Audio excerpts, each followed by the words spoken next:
Chapter 42. The war with cannon was no bar to negotiations, which the fathers determined to use at every opportunity. They wished to delude the enemy and procrastinate till aid came, or at least severe winter. But Millard did not cease to believe that the monks wished merely to extort the best terms. In the evening, therefore, after that cannonading, he sent Colonel Kuklinovsky again with a summons to surrender. The prior showed Kuklinovsky the safeguard of the king, which closed his mouth at once. But Miller had a later command of the king to occupy Boleslav, Violuni, Kchepitz, and Chenstohova. "Take this order to them," said he to Kuklinovsky. "For I think that they will lack means of evasion when it is shown them." But he was deceived. The prior answered, "If the command includes Chenstohova, let the general occupy the place with good fortune. He may be sure that the cloister will make no opposition, but Chenstohova is not Yasna Gora, of which no mention is made in the order." When Miller heard this answer he saw that he had to deal with diplomats more adroit than himself. Reasons were just what he lacked, and there remained only cannon. A truce lasted through the night. The Swedes worked with vigor at making better trenches. And on Yasna Gora they looked for the damages of the previous day, and saw with astonishment that there were none. Here and there roofs and rafters were broken, here and there plaster had dropped from the walls, that was all. Of the men, none had fallen, no one was even maimed. The prior, going around on the walls, said with a smile to the soldiers, "But see, this enemy with his bombarding is not so terrible as reported. After a festival there is often more harm done. God's care is guarding you, God's hand protects you, only let us endure, and we shall see greater wonders." Sunday came, the festival of the offering of the Holy Lady. There was no hindrance to services, since Miller was waiting for the final answer, which the monks had promised to send after midday. Mindful meanwhile of the words of Scripture, how Israel bore the ark of God around the camp to terrify the Philistines, they went again in procession with the monstrance. The letter was sent about 1 o'clock, not to surrender, but to repeat the answer given Kuklinovsky, that the church and the cloister are called Yasna Gora, and that the town Chenstohova does not belong to the cloister at all. "Therefore we implore earnestly His Worthiness," wrote the prior Kordetsky, "to be pleased to leave in peace our congregation and the church consecrated to God and His Most Holy Mother, so that God may be honored therein during future times. In this church also we shall implore the majesty of God for the health and success of the most serene King of Sweden. Meanwhile we, unworthy men, while preferring our request, commend ourselves most earnestly to the kindly consideration of your worthiness, confiding in your goodness, from which we promise much to ourselves in the future." There were present at the reading of the letter, Sadovsky, Count Vehard, Horn, governor of Chepitsi, de Fossis, a famous engineer, and the Prince of Hesse, a man young and very haughty, who though subordinate to Miller, was willing to show his own importance. He laughed therefore maliciously, and repeated the conclusion of the letter with emphasis. "They promise much to themselves from your kindness, General, that is a hint for a contribution. I put one question, gentlemen, are the monks better beggars or better gunners?" "True," said Horn, "during these first days we have lost so many men that a good battle would not have taken more. As for me," continued the Prince of Hesse, "I do not want money, I am not seeking for glory, and I shall freeze off my feet in these huts. What a pity that we did not go to Prussia, a rich country, pleasant, one town excelling another." Miller, who acted quickly but thought slowly, now first understood the sense of the letter. He grew purple and said, "The monks are jeering at us, gracious gentlemen." "They had not the intention of doing so, but it comes out all the same," answered Horn. "To the trenches, then. Yesterday the fire was weak, the balls few. The orders given flew swiftly from end to end of the Swedish line. The trenches were covered with blue clouds, the cloister answered quickly with all its energy. But this time the Swedish guns were better planted, and began to cause greater damage. Bombs, loaded with powder, were scattered, each drawing behind it a curl of flame. Lighted torches were hurled too, and rolls of hemp steeped in rosin. As sometimes flocks of passing cranes, tired from long flying, besiege a high cliff, so swarms of these fiery messengers fell on the summit of the church and on the wooden roofs of the buildings. Whoso was not taking part in the struggle, was near a cannon, was sitting on a roof. Some dipped water from wells, others drew up the buckets with ropes, while third parties put out fire with wet cloths. Balls crashing rafters and beams fell into garrets, and soon smoke and the odor of burning filled all the interior of buildings. But in garrets, too, defenders were watching with buckets of water. The heaviest bombs burst even through ceilings. In spite of efforts more than human, in spite of wakefulness, it seemed that, early or late, flames would embrace the whole cloister. Torches and bundles of hemp pushed with hooks from the roofs formed burning piles at the foot of the walls. Windows were bursting from heat, and women and children confined in rooms were stifling from smoke and exhalations. Hardly were some missiles extinguished, hardly was the water flowing in broken places, when there came new flocks of burning balls, flaming cloths, sparks, living fire. The whole cloister was seized with it. You would have said that heaven had opened on the place, and that a shower of thunders was falling. Still it burned, but was not consumed, it was flaming, but did not fall into fragments. What was more, the besieged began to sing like those youths in the fiery furnace, for, as the day previous, a song was now heard from the tower, accompanied by trumpets. To the men standing on the walls and working at the guns, who at each moment might think that all was blazing and falling to ruins behind their shoulders, that song was like healing balsam, announcing continually that the church was standing. That the cloister was standing, that so far flames had not vanquished the efforts of men. Hence it became accustomed to sweeten with such harmony the suffering of the siege, and to keep removed from the ears of women the terrible shouts of raging soldiery. But in the Swedish camp that singing and music made no small impression. The soldiers in the trenches heard it at first with wonder, then with superstitious dread. "How is it," said they to one another, "we have cast so much fire and iron at that henhouse that more than one powerful fortress would have flown away in smoke and ashes, but they are playing joyously. What does this mean?" "Enchantment," said others. "Balls do not harm those walls. Bombs roll down from the roofs as if they were empty kegs." "Enchantment, enchantment," repeated they. "Nothing good will meet us in this place." The officers in fact were ready to ascribe some mysterious meaning to those sounds. But others interpreted differently, and Sadovsky said aloud, so that Miller might hear, "They must feel well there, since they rejoice. Or are they glad because we have spent so much powder for nothing? Of which we have not too much," added the Prince of Hesse. "But we have as leader Poliorcetes," said Sadovsky, in such a tone that it could not be understood whether he was ridiculing or flattering Miller. But the latter evidently took it as ridicule, for he bit his mustache. "We shall see whether they will be playing an hour later," said he, turning to his staff. Miller gave orders to double the fire, but these orders were carried out overzealously. In their hurry, the gunners pointed the cannons too high, and the result was they carried too far. Some of the balls, soaring above the church and the cloister, went to the Swedish trenches on the opposite side, smashing timber works, scattering baskets, killing men. An hour passed, then a second. From the church tower came solemn music unbroken. Miller stood with his glass turned on Czestochowa. He looked a long time. Those present noticed that the hand with which he held the glass to his eyes trembled more and more. At last he turned and cried, "The shots do not injure the church one whit."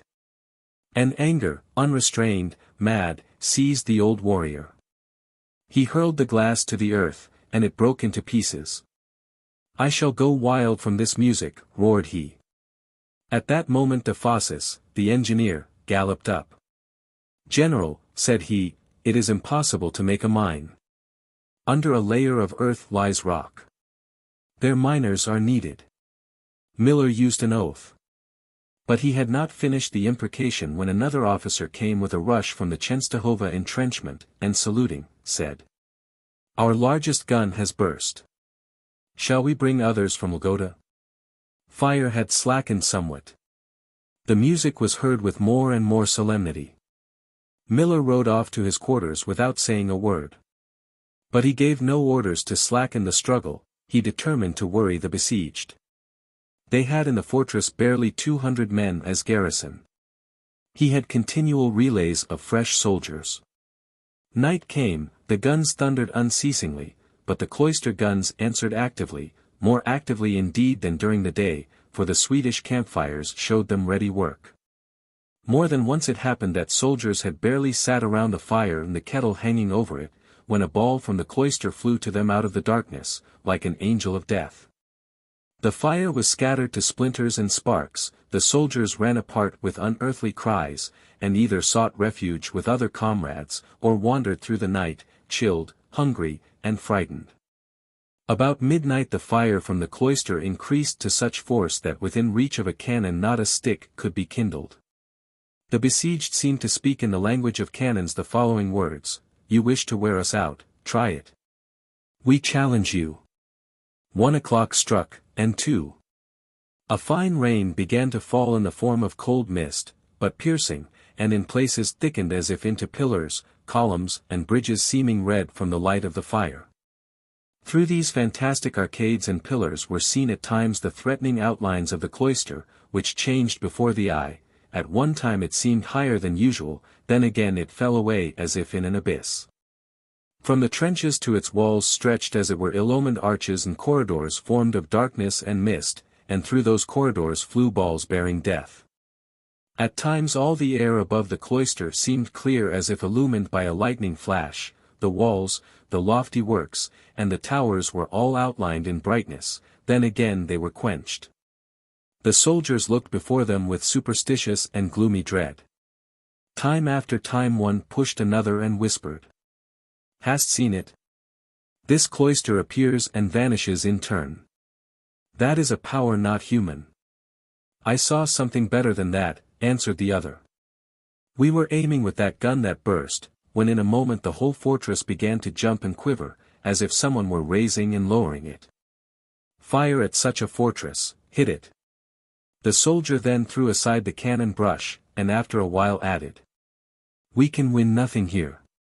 We shall never smell their treasures. Brr, it is cold. Have you the tar bucket there?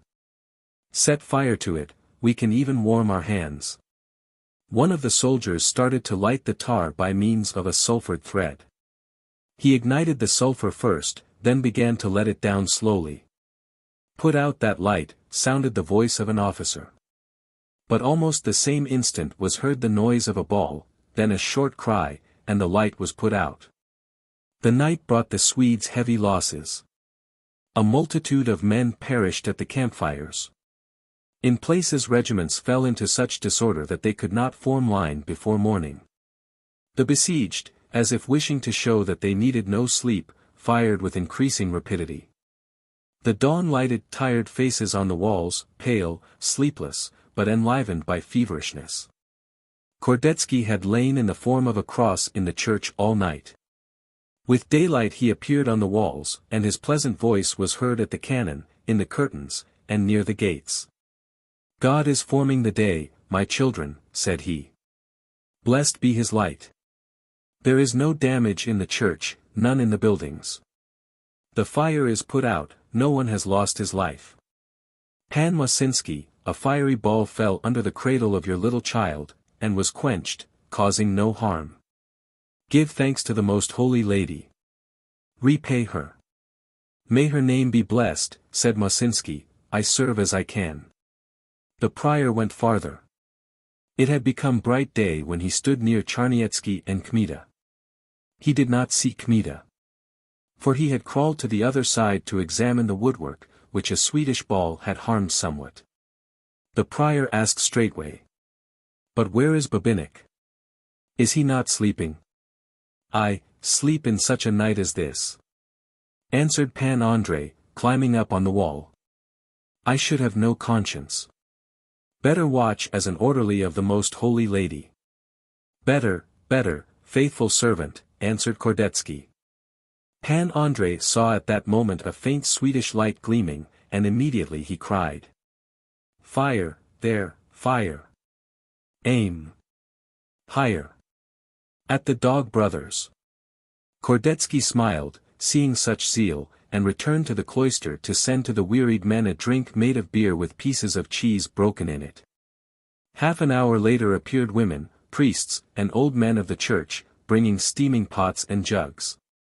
The soldiers seized these with alacrity, and soon was heard along all the walls eager drinking. They praised the drink, saying, "We are not forgotten in the service of the Most Holy Lady. We have good food." "It is worse for the Swedes," added others. "It was hard for them to cook food the past night, it will be worse the night coming. They have enough, the dog faiths. They will surely give themselves and us rest during the day. Their poor guns must be hoarse by this time from roaring continually." But the soldiers were mistaken, for the day was not to bring rest. When, in the morning, officers coming with the reports informed Miller that the result of the night's cannonading was nothing, that in fact the night had brought the Swedes a considerable loss in men. The general was stubborn and gave command to continue cannonading. "They will grow tired at last," said he to the Prince of Hesse. "This is an immense outlay of powder," answered that officer. "But they burn powder too. They must have endless supplies of saltpetre and sulfur, and we shall give them charcoal ourselves, if we are able to burn even one booth." In the night I went near the walls, and in spite of the thunder, I heard a mill clearly, that must be a powder mill. I will give orders to cannonade as fiercely as yesterday, till sunset. We will rest for the night. We shall see if an embassy does not come out. Your worthiness knows that they have sent one to Wittenberg. I know, I will send 2 for the largest cannons. If it is impossible to frighten the monks or to raise a fire inside the fortress, we must make a breach. I hope, your worthiness, that the field marshal will approve the siege. The field marshal knows of my intention, and he has said nothing, replied Miller, dryly. If failure pursues me still farther, the field marshal will give censure instead of approval, and will not fail to lay all the blame at my door. The king will say he is right, I know that. I have suffered not a little from the field marshal's sullen humor, just as if 'tis my fault that he, as the Italian state, is consumed by malfrancesi. That they will throw the blame on you I doubt not, especially when it appears that Sadovich is right. How right? Sadovich speaks for those monks as if he were hired by them. What does he say? He says that these shots will be heard through the whole country, from the Carpathians to the Baltic. Let the king command in such case to tear the skin from Count Vehard and send it as an offering to the cloister. For he it is who instigated to this siege. Here Miller seized his head. But it is necessary to finish at a blow.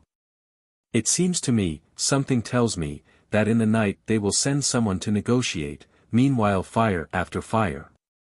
The day passed then as the day previous, full of thunder, smoke, and flames. Many such were to pass yet over Yasna Gora. But the defenders quenched the conflagrations and cannonaded no less bravely. One half the soldiers went to rest, the other half were on the walls at the guns.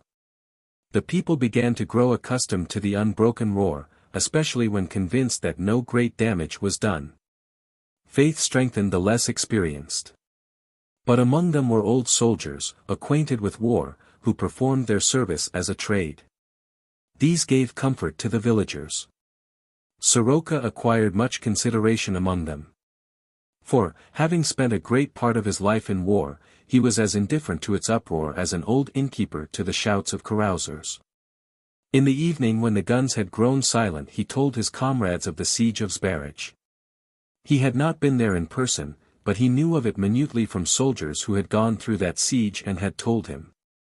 There rolled on Cossacks, Tartars, and Turks, so many that there were more undercooks there than all the Swedes that are here. And still our people did not yield to them.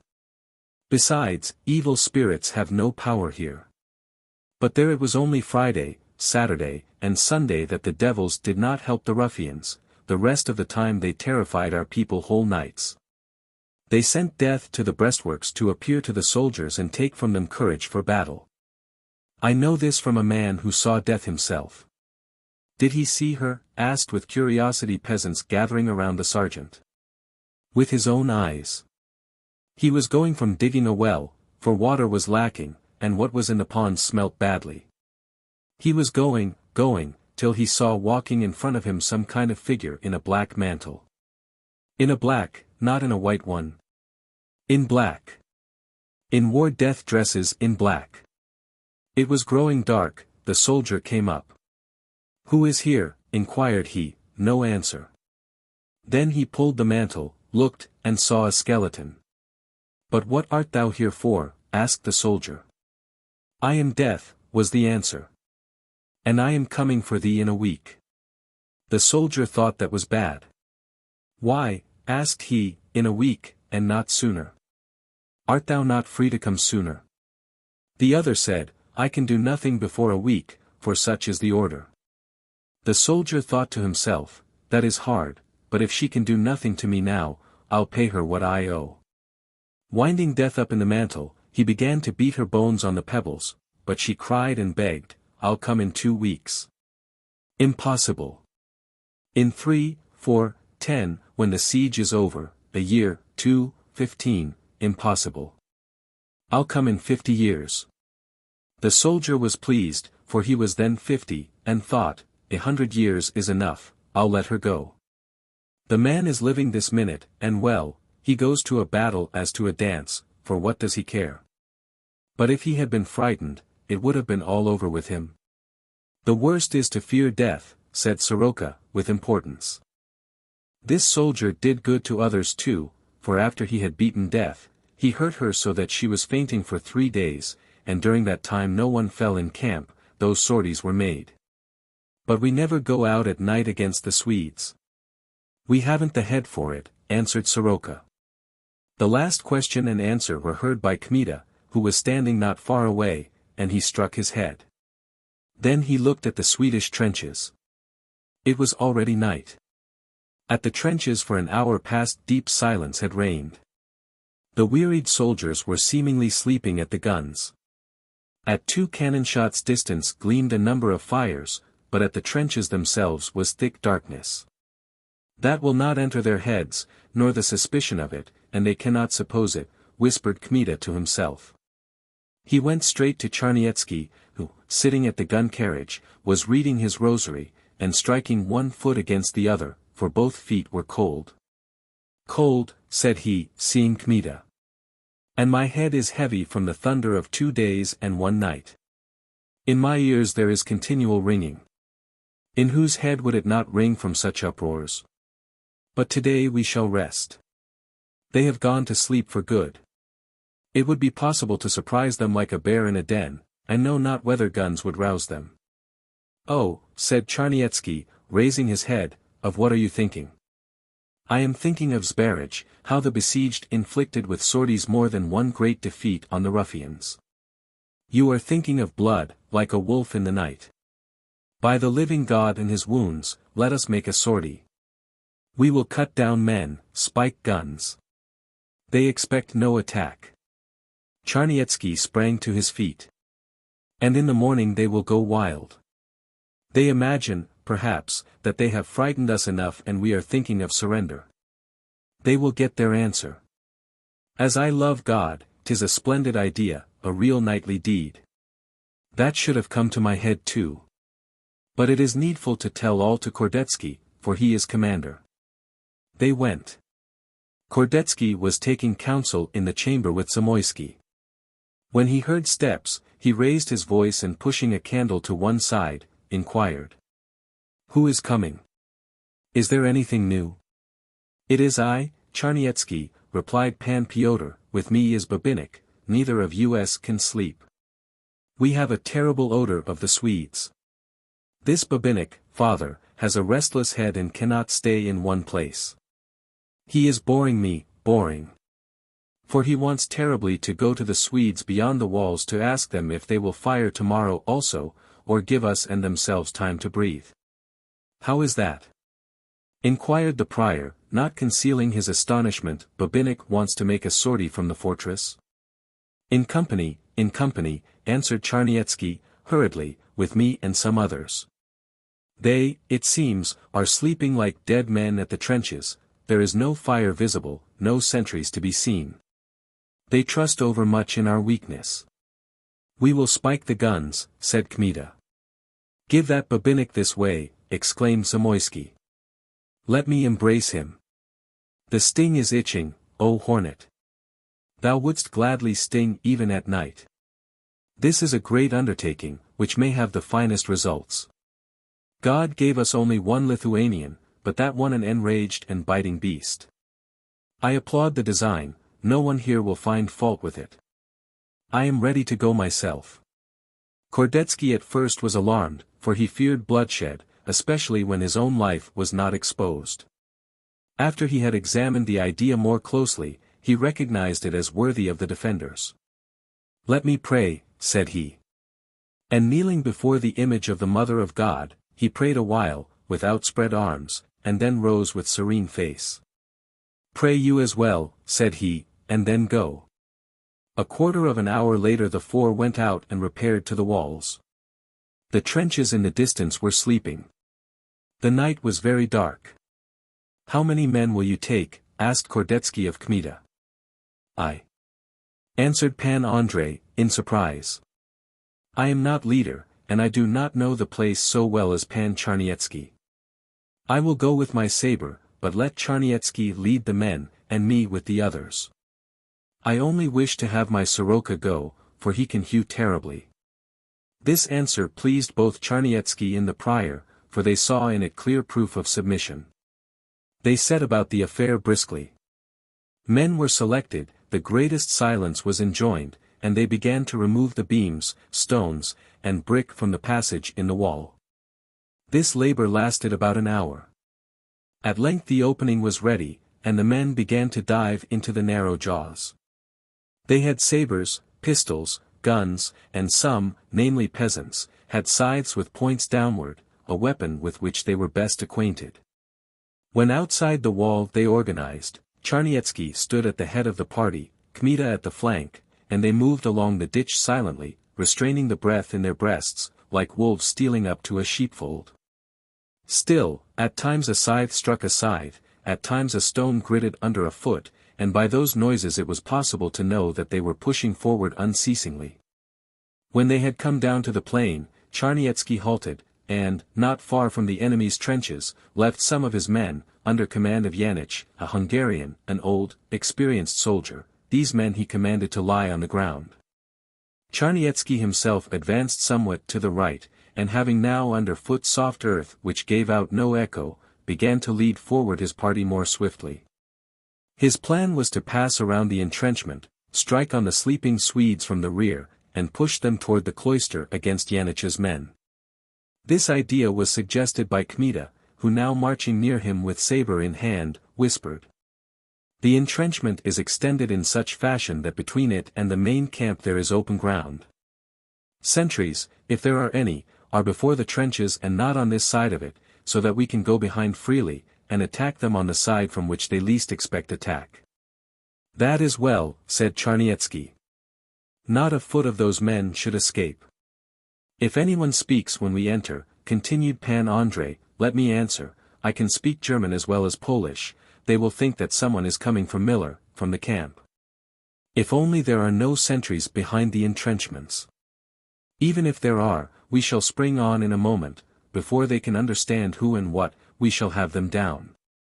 It is time to turn, the end of the trench can be seen, said Charnietsky, and turning he called softly, to the right, to the right. The silent line began to bend. That moment the moon lighted a bank of cloud somewhat, and it grew clearer. The advancing men saw an empty space in the rear of the trench. As Kmita had foreseen, there were no sentries whatever on that space. For why should the Swedes station sentries between their trenches and their own army, stationed in the rear of the trenches? The most sharp-sighted leader could not suspect danger from that side. At that moment Charnietsky said in the lowest whisper, tents are now visible. And in two of them are lights. People are still awake there, surely officers. Entrance from the rear must be easy. Evidently, answered Kmita. Over that road they draw cannon, and by it troops enter. The bank is already at hand. Have a care now that arms do not clatter. They had reached the elevation raised carefully with earth dug from so many trenches. A whole line of wagons was standing there, in which powder and balls had been brought. But at the wagons, no man was watching. Passing them, therefore, they began to climb the embankment without trouble, as they had justly foreseen, for it was gradual and well raised. In this manner they went right to the tents, and with drawn weapons stood straight in front of them. In two of the tents lights were actually burning, therefore Kmita said to Charniecki, "I will go in advance to those who are not sleeping. Wait for my pistol, and then on the enemy." When he had said this, he went forward. The success of the sortie was already assured, therefore he did not try to go in very great silence. He passed a few tents buried in darkness, no one woke, no one inquired, "Who is there?"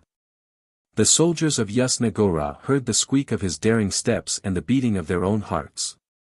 He reached the lighted tent, raised the curtain and entered, halted at the entrance with pistol in hand and saber down on its strap. He halted because the light dazzled him somewhat, for on the camp table stood a candlestick with 6 arms, in which bright lights were burning. At the table were sitting 3 officers, bent over plans. One of them, sitting in the middle, was poring over these plans so intently that his long hair lay on the white paper. Seeing someone enter, he raised his head, and asked in a calm voice, "Who is there?" "A soldier," answered Kmita. That moment the 2 other officers turned their eyes toward the entrance. "What soldier, where from?" asked the first, who was Dephasis, the officer who chiefly directed the siege. "From the cloister," answered Kmita. But there was something terrible in his voice. Dephasis rose quickly and shaded his eyes with his hand. Kmita was standing erect and motionless as an apparition. Only the threatening face, like the head of a predatory bird, announced sudden danger. Still the thought, quick as lightning, rushed through the head of Dephasis, that he might be a deserter from Yasna Gora. Therefore he asked again, but excitedly, "What do you want?" "I want this," cried Kmita, and he fired from a pistol into the very breast of Dephasis. With that a terrible shout and a salvo of shots was heard on the trench. Dephasis fell as falls a pine tree struck by lightning. Another officer rushed at Kmita with his sword, but the latter slashed him between the eyes with his saber, which gritted on the bone. The third officer threw himself on the ground, wishing to slip out under the side of the tent, but Kmita sprang at him, put his foot on his shoulder, and nailed him to the earth with a thrust. By this time the silence of night had turned into the day of judgment. Wild shouts, "Slay, kill," were mingled with howls and shrill calls of Swedish soldiers for aid. Men bewildered from terror rushed out of the tents, not knowing whither to turn, in what direction to flee. Some, without noting at once whence the attack came, ran straight to the enemy, and perished under sabers, scythes, and axes, before they had time to cry, "Quarter." Some in the darkness stabbed their own comrades. Others unarmed, half-dressed, without caps, with hands raised upward, stood motionless on one spot. Some at last dropped on the earth among the overturned tents. A small handful wished to defend themselves. But a blinded throng bore them away, threw them down, and trampled them. Groans of the dying and heartrending prayers for quarter increased the confusion. When at last it grew clear from the cries that the attack had come, not from the side of the cloister, but from the rear, just from the direction of the Swedish army, then real desperation seized the attacked. They judged evidently that some squadrons, allies of the cloister, had struck on them suddenly. Crowds of infantry began to spring out of the entrenchment and run toward the cloister, as if they wished to find refuge within its walls. But soon new shouts showed that they had come upon the party of the Hungarian, Janich, who finished them under the very fortress. Meanwhile the cloister men, slashing, thrusting, trampling, advanced toward the cannons. Men with spikes ready, rushed at them immediately, but others continued the work of death. Peasants, who would not have stood before trained soldiers in the open field, rushed now a handful at a crowd. Valiant Colonel Horn, governor of Chapitsi, endeavored to rally the fleeing soldiers. Springing into a corner of the trench, he shouted in the darkness and waved his sword. The Swedes recognized him and began at once to assemble. But in their tracks and with them rushed the attackers, whom it was difficult to distinguish in the darkness. At once was heard a terrible whistle of scythes, and the voice of horn ceased in a moment. The crowd of soldiers scattered as if driven apart by a bomb. Kmita and Charniecki rushed after them with a few people, and cut them to pieces. The trench was taken. In the main camp of the Swedes trumpets sounded the alarm. Straightway the guns of Yasna Gora gave answer, and fiery balls began to fly from the cloister to light up the way for the homecoming men. They came panting, bloody, like wolves who had made a slaughter in a sheepfold. They were retreating before the approaching sound of musketeers. Charniecki led the van, Kmita brought up the rear. In half an hour they reached the party left with Janich, but he did not answer their call. He alone had paid for the sortie with his life, for when he rushed after some officer, his own soldiers shot him. The party entered the cloister amid the thunder of cannon and the gleam of flames. At the entrance the prior was waiting, and he counted them in order as the heads were pushed in through the opening. No one was missing save Janich. 2 men went out for him at once, and half an hour later they brought his body. For Kordetsky wished to honor him with a fitting burial. But the quiet of night, once broken, did not return till white day. From the walls cannon were playing, in the Swedish positions the greatest confusion continued. The enemy, not knowing well their own losses, not knowing whence the aggressor might come, fled from the trenches nearest the cloister. Whole regiments wandered in despairing disorder till morning, mistaking frequently their own for the enemy, and firing at one another. Even in the main camp were soldiers and officers who abandoned their tents and remained under the open sky, awaiting the end of that ghastly night. Alarming news flew from mouth to mouth. Some said that succor had come to the fortress, others asserted that all the nearer entrenchments were captured. Miller, Sadovsky, the Prince of Hesse, Count Veyhard, and other superior officers, made superhuman exertions to bring the terrified regiments to order. At the same time the cannonade of the cloister was answered by balls of fire, to scatter the darkness and enable fugitives to assemble. One of the balls struck the roof of the chapel, but striking only the edge of it, returned with rattling and crackling toward the camp, casting a flood of flame through the air. At last the night of tumult was ended. The cloister and the Swedish camp became still. Morning had begun to whiten the summits of the church, the roofs took on gradually a ruddy light, and day came. In that hour Miller, at the head of his staff, rode to the captured trench. They could, it is true, see him from the cloister and open fire, but the old general cared not for that. He wished to see with his own eyes all the injury, and count the slain. The staff followed him. All were disturbed, they had sorrow and seriousness in their faces. When they reached the entrenchment, they dismounted and began to ascend. Traces of the struggle were visible everywhere, lower down than the guns were the overthrown tents. Some were still open, empty, silent. There were piles of bodies, especially among the tents, half-naked corpses, mangled, with staring eyes, and with terror stiffened in their dead eyeballs, presented a dreadful sight. Evidently all these men had been surprised in deep sleep, some of them were barefoot, it was a rare one who grasped his rapier in his dead hand, almost no one wore a helmet or a cap. Some were lying in tents, especially at the side of the entrance. These, it was apparent, had barely succeeded in waking, others, at the sides of tents, were caught by death at the moment when they were seeking safety in flight. Everywhere there were many bodies, and in places such piles that it might be thought some cataclysm of nature had killed those soldiers. But the deep wounds in their faces and breasts, some faces blackened by shots, so near that all the powder had not been burned, testified but too plainly that the hand of man had caused the destruction. Miller went higher, to the guns.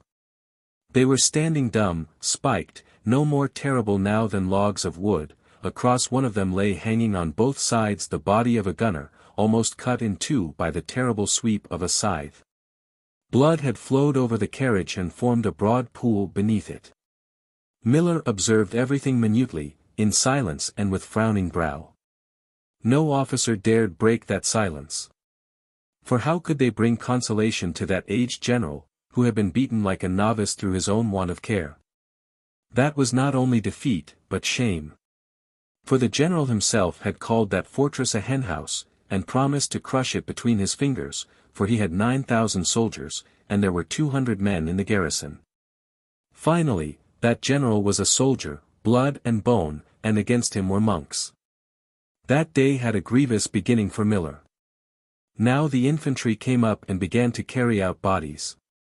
4 of them, bearing on a stretcher a corpse, stopped before the general without being ordered. Miller looked at the stretcher and closed his eyes. "De fauces," said he, in a hollow voice. Scarcely had they gone aside when others came. This time Sadovsky moved toward them and called from a distance, turning to the staff. "They are carrying Horn." But Horn was alive yet, and had before him long days of atrocious suffering. A peasant had cut him with the very point of a scythe, but the blow was so fearful that it opened the whole framework of his breast.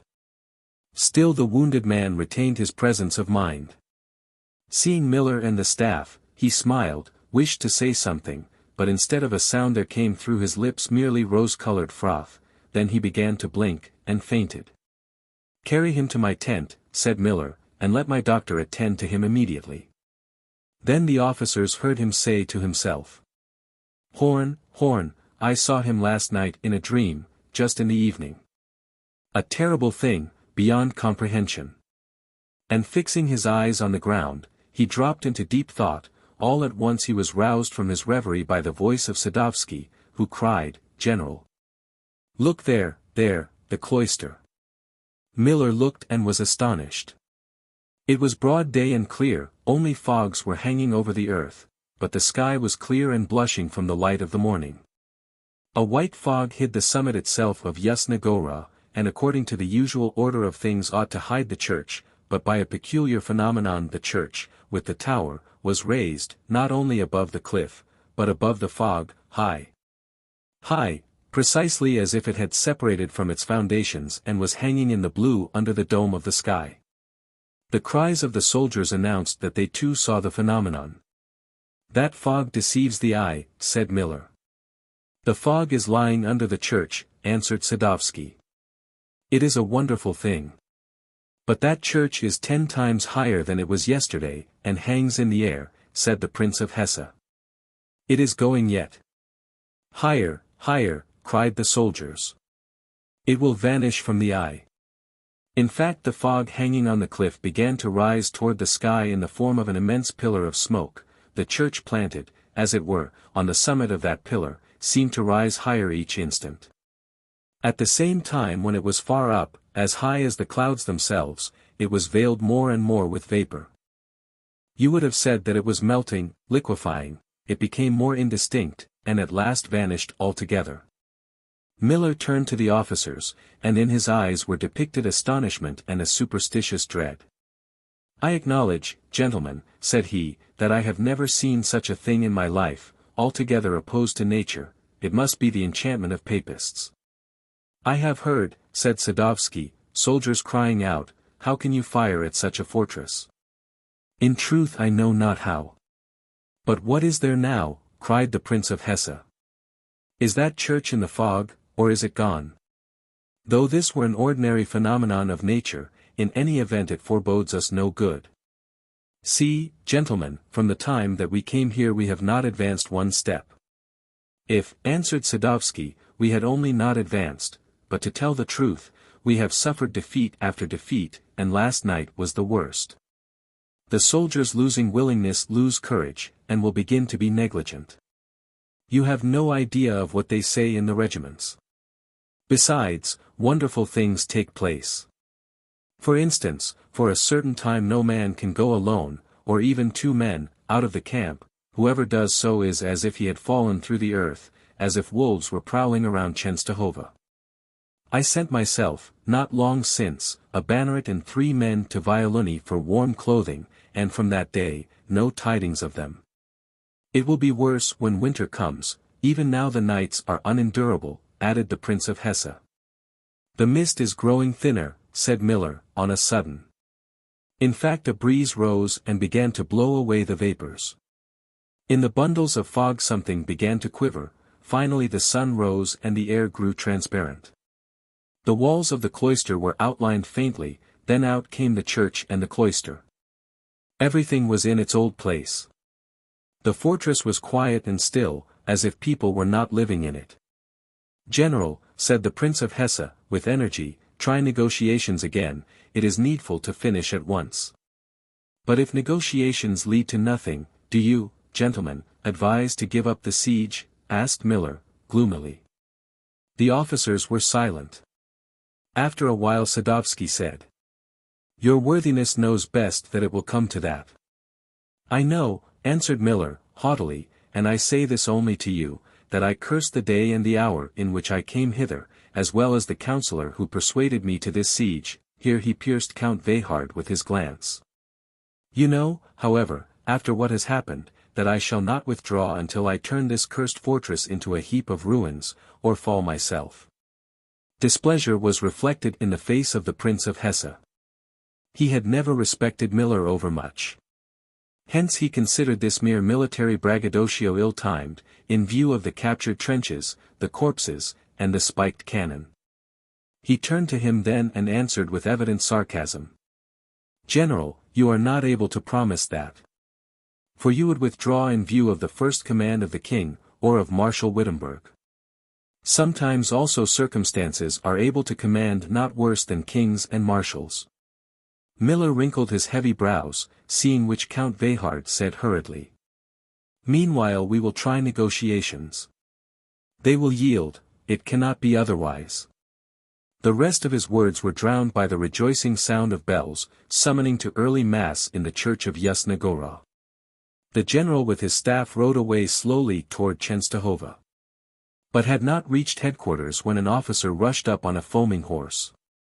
He is from Marshal Wittenberg, said Miller. The officer handed him a letter. The general broke the seal hurriedly, and running over the letter quickly with his eyes, said with confusion in his countenance. No. This is from Poznan. Evil tidings. In Great Poland the nobles are rising, the people are joining them. At the head of the movement is Krzysztof Jagotsky, who wants to march to the aid of Częstochowa. I foretold that these shots would be heard from the Carpathians to the Baltic, muttered Sadovsky. With this people change is sudden.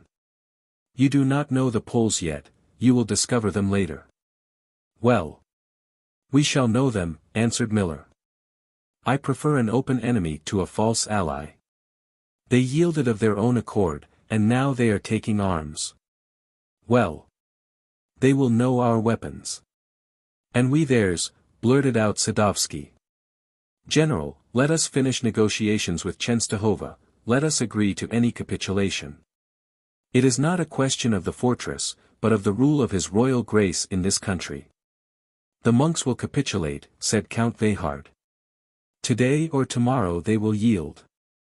So they conversed with one another, but in the cloister after early mass the joy was unbounded. Those who had not gone out in the sortie asked those who had how everything had happened. Those who had taken part boasted greatly, glorifying their own bravery and the defeat they had given the enemy. Among the priests and women curiosity became paramount. White habits and women's robes covered the wall. It was a beautiful and gladsome day. The women gathered around Charniecki, crying, Our deliverer. Our guardian. He defended himself particularly when they wanted to kiss his hands, and pointing to Kmita, said. Thank him too.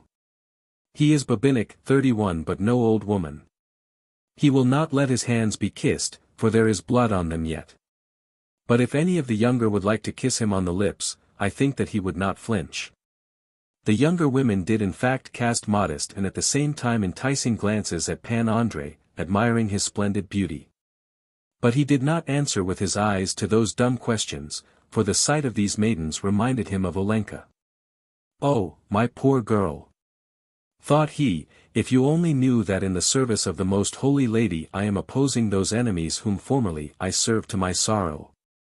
And he promised himself that the moment the siege was over he would write to her in Kyedani, and hurry off Soroka with the letter. And I shall send her not empty words and promises. For now deeds are behind me, which without empty boasting, but accurately, I shall describe in the letter. Let her know that she has done this, let her be comforted.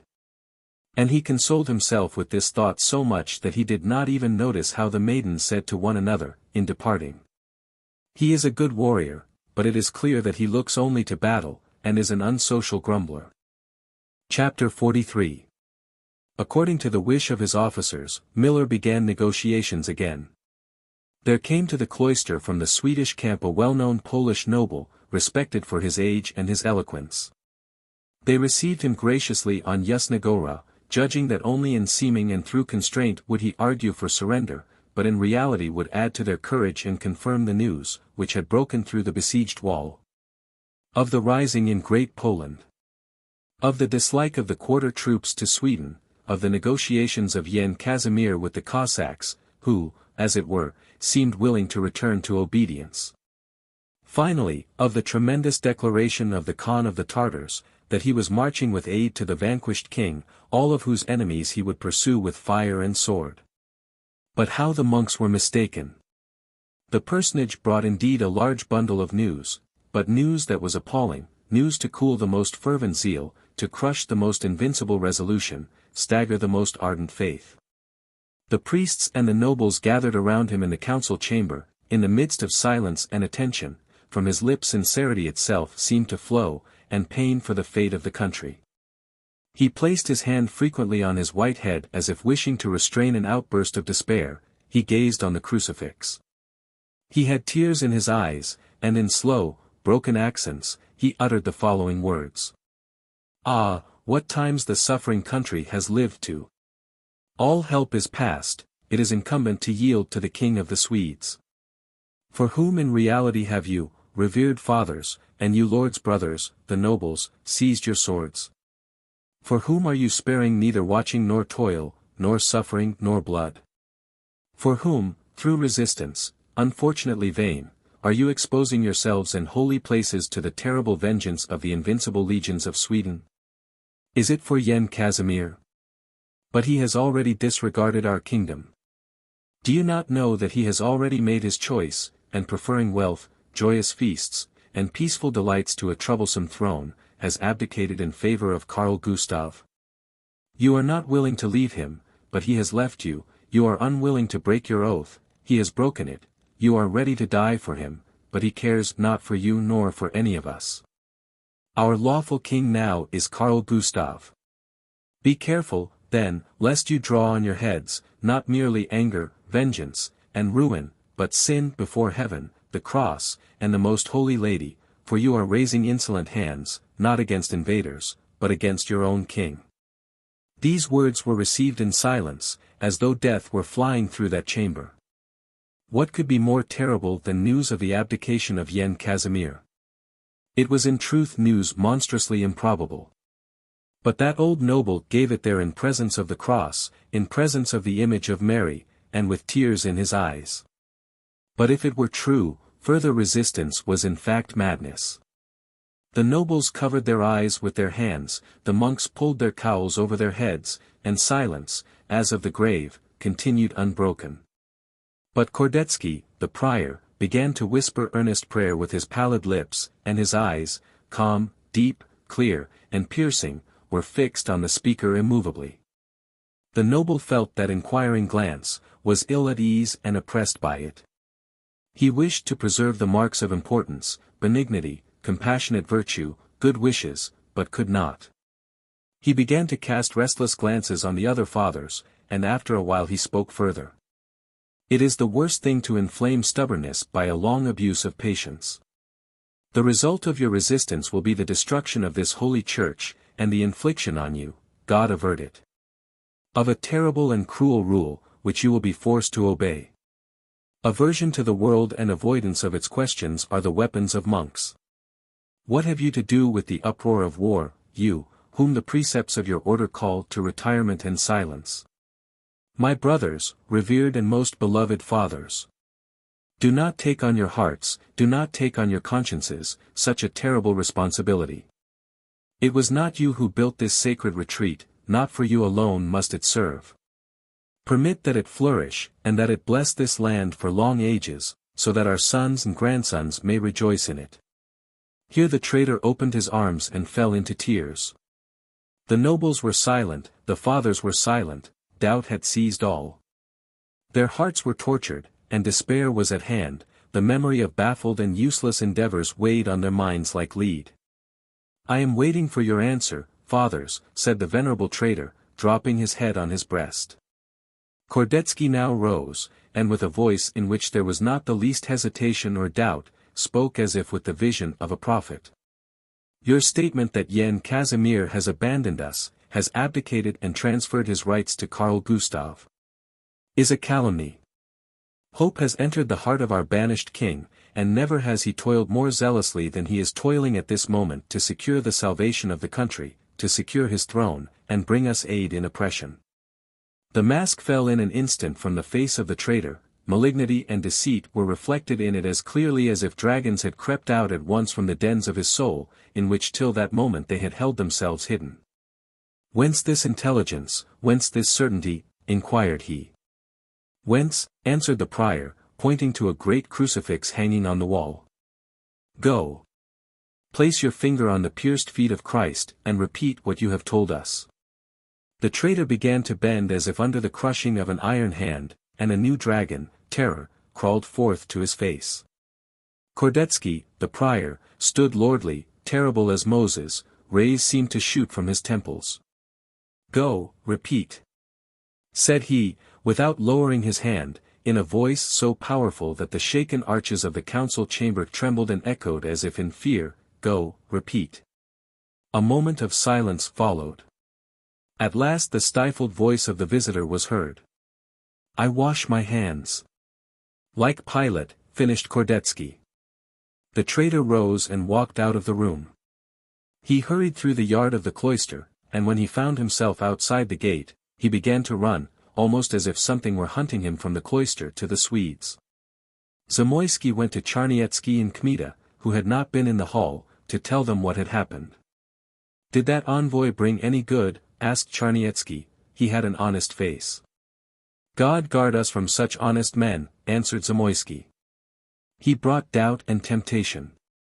What did he say? Asked Kmita, raising a little the lighted match which he was holding in his hand. He spoke like a hired traitor. That is why he hastened so now, I suppose, said Charniecki. See. He is running with almost full speed to the Swedish camp. Oh, I would send a ball after him. A good thing, said Kmita, and he put the match to the cannon. The thunder of the gun was heard before Zamoyski and Charniecki could see what had happened. Zamoyski caught his head. In God's name, cried he, what have you done? He was an envoy. I have done ill, answered Kmita, for I missed. He is on his feet again and hastens farther. Oh! Why did it go over him? Here he turned to Zamoyski. Though I had hit him in the loins, they could not have proved that we fired at him purposely, and God knows I could not hold the match in my fingers, it came down of itself. Never should I have fired at an envoy who was a Swede, but at sight of Polish traitors my entrails revolt. Oh, curb yourself, for there would be trouble, and they would be ready to injure our envoys. But Charniecki was content in his soul. For Kmita heard him mutter, at least that traitor will be sure not to come on an embassy again. This did not escape the ear of Zamoyski, for he answered, if not this one, others will be found. And do you, gentlemen, make no opposition to their negotiations, do not interrupt them of your own will, for the more they drag on, the more it results to our profit. Succor, if God sends it, will have time to assemble, and a hard winter is coming, making the siege more and more difficult. Delay is loss for the enemy, but brings profit to us. Zamoyski then went to the chamber, where, after the envoy's departure, consultation was still going on. The words of the traitor had startled men, minds and souls were excited. They did not believe, it is true, in the abdication of Jan Casimir. But the envoy had held up to their vision the power of the Swedes, which previous days of success had permitted them to forget. Now it confronted their minds with all that terror before which towns and fortresses not such as theirs had been frightened, Poznan, Warsaw, Krakow, not counting the multitude of castles which had opened their gates to the conqueror. How could Yasna Gora defend itself in a general deluge of defeats? We shall defend ourselves a week longer, 2, 3, thought to themselves some of the nobles and some of the monks, but what farther, what end will there be to these efforts? The whole country was like a ship already deep in the abyss, and that cloister was peering up like the top of a mast through the waves. Could those wrecked ones, clinging to the mast, think not merely of saving themselves, but of raising that vessel from under the ocean? According to man's calculations they could not, and still, at the moment when Zamoyski re-entered the hall, Kordetsky was saying, "My brothers! If you sleep not, neither do I sleep. When you are imploring our patroness for rescue, I too am praying. Weariness, toil, weakness, cling to my bones as well as to yours, responsibility in like manner weighs upon me, nay, more perhaps, than upon you. Why have I faith while you seem in doubt? Enter into yourselves, or is it that your eyes, blinded by earthly power, see not a power greater than the Swedes? Or think you that no defense will suffice, that no hand can overcome that preponderance? If that is the case your thoughts are sinful, and you blaspheme against the mercy of God, against the all-might of our Lord, against the power of that patroness whose servants you call yourselves. Who of you will dare to say that that most holy Queen cannot shield us and send victory? Therefore let us beseech her, let us implore night and day, till by our endurance, our humility, our tears, our sacrifice of body and health, we soften her heart, and pray away our previous sins." "Father," said one of the nobles, "it is not a question for us of our lives or of our wives and children, but we tremble at the thought of the insults which may be put on the image, should the enemy capture the fortress by storm. And we do not wish to take on ourselves the responsibility," added another. "For no one has a right to take it, not even the prior," added a third. And the opposition increased, and gained boldness, all the more since many monks maintained silence. The prior, instead of answering directly, began to pray. "O Mother of thy only Son," said he, raising his hands and his eyes toward heaven, "if thou hast visited us so that in thy capital we should give an example to others of endurance, of bravery, of faithfulness to thee, to the country. To the king, if thou hast chosen this place in order to rouse by it the consciences of men and save the whole country, have mercy on those who desire to restrain, to stop the fountain of thy grace, to hinder thy miracles, and resist thy holy will." Here he remained a moment in ecstasy, and then turned to the monks and nobles. What man will take on his shoulders this responsibility, the responsibility of stopping the miracles of Mary her grace? Her salvation for this kingdom and the Catholic faith? "In the name of the Father, Son, and Holy Ghost," answered a number of voices, "God preserve us from that." "Such a man will not be found," cried Zamoyski. And those of the monks in whose hearts doubt had been plunging began to beat their breasts, for no small fear had now seized them, and none of the councillors thought of surrender that evening. But though the hearts of the older men were strengthened, the destructive planting of that hireling had given forth fruits of poison. News of the abdication of Yen Casimir and the improbability of succor went from the nobles to the women, from the women to the servants spread it among the soldiers, on whom it made the very worst impression. The peasants were astonished least of all. But experienced soldiers, accustomed to calculate the turns of war in soldier fashion only, began to assemble and explain to one another the impossibility of further defense, complaining of the stubbornness of monks, who did not understand the position. And, finally, to conspire and talk in secret. A certain gunner, a German of suspected fidelity, proposed that the soldiers themselves take the matter in hand, and come to an understanding with the Swedes touching the surrender of the fortress. Others caught at this idea, but there were those who not only opposed the treason resolutely, but informed Kordetsky of it without delay. Kordetsky, who knew how to join with the firmest trust in the powers of heaven the greatest earthly adroitness and caution, destroyed the secretly spreading treason in its inception. First of all he expelled from the fortress the leaders of the treason, and at the head of them that gunner, having no fear whatever of what they could inform the Swedes regarding the state of the fortress and its weak sides. Then, doubling the monthly wages of the garrison, he took from them an oath to defend the cloister to the last drop of their blood. But he redoubled also his watchfulness, resolving to look with more care to the paid soldiers, as well as the nobles, and even his own monks. The older fathers were detailed to the night choirs. The younger, besides the service of God, were obliged to render service on the walls. Next day a review of the infantry was held.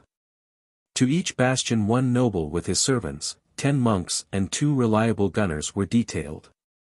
All these were bound to watch, night and day, the places confided to them. Pan Mosinski took his place at the northeastern bastion. He was a good soldier, the man whose little child had survived in a miraculous manner, though a bomb fell near its cradle. With him Father Hilary Slavashevsky kept guard.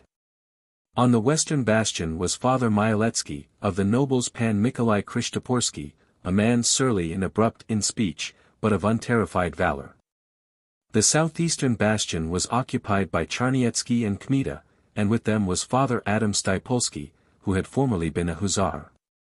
He, when the need came, tucked up his habit, aimed cannon, and took no more heed of the balls flying over his head than did the old Sergeant Soroka.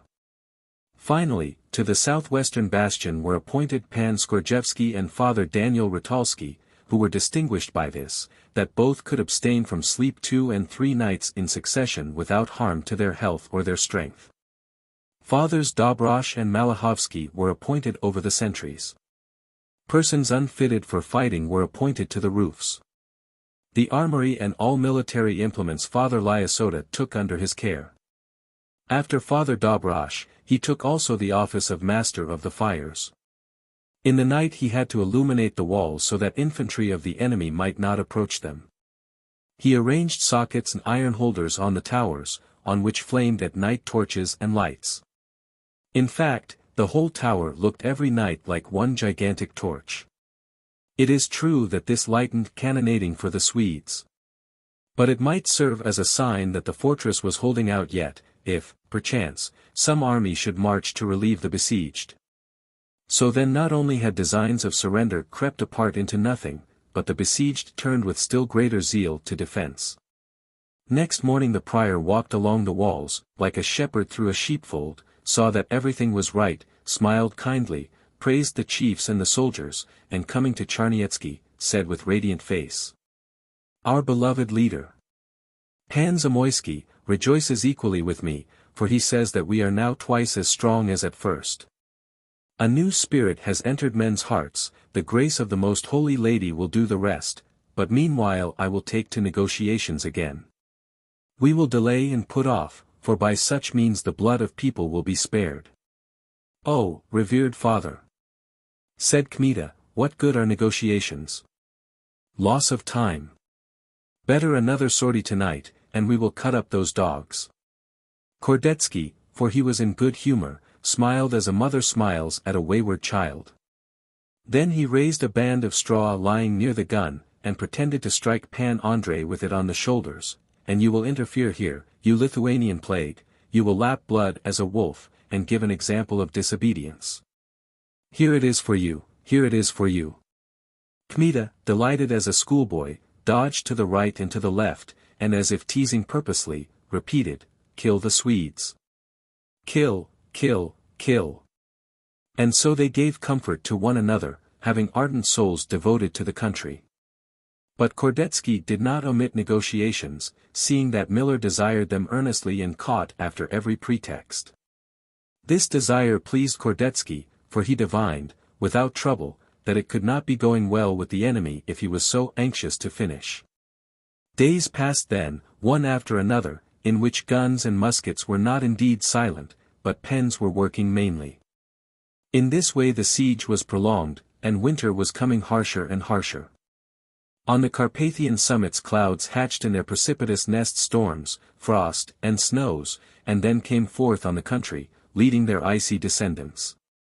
At night the Swedes cowered around fires, choosing to die from the balls of the cloister rather than freeze. A hard winter had rendered difficult the digging of trenches and the making of mines. There was no progress in the siege. In the mouths not merely of officers, but of the whole army, there was only one word: negotiations. The priests feigned at first a desire to surrender. Father Dobrosh and the learned priest Sebastian Stavitsky came to Miller as envoys. They gave him some hope of agreement. He had barely heard this when he opened his arms and was ready to seize them with joy to his embraces. It was no longer a question of Chenstohova, but of the whole country. The surrender of Yasna Gora would have removed the last hope of the patriots, and pushed the Commonwealth finally into the arms of the King of Sweden. While, on the contrary, resistance, and that a victorious resistance, might change hearts and call out a terrible new war. Signs were not wanting. Miller knew this, felt what he had undertaken, what a terrible responsibility was weighing on him. He knew that either the favor of the king, with the baton of a marshal, honors, a title, were waiting for him, or final fall.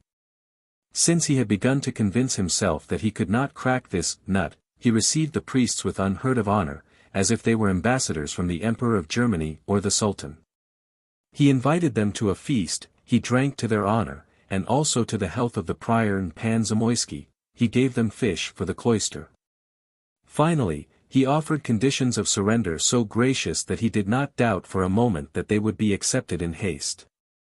The fathers thanked him humbly, as beseemed monks. They took the paper and went their way. Miller promised the opening of the gates at 8 of the following morning. Joy indescribable reigned in the camp of the Swedes. The soldiers left the trenches, approached the walls, and began to address the besieged. But it was announced from the cloister that in an affair of such weight the prior must consult the whole congregation. The monks therefore begged for 1 day's delay. Miller consented without hesitation. Meanwhile they were counseling in the chamber till late at night. Though Miller was an old and trained warrior, though there was not, perhaps, in the whole Swedish army a general who had conducted more negotiations with various places than that Poliorcetes. Still his heart beat unquietly when next morning he saw 2 white habits approaching his quarters. They were not the same fathers. First walked Father Blashinsky, a reader of philosophy, bearing a sealed letter. After him came Father Malahovsky, with hands crossed on his breast, with drooping head and a face slightly pale. The general received them surrounded by his staff and all his noted colonels, and when he had answered politely the submissive bow of Father Blashinsky, he took the letter from his hand hastily and began to read. But all at once his face changed terribly, a wave of blood flew to his head, his eyes were bursting forth, his neck grew thick, and terrible anger raised the hair under his wig. For a while speech was taken from him. He only indicated with his hand the letter to the Prince of Hesse, who ran over it with his eyes, and turning to the colonels, said calmly. The monks declare only this much. That they cannot renounce Jan Casimir before the primate proclaims a new king. Or speaking in other words, they will not recognize Karl Gustav. Here the Prince of Hesse laughed. Sadovsky fixed a jeering glance on Miller, and Count Veyhard began to pluck his own beard from rage. A terrible murmur of excitement rose among those present. Then Miller struck his palms on his knees and cried. Guards, guards! The mustached faces of 4 musketeers showed themselves quickly in the door. Take those shaven sticks, cried the general, and confine them. And Pan Sadovsky, do you trumpet for me under the cloister, that if they open fire from 1 cannon on the walls, I will hang these 2 monks the next moment. The 2 priests were led out amid ridicule and the scoffing of soldiers. The musketeers put their own caps on the priests' heads, or rather on their faces to cover their eyes, and led them of purpose to various obstacles. When either of the priests stumbled or fell, an outburst of laughter was heard in the crowds, but the fallen man they raised with the butts of muskets, and pretending to support, they pushed him by the loins and the shoulders. Some threw horse dung at the priests, others took snow and rubbed it on their shaven crowns, or let it roll down on their habits. The soldiers tore strings from trumpets, and tying one end to the neck of each priest, held the other, and imitating men taking cattle to a fair, called out the prices. Both fathers walked on in silence, with hands crossed on their breasts and prayers on their lips. Finally, trembling from cold and insulted, they were enclosed in a barn. Around the place guards armed with muskets were stationed. Miller's command, or rather his threat, was trumpeted under the cloister walls. The fathers were frightened, and the troops were benumbed from the threat. The cannon were silent, a council was assembled, they knew not what to do. To leave the fathers in cruel hands was impossible, and if they sent others, Miller would detain them as well. A few hours later he himself sent a messenger, asking what the monks thought of doing. They answered that until the fathers were freed no negotiations could take place. For how could the monks believe that the general would observe conditions with them if, despite the chief law of nations, he imprisoned envoys whose sacredness even barbarians respect? To this declaration there was no ready answer. Hence terrible uncertainty weighed on the cloister and froze the zeal of its defenders. The Swedish army dug new trenches in haste, filled baskets with earth, planted cannon. Insolent soldiers pushed forward to within half a musket shot of the walls. They threatened the church, the defenders, half-drunken soldiers shouted, raising their hands toward the walls, "Surrender the cloister, or you will see your monks hanging." Others blasphemed terribly against the Mother of God and the Catholic faith. The besieged, out of respect to the life of the fathers, had to listen with patience. Rage stopped the breath in Kmita's breast. He tore the hair on his head, the clothing on his breast, and wringing his hands, said to Charniecki, "I asked, of what use is negotiation with criminals? Now stand and suffer, while they are crawling into our eyes and blaspheming. Mother of God, have mercy on me, and give me patience. By the living God, they will begin soon to climb the walls. Hold me, chain me like a murderer, for I shall not contain myself." But the Swedes came ever nearer, blaspheming more boldly. Meanwhile a fresh event brought the besieged to despair. Stefan Charniecki in surrendering Krakow had obtained the condition of going out with all his troops, and remaining with them in Silesia till the end of the war. 700 infantry of those troops of the Royal Guard, under command of Colonel Wolf, were near the boundary, and trusting in stipulations, were not on their guard. Count Veyhard persuaded Miller to capture those men. Miller sent Count Veyhard himself, with 2,000 cavalry, who crossing the boundary at night attacked those troops during sleep and captured them to the last man. When they were brought to the Swedish camp, Miller commanded to lead them around the wall, so as to show the priests that that army from which they had hoped succor would serve specially for the capture of Częstochowa. The sight of that brilliant guard of the king dragged along the walls was crushing to the besieged, for no one doubted that Miller would force them first to the storm. Panic spread again among the troops of the cloister. Some of the soldiers began to break their weapons and exclaim that there was help no longer, that it was necessary to surrender at the earliest. Even the hearts of the nobles had fallen. Some of them appeared before Kordetsky again with entreaties to take pity on their children, on the sacred place, on the image, and on the congregation of monks. The courage of the prior and Pan Zamoyski was barely enough to put down this movement. But Kordetsky had the liberation of the imprisoned fathers on his mind first of all, and he took the best method, for he wrote to Miller that he would sacrifice those brothers willingly for the good of the church. Let the general condemn them to death, all would know in future what to expect from him, and what faith to give his promises. Miller was joyful, for he thought the affair was approaching its end.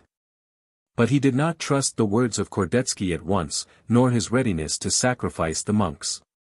He sent therefore one of them, Father Blashinsky, to the cloister, binding him first with an oath to explain the power of the Swedes and the impossibility of resistance. The monk repeated everything faithfully, but his eyes spoke something else, and concluding he said, "But prizing life less than the good of the congregation, I am waiting for the will of the council. And whatsoever you decide I will lay before the enemy most faithfully." They directed him to say, "The monks are anxious to treat, but cannot believe a general who imprisons envoys." Next day the other envoy of the fathers came to the cloister, and returned with a similar answer. After this both heard the sentence of death. The sentence was read at Miller's quarters in presence of the staff and distinguished officers. All observed carefully the faces of the monks, curious to learn what impression the sentence would make, and with the greatest amazement they saw in both a joy as great, as unearthly, as if the highest fortune had been announced to them. The pale faces of the monks flushed suddenly, their eyes were filled with light, and Father Malachovsky said with a voice trembling from emotion, "Ah! Why should we not die today, since we are predestined to fall a sacrifice for our Lord and the King?" Miller commanded to lead them forth straightway. The officers looked at one another. At last one remarked, "A struggle with such fanaticism is difficult." The Prince of Hesse added, "Only the first Christians had such faith." "Is that what you wish to say?" Then he turned to Count Veyhard. "Pan Veyhard," said he, "I should be glad to know what you think of these monks." "I have no need to trouble my head over them," answered he, insolently, "the general has already taken care of them." Then Sadovsky stepped forward to the middle of the room, stood before Miller, and said with decision, "Your worthiness, do not command to execute these monks." "But why not?" "Because there will be no talk of negotiations after that.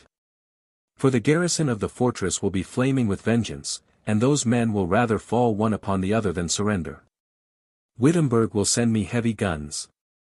"Your worthiness, do not do this deed," continued Sadovsky, with force. "They are envoys who have come here with confidence. I shall not have them hanged on confidence, but on gibbets. The echo of this deed will spread through the whole country, will enrage all hearts, and turn them away from us.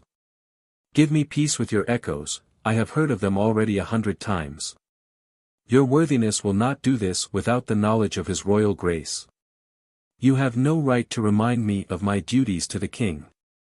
But I have the right to ask for permission to resign from service, and to present my reasons to his royal grace. I wish to be a soldier, not an executioner." The Prince of Hesse issued from the circle in the middle of the room, and said ostentatiously, "Give me your hand. Pan Sadovsky, you are a gentleman, a noble, and an honest man." "What does this mean?" roared Miller, springing from his seat. "General," answered the Prince of Hesse, "I permit myself to remark that Pan Sadovsky is an honorable man, and I judge that there is nothing in this against discipline." Miller did not like the Prince of Hesse. But that cool, polite, and also contemptuous manner of speaking, special to men of high rank, imposed on him, as it does on many persons of low birth. Miller made great efforts to acquire this manner, but had no success. He restrained his outburst, however, and said calmly, "The monks will be hanged tomorrow." "That is not my affair," answered the Prince of Hesse. "But in that event let your worthiness order an attack on those 2,000 Poles who are in our camp, for if you do not they will attack us. Even now it is less dangerous for a Swedish soldier to go among a pack of wolves than among their tents. This is all I have to say, and now I permit myself to wish you success." When he had said this he left the quarters. Miller saw that he had gone too far. But he did not withdraw his orders, and that same day gibbets were erected in view of the whole cloister. At the same time the soldiers, taking advantage of the truce, pushed still nearer the walls, not ceasing to jeer, insult, blaspheme, and challenge. Whole throngs of them climbed the mountain, stood as closely together as if they intended to make an assault. That time Kmita, whom they had not chained as he had requested, did not in fact restrain himself, and thundered from a cannon into the thickest group, with such effect that he laid down in a row all those who stood in front of the shot. That was like a watchword, for at once, without orders, and even in spite of orders, all the cannons began to play, muskets and guns thundered. The Swedes, exposed to fire from every side, fled from the fortress with howling and screaming, many falling dead on the road. Charniecki sprang to Kmita. "Do you know that for that the reward is a bullet in the head?" "I know, all one to me." "Let me be." "In that case aim surely." Kmita aimed surely, soon, however, he missed. A great movement rose meanwhile in the Swedish camp, but it was so evident that the Swedes were the first to violate the truce, that Miller himself recognized in his soul that the besieged were in the right.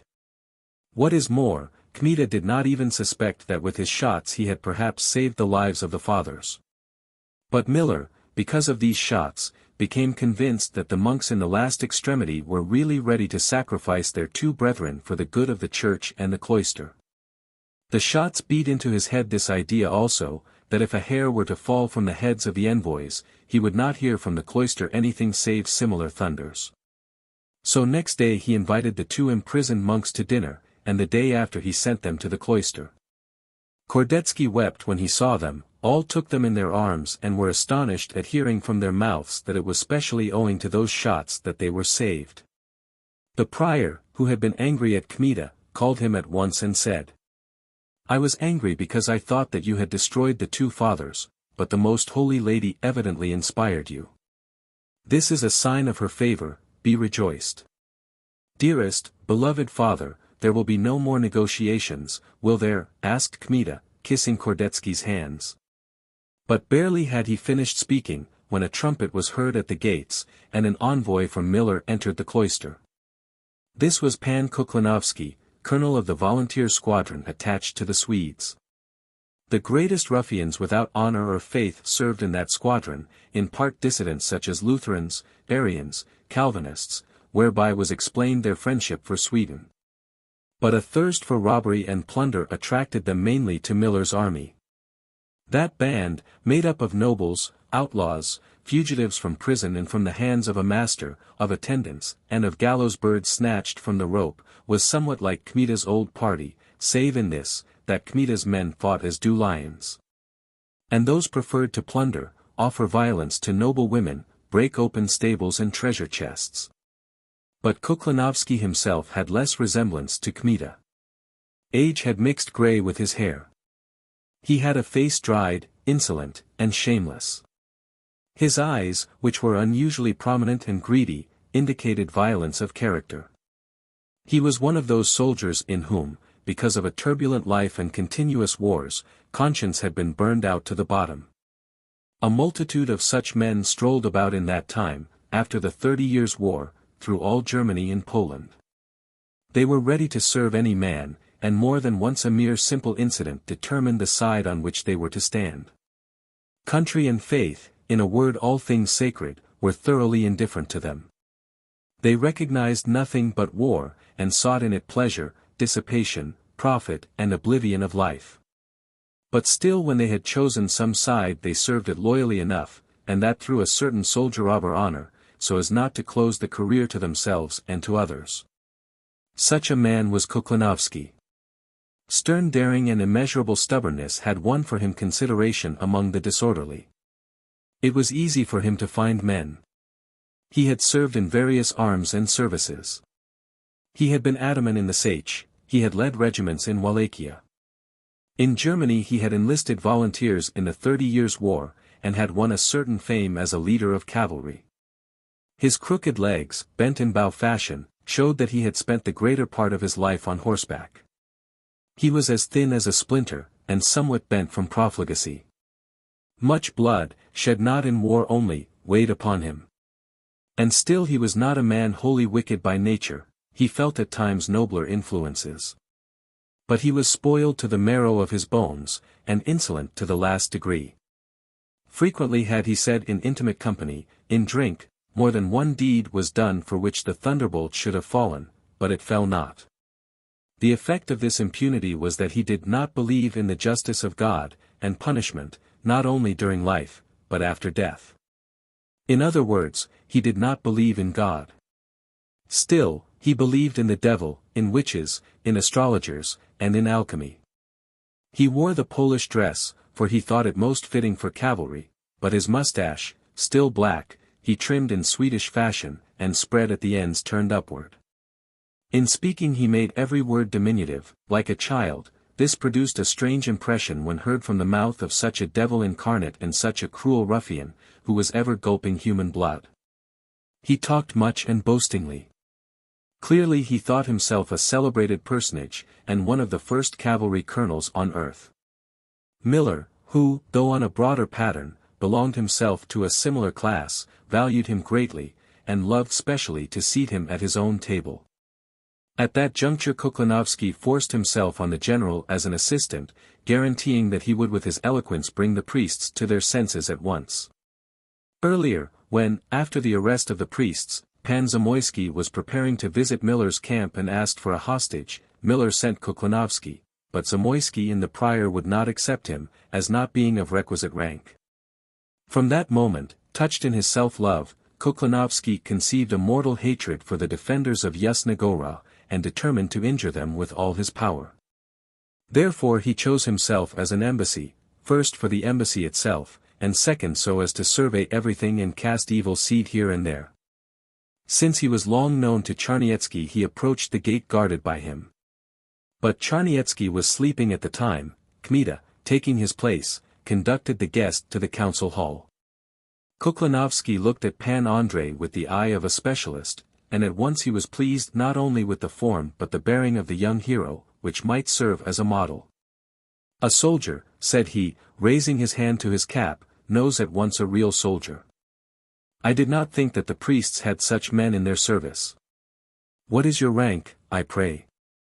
In Kmita, who had the zeal of a new convert, the soul revolted at sight of Poles who served Swedes. Still, he remembered the recent anger of Kordetsky at his disregard of negotiations. Therefore he answered coldly, but calmly. I am Babinik, former colonel in the Lithuanian army, but now a volunteer in the service of the Most Holy Lady. And I am Kuklinovsky, also colonel, of whom you must have heard. For during more than one little war men mentioned frequently that name and this saber. Here he struck at his side, not only here in the Commonwealth, but in foreign countries. With the forehead, said Kmita, I have heard.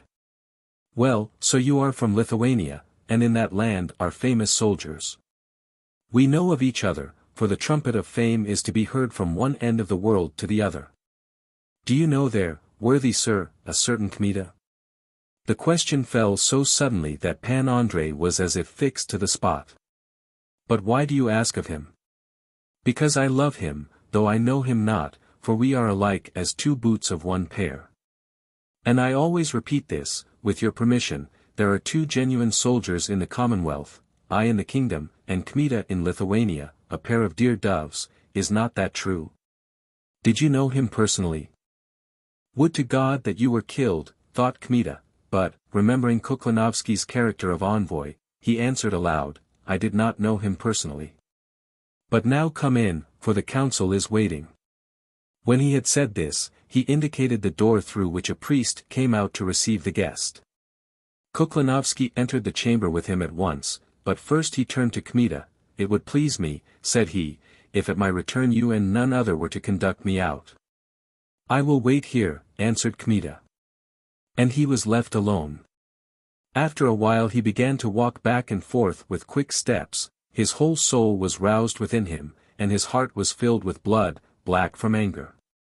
Pitch does not stick to a garment like evil fame to a man, muttered he. This scoundrel, this wretch, this traitor calls me boldly his brother, and thinks he has me as a comrade. See to what I have come. All gallows birds proclaim me their own, and no decent man calls me to mind without horror. I have done little yet, little. If I could only give a lesson to this rascal. It cannot be but that I shall put my score on him. The council lasted long in the chamber. It had grown dark. Kmita was waiting yet. At last Kuklinovsky appeared. Pan Andrei could not see the colonel's face, but he inferred from his quick panting, that the mission had failed, and had been also displeasing, for the envoy had lost desire for talk. They walked on then for some time in silence. Kmita determined meanwhile to get at the truth, and said with feigned sympathy. Surely, you are coming with nothing. Our priests are stubborn, and, between you and me, they act ill, for we cannot defend ourselves forever. Kuklinovsky halted and pulled him by the sleeve. And do you think that they act ill? You have your senses, these priests will be ground into bran, I guarantee that. They are unwilling to obey Kuklinovsky, they will obey his sword. You see, it is not a question of the priests with me, said Kmita, but of this place, which is holy, that is not to be denied, but which the later it is surrendered the more severe must the conditions be. Is what men say true, that through the country tumults are rising, that here and there they are slashing the Swedes, and that the Khan is marching with aid? If that is true, Miller must retreat. I tell you in confidence, a wish for Swedish broth is rising in the country, and likely in the army as well, that is true. They are talking of the Khan also. But Miller will not retreat, in a couple of days heavy artillery will come. We'll dig these foxes out of their hole, and then what will be will be. But you have sense. Here is the gate, said Kmita, here I must leave you, unless you wish me to attend you down the slope. Attend me, attend me. A couple of days ago you fired after an envoy. Indeed. What do you mean? Maybe unwillingly. But better attend me, I have a few words to say to you. And I to you. That is well. They went outside the gate and sank in the darkness. Here Kuklanovsky stopped, and taking Kmita again by the sleeve, began to speak. You, Sir Cavalier, seem to me adroit and foreseeing, and besides I feel in you a soldier, blood and bone. What the devil do you stick to priests for, and not to soldiers? Why be a serving lad for priests? There is a better and a pleasanter company with us, with cups, dice, and women. Do you understand? Here he pressed Kmita's arm with his fingers. This house, continued he, pointing with his finger to the fortress, is on fire, and a fool is he who flees not from a house when 'tis burning. Maybe you fear the name of traitor. Spit on those who would call you that. Come to our company. I, Kuklanovsky, propose this. Obey, if you like, if you don't like, obey not, there will be no offense. General Miller will receive you well, I guarantee that, you have touched my heart, and I speak thus from good wishes. Ours is a joyous company, joyous. A soldier's freedom is in this, to serve whom he likes. Monks are nothing to you. If a bit of virtue hinders you, then cough it out. Remember this also, that honest men serve with us. How many nobles, magnates, hetmans? What can be better? Who takes the part of our little Casimir? No man save Sapieha alone, who is bending Radziwill. Kmita grew curious, did you say that Sapieha is bending Radziwill? I did. He is troubling him terribly there in Podliasy, and is besieging him now in Tykotsin. But we do not disturb him. Why is that? Because the King of Sweden wants them to devour one another. Radziwill was never reliable. He was thinking of himself. Besides, he is barely breathing. Whoever lets himself be besieged is in a fix, he is finished. Will not the Swedes go to succor him? Who is to go? The king himself is in Prussia, for there lies the great question. The elector has wriggled out hitherto, he will not wriggle out this time. In Great Poland is war, Wittenberg is needed in Krakow, Douglas has work with the hill men, so they have left Radziwill to himself. Let Sapieha devour him. Sapieha has grown, that is true, but his turn will come also. Our Karl, when he finishes with Prussia, will twist the horns of Sapieha. Now there is no power against him, for all Lithuania stands at his side. But Chmud. Pontus de la Gardie holds that in his paws, and heavy are the paws, I know him. How is it that Radziwill has fallen, he whose power was equal to that of kings? It is quenching already, quenching. Wonderful are the ordinances of God. The wheel of war changes. But no more of this. Well, what? Do you make up your mind to my proposition? You'll not be sorry. Come to us. If it is too hurried today, think till tomorrow, till the day after, before the heavy artillery comes. These people here trust you evidently, since you pass through the gate as you do now. Or come with letters and go back no more. You attract others to the Swedish side, for you are an envoy of Sweden, said Kmita. It does not beseem you to act otherwise, though in your soul who knows what you think. There are those who serve the Swedes, but wish them ill in their hearts. Word of a cavalier. Answered Koklanovsky, that I speak sincerely, and not because I am filling the function of an envoy. Outside the gate I am no longer an envoy, and if you wish I will remove the office of envoy of my own will, and speak to you as a private man. Throw that vile fortress to the devil. Do you say this as a private man? Yes. And may I give answer to you as to a private man? As true as life I propose it myself. Then listen, Pan Koklanovsky. Here Kmita inclined and looked into the very eyes of the ruffian. You are a rascal, a traitor, a scoundrel, a crabmonger, an arch-cur. Have you enough, or shall I spit in your eyes yet? Koklanovsky was astounded to such a degree that for a time there was silence. What is this? How is this? Do I hear correctly? Have you enough, you cur? Or do you wish me to spit in your eyes? Koklanovsky drew his saber. But Kmita caught him with his iron hand by the wrist, twisted his arm, wrested the saber from him, then slapped him on the cheek so that the sound went out in the darkness. Seized him by the other side, turned him in his hand like a top, and kicking him with all his strength, cried. To a private man, not to an envoy. Koklanovsky rolled down like a stone thrown from a ballista. Pan Andrei went quietly to the gate. The two men parted on the slope of the eminence, hence it was difficult to see them from the walls. But Kmita found waiting for him at the gate Kordetsky, who took him aside at once, and asked. What were you doing so long with Koklanovsky? I was entering into confidence with him, answered Pan Andrei. What did he say? He said that it was true concerning the Khan. Praise be to God, who can change the hearts of pagans and make friends out of enemies. He told me that Great Poland is moving. Praise be to God. That the quarter soldiers are more and more unwilling to remain with the Swedes.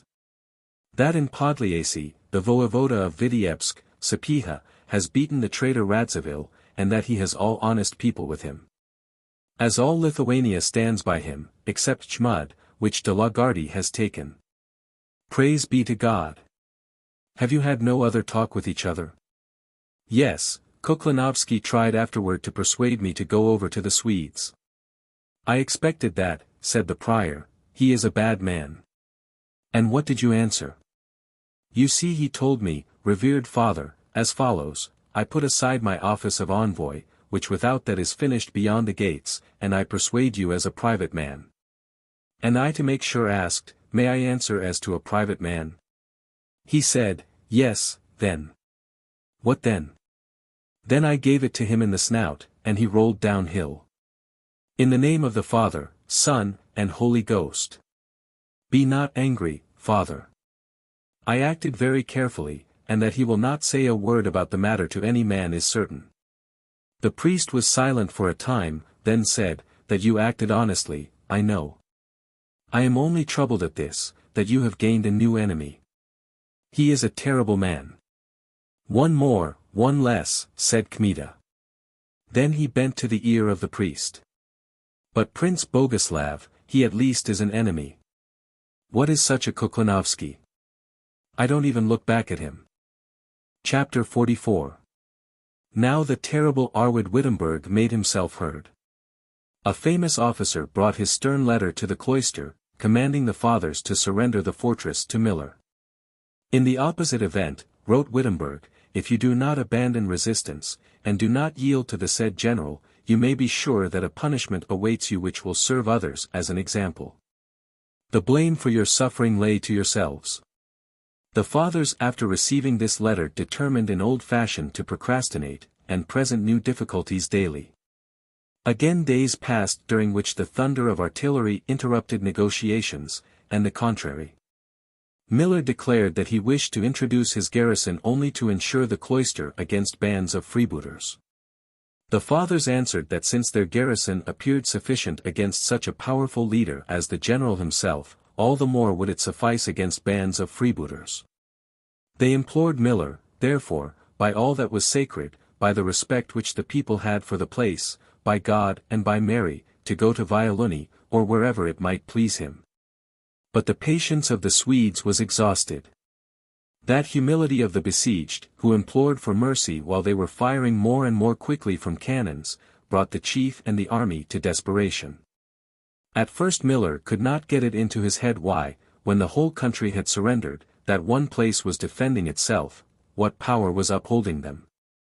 In the name of what hopes did these monks refuse to yield, for what were they striving, for what were they hoping? But flowing time brought more clearly the answer to that question. The resistance which had begun there was spreading like a conflagration. In spite of a rather dull brain, the general saw at last what the question with Kordetsky was. And besides, Sadovsky had explained incontrovertibly that it was not a question of that rocky nest, nor of Yasna Gora, nor of the treasures gathered in the cloister, nor of the safety of the congregation, but of the fate of the whole commonwealth. Miller discovered that that silent priest knew what he was doing, that he had knowledge of his mission, that he had risen as a prophet to enlighten the land by example, to call with a mighty voice to the east and the west, to the north and the south, Sesam Korda. Raise your hearts, in order to rouse, either by his victory or his death and sacrifice, the sleeping from their slumber, to purify the sinful, to bring light into darkness. When he had discovered this, that old warrior was simply terrified at that defender and at his own task. All at once that hen-house of Chenstohova seemed to him a giant mountain defended by a Titan, and the general seemed small to himself. And on his own army he looked, for the first time in his life, as on a handful of wretched worms. Was it for them to raise hands against that mysterious and heaven-touching power? Therefore Miller was terrified, and doubt began to steal into his heart. Seeing that the fault would be placed upon him, he began himself to seek the guilty, and his anger fell first on Count Veyhard. Disputes rose in the camp, and dissensions began to inflame hearts against one another. The works of the siege had to suffer therefrom. Miller had been too long accustomed to estimate men and events by the common measure of a soldier, not to console himself still at times with the thought that at last the fortress would surrender. And taking things in human fashion, it could not be otherwise. Besides, Wittenberg was sending him 6 siege guns of the heaviest caliber, which had shown their force at Krakow. Devil take it, thought Miller. Such walls will not stand against guns like these, and if that nest of terrors, of superstitions, of enchantment, winds up in smoke, then things will take another turn, and the whole country will be pacified. While waiting for the heavier guns, he commanded to fire from the smaller. The days of conflict returned. But in vain did balls of fire fall on the roofs, in vain did the best gunners exert superhuman power. As often as the wind blew away the sea of smoke, the cloister appeared untouched, imposing as ever, lofty, with towers piercing calmly the blue of the sky. At the same time things happened which spread superstitious terror among the besiegers. Now balls flew over the whole mountain and struck soldiers on the other side, now a gunner, occupied in aiming a gun, fell on a sudden, now smoke disposed itself in terrible and strange forms. Now powder in the boxes exploded all at once, as if fired by some invisible hand. Besides, soldiers were perishing continually who alone, in 2s or in 3s, went out of the camp. Suspicion fell on the Polish auxiliary squadrons, which, with the exception of Kuklinovsky's regiment, refused out and out every cooperation in the siege, and showed daily more menacing looks. Miller threatened Colonel Zbrojek with a court-martial, but he answered in presence of all the officers, "Try it, General." Officers from the Polish squadrons strolled purposely through the Swedish camp, exhibiting contempt and disregard for the soldiers, and raising quarrels with the officers. Thence it came to duels, in which the Swedes, as less trained in fencing, fell victims more frequently. Miller issued a severe order against duels, and finally forbade the Poles' entrance to the camp. From this it came that at last both armies were side by side like enemies, merely awaiting an opportunity for battle. But the cloister defended itself ever better. It turned out that the guns sent by Pan Myaskovsky were in no wise inferior to those which Miller had, and the gunners through constant practice arrived at such accuracy that each shot threw down an enemy. The Swedes attributed this to enchantment. The gunners answered the officers that with that power which defended the cloister it was no business of theirs to do battle. A certain morning a panic began in the southwestern trench, for the soldiers had seen distinctly a woman in a blue robe shielding the church and the cloister. At sight of this they threw themselves down on their faces. In vain did Miller ride up, in vain did he explain that mist and smoke had disposed themselves in that form, in vain besides was his threat of court-martial and punishment. At the first moment no one would hear him, especially as the general himself was unable to hide his amazement.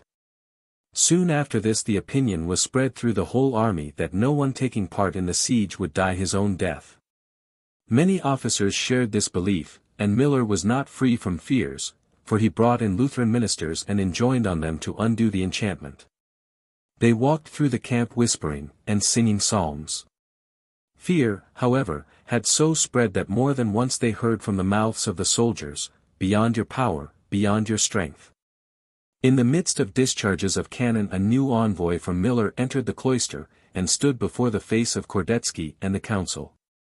This was Pan Sledkovsky, chamberlain of Rava, whom Swedish parties had seized as he was returning from Prussia. They received him coldly and harshly, though he had an honest face and his look was as mild as the sky. But the monks had grown accustomed to see honest faces on traitors. He was not confused a whit by such a reception. Combing briskly his yellow forelock with his fingers, he began. "Praised be Jesus Christ! For the ages of ages!" answered the congregation, in a chorus. And Kordetsky added at once, "Blessed be those who serve him." "I serve him," answered Sledkovsky, "and that I serve him more sincerely than I do Miller will be shown soon." Permit me, worthy and beloved fathers, to cough, for I must first spit out foulness. Miller then, tfu, sent me, my good lords, to you to persuade you, tfu, to surrender. But I accepted the office so as to say to you, defend yourselves, think not of surrender, for the Swedes are spinning thin, and the devil is taking them by the eye. The monks and the laity were astonished at sight of such an envoy. Pan Zamoyski exclaimed at once, "As God is dear to me, this is an honest man," and springing to him began to shake his hand, but Sledkovsky, gathering his forelock into one bunch, said, "That I am no knave will be shown straightway. I have become Miller's envoy so as to tell you news so favorable that I could wish, my good lords, to tell it all in one breath. Give thanks to God and His Most Holy Mother who chose you as instruments for changing men's hearts. The country, taught by your example and by your defense, is beginning to throw off the yoke of the Swedes. What's the use in talking? In Great Poland and Mazovia the people are beating the Swedes, destroying smaller parties, blocking roads and passages. In some places they have given the enemy terrible punishment already. The nobles are mounting their horses, the peasants are gathering in crowds, and when they seize a Swede they tear straps out of him. Chips are flying, tow is flying. This is what it has come to. And whose work is this? Yours.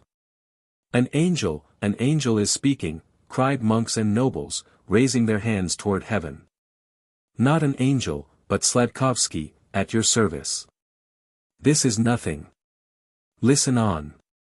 The Khan, remembering the kindness of the brother of our rightful king, Yen Casimir, to whom may God give many years, is marching with aid, and has already passed the boundary of the Commonwealth. The Cossacks who were opposed he has cut to pieces, and is moving on with a horde of 100,000 toward Lvov, and Melnitsky Nolens Volans is coming with him. For God's sake, for God's sake!" repeated people, overcome as it were by happiness. But Pan Sledkovsky, sweating and waving his hand, with still more vigor cried, "That is nothing yet. Pan Stefan Charniecki, with whom the Swedes violated faith, for they carried captive his infantry under Wolf, feels free of his word and is mounting. Yen Casimir is collecting troops, and may return any day to the country and the hetmans. Listen further, the hetmans, Pototsky and Lanskaransky, and with them all the troops, are waiting only for the coming of the king to desert the Swedes and raise sabers against them. Meanwhile they are coming to an understanding with Sapieha and the Khan. The Swedes are in terror, there is fire in the whole country, war in the whole country, whosoever is living is going to the field. What took place in the hearts of the monks and the nobles is difficult of description. Some wept, some fell on their knees, others repeated, "It cannot be, it cannot be." Hearing this, Sladkovsky approached the great crucifix hanging on the wall and said, "I place my hands on these feet of Christ pierced with a nail, and swear that I declare the pure and clean truth. I repeat only, defend yourselves, fail not. Trust not the Swedes, think not that by submission and surrender you could ensure any safety for yourselves. They keep no promises, no treaties. You who are closed in here know not what is passing in the whole country, what oppression has come, what deeds of violence are done, murdering of priests, profanation of sanctuaries, contempt of all law. They promise you everything, they observe nothing. The whole kingdom is given up as plunder to a dissolute soldiery. Even those who still adhere to the Swedes are unable to escape injustice. Such is the punishment of God on traitors, on those who break faith with the king. Delay. I, as you see me here, if only I survive, if I succeed in slipping away from Miller, will move straightway to Silesia, to our king. I will fall at his feet and say, Gracious king, save Częstochowa and your most faithful servants. But, most beloved fathers, stand firm, for the salvation of the whole Commonwealth is depending upon you." Here Sladkovsky's voice trembled, tears appeared on his eyelids, but he spoke further. "You will have grievous times yet, siege guns are coming from Krakow, which 200 infantry are bringing. One is a particularly dreadful cannon. Terrible assaults will follow. But these will be the last efforts. Endure yet these, for salvation is coming already. By these red wounds of God, the king, the hetmans, the army, the whole Commonwealth will come to rescue its patroness. This is what I tell you, rescue, salvation, glory is right here, not distant." The worthy noble now burst into tears, and sobbing became universal. Ah! Still better news was due to that wearied handful of defenders, to that handful of faithful servants, and a sure consolation from the country. The prior rose, approached Sladkovsky, and opened wide his arms. Sladkovsky rushed into them, and they embraced each other long. Others following their example began to fall into one another's arms, embrace, kiss, and congratulate one another as if the Swedes had already retreated. At last the prior said, "To the chapel, my brethren, to the chapel." He went in advance, and after him the others. All the candles were lighted, for it was growing dark outside. And the curtains were drawn aside from the wonder-working image, from which sweet abundant rays were scattered at once round about. Kordetsky knelt on the steps, farther away the monks, the nobles, and common people. Women with children were present also. Pale and wearied faces and eyes which had wept were raised toward the image, but from behind the tears was shining on each face a smile of happiness. Silence continued for a time. At last Kordetsky began. "Under thy protection we take refuge, Holy Mother of God." Further words stopped on his lips. Weariness, long suffering, hidden alarms, together with the gladsome hope of rescue, rose in him like a mighty wave. Therefore sobbing shook his breast, and that man, who bore on his shoulders the fate of the whole country, bent like a weak child, fell on his face, and with weeping immeasurable had strength only to cry, "O Mary, Mary, Mary." All wept with him, but the image from above cast brightest rays. It was late at night when the monks and the nobles went each his own way to the walls, but Kordetsky remained all night lying in the chapel in the form of a cross. There were fears in the cloister that weariness might overpower him. But next morning he appeared on the bastions, went among the soldiers and the garrison, glad and refreshed, and here and there he repeated, "Children, the Most Holy Lady will show again that she is mightier than siege guns. And then will come the end of your sorrows and torments." That morning Jacek Juhansky, an inhabitant of Częstochowa, disguised as a Swede, approached the walls to confirm the news that great guns were coming from Krakow, but also that the Khan with the horde was approaching. He delivered a letter from Father Anton Paszkowski, of the monastery at Krakow, who, describing the terrible cruelty and robbery of the Swedes, incited and implored the fathers of Yasna Gora to put no trust in the promises of the enemy, but to defend the sacred place patiently against the insolence of the godless. There is no faith in the Swedes, wrote Father Pashkovsky, no religion. Nothing divine or human is sacred and inviolate for them. It is not their custom to respect anything, though guarded by treaties or public declarations. That was the day of the Immaculate Conception. Some tens of officers and soldiers of the allied Polish squadrons besought with most urgent requests Miller's permission to go to the fortress for divine service. Perhaps Miller thought that they would become friendly with the garrison, carry news of the siege guns and spread alarm. Perhaps he did not wish by refusing to cast sparks on inflammable elements, which without that made relations between the Poles and the Swedes more and more dangerous. 'Tis enough that he gave the permission. With these quarter soldiers went a certain Tartar of the Polish Mohammedan Tartars. He, amid universal astonishment, encouraged the monks not to yield their holy place to vile enemies, considering with certainty that the Swedes would soon go away with shame and defeat. The quarter soldiers repeated the same, confirming completely the news brought by Sledkovsky. All this taken together raised the courage of the besieged to such a degree that they had no fear of those gigantic cannons, and the soldiers made sport of them among themselves. After services firing began on both sides. There was a certain Swedish soldier who had come many times to the wall, and with a trumpet-like voice had blasphemed against the Mother of God. Many a time had the besieged fired at him, but always without result. Kmita aimed at him once, but his bowstring broke. The soldier became more and more insolent, and roused others by his daring. It was said that he had 7 devils in his service who guarded and shielded him. He came this day again to blaspheme. But the besieged, trusting that on the day of the Immaculate Conception enchantments would have less effect, determined to punish him without fail. They fired a good while in vain. At last a cannon ball, rebounding from an ice wall, and tripping along the snow like a bird, struck him straight in the breast and tore him in two. The defenders comforted themselves with this and cried out, "Who will blaspheme against her another time?" Meanwhile the revilers had rushed down to the trenches, in panic. The Swedes fired at the walls and the roofs. But the balls brought no terror to the besieged. The old beggar woman, Constantia, who dwelt in a cranny of the cliff, used to go, as if in ridicule of the Swedes, along the whole slope, gathering bullets in her apron, and threatening from time to time the soldiers with her staff. They, thinking her a witch, were afraid she would injure them, especially when they saw that bullets did not touch her. 2 whole days passed in vain firing. They hurled on the roof ship ropes very thickly steeped in pitch. These flew like fiery serpents, but the guards, trained in a masterly manner, met the danger in time. A night came with such darkness that, in spite of the fires, tar barrels, and the fireworks of Father Lyasoda, the besieged could see nothing.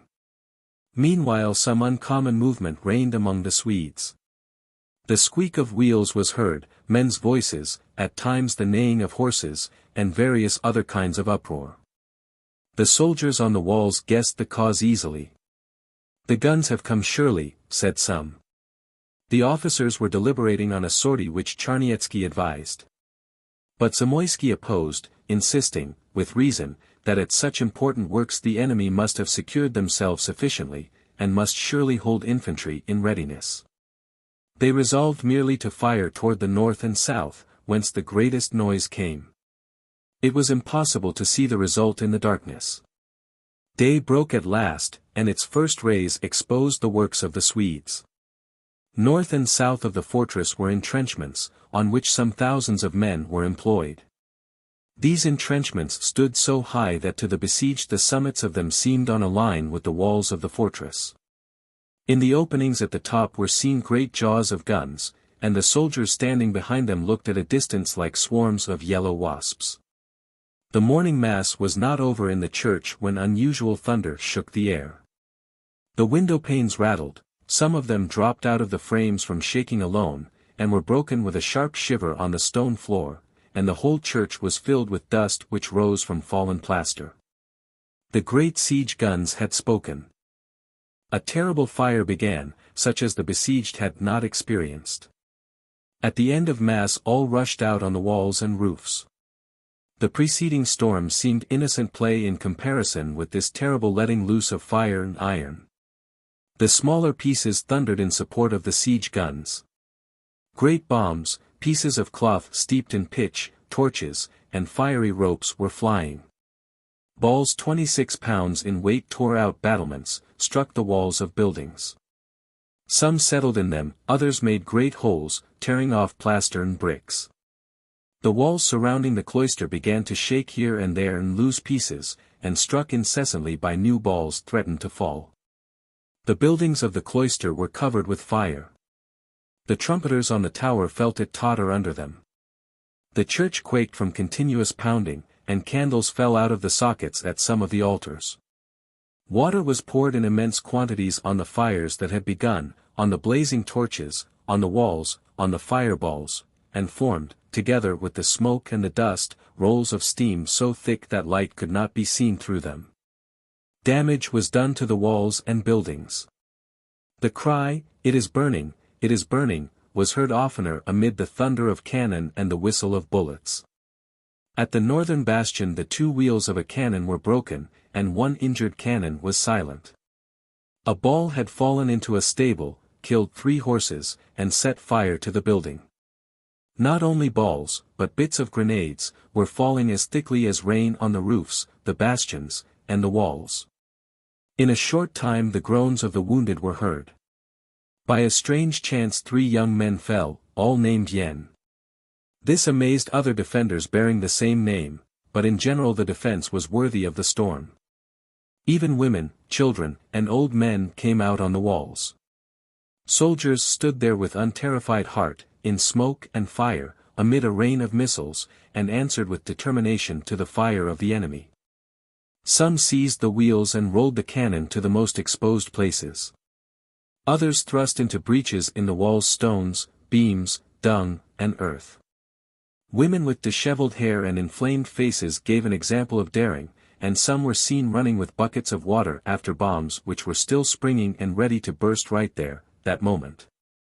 Ardor rose every instant, as if that smell of powder, smoke, and steam, that thunder, those streams of fire and iron, had the property of rousing it.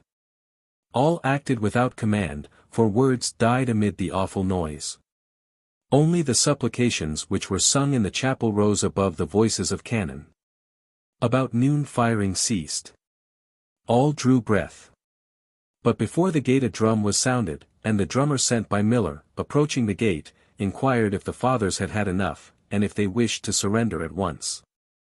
Kordetsky answered that they would deliberate over the question till morning.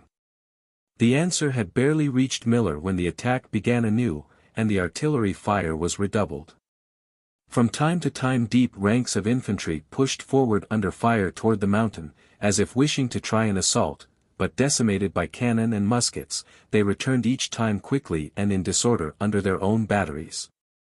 As a wave of the sea covers the shore and when it retreats leaves on the sand weeds, mussels, and various fragments broken in the deep, so each one of those Swedish waves when it sank back left behind bodies thrown here and there on the slope.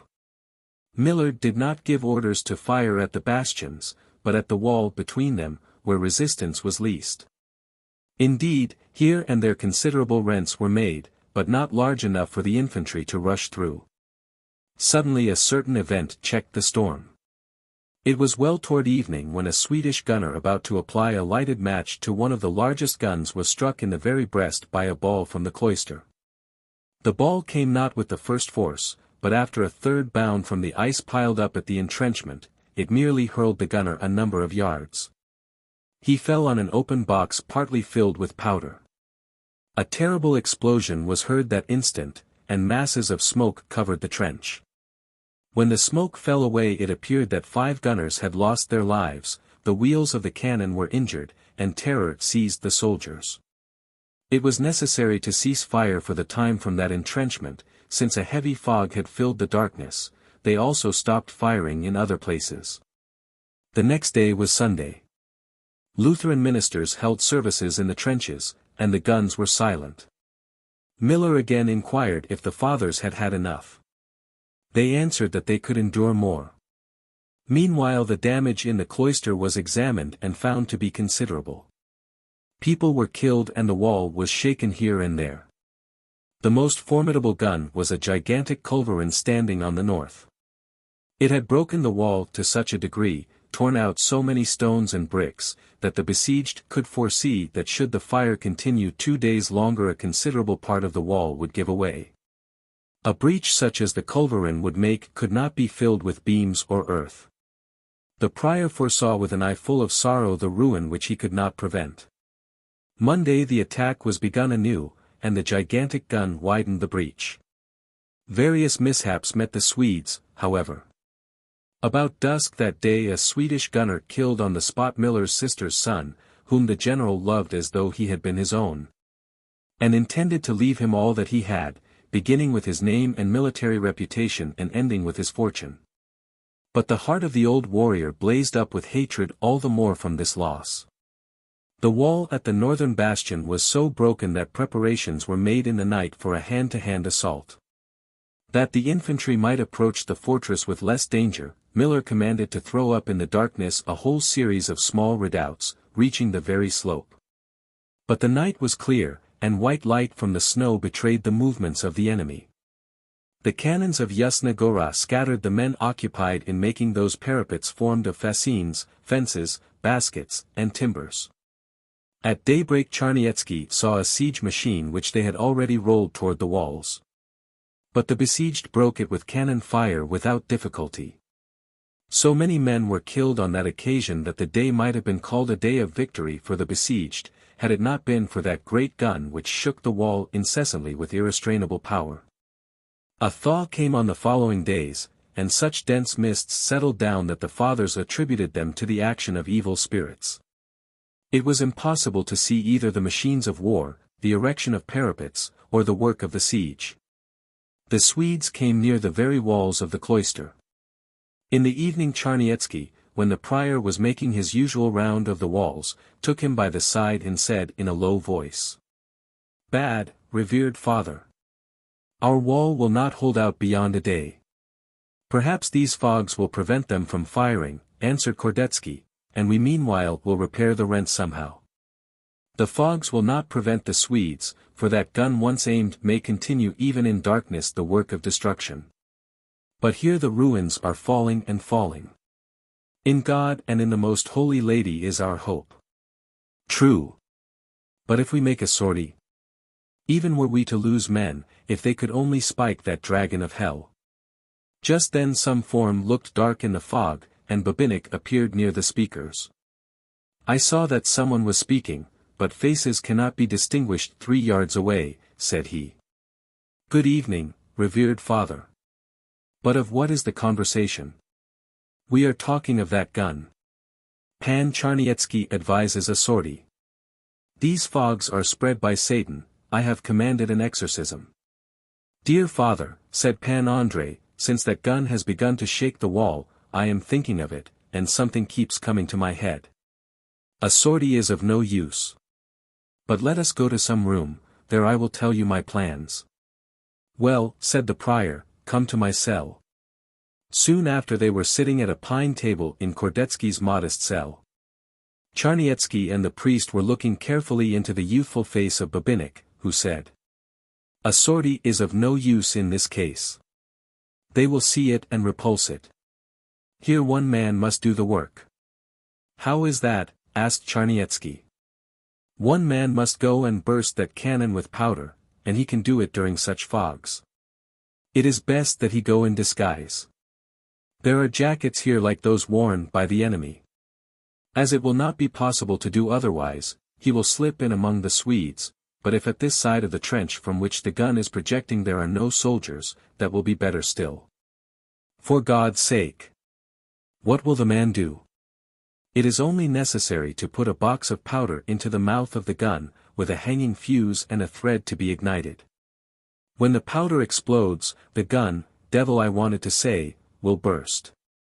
Oh, my son! What do you say? Is it little powder that they thrust into it every day, and it does not burst?"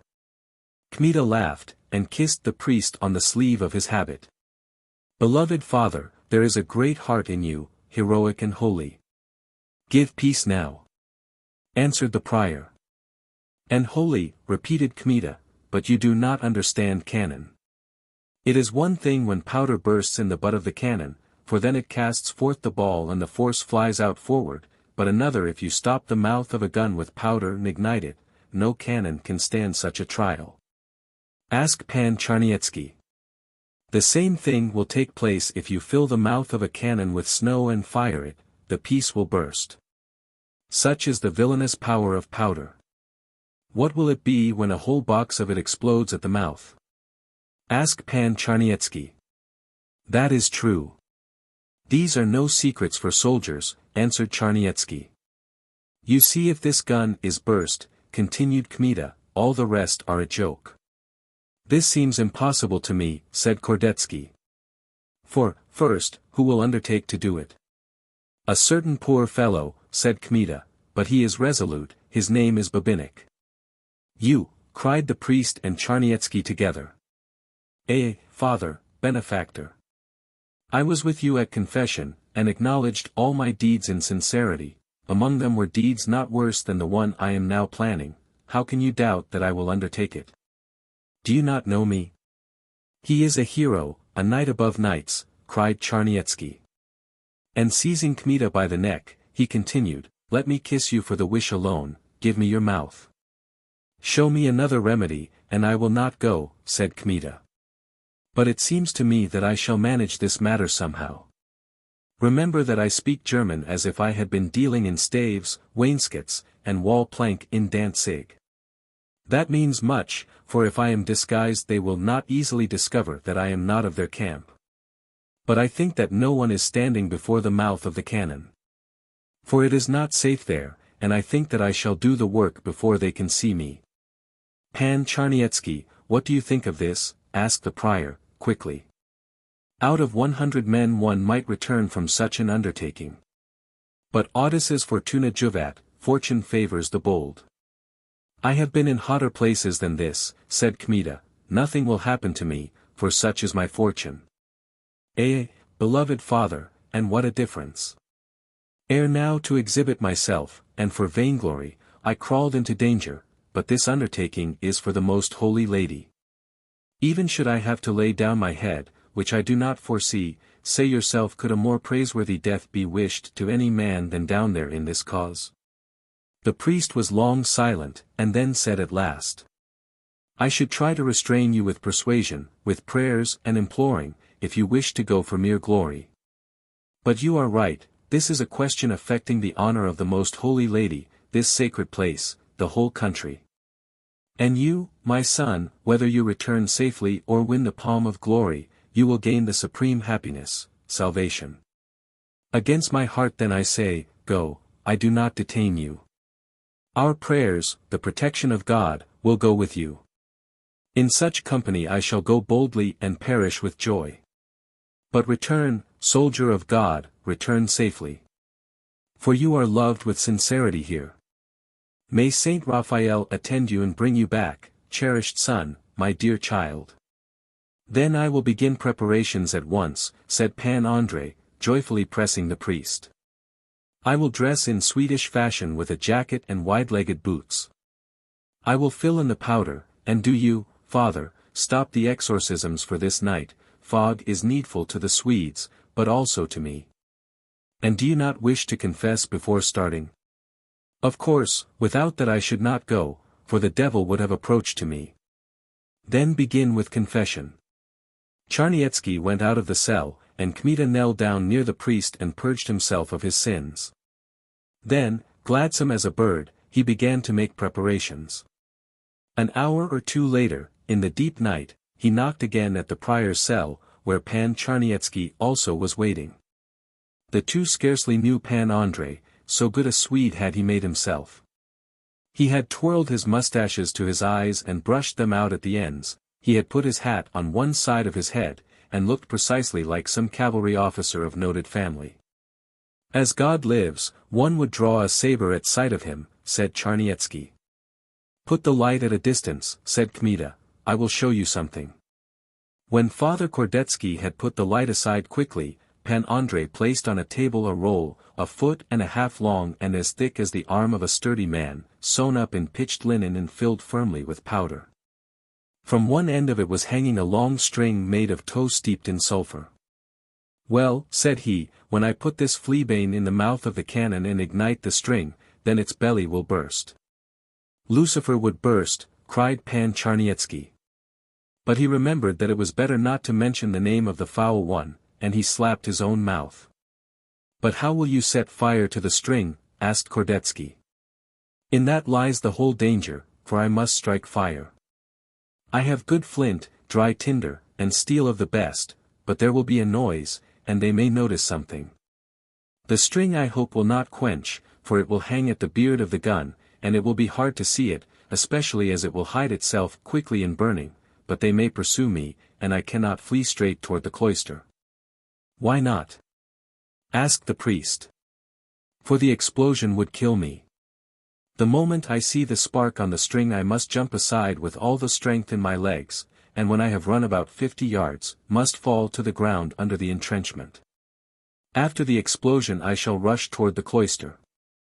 My God, how many dangers," said the prior, raising his eyes to heaven.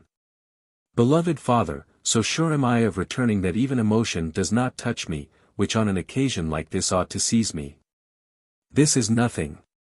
Farewell, and pray the Lord God to give me luck. Only conduct me to the gate." "How is that? Do you want to go now?" asked Charnyetski. "Am I to wait till daylight, or till the fog rises? Is not my head dear to me?" But Pan Andrei did not go that night, for just as they came to the gate, darkness, as if out of spite, began to grow light. Some movement too was heard around the great siege gun. Next morning the besieged were convinced that the gun was transferred to another place. The Swedes had received apparently some report of a great weakness in the wall a little beyond the bend near the southern bastion, and they determined to direct missiles to that spot. Maybe too the prior was not a stranger to the affair, for the day before they had seen old Kostuha, Constantia, going out of the cloister. She was employed chiefly when there was need of giving false reports to the Swedes. Be that as it may, it was a mistake on their part, for the besieged could now repair in the old place the walls so greatly shaken, and to make a new breach a number of days would be needed. The nights were clear in succession, the days full of uproar. The Swedes fired with terrible energy. The spirit of doubt began again to fly over the fortress. Among the besieged were nobles who wished to surrender. Some of the monks too had lost heart. The opposition gained strength and importance. The prior made head against it with unrestrained energy, but his health began to give way. Meanwhile came reinforcements to the Swedes and supplies from Krakow, especially terrible explosive missiles in the form of iron cylinders filled with powder and lead. These caused more terror than damage to the besieged. Kmita, from the time that he had conceived the plan of bursting the siege gun, secreted himself in the fortress. He looked every day at the roll, with heartsickness. On reflection he made it still larger, so that it was almost an ell long and as thick as a bootleg. In the evening he cast greedy looks toward the gun, then examined the sky like an astrologer. But the bright moon, shining on the snow continually, baffled his plan. All at once a thaw came, clouds covered the horizon, and the night was dark, so dark that even strain your eyes you could see nothing. Pan Andrei fell into such humor as if someone had given him the steed of the Sultan, and midnight had barely sounded when he stood before Charnyetski in his cavalry dress, the roll under his arm. "I am going," said he. "Wait, I will speak to the prior." "That is well. Kiss me, Pan Pyotr, and go for the prior." Charnyetski kissed him with feeling, and turned away. He had hardly gone 30 steps when Kordetsky stood before him in white. He had guessed that Kmita was going, and had come there to bless him. "Babinnik is ready, he is only waiting for your reverence." I hurry," answered the priest. "O Mother of God, save him and aid him." After a while both were standing at the opening where Charnyetski left Kmita, but there was no trace of him. "He has gone," said the prior, in amazement. "He has gone," repeated Charniecki. "But, the traitor," said the prior, with emotion. "I intended to put this little scapular on his neck." Both ceased to speak, there was silence around, and as the darkness was dense there was firing from neither side. On a sudden Charniecki whispered eagerly. "As God is dear to me, he is not even trying to go in silence. Do you hear steps crushing the snow?" "Most holy lady, guard thy servant," said the prior. Both listened carefully for a time, till the brisk steps and the noise on the snow had ceased. "Do you know, your reverence, at moments I think that he will succeed, and I fear nothing for him." The strange man went as if he were going to an inn to drink a glass of liquor. "What courage he has in him! Either he will lay down his head untimely, or he will be hetman. Hum. If I did not know him as a servant of Mary, I should think that he has. God give him success, God grant it to him. For such another cavalier there is not in the Commonwealth." "It is so dark," said Kordetsky. "But they are on their guard since the night of your sortie. He might come upon a whole rank before he could see it." "I do not think so. The infantry are watching, that I know, and watch carefully. But they are in the entrenchment, not before the muzzles of their own cannon. If they do not hear the steps, he can easily push under the entrenchment, and then the height of it alone will cover him, uf." Here Charniecki puffed and ceased speaking, for his heart began to beat like a hammer from expectation and alarm, and breath failed him. Kordetsky made the sign of the cross in the darkness. A third person stood near the two. This was Zamoyski. "What is the matter?" asked he. "Babinnik has gone to blow up the siege gun." "How is that?" "What is that?" "He took a roll of powder, cord, and flint, and went." Zamoyski pressed his head between his hands. "Jesus, Mary! Jesus, Mary! All alone! All alone! Who let him go? That's an impossible deed." For the might of God all things are possible, even his safe return," said Kordetsky. Zamoyski was silent. Charniecki began to pant from emotion. "Let us pray," said the prior. The three knelt down and began to pray. But anxiety raised the hair on the heads of both knights. A quarter of an hour passed, half an hour as long as a lifetime. "There will be nothing now," said Charniecki, sighing deeply. All at once in the distance a gigantic column of flame burst forth, and a roar as if all the thunders of heaven had been hurled to the earth. It shook the walls, the church, and the cloister. He has burst it," shouted Charniecki. New explosions interrupted further speech of his. Kordetsky threw himself on his knees, and raising his hands, cried to heaven, "Most Holy Mother, Guardian, Patroness, bring him back safely." A noise was made on the walls. The garrison, not knowing what had happened, seized their arms. The monks rushed from their cells. No one was sleeping. Even women sprang forth. Questions and answers crossed one another like lightnings. "What has happened?" "An assault. The Swedish gun has burst," cried one of the cannoneers. "A miracle, a miracle. The largest gun is burst." "That great one." "Where is the prior?" "On the wall. He is praying, he did this." "Babinnik burst the gun," cried Charniecki. "Babinnik, Babinnik. Praise to the Most Holy Lady. They will harm us no longer." At the same time sounds of confusion rose from the Swedish camp. In all the trenches fires began to shine. An increasing uproar was heard. By the light of the fires masses of soldiers were seen moving in various directions without order, trumpets sounded, drums rolled continually, to the walls came shouts in which alarm and amazement were heard. Kordetsky continued kneeling on the wall. At last the night began to grow pale, but Babinnik came not to the fortress. Chapter 45. What had happened to Pan Andrei, and in what way had he been able to carry out his plan? After leaving the fortress he advanced some time with a sure and wary step.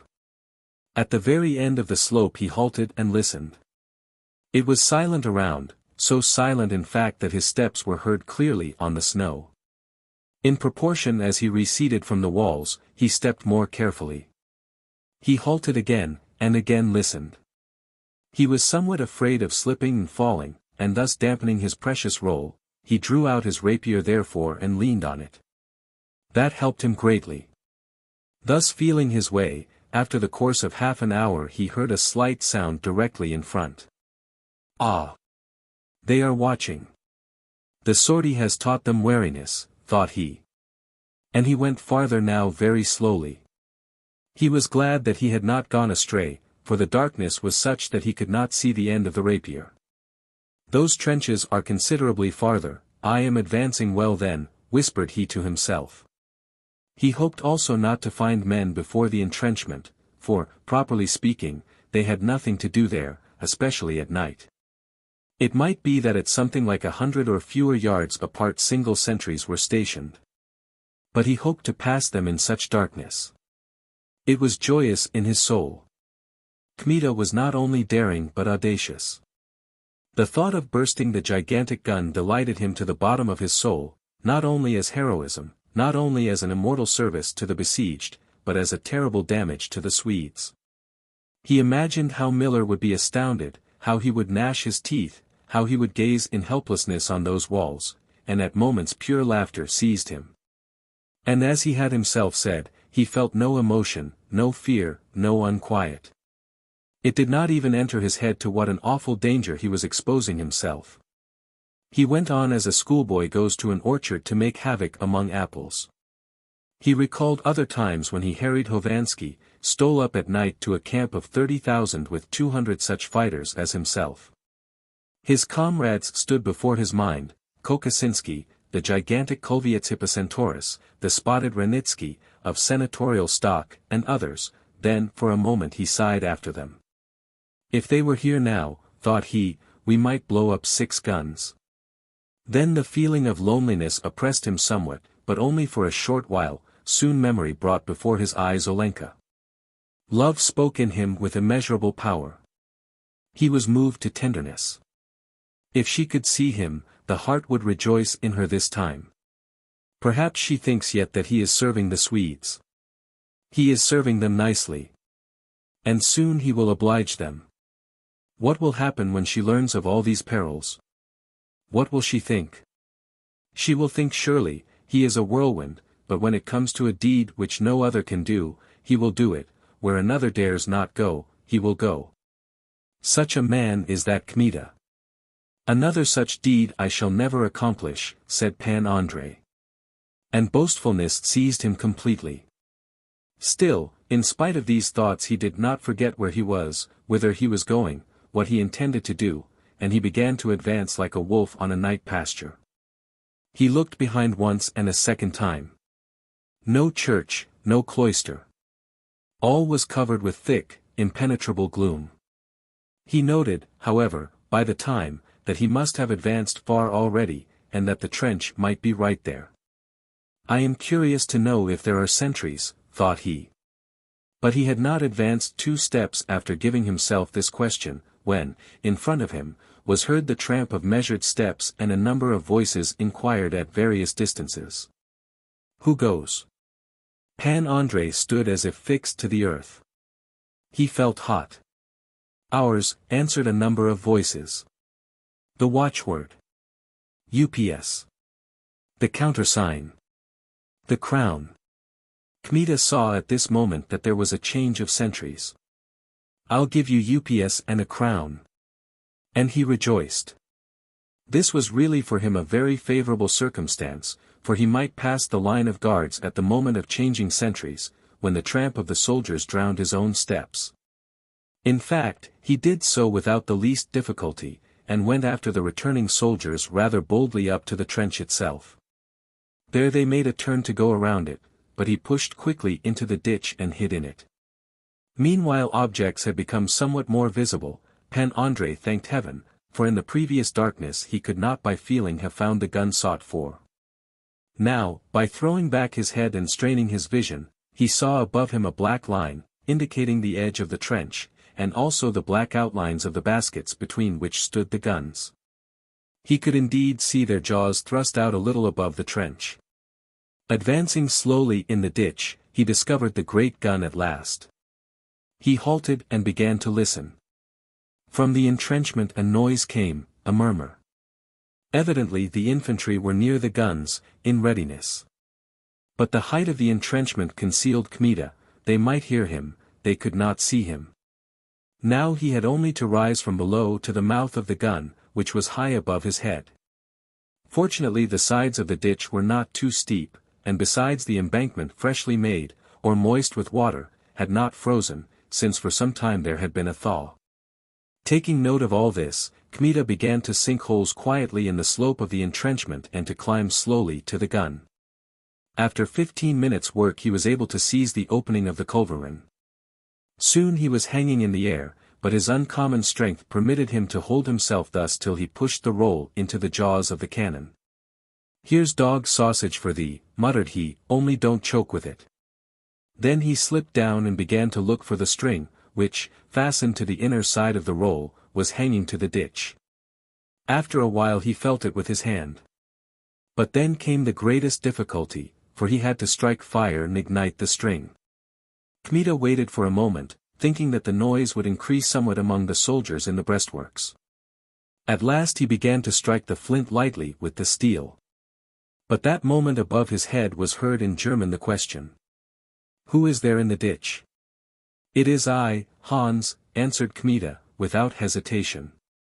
"The devils have taken my ramrod into the ditch, and I am striking fire to find it." All right," said the gunner. "It is your luck there is no firing, for the wind would have taken your head off." "Ah!" thought Kmita, "the gun besides my charge has still its own, so much the better." At that moment the sulphur string caught, and delicate little sparks began to run upward along its dry exterior. It was time to disappear. Kmita hurried along the ditch with all the strength in his legs, not losing an instant, not thinking over much of the noise he was making.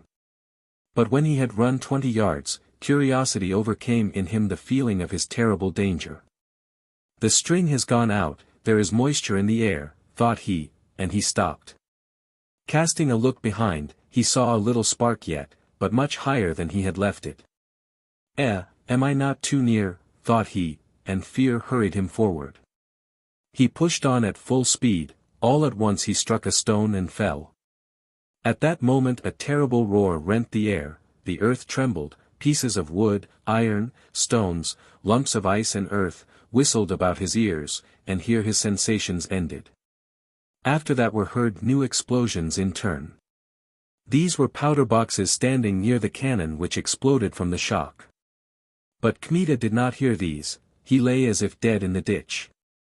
He did not hear also how, after a time of deep silence, the groans of men were heard, cries and shouts for help, how nearly half the army, Swedish and Allied, assembled. The confusion and uproar lasted long, till from the chaos of testimony the Swedish general reached the fact that the siege gun had been blown up of purpose by someone. Search was ordered immediately. In the morning the searching soldiers found Kmita lying in the ditch. It appeared that he was merely stunned from the explosion. He had lost, to begin with, control of his hands and feet. His powerlessness lasted the whole ensuing day. They nursed him with the utmost care. In the evening he had recovered his power almost completely. He was brought then by command before Miller, who occupied the middle place at the table in his quarters. Around him sat the Prince of Hesse, Count Vehard, Sadovsky, all the noted officers of the Swedes, of the Poles, Zbrojek, Kalinsky, and Koklanovsky. The last at sight of Kmita became blue, his eyes burned like two coals, and his mustaches began to quiver. Without awaiting the question of the general, he said, "I know this bird. He is from the Chenstohova garrison. His name is Babinik." Kmita was silent, pallor and weariness were evident on his face, but his glance was bold and his countenance calm. "Did you blow up the siege gun?" asked Miller. "I did." How did you do it? Kmita stated all briefly, concealed nothing. The officers looked at one another in amazement. A hero, whispered the Prince of Hesse to Sadovsky. But Sadovsky inclined to Count Veyhard. Count Veyhard, asked he, how are we to take a fortress with such defenders? What do you think, will they surrender? There are more of us in the fortress ready for such deeds, said Kmita. You know not the day nor the hour. I too have more than one halter in the camp, said Miller. We know that. But you will not take Yasna Gora while there is one man alive there. A moment of silence followed. Then Miller inquired. Is your name Babinnik? Pan Andrei thought that after what he had done, and in presence of death, the time had come in which he had no need to conceal his name. Let people forget the faults and transgressions bound up with it, let glory and devotion shine over them. My name is not Babinnik, said he, with a certain pride, my name is Andrei Kmita, I was colonel of my own personal squadron in the Lithuanian contingent. Hardly had Koklanovsky heard this when he sprang up as if possessed, stuck out his eyes, opened his mouth, and began to strike his sides with his hands. At last he cried. General, I beg for a word without delay, without delay. A murmur rose at the same time among the Polish officers, which the Swedes heard with wonder, since for them the name Kmita meant nothing. They noted at once that this must be no common soldier, for Zbrojek rose, and approaching the prisoner said. Worthy colonel, in the straits in which you are I cannot help you, but give me your hand, I pray. Kmita raised his head and began to snort. I will not give a hand to traitors who serve against their country. Zbrojek's face flushed. Kalinski, who stood right behind him, withdrew. The Swedish officers surrounded them at once, asking what man this Kmita was whose name had made such an impression. During this time Koklanovsky had squeezed Miller up to the window, and said.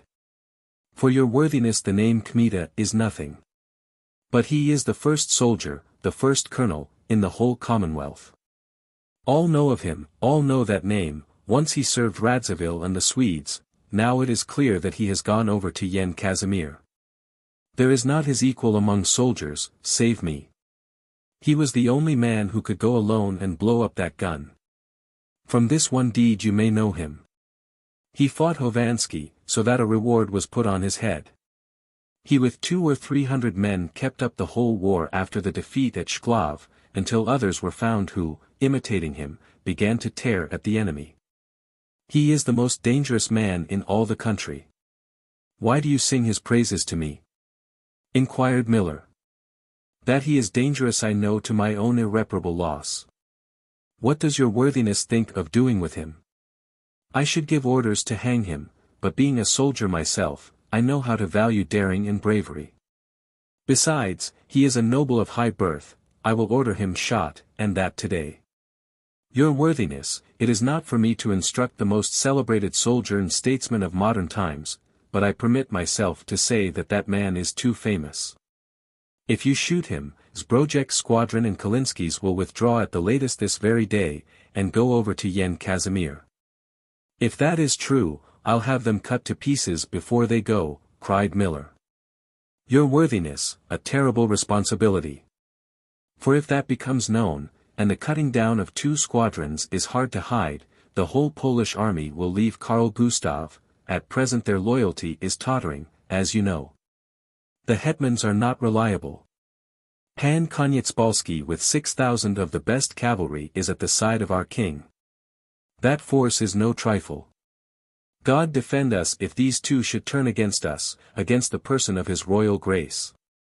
Besides, this fortress defends itself.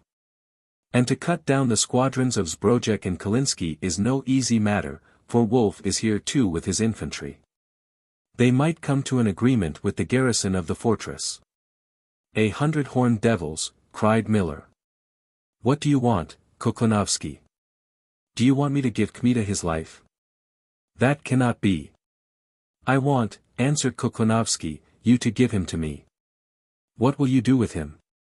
I will tear him alive from his skin. You did not know even his real name, you do not know him. What have you against him? I made his acquaintance first in the fortress, where I have been twice as an envoy to the monks. Have you reasons for vengeance? Your worthiness, I wished privately to bring him to our camp. He, taking advantage of the fact that I laid aside my office of envoy, insulted me, Kuklinovsky, as no man in life has insulted me. What did he do to you? Kuklinovsky trembled and gnashed his teeth. Better not speak of it. Only give him to me.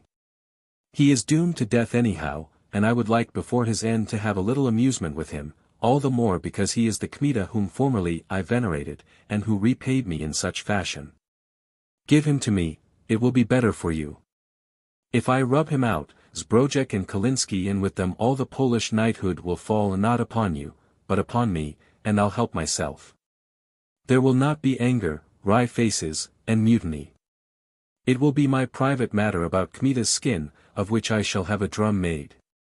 Miller fell to thinking, a sudden suspicion flashed over his face. Kuklinovsky, said he, maybe you wish to save him? Kuklinovsky smiled quietly, but that smile was so terrible and sincere that Miller ceased to doubt.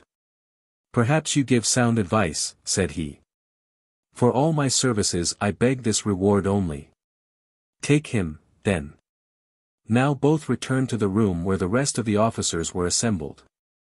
Miller turned to them and said, in view of the services of Pan Kuklinovsky, I place at his absolute disposal this prisoner. A moment of silence followed. Then Pan Zbrodek put his hands on his sides, and asked with a certain accent of contempt. And what does Pan Kuklinovsky think to do with the prisoner? Kuklinovsky bent, straightened himself quickly, his lips opened with an ill-omened smile, and his eyes began to quiver. Whoso is not pleased with what I do to the prisoner, knows where to find me. And he shook his saber. Your promise, Pan Kuklinovsky, said Zbrodek. Promise, promise. When he had said this he approached Kmita. Follow me, little worm, come after me, famous soldier. Thou art a trifle weak, thou needst swathing, I'll swathe thee. Ruffian, said Kmita. Very good, daring soul. Meanwhile step along. The officers remained in the room. Kuklinovsky mounted his horse before the quarters.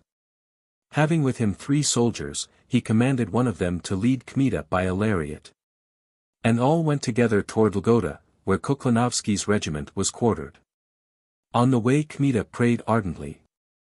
He saw that death was approaching, and he committed himself with his whole soul to God. He was so sunk in prayer and in his own doom that he did not hear what Kuklinovsky said to him, he did not know even how long the road was. They stopped at last before an empty, half-ruined barn, standing in the open field, at some distance from the quarters of Kuklinovsky's regiment.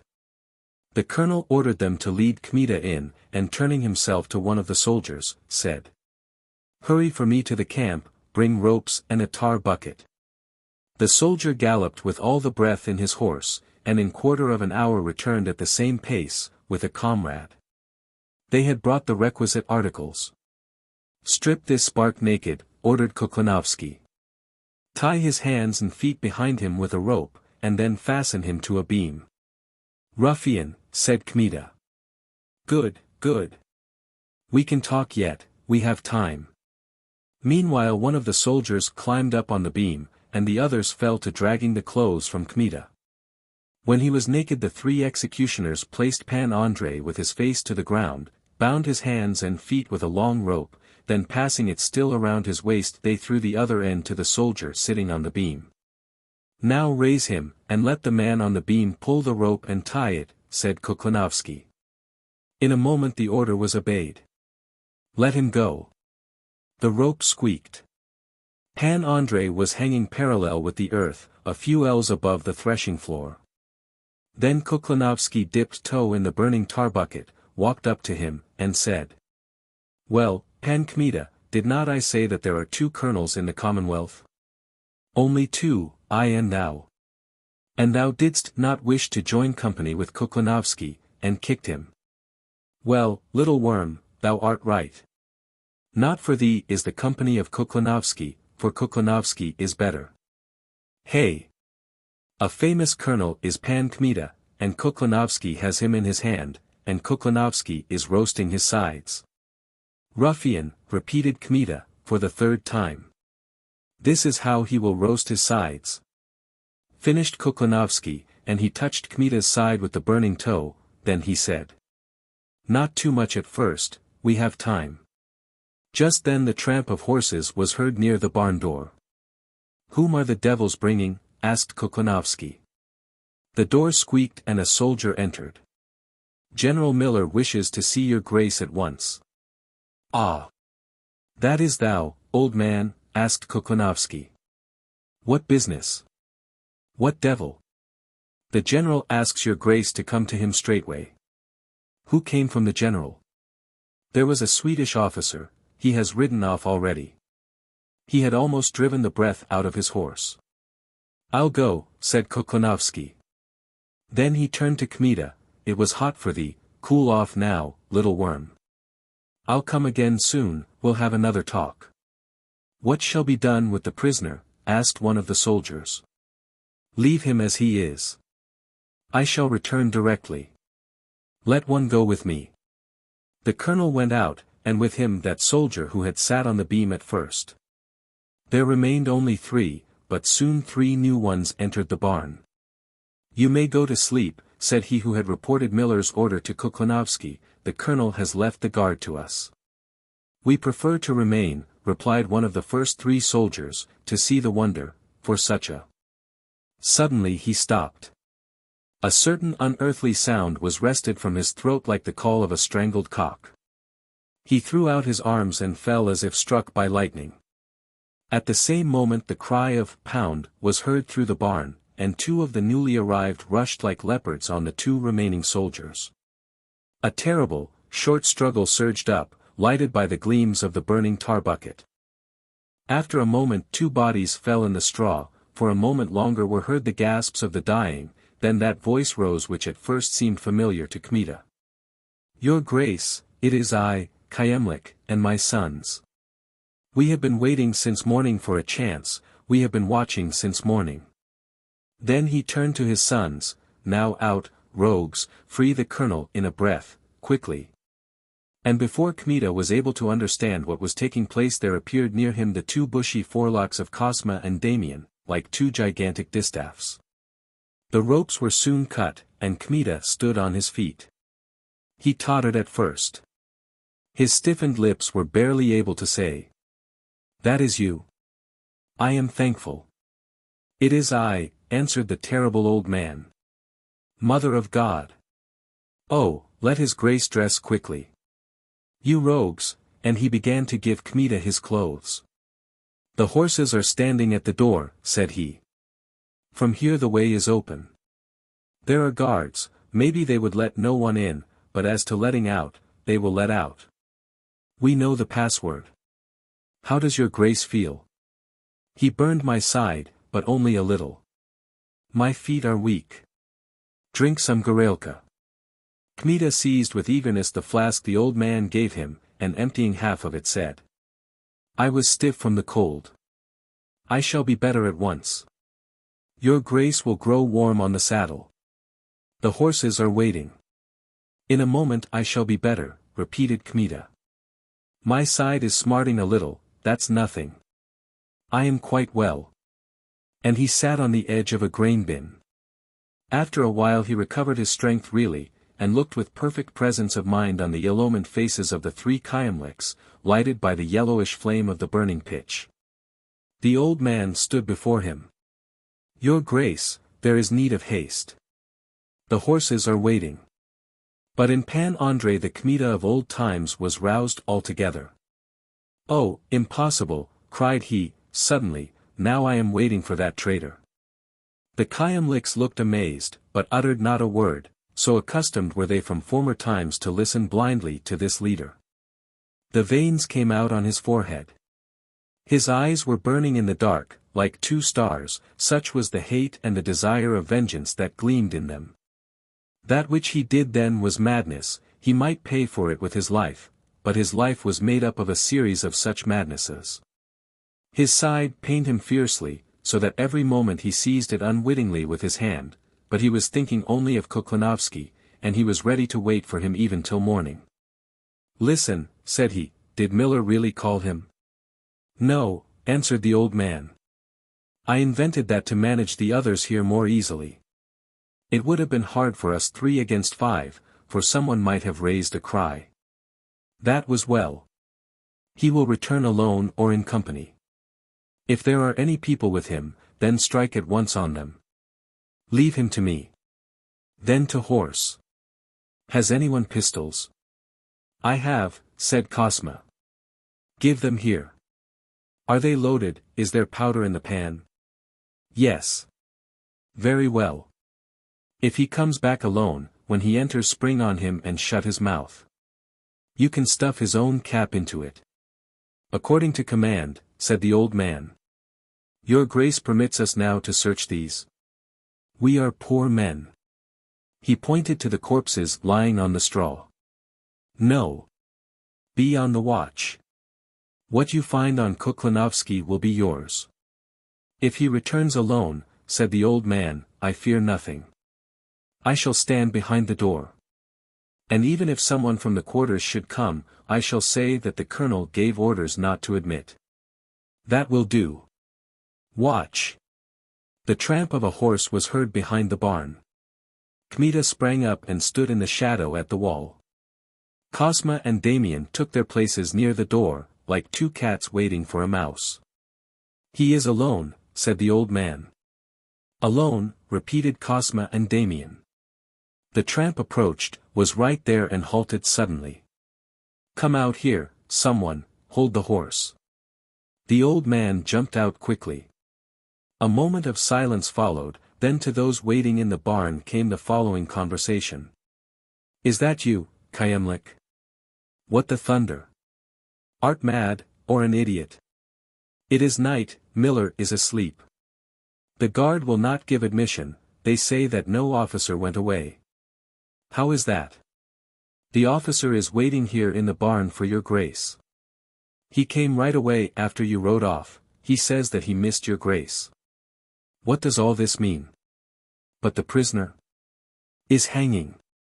The door squeaked and Kuklinovsky pushed into the barn, but before he had gone a step 2 iron hands caught him by the throat and smothered his cry of terror.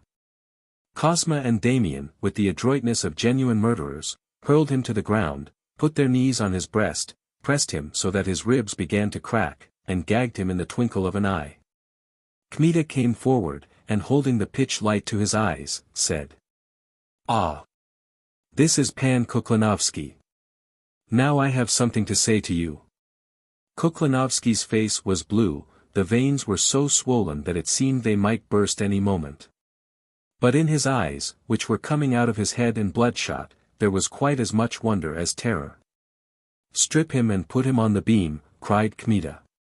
Kosma and Damian fell to stripping him as zealously as if they wished to take the skin from him together with his clothing. In a quarter of an hour Kuklinovsky was hanging by his hands and feet, like a half-goose, on the beam. Then Kmita put his hands on his hips and began to brag terribly. "Well, Pan Kuklinovsky," said he, "who is better, Kmita or Kuklinovsky?" Then he seized the burning toe and took a step nearer. "Thy camp is distant 1 shot from a bough, thy 1,000 ruffians are within call, there is thy Swedish general a little beyond, and thou art hanging here from this same beam from which 'twas thy thought to roast me. Learn to know Kmita. Thou hadst the thought to be equal to Kmita, to belong to his company, to be compared with him. Thou cutpurse, thou low ruffian, terror of old women, thou offscouring of man. Lord scoundrel of scoundrel ton. Wry mouth, trash, slave. I might have thee cut up like a kid, like a capon, but I choose to roast thee alive as thou didst think to roast me." Saying this, he raised the toe and applied it to the side of the hanging, hapless man. But he held it longer, until the odor of the burned flesh began to spread through the barn. Kuklinovsky writhed till the rope was swinging with him. His eyes, fastened on Kmita, expressed terrible pain and a dumb imploring for pity. From his gagged lips came woeful groans, but war had hardened the heart of Pan Andrei, and there was no pity in him, above all, none for traitors.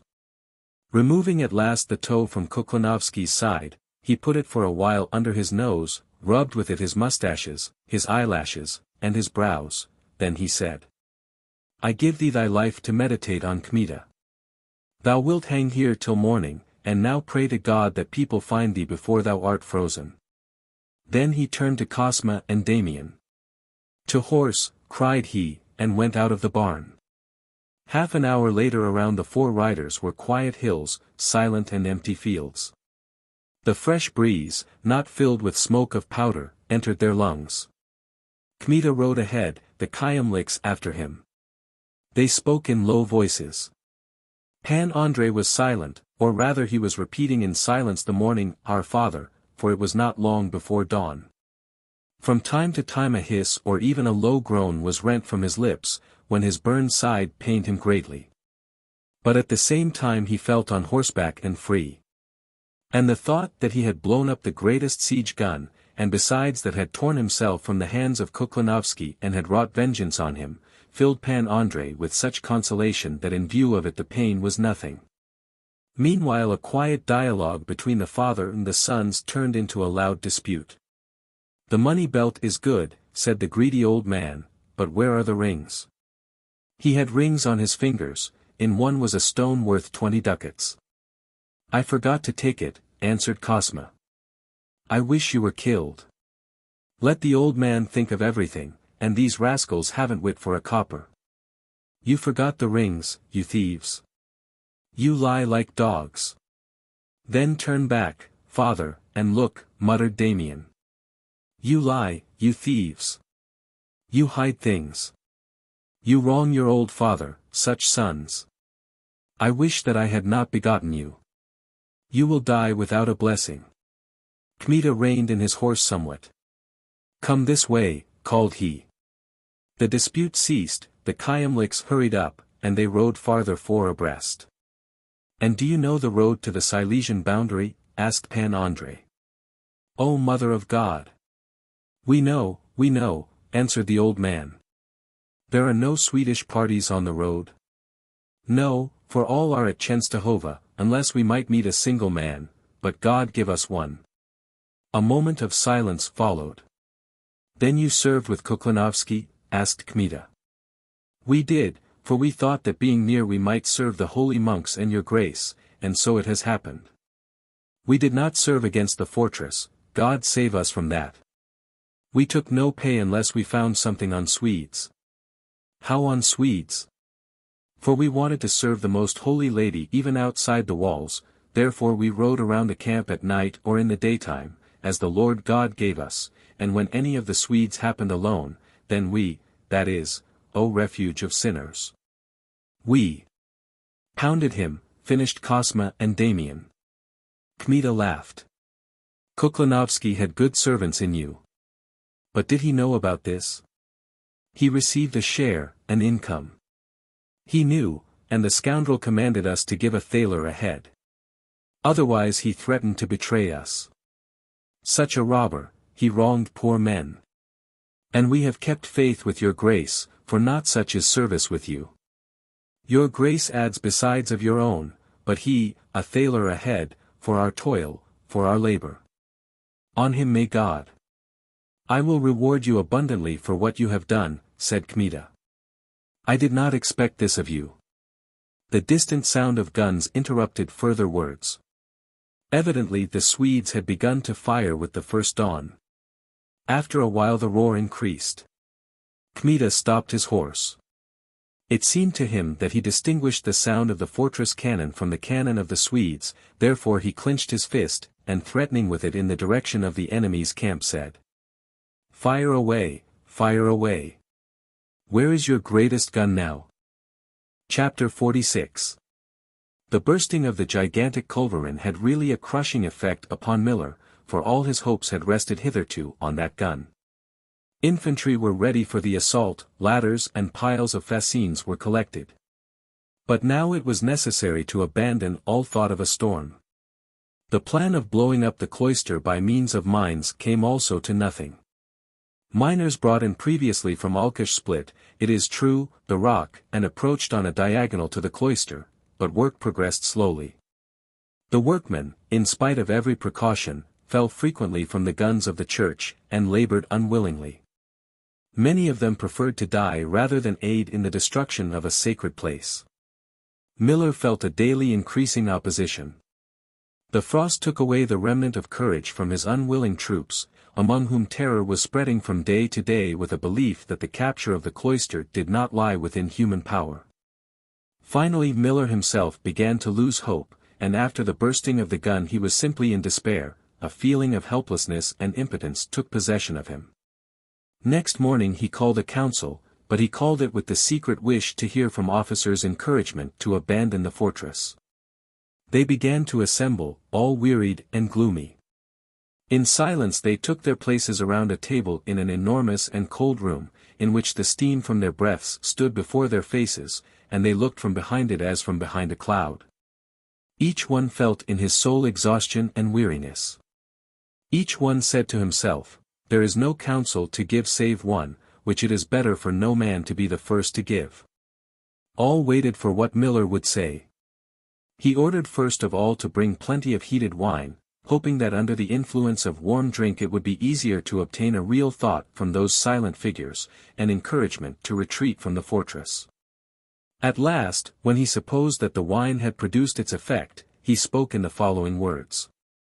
"Have you noticed, gentlemen, that none of the Polish colonels have come to this council, though I summoned them all? It is known of course to your worthiness that servants of the Polish squadron have, while fishing, found silver belonging to the cloister, and that they fought for it with our soldiers. More than 10 men have been cut down. I know.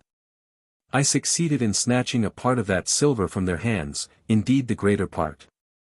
It is here now, and I am thinking what to do with it.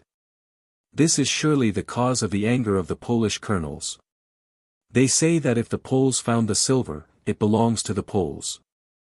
"That's a reason," cried Count Veyhard. "For my mind, it is a strong reason," said Sadovsky. "And I think that if you had found the silver you would not feel bound to divide it, not only with the Poles, but even with me, a Che. First of all, my dear sir, I do not share your goodwill for the enemies of our king," answered the count, with a frown. "But we, thanks to you, must share with you shame and disgrace, not being able to succeed against a fortress to which you have brought us. Then have you lost all hope? But have you any yourself to give away? Just as if you knew. And I think that these gentlemen share more willingly with me in my hope, than with you in your fear. Do you make me a coward, Count Veyhard? I do not ascribe to you more courage than you show. And I ascribe to you less. But I," said Miller, who for some time had looked on the count with dislike as the instigator of the ill-starred undertaking, "shall have the silver sent to the cloister.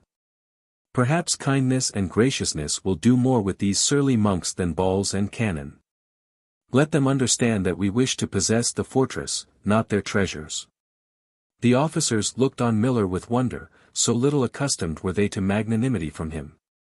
At last Sadovsky said, "Nothing better could be done, for it will close at once the mouths of the Polish colonels who lay claim to the silver.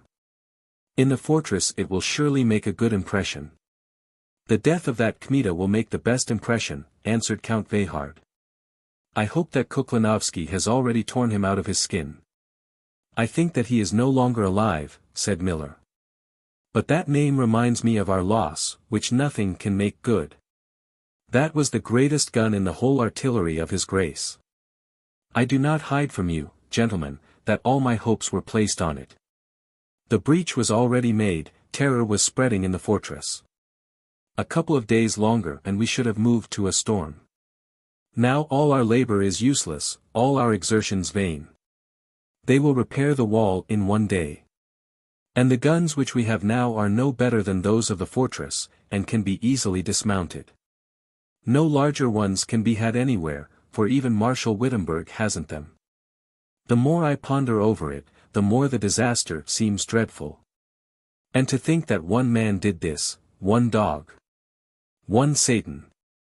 I shall go mad. To all the horned devils. Here Miller struck the table with his fist, for unrestrained anger had seized him, the more desperately because he was powerless. After a while he cried. But what will the king say when he hears of this loss? After a while he added, and what shall we do? We cannot gnaw away that cliff with our teeth. Would that the plague might strike those who persuaded me to come to this fortress. Having said this, he took a crystal goblet, and in his excitement hurled it to the floor so that the crystal was broken into small bits. This unbecoming frenzy, more befitting a peasant than a warrior holding such a high office, turned all hearts from him, and soured good humor completely. Give counsel, gentlemen, cried Miller. It is possible to counsel, but only in calmness, answered the Prince of Hesse. Miller began to puff and blow out his anger through his nostrils. After a time he grew calm, and passing his eyes over those present as if encouraging them with a glance, he said. I ask your pardon, gentlemen, but my anger is not strange. I will not mention those places which, when I had taken command after Torstenson, I captured, for I do not wish, in view of the present disaster, to boast of past fortune. All that is done at this fortress simply passes reason. But still it is necessary to take counsel. For that purpose I have summoned you. Deliberate, then, and what the majority of us determine at this council will be done. Let your worthiness give us the subject for deliberation, said the Prince of Hesse. Have we to deliberate only concerning the capture of the fortress, or also concerning this, whether it is better to withdraw? Miller did not wish to put the question so clearly, or at least he did not wish that either, or, to come first from his mouth, therefore he said. Let each speak clearly what he thinks. It should be a question for us of the profit and praise of the king. But none of the officers wished more than Miller to appear first with the proposition to retreat, therefore there was silence again. Pan Sadovsky, said Miller after a while, in a voice which he tried to make agreeable and kind, you say what you think more sincerely than others, for your reputation ensures you against all suspicion. I think, General, answered the colonel, that Kmita was one of the greatest soldiers of this age, and that our position is desperate. But you were in favor of withdrawing from the fortress? With permission of your worthiness, I was only in favor of not beginning the siege. That is a thing quite different. Then what do you advise now? Now I give the floor to Count Veyhard. Miller swore like a pagan. Count Veyhard will answer for this unfortunate affair, said he. My counsels have not all been carried out, answered the count, insolently. I can boldly cast responsibility from myself. There were men who with a wonderful, in truth and inexplicable, goodwill for the priests, dissuaded his worthiness from all severe measures. My advice was to hang those envoy priests, and I am convinced that if this had been done terror would have opened to us before this time the gates of that henhouse. Here the count looked at Sadovsky. But before the latter had answered, the Prince of Hesse interfered. Count, do not call that fortress a henhouse, for the more you decrease its importance the more you increase our shame. Nevertheless I advise to hang the envoys. Terror and always terror, that is what I repeated from morning till night, but Pan Sadovsky threatened resignation, and the priests went unharmed. Go, Count, today to the fortress, answered Sadovsky, blow up with powder their greatest gun as Kmita did ours, and I guarantee that will spread more terror than a murderous execution of envoys. The count turned directly to Miller. Your worthiness, I thought we had come here for counsel and not for amusement. Have you an answer to baseless reproaches? Asked Miller. I have, in spite of the joyousness of these gentlemen, who might save their humor for better times. Oh, son of Laertes, famous for stratagems, exclaimed the Prince of Hesse. Gentlemen, answered the count, it is universally known that not Minerva but Mars is your guardian deity, but since Mars has not favored you, and you have renounced your right of speech, let me speak. The mountain is beginning to groan, and soon we shall see the small tail of a mouse, said Sadovsky. I ask for silence, said Miller, severely. Speak, Count, but keep in mind that up to this moment your counsels have given bitter fruit. Which, though it is winter, we must eat like moldy biscuits, put in the Prince of Hesse. This explains why your princely highness drinks so much wine, said Count Veyhard. And though it does not take the place of native wit, it helps you to a happy digestion of even disgrace. But no matter. I know well that there is a party in the fortress which is long desirous of surrender, and that only our weakness on one side and the superhuman stubbornness of the prior on the other keep it in check. New terror will give this party new power. For this purpose we should show that we make no account of the loss of the gun, and storm the more vigorously. Is that all? Even if it were all, I think that such counsel is more in accordance with the honor of Swedish soldiers than barren jests at cups, or than sleeping after drinking bouts. But that is not all. We should spread the report among our soldiers, and especially among the Poles, that the men at work now making a mine have discovered the old underground passage leading to the cloister and the church. That is good counsel, said Miller. When this report is spread among the soldiers and the Poles themselves will persuade the monks to surrender, for it is a question with them as with the monks, that nest of superstitions should remain intact. For a Catholic that is not bad, muttered Sadovsky. If he served the Turks he would call Rome a nest of superstitions, said the Prince of Hesse. Then, beyond doubt, the Poles will send envoys to the priests, continued Count Veyhard, that party in the cloister, which is long anxious for surrender will renew its efforts under the influence of fear. And who knows but its members will force the prior and the stubborn to open the gates. The city of Priam will perish through the cunning of the divine son of Laertes, declaimed the Prince of Hesse. As God lives, a real Trojan history, and he thinks he has invented something new, said Sadovsky. But the advice pleased Miller, for in very truth it was not bad. The party which the Count spoke of existed really in the cloister. Even some priests of weaker soul belonged to it. Besides, fear might extend among the garrison, including even those who so far were ready to defend it to the last drop of blood. Let us try, said Miller, who like a drowning man seized every plank, and from despair passed easily to hope.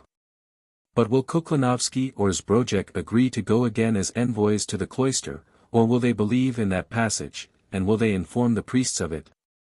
In every case Kuklanovsky will agree, answered the Count. But it is better that he should believe really in the existence of the passage. At that moment they heard the tramp of a horse in front of the quarters. There, Pan Zbrojek has come, said the Prince of Hesse, looking through the window. A moment later spurs rattled, and Zbrojek entered, or rather rushed into the room. His face was pale, excited, and before the officers could ask the cause of his excitement the colonel cried. Kuklanovsky is no longer living. How? What do you say? What has happened? Exclaimed Miller. Let me catch breath, said Zbrojek, for what I have seen passes imagination. Talk more quickly. Has he been murdered? Cried all.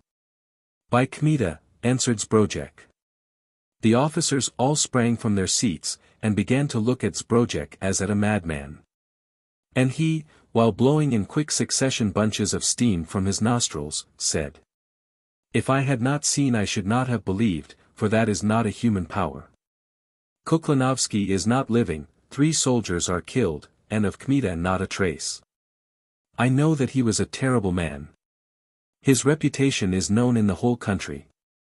But for him, a prisoner and bound, not only to free himself, but to kill the soldiers and torture Kuklanovsky to death, that a man could not do, only a devil. Nothing like that has ever happened, that's impossible of belief, whispered Sadovsky. That Kmita has shown what he can do, said the Prince of Hesse. We did not believe the Poles yesterday when they told us what kind of bird he was. We thought they were telling big stories, as is usual with them. Enough to drive a man mad, said the Count. Miller seized his head with his hands, and said nothing. When at last he raised his eyes, flashes of wrath were crossing in them with flashes of suspicion. Pan Zbrojek, said he, though he were Satan and not a man, he could not do this without some treason, without assistance. Kmita had his admirers here, Kuklanovsky his enemies, and you belong to the number. Zbrojek was in the full sense of the word an insolent soldier. Therefore when he heard an accusation directed against himself, he grew still paler, sprang from his place, approached Miller, and halting in front of him looked him straight in the eyes. "Does your worthiness suspect me?" inquired he. A very oppressive moment followed. The officers present had not the slightest doubt were Miller to give an affirmative answer something would follow terrible and unparalleled in the history of camps. All hands rested on their rapier hilts. Sadovsky even drew his weapon altogether. But at that moment the officers saw before the window a yard filled with Polish horsemen. Probably they also had come with news of Kuklinovsky, but in case of collision they would stand beyond doubt on Zbrojek's side. Miller too saw them, and though the paleness of rage had come on his face, still he restrained himself, and feigning to see no challenge in Zbrojek's action, he answered in a voice which he strove to make natural. "Tell in detail how it happened." Zbrojek stood for a time yet with nostrils distended, but he too remembered himself, and then his thoughts turned in another direction, for his comrades, who had just ridden up, entered the room. "Kuklinovsky is murdered," repeated they, one after another. "Kuklinovsky is killed. His regiment will scatter. His soldiers are going wild." "Gentlemen, permit Pan Zbrojek to speak, he brought the news first," cried Miller. After a while there was silence, and Zbrojek spoke as follows. "It is known to you, gentlemen, that at the last council I challenged Kuklinovsky on the word of a cavalier. I was an admirer of Kmita, it is true.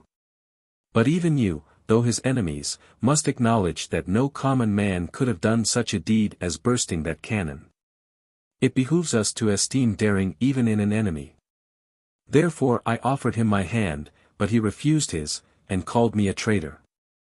Then I thought to myself, let Kuklinovsky do what he likes with him. My only other thought was this: if Kuklinovsky acts against knightly honor in dealing with Kmita, the disgrace of his deed must not fall on all Poles, and among others on me.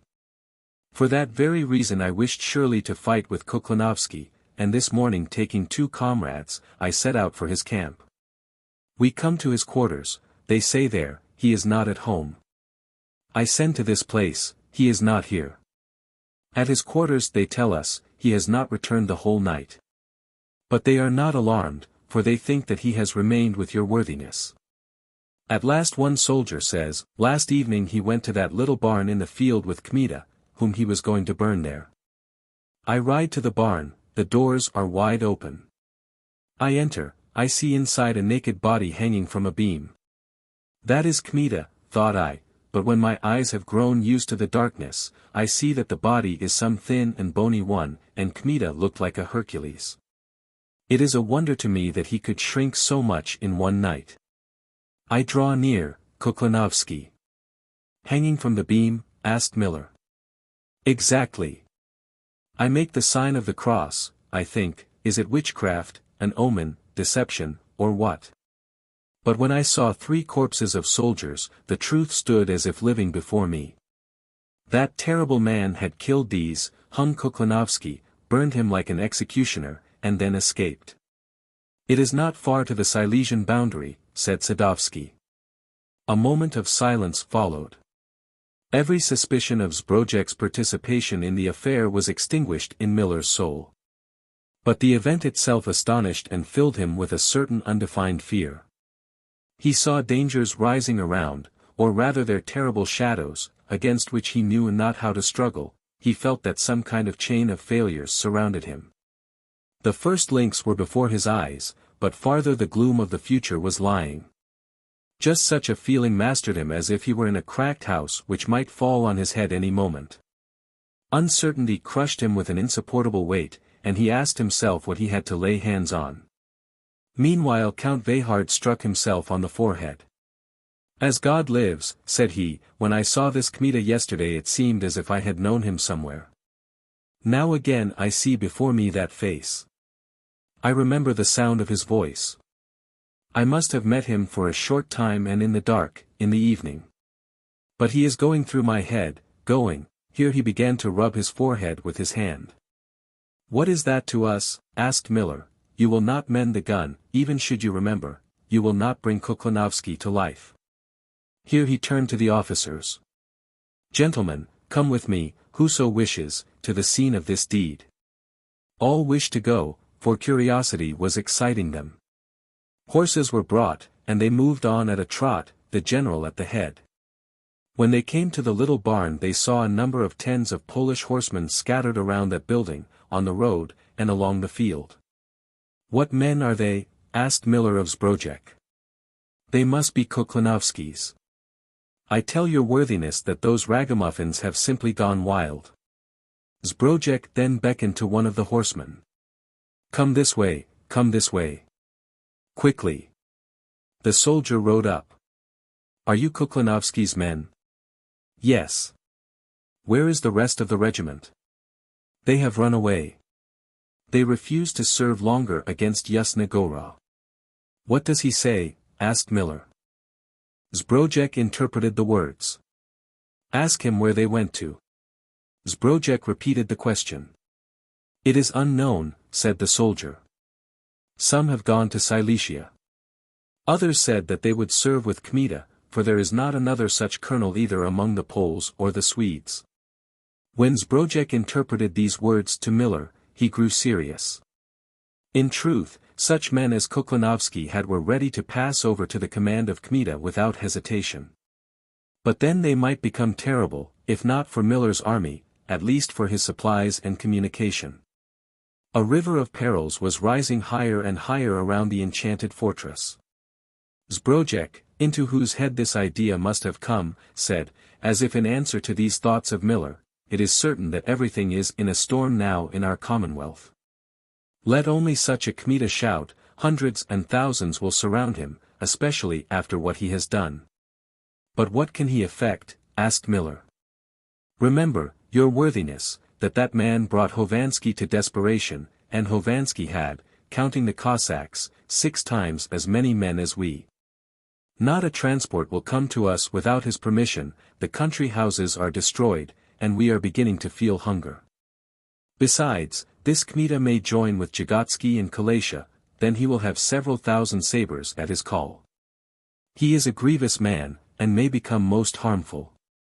Are you sure of your soldiers?" "Surer than of myself," answered Zbrodek, with brutal frankness. "How sure?" "For, to tell the truth, we have all of us enough of this siege. I trust that it will soon come to an end. Only the question is, how? But for that matter, to capture this fortress is at present as great a calamity as to retire from it." Meanwhile they had reached the little barn. Miller dismounted, after him the officers, and all entered. The soldiers had removed Kuklinowski from the beam, and covering him with a rug laid him on his back on remnants of straw. The bodies of 3 soldiers lay at one side, placed evenly one by the other. These were killed with knives. But Kuklinowski? There are no wounds on Kuklinowski, but his side is roasted and his mustaches daubed with pitch. He must have perished of cold or suffocation, for he holds his own cap in his teeth to this moment. "Uncover him." The soldier raised a corner of the rug, and a terrible face was uncovered, swollen, with eyes bursting out. On the remnants of his pitched mustaches were icicles formed from his frozen breath and mixed with soot, making as it were tusks sticking out of his mouth. That face was so revolting that Miller, though accustomed to all kinds of ghastliness, shuddered and said, "Cover it quickly." "Terrible, terrible." Silence reigned in the barn. "Why have we come here?" asked the Prince of Hesse, spitting. "I shall not touch food for a whole day."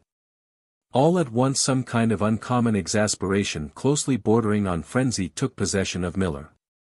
His face became blue, his eyes expanded, he began to gnash his teeth, a wild thirst for the blood of someone had seized him, then turning to Zbrodek, he screamed. "Where is that soldier who saw that Kuklinowski was in the barn? He must be a Confederate." "I know not whether that soldier is here yet," answered Zbrodek. "All Kuklinowski's men have scattered like oxen let out from the yoke." "Then catch him," bellowed Miller, in fury. "Catch him yourself," cried Zbrodek, in similar fury. And again a terrible outburst hung as it were on a spiderweb over the heads of the Swedes and the Poles. The latter began to gather around Zbrodek, moving their mustaches threateningly and rattling their sabres. During this noise the echoes of shots and the tramp of horses were heard, and into the barn rushed a Swedish officer of cavalry. "General," cried he. "A sortie from the cloister. The men working at the mine have been cut to pieces. A party of infantry is scattered." "I shall go wild," roared Miller, seizing the hair of his wig. "To horse." In a moment they were all rushing like a whirlwind toward the cloister, so that lumps of snow fell like hail from the hoofs of their horses. 100 of Sadovski's cavalry, under command of his brother, joined Miller and ran to assist. On the way they saw parties of terrified infantry fleeing in disorder and panic, so fallen were the hearts of the Swedish infantry, elsewhere unrivaled. They had left even trenches which were not threatened by any danger. The oncoming officers and cavalry trampled a few, and rode finally to within a furlong of the fortress, but only to see on the height as clearly as on the palm of the hand, the attacking party returning safely to the cloister. Songs, shouts of joy, and laughter came from them to Miller's ears. Single persons stood forth and threatened with bloody sabres in the direction of the staff. The Poles present at the side of the Swedish general recognized Zamoyski himself, who had led the sortie in person, and who, when he saw the staff, stopped and saluted it solemnly with his cap. No wonder he felt safe under cover of the fortress cannon.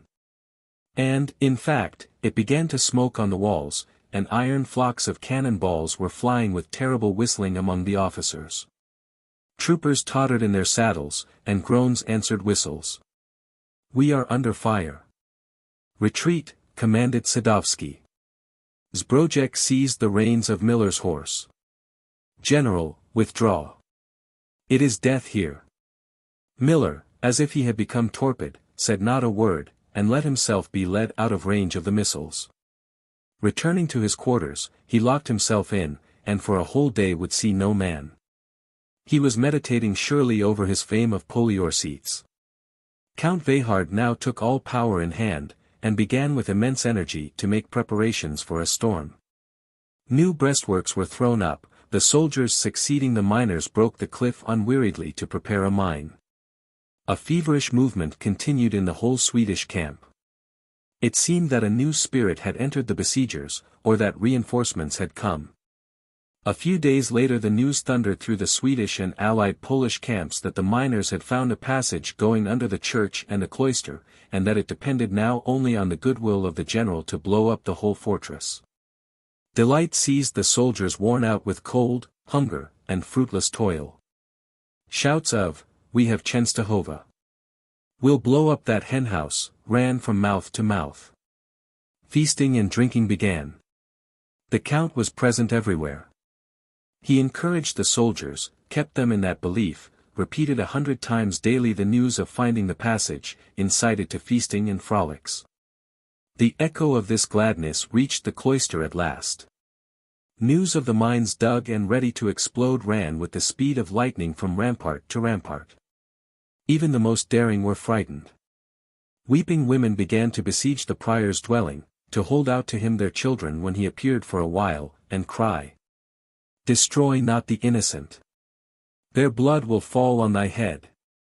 The greater coward a man had been, the greater his daring now in urging Kordetsky not to expose to destruction the sacred place, the capital of the Most Holy Lady. Such grievous, painful times followed, for the unbending soul of our hero in a habit, as had not been till that hour.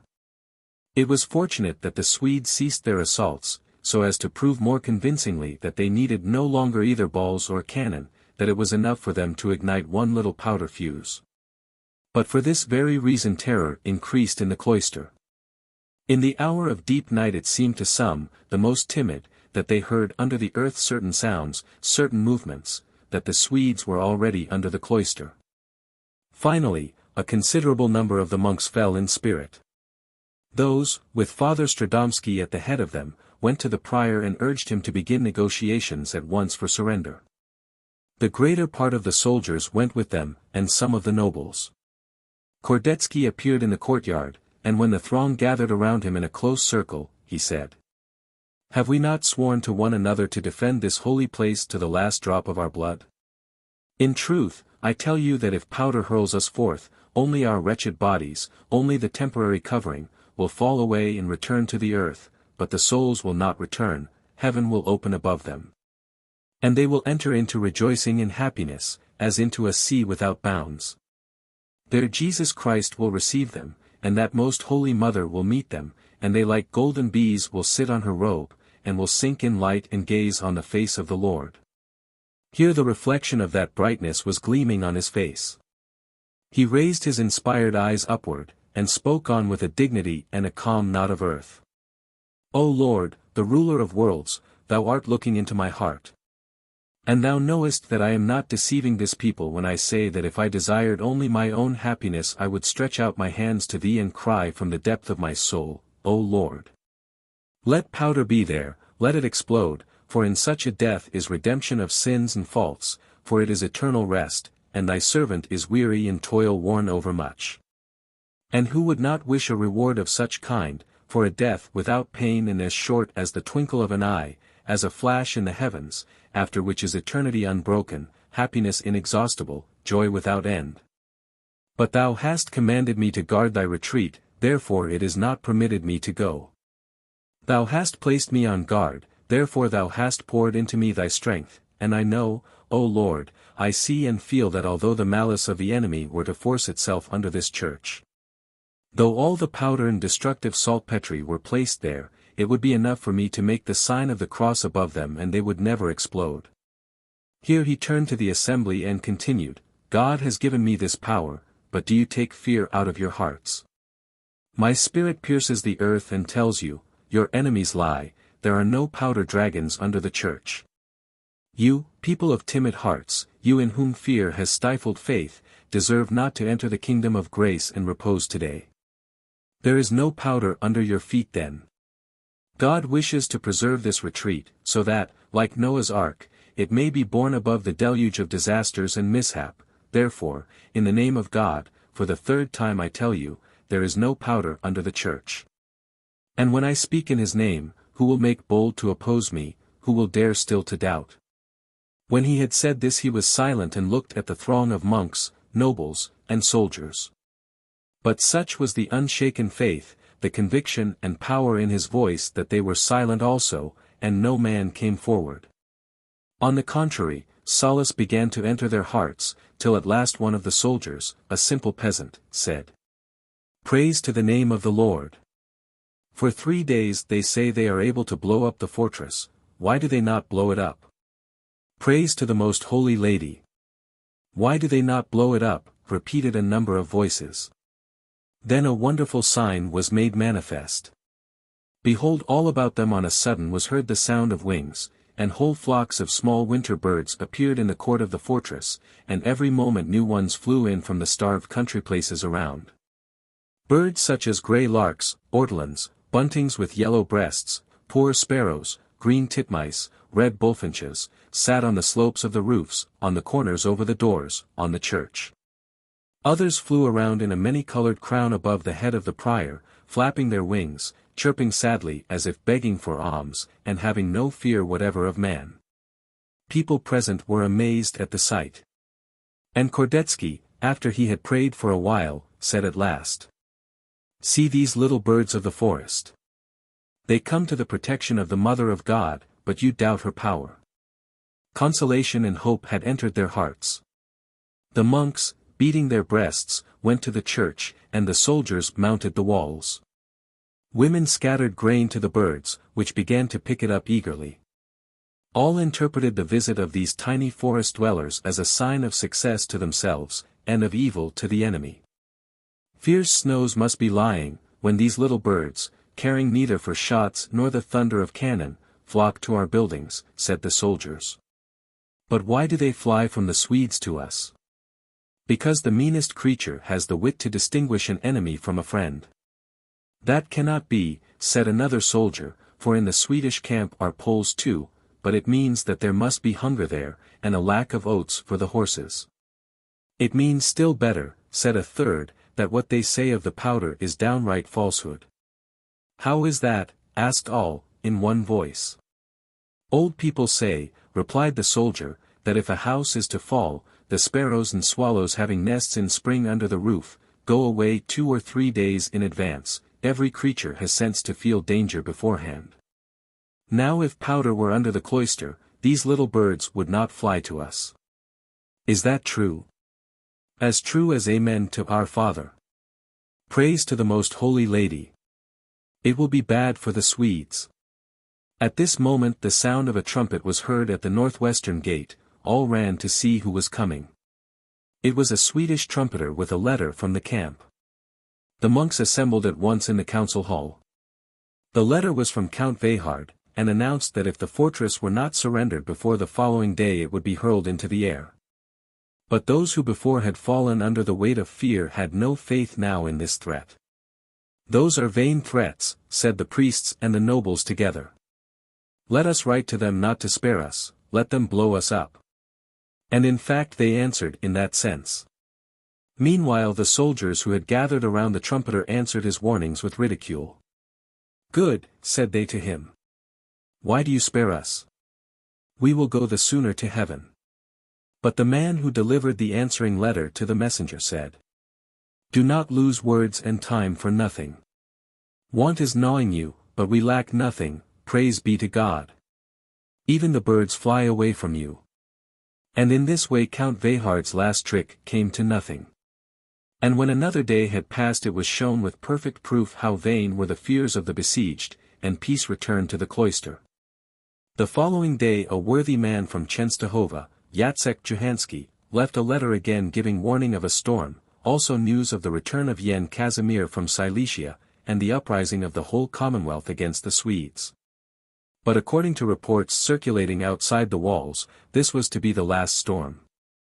Johanski brought the letter with a bag of fish to the priests for Christmas Eve, and approached the walls disguised as a Swedish soldier. Poor man! The Swedes saw him and seized him. Miller gave command to stretch him on the rack, but the old man had heavenly visions in the time of his torture, and smiled as sweetly as a child, and instead of pain unspeakable joy was depicted on his face. The general was present at the torture, but he gained no confession from the martyr. He merely acquired the despairing conviction that nothing could bend those people, nothing could break them. Now came the old beggar woman Kościucha, with a letter from Kordecki begging most humbly that the storm be delayed during service on the day of Christ's birth. The guards and the officers received the beggar woman with insults and jeers at such an envoy, but she answered them straight in the face. "No other would come, for to envoys you are as murderers, and I took the office for bread, a crust. I shall not be long in this world, I have no fear of you, if you do not believe, you have me in your hands." But no harm was done her. What is more, Miller, eager to try conciliation again, agreed to the prior's request, even accepted a ransom for Johanski, not yet tortured quite out of his life. He sent also that part of the silver found with the Swedish soldiers. He did this last out of malice to Count Veyhard, who after the failure of the mine had fallen into disfavor again.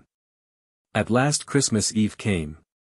With the first star, lights great and small began to shine all around in the fortress. The night was still, frosty, but clear. The Swedish soldiers, stiffened with cold in the entrenchments, gazed from below on the dark walls of the unapproachable fortress, and to their minds came the warm Scandinavian cottages stuffed with moss, their wives and children. The fir tree gleaming with lights. And more than one iron breast swelled with a sigh, with regret, with homesickness, with despair. But in the fortress, at tables covered with hay, the besieged were breaking wafers. A quiet joy was shining in all faces, for each one had the foreboding, almost the certainty, that the hours of suffering would be soon at an end. "Another storm tomorrow, but that will be the last," repeated the priests and the soldiers. "Let him to whom God will send death give thanks that the Lord lets him be present at Mass, and thus opens more surely heaven's gates, for whoso dies for the faith on the day of Christ's birth must be received into glory." They wished one another success, long years, or a heavenly crown, and so relief dropped into every heart, as if suffering were over already. But there stood one empty chair near the prior. Before it a plate on which was a package of white wafers bound with a blue ribbon. When all had sat down, no one occupied that place. Zamoyski said. I see, revered father, that according to ancient custom there are places for men outside the cloister. Not for men outside, said Father Augustine, but as a remembrance of that young man whom we loved as a son, and whose soul is looking with pleasure upon us because we keep him in eternal memory. As God lives, replied Zamoyski, he is happier now than we. We owe him due thanks. Kordetsky had tears in his eyes, and Charniecki said. They write of smaller men in the chronicles. If God gives me life, and anyone asks me hereafter, who was there among us the equal of ancient heroes, I shall say Babinnik. Babinnik was not his name, said Kordetsky. How not Babinnik? I long knew his real name under the seal of confession, but when going out against that cannon, he said to me, if I perish, let men know who I am, so that honorable repute may rest with my name, and destroy my former misdeeds. He went, he perished, now I can tell you that he was Kmita. That renowned Lithuanian Kmita, cried Charniecki, seizing his forelock. The same. How the grace of God changes hearts. For God's sake. Now I understand why he undertook that work. Now I understand where he got that daring, that boldness, in which he surpassed all men. Kmita, Kmita, that terrible Kmita whom Lithuania celebrates. Henceforth not only Lithuania, but the whole Commonwealth will glorify him in a different manner. He was the first to warn us against Count Veyhard. Through his advice we closed the gates in good season, and made preparations. He killed the first Swede with a shot from a bow. And how many of their cannon did he spoil? Who brought down Dephasis? And that siege gun? If we are not terrified at the storm of tomorrow, who is the cause? Let each remember him with honor, and celebrate his name wherever possible, so that justice be done, said Kordetsky, and now may God give him eternal rest. And may everlasting light shine on him, answered one chorus of voices.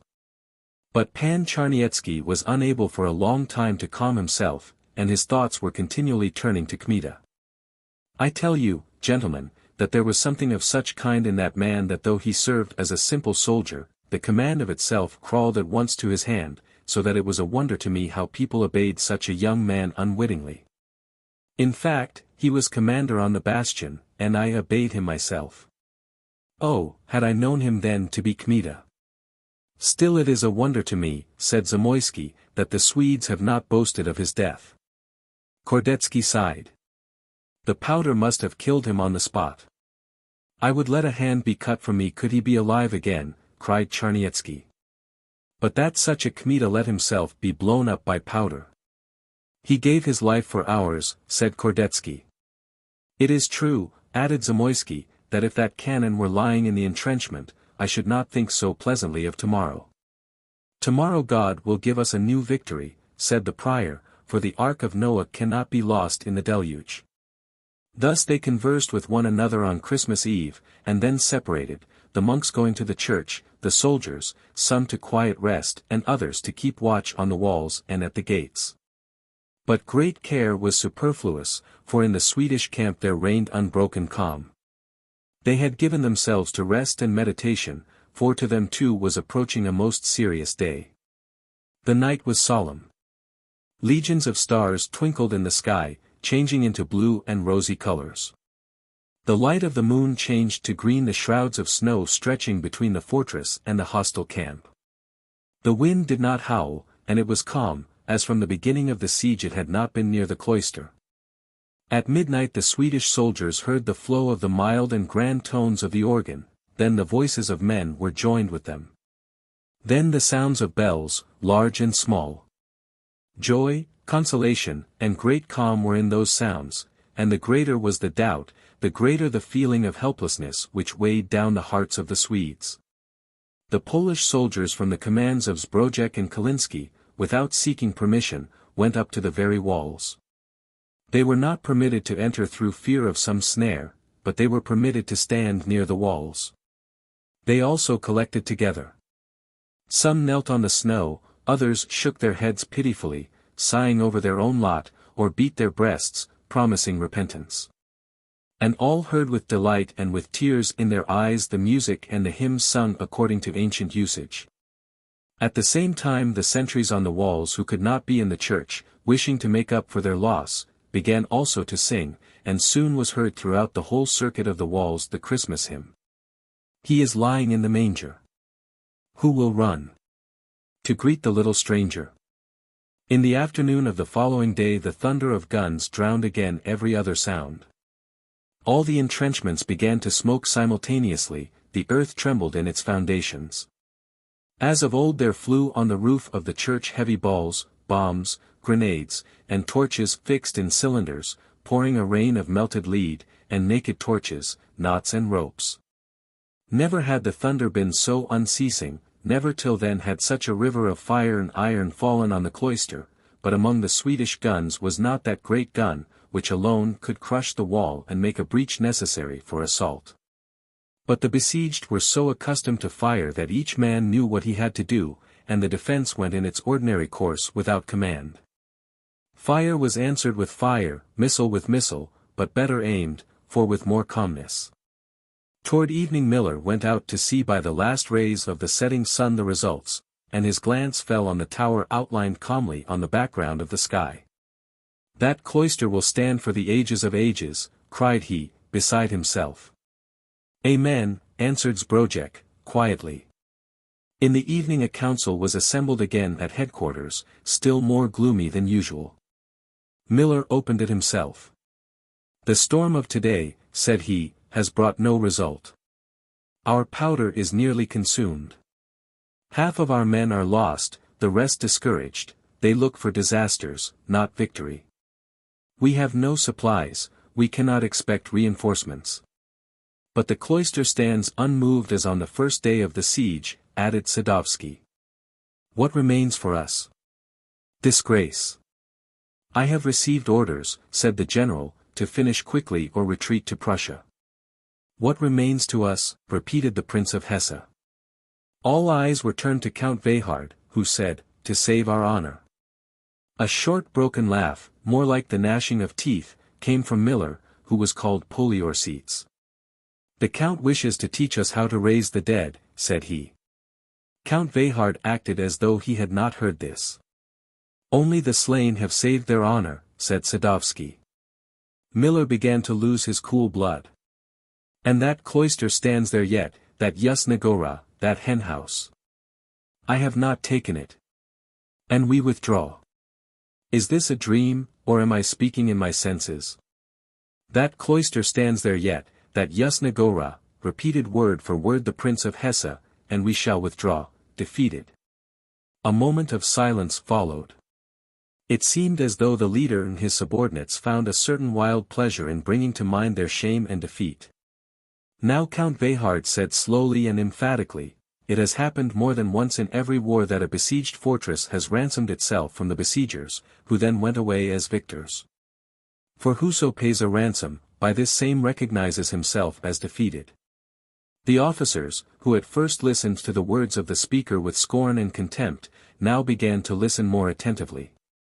"Let that cloister pay us any kind of ransom," continued the Count, "then no one will say that we could not take it, but that we did not wish to take it." "Will they agree?" asked the Prince of Hesse. "I will lay down my head," answered Count Veyhard, "and more than that, my honor as a soldier." "Can that be?" asked Sadovsky. "We have enough of this siege, but have they enough? What does your worthiness think of this?" Miller turned to Veyhard. "Many grievous moments, the most grievous of my life, have I passed because of your counsels, Sir Count, but for this last advice I thank you, and will be grateful." All breasts breathed more freely. There could be no real question but that of retreating with honor. On the morrow, the day of St. Stephen, the officers assembled to the last man to hear Kordetsky's answer to Miller's letter, which proposed a ransom, and was sent in the morning. They had to wait long. Miller feigned joyousness, but constraint was evident on his face. No one of the officers could keep his place. All hearts beat unquietly. The Prince of Hesse and Sadovsky stood under the window conversing in a low voice. "What do you think?" asked the first. "Will they agree?" Everything indicates that they will agree. Who would not wish to be rid of such terrible danger come what may, at the price of a few tens of thousands of thalers, especially since monks have not worldly ambition and military honor, or at least should not have. I only fear that the general has asked too much. How much has he asked? 40,000 from the monks, and 20,000 from the nobles, but in the worst event they will try to reduce the sum. Let us yield, in God's name, let us yield. If they have not the money, I would prefer to lend them my own, if they will let us go away with even the semblance of honor. But I tell your princely highness that though I recognize the count's advice this time as good, and I believe that they will ransom themselves, such a fever is gnawing me that I would prefer 10 storms to this waiting. U.F. You are right. But still this Count Veyhard may go high. Even as high as the gibbet, said the other. But the speakers did not foresee that a worse fate than even the gibbet was awaiting Count Veyhard. That moment the thunder of cannon interrupted further conversation. What is that? Firing from the fortress, cried Miller. And springing up like a man possessed, he ran out of the room. All ran after him and listened. The sound of regular salvos came indeed from the fortress. Are they fighting inside, or what? Cried Miller, I don't understand. I will explain to your worthiness, said Zbrodek. This is St. Stephen's Day, and the name's day of the Zamoyskis, father and son, the firing is in their honor. With that shouts of applause were heard from the fortress, and after them new salvos.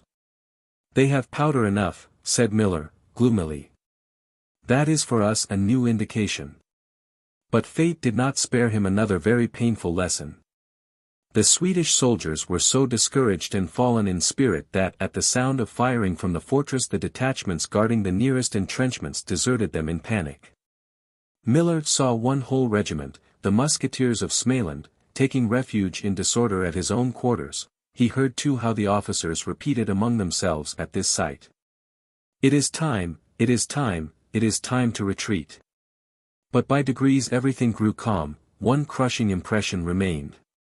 The leader, and after him the subordinates, entered the room and waited impatiently, even the face of Count Veyhard, till then motionless, betrayed disquiet.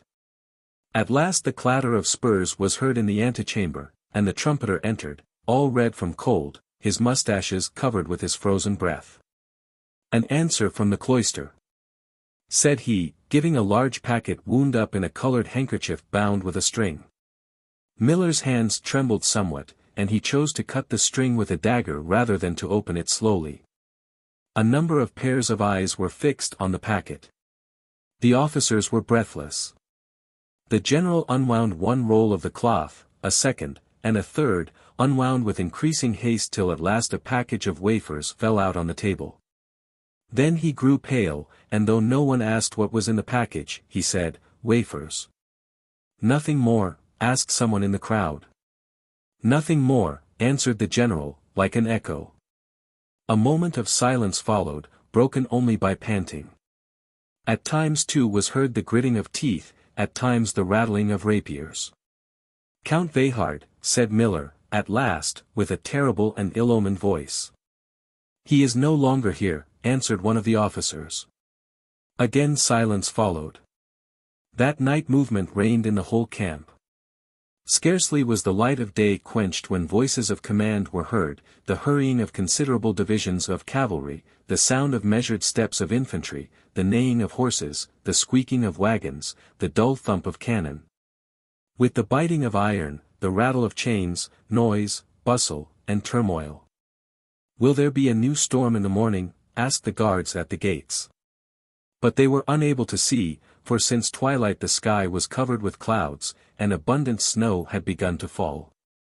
Its frequent flakes excluded the light. About 5 o'clock in the morning all sounds had ceased, but the snow was falling still more densely. On the walls and battlements it had created new walls and battlements. It covered the whole cloister and church, as if wishing to hide them from the glance of the enemy, to shelter and cover them from iron missiles. At last the air began to grow grey, and the bell commenced tolling for morning service, when the soldiers standing guard at the southern gate heard the snorting of a horse. Before the gate stood a peasant, all covered with snow. Behind him was a low, small wooden sleigh, drawn by a thin, shaggy horse. The peasant fell to striking his body with his arms, to jumping from one foot to the other, and to crying. "People, but open here. Who is alive?" they asked from the walls. "Your own, from Zbov. I have brought game for the benefactors."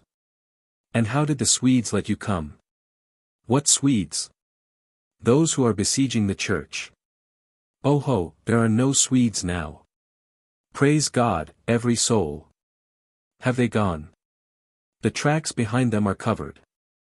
With that, crowds of villagers and peasants blackened the road, some riding, others on foot, there were women too, and all began to cry from afar.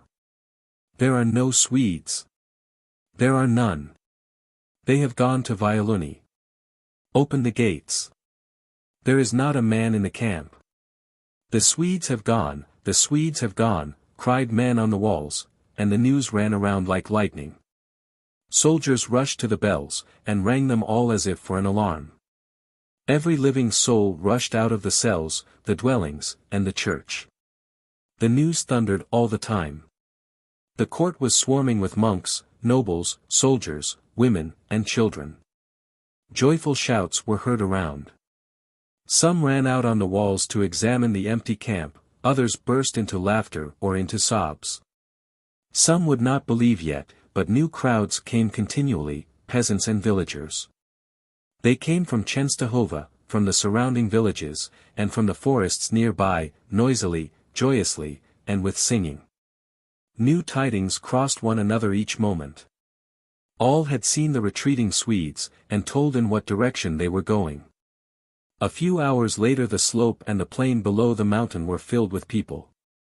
The gates of the cloister were open wide, as they had been before the siege, and all the bells were ringing, ringing, ringing, and those voices of triumph flew to the distance, and then the whole Commonwealth heard them. The snow was covering the tracks of the Swedes.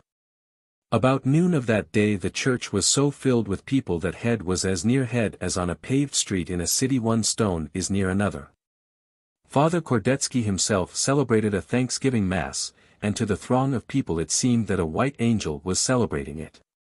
And it seemed to them also that he was singing out his soul in that Mass, or that it was borne heavenward in the smoke of the incense, and was expanding in praise to the Lord. The thunder of cannon shook not the walls, nor the glass in the windows, nor covered the people with dust, nor interrupted prayer, nor that thanksgiving hymn which amid universal ecstasy in weeping the holy prior was intoning. Te Deum Laudamus. Chapter 47. The horses bore Kmita and the Kyemlichs swiftly toward the Silesian boundary. They advanced with caution to avoid meeting Swedish scouts, for though the cunning Kyemlichs had passes, given by Koklanovsky and signed by Miller, still soldiers, though furnished with such documents, were usually subjected to examination. An examination might have an evil issue for Pan Andrei and his comrades. They rode, therefore, swiftly, so as to pass the boundary in all haste and push into the depth of the emperor's territory. The boundaries themselves were not free from Swedish ravagers, and frequently whole parties of horsemen rode into Silesia to seize those who were going to Yen Casimir. But the Kyemlichs, during their stay at Częstochowa, occupied continually with hunting individual Swedes, had learned through and through the whole region, all the boundary roads, passages, and paths where the chase was most abundant. And were as if in their own land. Along the road old Kyemlich told Pan Andrei what was to be heard in the Commonwealth. And Pan Andrei, having been confined so long in the fortress, forgetting his own pain, listened to the news eagerly, for it was very unfavorable to the Swedes, and heralded a near end to their domination in Poland. "The army is sick of Swedish fortune and Swedish company," said old Kyemlich. And as some time ago the soldiers threatened the hetmans with their lives if they would not join the Swedes, so now the same men entreat Potocki and send deputations asking him to save the Commonwealth from oppression, swearing to stand by him to the death.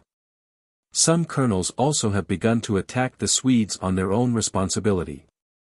Who began first?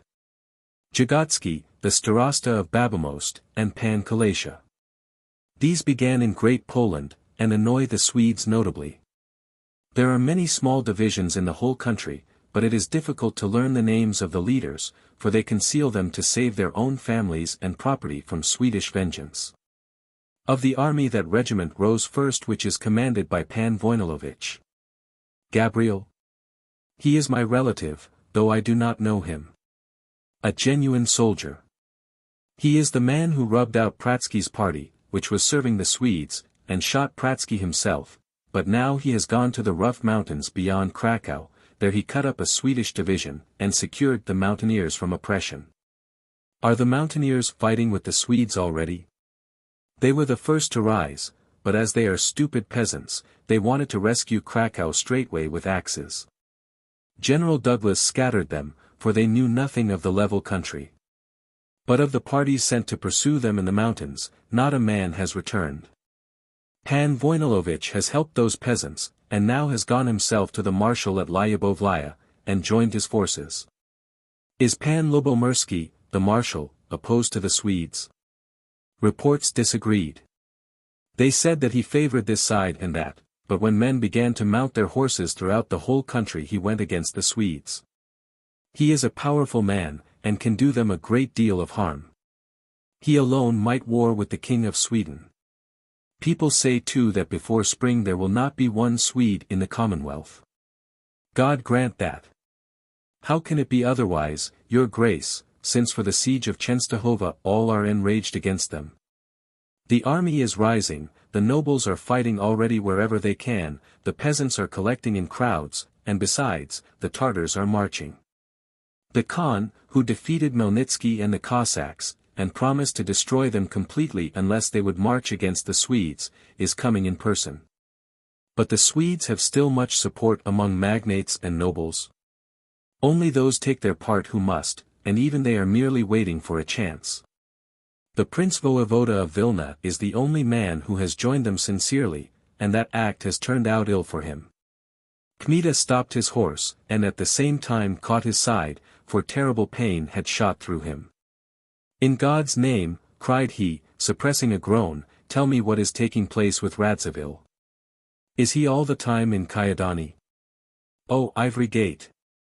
Said the old man, I know as much as people say, and God knows what they do not say. Some report that the Prince Vojevoda is living no longer, others that he is still defending himself against Pan Sapieha, but is barely breathing. It is likely that they are struggling with each other in Podliasy, and that Pan Sapieha has the upper hand, for the Swedes could not save the Prince Vojevoda. Now they say that, besieged in Tykotsin by Sapieha, it is all over with him. Praise be to God. The honest are conquering traitors. Praise be to God. Praise be to God. Kyemlich looked from under his brows at Kmita, and knew not himself what to think, for it was known in the whole Commonwealth that if Radziwill had triumphed in the beginning over his own troops and the nobles who did not wish Swedish rule, it happened, mainly, thanks to Kmita and his men. But old Kyemlich did not let that thought be known to his colonel, and rode farther in silence. But what has happened to Prince Boguslav? Asked Pan Andrei, at last. I have heard nothing of him, your grace, answered Kyemlich. Maybe he is in Tykotsin, and maybe with the elector. War is there at present, and the King of Sweden has gone to Prussia, but we meanwhile are waiting for our own king.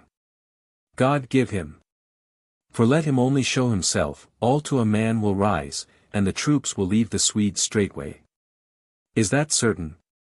Your grace, I know only what those soldiers said who had to be with the Swedes at Częstochowa. They are very fine cavalry, some 1,000 strong, under Zbrojek, Kalinsky, and other colonels.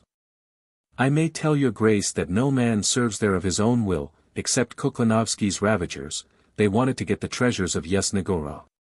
But all honorable soldiers did nothing but lament, and one quicker than another complained, we have enough of this Jew's service. Only let our king put a foot over the boundary, we will turn our sabers at once on the Swedes.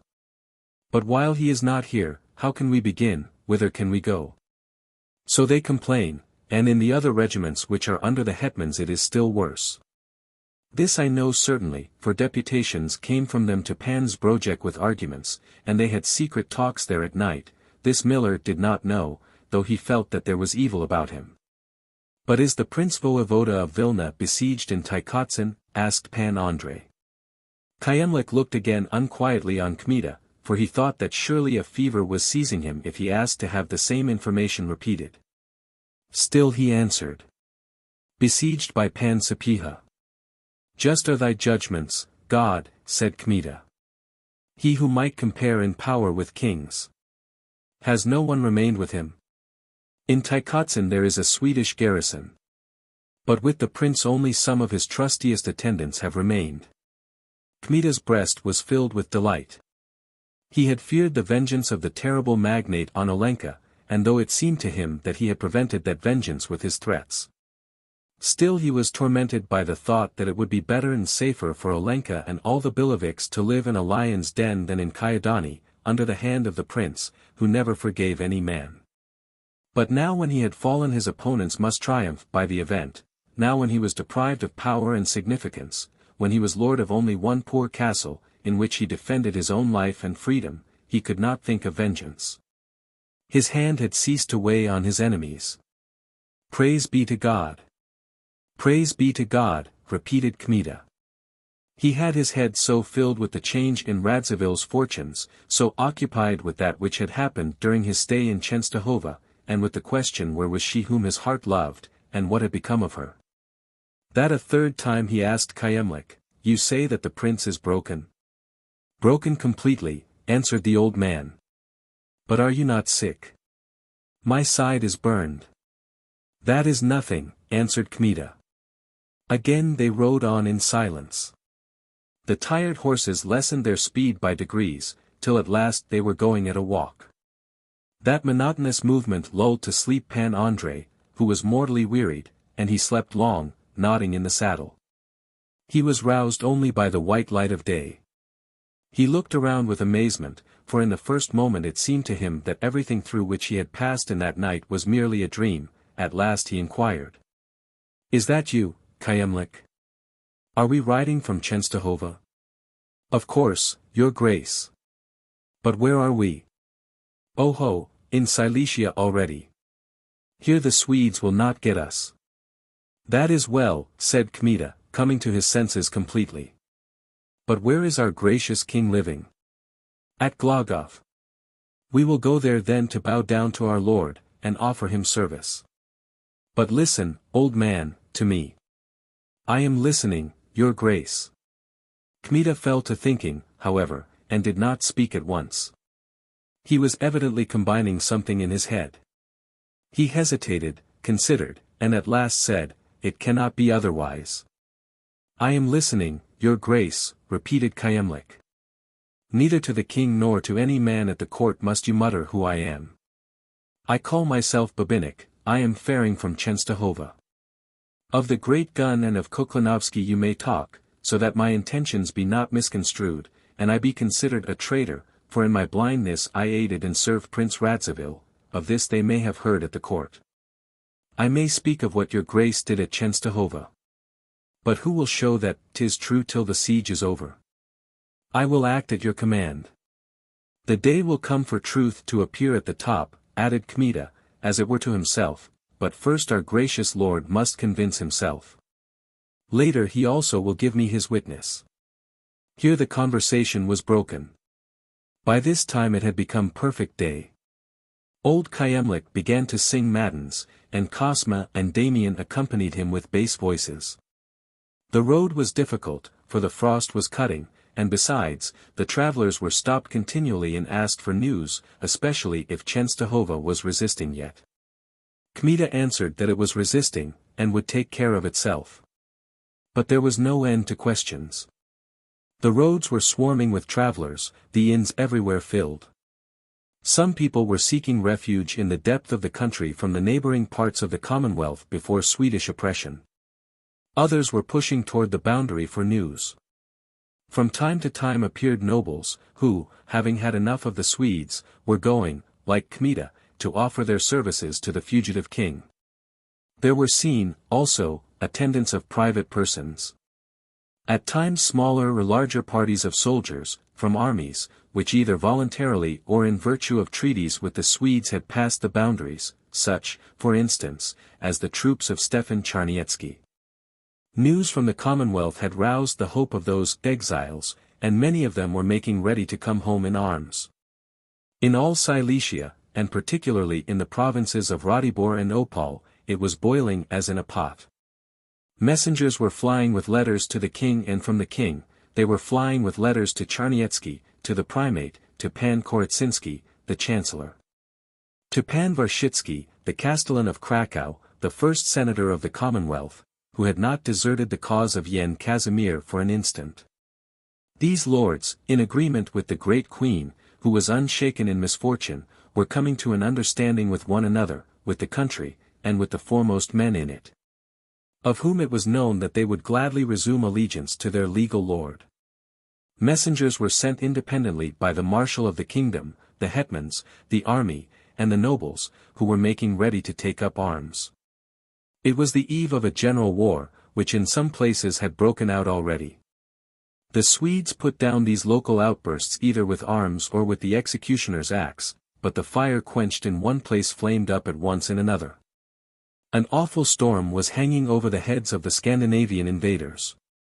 The ground itself, though covered with snow, began to burn their feet, threats and vengeance surrounded them on all sides, their own shadows alarmed them. They went around like men astray. The recent songs of triumph died on their lips, and they asked one another in the greatest amazement, "Are these the same people who yesterday left their own king, and gave up without fighting a battle?" Yes, lords, nobles, army, an example unheard of in history, passed over to the conqueror, towns and castles threw open their gates, the country was occupied. Never had a conquest cost fewer exertions, less blood. The Swedes themselves, wondering at the ease with which they had occupied a mighty commonwealth, could not conceal their contempt for the conquered, who at the first gleam of a Swedish sword rejected their own king, their country. Provided that they could enjoy life and goods in peace, or acquire new goods in the confusion. What in his time Count Vehard had told the emperor's envoy, Lisola, the king himself, and all the Swedish generals repeated, "There is no manhood in this nation, there is no stability, there is no order, no faith, no patriotism. It must perish." They forgot that that nation had still one feeling, specially that one whose earthly expression was Yasna Gora. And in that feeling was rebirth. Therefore the thunder of cannon which was heard under the sacred retreat found an echo at once in the hearts of all magnates, nobles, town-dwellers, and peasants. An outcry of awe was heard from the Carpathians to the Baltic, and the giant was roused from his torpor. "That is another people," said the amazed Swedish generals. And all, from Arvid Wittenberg to the commandants of single castles, sent to Carl Gustav in Prussia tidings filled with terror. The earth was pushing from under their feet, instead of recent friends, they met enemies on all sides. Instead of submission, hostility, instead of fear, a wild daring ready for everything, instead of mildness, ferocity, instead of long-suffering, vengeance. Meanwhile from hand to hand were flying in thousands throughout the whole Commonwealth the manifestos of Jan Casimir, which, issued at first in Silesia, had found no immediate echo. Now, on the contrary, they were seen in castles still free of the enemy. Wherever the Swedish hand was not weighing, the nobles assembled in crowds large and small, and beat their breasts, listening to the lofty words of the fugitive king, who, recounting faults and sins, urged them not to lose hope, but hasten to the rescue of the fallen Commonwealth. "Though the enemy have already advanced far, it is not too late," wrote Jan Casimir, "for us to recover the lost provinces and towns, give due praise to God, satisfy the profaned churches with the blood of the enemy, and restore the former liberties, laws, and ancient enactments of Poland to their usual circuit. If only there is a return of that ancient Polish virtue, and that devotion and love of God peculiar to your ancestors, virtues for which our great-grandfather, Sigismund I, honored them before many nations. A return to virtue has already diminished these recent transgressions. Let those of you to whom God and his holy faith are dearer than aught else rise against the Swedish enemy. Do not wait for leaders or voivodas, or for such an order of things as is described in public law. At present the enemy have brought all these things to confusion among you. But do you join, the first man to a second, a third to these two, a fourth to the three, a fifth to the four, and thus farther, so that each one with his own subjects may come, and when it is possible try resistance. Afterward you will select a leader. Join yourselves one party to another, and you will form an army. When the army is formed and you have chosen a known chief over it, wait for our person, not neglecting an occasion wherever it comes to defeat the enemy. If we hear of the occasion, and your readiness and inclination, we will come at once and lay down our life wherever the defense of the country requires it. This manifesto was read even in the camp of Carl Gustav, in castles having Swedish garrisons, in all places wherever Polish squadrons were found. The nobles shed tears at every word of the king their kind lord, and took an oath on crosses, on pictures of the Most Holy Lady, and on scapulars to please him.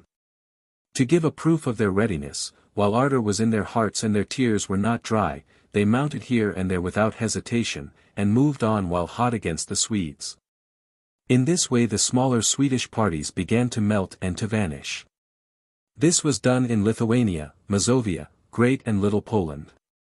More than once nobles who had assembled at a neighbor's house for a christening, a name's day, a wedding or a dance, without any thought of war, finished the entertainment with this: that after they had taken a good share of drink they struck like a thunderbolt and cut to pieces the nearest Swedish command. Then, amid songs and shouts, they assembled for the road.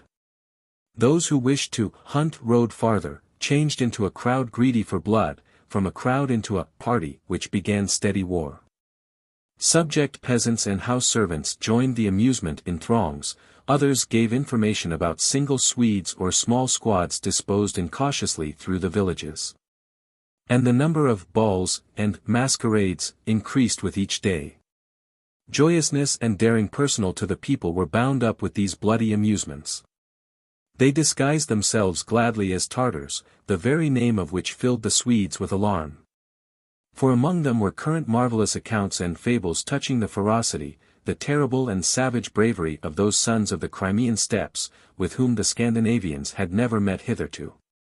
Besides, it was known universally that the Khan with about 100,000 of the horde was marching to succor Yen Casimir, and the nobles made a great uproar while attacking Swedish commands, from which wonderful disorder resulted. The Swedish colonels and commandants in many places were really convinced that Tartars were present, and retreated in haste to larger fortresses and camps, spreading everywhere erroneous reports and alarm. Meanwhile the neighborhoods which were freed in this manner from the enemy were able to defend themselves, and change an unruly rabble into the most disciplined of armies. But more terrible for the Swedes than masquerades of nobles, or than the Tartars themselves, were the movements of the peasants. Excitement among the people began with the first day of the siege of Czestochowa. And ploughmen hitherto silent and patient began here and there to offer resistance, here and there to take scythes and flails and help nobles. The most brilliant Swedish generals looked with the greatest alarm at these crowds, which might at any moment turn into a genuine deluge and overwhelm beyond rescue the invaders. Terror seemed to them the most appropriate means by which to crush in the beginning this dreadful danger. Carl Gustav cajoled still, and retained with words of kindness those Polish squadrons which had followed him to Prussia. He had not spared flattery on Konieczbalski, the celebrated commander from Zbaraj. This commander stood at his side with 6,000 cavalry, which at the first hostile meeting with the Elector spread such terror and destruction among the Prussians that the Elector abandoning the fight agreed as quickly as possible to the conditions. The King of Sweden sent letters also to the hetmans, the magnates, and the nobles, full of graciousness, promises, and encouragement to preserve loyalty to him. But at the same time he issued commands to his generals and commandants to destroy with fire and sword every opposition within the country, and especially to cut to pieces peasant parties. Then began a period of iron military rule. The Swedes cast aside the semblance of friendship. The sword, fire, pillage, oppression, took the place of the former pretended goodwill. From the castles they sent strong detachments of cavalry and infantry in pursuit of the masqueraders. Whole villages, with churches and priests' dwellings, were leveled to the earth. Nobles taken prisoners, were delivered to the executioner, the right hands were cut from captured peasants, then they were sent home. These Swedish detachments were specially savage in Great Poland, which, as it was the first to surrender, was also the first to rise against foreign dominion. Commandant Stein gave orders on a certain occasion to cut the hands from more than 300 peasants. In towns they built permanent gibbets, which every day were adorned with new victims. Pontus de la Gardie did the same in Lithuania and Jmud, where the noble villages took up arms first, and after them the peasants. Because in general it was difficult for the Swedes in the disturbance to distinguish their friends from their enemies, no one was spared. But the fire put down in blood, instead of dying, grew without ceasing, and a war began which was not on either side a question merely of victory, castles, towns, or provinces, but of life or death. Cruelty increased hatred, and they began not to struggle, but to exterminate each the other without mercy. Chapter 48. This war of extermination was just beginning when Kmita, with the 3 XLIX, reached Głogów, after a journey which was difficult in view of Pan Andrei's shaken health. They arrived in the night. The town was crowded with troops, lords, nobles, servants of the king and of magnates. The inns were so occupied that old XLIX with the greatest trouble found lodgings for his colonel outside the town at the house of a ropemaker. Pan Andrei spent the whole first day in bed in pain and fever from the burn. At times he thought that he should be seriously and grievously ill, but his iron constitution gained the victory. The following night brought him ease, and at daybreak he dressed and went to the parish church to thank God for his miraculous escape. The grey and snowy winter morning had barely dissipated the darkness. The town was still sleeping, but through the church door lights could be seen on the altar, and the sounds of the organ came forth. Kmita went to the center of the church. The priest was celebrating Mass before the altar. There were few worshippers so far. At benches some persons were kneeling with their faces hidden in their hands. But besides those Pan Andrei saw, when his eyes had grown used to the darkness, a certain figure lying in the form of a cross in front of the pews on a carpet. Behind him were kneeling 2 youths with ruddy and almost angelic childish faces. This man was motionless, and only from his breast moving continually with deep sighs could it be known that he was not sleeping, but praying earnestly and with his whole soul. Kmita himself became absorbed in a thanksgiving prayer. But when he had finished his eyes turned involuntarily to the man lying as a cross, and could not leave him, something fastened them to him. Sighs deep as groans, audible in the silence of the church, shook that figure continually. The yellow rays of the candles burning before the altar, together with the light of day, widening in the windows, brought it out of the gloom, and made it more and more visible. Pan Andrei conjectured at once from the dress that he must be some noted person. Besides all present, not excepting the priest celebrating Mass, looked on him with honor and respect. The unknown was dressed entirely in black velvet bound with sable, but on his shoulders he had, turned down, a white lace collar, from under which peeped the golden links of a chain, a black hat with feathers of like color lay at his side. One of the pages kneeling beyond the carpet held gloves and a sword enameled in blue. Kmita could not see the face of the unknown, for it was hidden by the folds of the carpet, and besides, the locks of an unusually thick wig scattered around his head concealed it completely. Pan Andrei pressed up to the front pew to see the face of the unknown when he rose. Mass was then drawing to an end. The priest was singing Pater Noster. The people who wished to be at the following Mass were coming in through the main entrance. The church was filled gradually with figures with heads shaven at the sides, dressed in cloaks with long sleeves, in military burkas, in fur cloaks, and in brocade coats. It became somewhat crowded. Kmita then pushed with his elbow a noble standing at his side, and whispered, "Pardon, your grace, that I trouble you during service, but my curiosity is most powerful." "Who is that?" He indicated with his eyes the man lying in the form of a cross. "Have you come from a distance, that you know not?" asked the noble. "Certainly I come from a distance, and therefore I ask in hope that if I find some polite man he will not begrudge an answer. That is the king. As God lives, cried Kmita. But at that moment the king rose, for the priest had begun to read the gospel. Pan Andrei saw an emaciated face, yellow and transparent, like church wax. The eyes of the king were moist, and his lids red. You would have said that all the fate of the country was reflected in that noble face, so much was there in it of pain, suffering, care. Sleepless nights divided between prayer and grief, terrible deceptions, wandering, desertion, the humiliated majesty of that son, grandson, and great-grandson of powerful kings, the gall which his own subjects had given him to drink so bountifully. The ingratitude of that country for which he was ready to devote his blood and life, all this could be read in that face as in a book, and still it expressed not only resignation, obtained through faith and prayer. Not only the majesty of a king and an anointed of God, but such great, inexhaustible kindness that evidently it would be enough for the greatest renegade, the most guilty man, only to stretch out his hands to that Father. And that Father would receive him, forgive him, and forget his offenses. It seemed to Kmita at sight of him that someone had squeezed his heart with an iron hand. Compassion rose in the ardent soul of the young hero. Compunction, sorrow, and homage straightened the breath in his throat. A feeling of immeasurable guilt cut his knees under him so that he began to tremble through his whole body, and at once a new feeling rose in his breast. In one moment he had conceived such a love for that suffering king that to him there was nothing dearer on earth than that Father and Lord, for whom he was ready to sacrifice blood and life, bear torture and everything else in the world. He wished to throw himself at those feet, to embrace those knees, and implore forgiveness for his crimes. The noble, the insolent disturber, had died in him in one moment, and the royalist was born, devoted with his whole soul to his king. That is our Lord, our unhappy king, repeated he to himself, as if he wished with his lips to give witness to what his eyes saw and what his heart felt. After the gospel, Yen Casimir knelt again, stretched out his arms, raised his eyes to heaven, and was sunk in prayer. The priest went out at last, there was a movement in the church, the king remained kneeling. Then that noble whom Kmita had addressed pushed Pan Andrei in the side.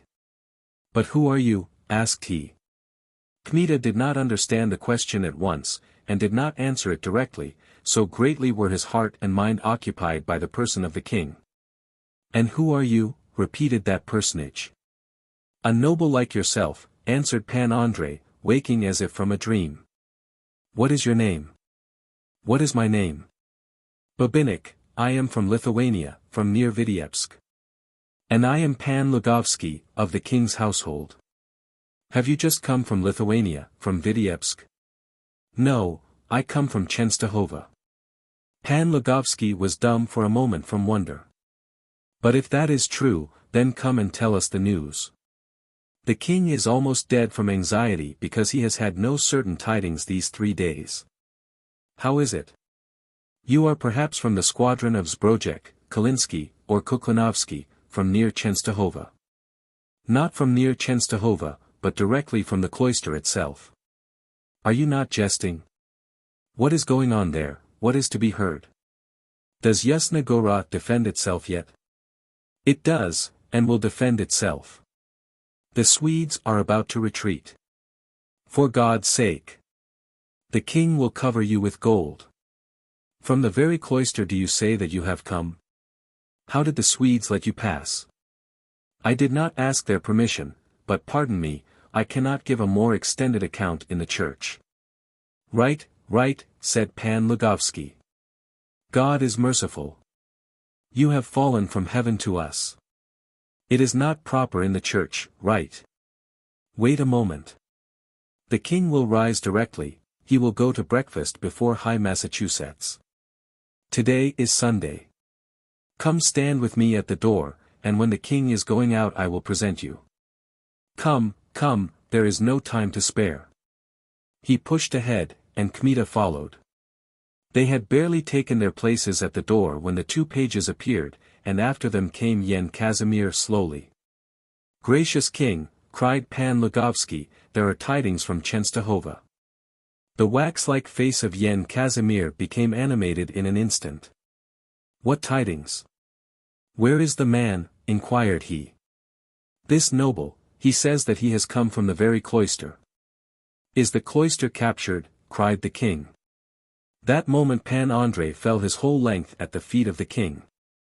Yen Casimir inclined and began to raise him by the arms. "Oh, ceremony another time," cried he.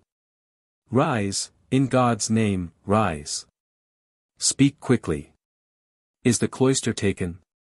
Kmita sprang up with tears in his eyes, and cried with animation. "It is not, and will not be taken, gracious lord. The Swedes are beaten. The great gun is blown up. There is fear among them, hunger, misery. They are thinking of retreat. Praise, praise to thee, Queen of the angels and of us," said the king. Then he turned to the church door, removed his hat, and without entering knelt on the snow at the door. He supported his head on a stone pillar, and sank into silence. After a while sobbing began to shake him. Emotion seized all, and Pan Andrei wept loudly. The king, after he had prayed and shed tears, rose quieted, with a face much clearer. He inquired his name of Kmita, and when the latter had told his assumed one, said, "Let Pan Lugovsky conduct you at once to our quarters. We shall not take our morning food without hearing of the defense." A quarter of an hour later Kmita was standing in the king's chamber before a distinguished assembly. The king was only waiting for the queen, to sit down to breakfast. Maria Ludvika appeared soon. Yen Casimir barely saw her when he exclaimed, "Chenstohova has held out. The Swedes will retreat. Here is Pan Babinich, who has just come, and he brings the news." The black eyes of the queen rested inquiringly on the youthful face of the hero, and seeing its sincerity, they grew bright with joy, and he, when he had made a profound obeisance, looked also at her boldly, as truth and honesty know how to look. "The power of God," said the queen. "You have taken a terrible weight from our hearts, and God grant this is the beginning of a change of fortune. Do you come straight from near Chenstohova?" "Not from near Chenstohova," he says, "but from the cloister itself, one of the defenders," exclaimed the king. "A golden guest. God grant such to come daily, but let him begin. Tell, brother, tell how you defended yourselves, and how the hand of God guarded you. It is sure, gracious king and queen, that nothing saved us but the guardianship of God and the miracles of the Most Holy Lady, which I saw every day with my eyes." Here Kmita was preparing for his narrative, when new dignitaries appeared. First came the nuncio of the Pope, then the primate, Leszczynski, after him Vijka, a golden-mouthed preacher, who was the queen's chancellor, later bishop of Varmia, and finally primate. With him came the chancellor of the kingdom, Pan Korytsinski, and the Frenchman de Noyers, a relative of the queen, and other dignitaries who had not deserted the king in misfortune, but chose to share with him the bitter bread of exile rather than break plighted faith. The king was eager to hear, therefore he ceased eating, every moment, and repeated, "Listen, gentlemen, listen, a guest from Chenstohova. Good news, hear it. From Yasna Gora itself." Then the dignitaries looked with curiosity on Kmita, who was standing as it were before a court, but he, bold by nature and accustomed to intercourse with great people, was not a whit alarmed at sight of so many celebrated persons. And when all had taken their places, he began to describe the whole siege. Truth was evident in his words, for he spoke with clearness and strength, like a soldier who had seen everything, touched everything, passed through everything. He praised to the skies Pan Zamoyski and Pan Charniecki, spoke of Kordetsky, the prior, as of a holy prophet, exalted other fathers, missed no one save himself. But he ascribed the whole success of the defense, without deviation, to the Most Holy Lady, to her favor and miracles. The king and the dignitaries listened to him in amazement. The archbishop raised his tearful eyes to heaven.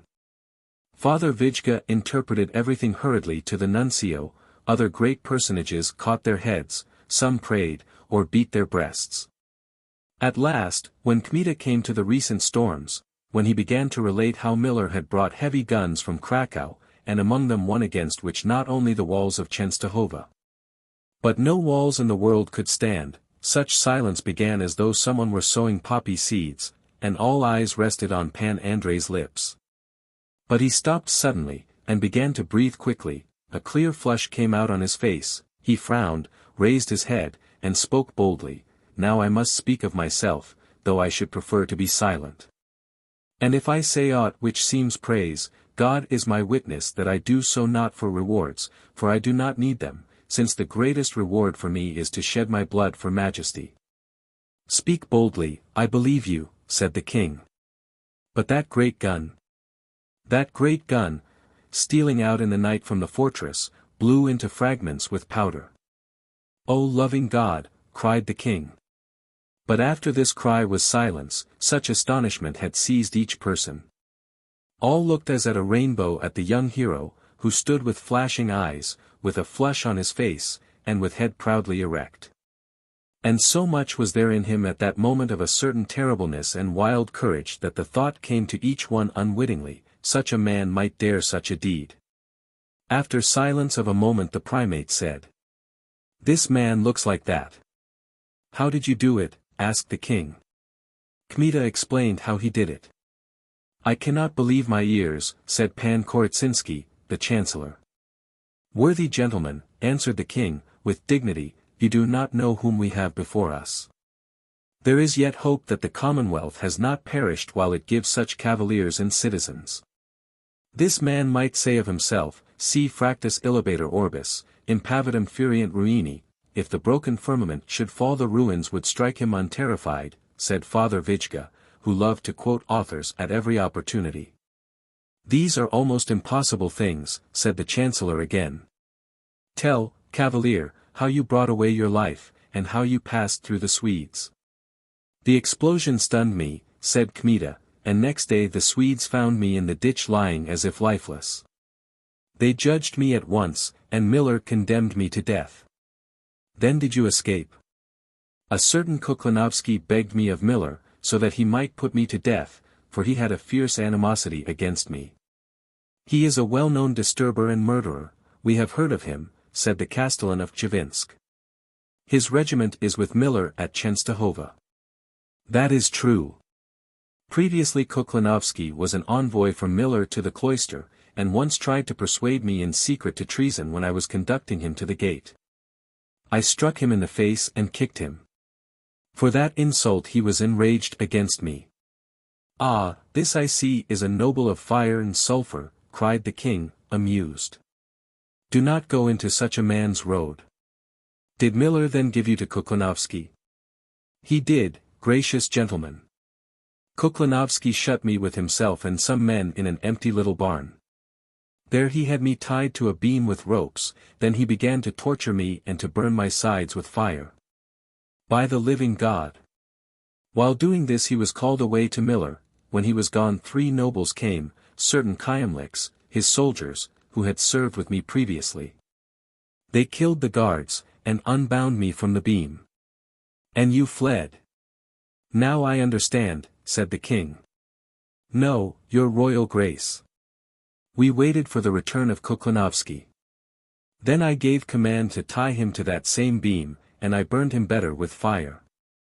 When he had said this, Kmita, roused by remembrance, became red again, and his eyes gleamed like those of a wolf. But the king, who passed easily from grief to joy, from seriousness to sport, began to strike the table with his hand, and exclaim with laughter. "That was good for him! That was good for him! Such a traitor deserved nothing better. I left him alive," continued Kmita, "but he must have perished from cold before morning. That's a deed, he does not give away his own. We need more of such," cried the king, now completely delighted. "Did you come hither with those soldiers? What are their names?" "They are Kyemlik, a father and 2 sons. My mother is from the house of Kyemlik," said Father Vijga. "It is evident that there are great and small Kyemliks," answered Kmita, smiling. "These are not only small persons, but robbers. They are fierce soldiers, however, and faithful to me." Meanwhile the chancellor, who had been whispering for a time in the ear of the Archbishop of Gniezno, said at last. Many come here who for their own praise or for an expected reward are glad to raise dust. They bring false and disturbing news, and are frequently sent by the enemy. This remark chilled all present. Kmita's face became purple. I do not know the office of your grace, said he, which, I think, must be considerable, therefore I do not wish to offend you, but there is no office, as I think, which would empower anyone to give the lie to a noble, without reason. Man! You are speaking to the Grand Chancellor of the kingdom, said Lugovsky. Whoso gives me the lie, even if he is Chancellor, I answer him, it is easier to give the lie than to give your life, it is easier to seal with wax than with blood. Pan Korytsinski was not angry, he only said, I do not give you the lie, cavalier, but if what you say is true, you must have a burned side. Come to another place, your great mightiness, to another room, and I will show it to you, roared Kmita. It is not needful, said the king, I believe you without that. It cannot be, your royal grace, exclaimed Pan Andrei. I wish it myself, I beg it as a favor, so that here no one, even though I know not how worthy, should make me an exaggerator. My torment would be an ill reward, I wish belief. I believe you, answered the king. Truth itself was in his words, added Maria Ludvika. I am not deceived in men. Gracious king and queen, permit. Let some man go aside with me, for it would be grievous for me to live here in suspicion. I will go, said Pan Tyzenhauz, a young attendant of the king. So saying, he conducted Kmita to another room, and on the way said to him, I do not go because I do not believe you, for I believe, but to speak with you. Have we met somewhere in Lithuania? I cannot remember your name, for it may be that I saw you when a youth, and I myself was a youth then. Kmita turned away his face somewhat to hide his sudden confusion. Perhaps at some provincial diet. My late father took me with him frequently to see public business. Perhaps. Your face is surely not strange to me, though at that time it had not those scars. Still see how memoria fragilis est, weak memory is. Also it seems to me you had a different name. Years dull the memory, answered Pan Andrei. They went to another room. After a while Tyzenhauz returned to the royal pair. He is roasted, gracious king, as on a spit, said he. His whole side is burned. When Kmita in his turn came back, the king rose, pressed his head, and said. We have never doubted that you speak the truth, and neither your pain nor your services will pass unrewarded. We are your debtors, added the queen, extending her hand to him. Pan Andrei dropped on one knee and kissed with reverence the hand of the queen, who stroked him on the head like a mother. Be not angry with the chancellor, said the king. In this place there are really not a few traitors, or, if not traitors, men who are unwise, that win 3 after 3, and it belongs to the chancellor's office to discover truth touching public affairs. What does my poor anger mean for such a great man, answered Pan Andrei. And I should not dare to murmur against a worthy senator, who gives an example of loyalty and love of country to all. The chancellor smiled kindly and extended his hand. Well, let there be peace. You spoke ill to me of wax, but know this, that the Korytsinskis have sealed often with blood, not with wax only. The king was rejoiced. This Babinnik has pleased us, said he to the senators, has touched our heart as few have. We will not let you go from our side, and God grant that we shall return together soon to our beloved country. Oh, most serene king, cried Kmita, with ecstasy. Though confined in the fortress of Yasna Gora, I know from the nobles, from the army, and even from those who, serving under Zbrojek and Kalinsky, besieged Chenstohova, that all are waiting for the day and the hour of your return. Only show yourself, gracious lord, and that day all Lithuania, Poland, and Russia will stand by you as one man. The nobles will join, even insignificant peasants will go with their lord to resist. The army under the hetmans is barely breathing from eagerness to move against the Swedes. I know this, too, that at Chenstohova deputies came from the hetman's troops to arouse Zbrojek, Kalinsky, and Koklanovsky, against the Swedes. Appear on the boundary today, and in a week there will not be a Swede, only appear, only show yourself, for we are there like sheep without a shepherd. Sparks came from Kmita's eyes while he was speaking, and such great ardor seized him that he knelt in the middle of the hall. His enthusiasm was communicated even to the queen herself, who, being of fearless courage, had long been persuading the king to return. Therefore, turning to Yen Casimir, she said with energy and determination, "I hear the voice of the whole people through the mouth of this noble." That is true, gracious lady, our mother," exclaimed Kmita. But certain words in what Kmita had said struck the chancellor and the king. "We have always been ready," said the king, "to sacrifice our health and life, and hitherto we have been waiting for nothing else but a change in our subjects." "That change has taken place already," said Maria Ludvika. "Majestas infracta malis, majesty unbroken by misfortune," said Father Vijga, looking at her with homage. "It is important," said the archbishop, "if, really, deputations from the hetmans went to Chenstohova." "I know this from my men, those Kyemliks," answered Pan Andrei. In the squadrons of Zbrojek and Kalinsky all spoke openly of this, paying no attention to Miller and the Swedes. These Kyemliks were not enclosed in the fortress. They had relations with the world, with soldiers and nobles. "I can bring them before your royal grace and your worthinesses, let them tell how it is seething in the whole country as in a pot." The hetmans joined the Swedes from constraint only. The troops wished to return to duty. The Swedes beat nobles and priests, plunder, violate ancient liberties. It is no wonder then that each man balls his fist and looks anxiously at his saber. "We, too, have had news from the troops," said the king. "There were here, also, secret envoys who told us of the general wish to return to former loyalty and honor." "And that agrees with what this cavalier tells," said the chancellor. "But if deputations are passing among the regiments it is important, for it means that the fruit is already ripe, that our efforts were not vain, that our work is accomplished, that the time is at hand." "But Konieczbalski," said the king, "and so many others who are still at the side of the invader, who look into his eyes and give assurances of their devotion." Then all grew silent, the king became gloomy on a sudden, and as when the sun goes behind a cloud a shadow covers at once the whole world, so did his face grow dark. After a time he said, "God sees in our heart that even today we are ready to move, and that not the power of Sweden detains us, but the unhappy fickleness of our people, who, like Proteus, take on a new form every moment. Can we believe that this change is sincere, this desire not imagined, this readiness not deceitful? Can we believe that people who so recently deserted us, and with such light hearts joined the invader against their own king, against their own country, against their own liberties? Pain straightens our heart, and we are ashamed of our own subjects. Where does history show such examples? What king has met so many treasons, so much ill will? Who has been so deserted?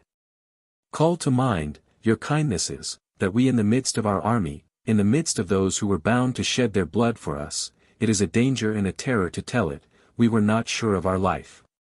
And if we left the country and had to seek an asylum, it is not from fear of the Swedish enemy, but of our own subjects, to save our own children from the terrible crime of king murder and parricide." "Gracious Lord," exclaimed Kmita. "Our people have sinned grievously, they are guilty, and the hand of God is punishing them justly. But still, by the wounds of Christ, there has not been found among that people, and God grant that there will never be found, a man who would raise his hand on the sacred person of the anointed of God." "You do not believe, because you are honest," said the king, "but we have letters and proofs. The Radzivills have paid us badly for the kindness with which we have covered them. But still Boguslav, though a traitor, was moved by conscience, and not only did he not wish to lend a hand to such a deed, but he was the first to warn us of it." "What deed?" asked the astonished Kmita. "He informed us," said the king, "that there was a man who offered for 100 gold ducats to seize us and deliver us, living or dead, to the Swedes."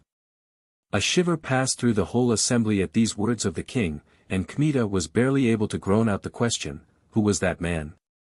Who was he?" A certain Kmita, answered the king. A wave of blood suddenly struck Pan Andrei in the head, it grew dark in his eyes, he seized his forelock, and with a terribly wandering voice said, "That is a lie. Prince Boguslav lies like a dog. Gracious king, believe not that traitor.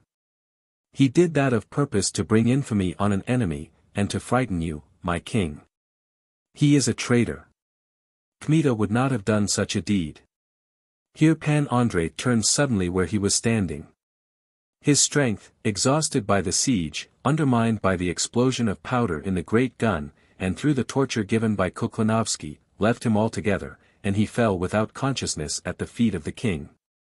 They bore him into the adjoining room, where the king's physician examined him.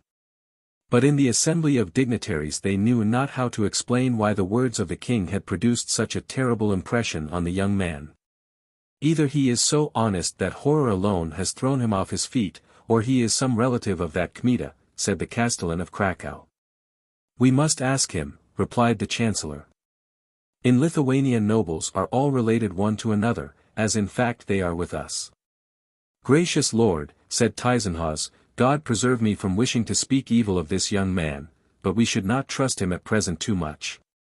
That he served in Chenstohova is certain, his side is burned. This the monks would not have done in any event, for they as servants of God must have every clemency, even for prisoners and traitors. But one thing is coming continually to my head and destroying trust in him, that is, I met him somewhere in Lithuania, still a youth, at a diet or a carnival, I don't remember. And what of that? Asked the king. And it seems to me always that his name was not Babinich. Do not tell every little thing, said the king. You are young and inattentive, and a thing might easily enter your head. Whether he is Babinich or not, why should I not trust him? Sincerity and truth are written on his lips, and evidently he has a golden heart. I should not trust myself, if I could not trust a soldier who has shed his blood for us and the country. He deserves more confidence than the letter of Prince Boguslav, said the queen, suddenly, and I recommend this to the consideration of your worthinesses. There may not be a word of truth in that letter. It might have been very important for the Radzivills of Burgi that we should lose courage completely, and it is easy to admit that Prince Boguslav wished also to ruin some enemy of his, and leave a door open to himself in case of changed fortune. If I were not accustomed, said the primate, to hear wisdom itself coming from the mouth of the gracious queen, I should be astonished at the quickness of these words, worthy of the ablest statesman. Kamask gerens. Ani mosk virils, though wearing tresses, she has the courage of a man, interrupted Father Vijga, in a low voice. Encouraged by these words, the queen rose from her chair and began to speak. I care not for the Radzivills of Burgi, for they, as heretics, listen easily to the whispers of the enemy of the human race. Nor of the letter of Prince Boguslav, which may touch private affairs. But I am most pained by the despairing words of my lord and husband, the king, spoken against this people. For who will spare them if their own king condemns them? And still, when I look through the world, I ask in vain, where is there another such people in which the praise of God endures with the manner of ancient sincerity and increases continually? In vain do I look for another people in which such open candor exists. Where is there another state in which no one has heard of those hellish blasphemies, subtle crimes, and never-ending feuds with which foreign chronicles are filled? Let people skilled in the history of the world show me another kingdom where all the kings died their own quiet deaths. You have no knives or poisons here, you have no protectors, as among the English. It is true that this nation has grown grievously guilty, has sinned through frivolity and license. But where is the nation that never errs, and where is the one which, as soon as it has recognized its offense, begins penance and reformation? Behold, they have already taken thought, they are now coming, beating their breasts to your majesty, ready to spill their blood, to yield their lives, to sacrifice their fortune for you. And will you reject them, will you not forgive the penitent? Will you not trust those who have reformed, those who are doing penance? Will you not return the affection of a father to children who have erred? Trust them, since they are yearning for their Jagiellon blood, and for your government, which is of their fathers. Go among them. I, woman, fear no treason, for I see love, I see sorrow for sins and restoration of this kingdom to which they called you after your father and your brother. It does not seem to me likely that God will destroy such a great commonwealth, in which the light of the true faith is burning. For a short period God's justice has stretched forth the rod to chastise, not to ruin its children, and soon will the fatherly love of that heavenly Lord receive them and cherish them. But do not contemn them, O king, and fear not to confide in their sonly discretion, for in this way alone can you turn evil into good, suffering into comfort, defeat into triumph. When she had said this, the queen sat down, with fire still in her eyes, and heaving breast. All looked at her with veneration, and her chancellor, Vijga, began to speak with a resonant voice. Nulla sors longa est, dolor et voluptas.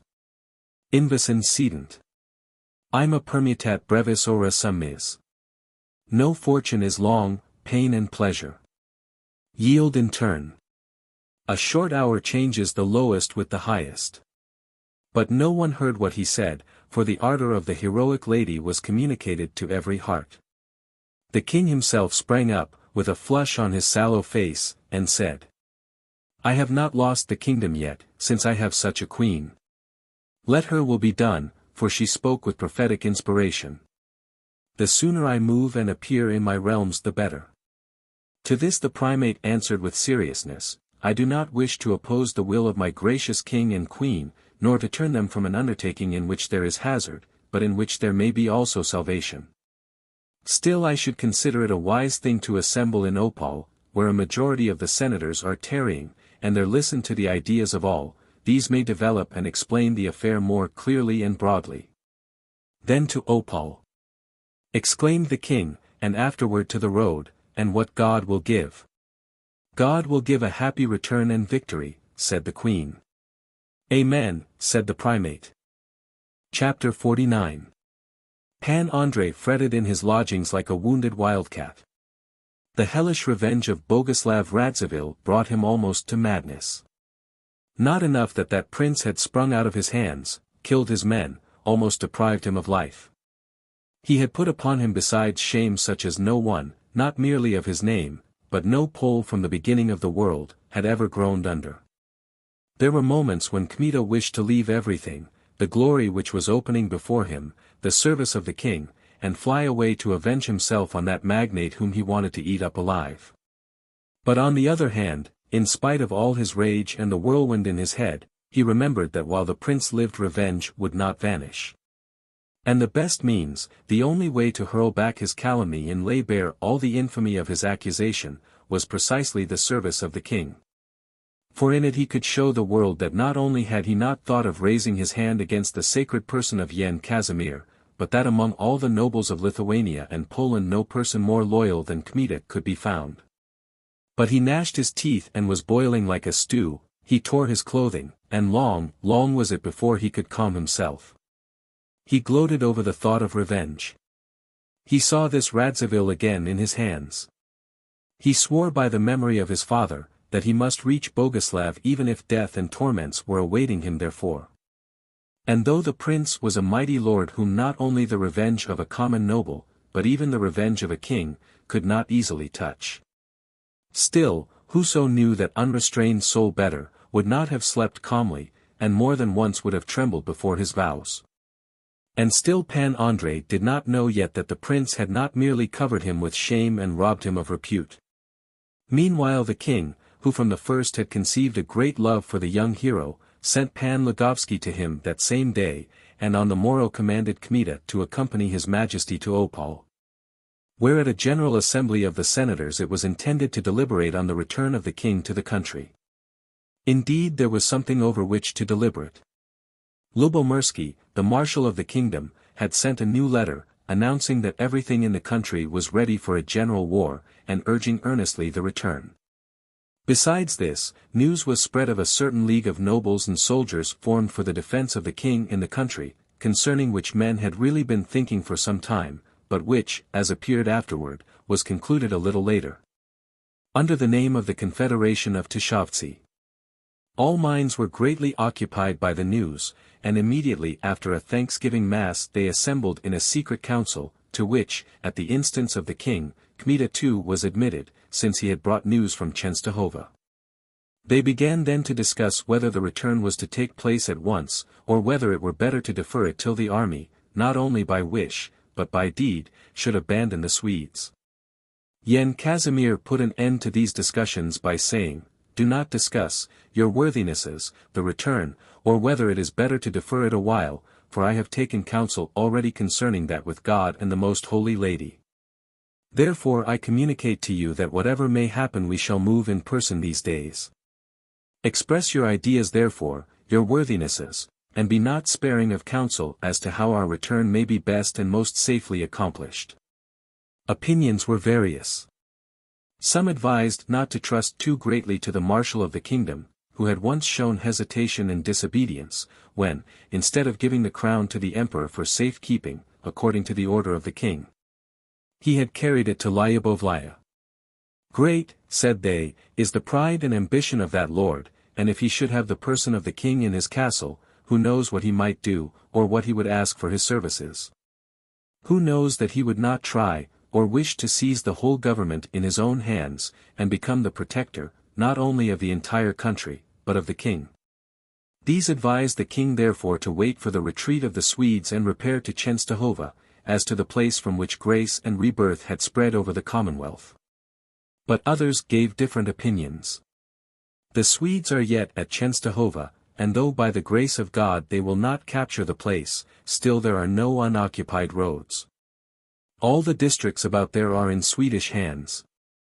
The enemy are at Chapitsi, Violuni, Krakow, along the boundary also considerable forces are disposed. In the mountains near the Hungarian border, where Lyubovlaya is situated, there are no troops save those of the marshal. The Swedes have never gone to that distance, not having men enough nor daring sufficient. From Lyubovlaya it is nearer to Russia, which is free of hostile occupation, and to Lvov, which has not ceased to be loyal, and to the Tartars, who, according to information, are coming with succor. All these are waiting specially for the decision of the king. As to Pan Lubomirsky, said the Bishop of Krakow, his ambition will be satisfied with this, that he will receive the king first in his starostaship of Spij, and will surround him with protection. The government will remain with the king, but the hope itself of great services will satisfy the marshal. If he wishes to tower above all others through his loyalty, then, whether his loyalty flows from ambition or from love to the king and the country, his majesty will always receive notable profit. This opinion of a worthy and experienced bishop seemed the most proper, therefore it was decided that the king should go through the mountains to Lyubovlaya, and thence to Lvov, or whithersoever circumstances might indicate. They discussed also the day of returning. But the voevoda of Lenchitsk, who had just come from his mission to the emperor for aid, said that it was better not to fix the date, but to leave the decision to the king, so that the news might not be spread and the enemy forewarned. They decided only this, that the king would move on with 300 dragoons, under command of Tyzenhauz, who, though young, enjoyed already the reputation of a great soldier. But still more important was the second part of the deliberations, in which it was voted unanimously that on his arrival in the country, government and the direction of the war should pass into the hands of the king, whom nobles, troops, and hetmans were to obey in all things. They spoke besides of the future, and touched upon the causes of those sudden misfortunes which, as a deluge, had covered the whole land in such a brief period. And the primate himself gave no other cause for this than the disorder, want of obedience, and excessive contempt for the office and majesty of the king. He was heard in silence, for each man understood that it was a question here of the fate of the Commonwealth, and of great, hitherto unexampled changes in it, which might bring back the ancient power of the state, and which was long desired by the wise queen who loved her adopted country. From the mouth of the worthy prince of the church there came words like thunderbolts, and the souls of the hearers opened to the truth, almost as flowers open to the sun. "Not against ancient liberties do I rise," said the primate, "but against that license which with its own hands is murdering the country. In very truth men have forgotten in this commonwealth the distinction between freedom and license. And as excessive pleasure ends in pain, so freedom unchecked has ended in slavery. You have descended to such error, citizens of this illustrious commonwealth, that only he among you passes for a defender of liberty who raises an uproar, who breaks diets and opposes the king, not when it is needful, but when for the king it is a question of saving the country. In our treasury the bottom of the chest can be seen, the soldier unpaid seeks pay of the enemy. The diets, the only foundation of this commonwealth, are dissolved after having done nothing, for one disorderly man, one evil citizen, for his own private purpose may prevent deliberation. What manner of liberty is that which permits one man to stand against all? If that is freedom for one man, then it is bondage for all others. And where have we gone with the use of this freedom which seemed such sweet fruit? Behold one weak enemy, against whom our ancestors gained so many splendid victories, now sicut fulgur exit ab occidenti porit usque ad orientem, flashes like lightning from the west, and goes as far as the east.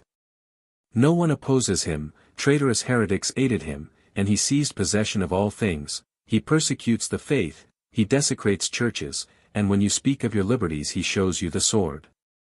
Behold what your provincial diets have come to, what your veto has come to, what your license has come to, your degradation of the king at every step. Your king, the natural defender of the country, you have rendered, first of all, powerless, and then you complain that he does not defend you. You did not want your own government, and now the enemy is governing.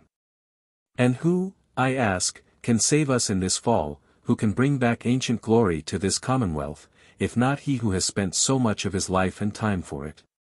When the unhappy domestic war with the Cossacks tore it, who exposed his consecrated person to dangers such as no monarch in our time has passed through?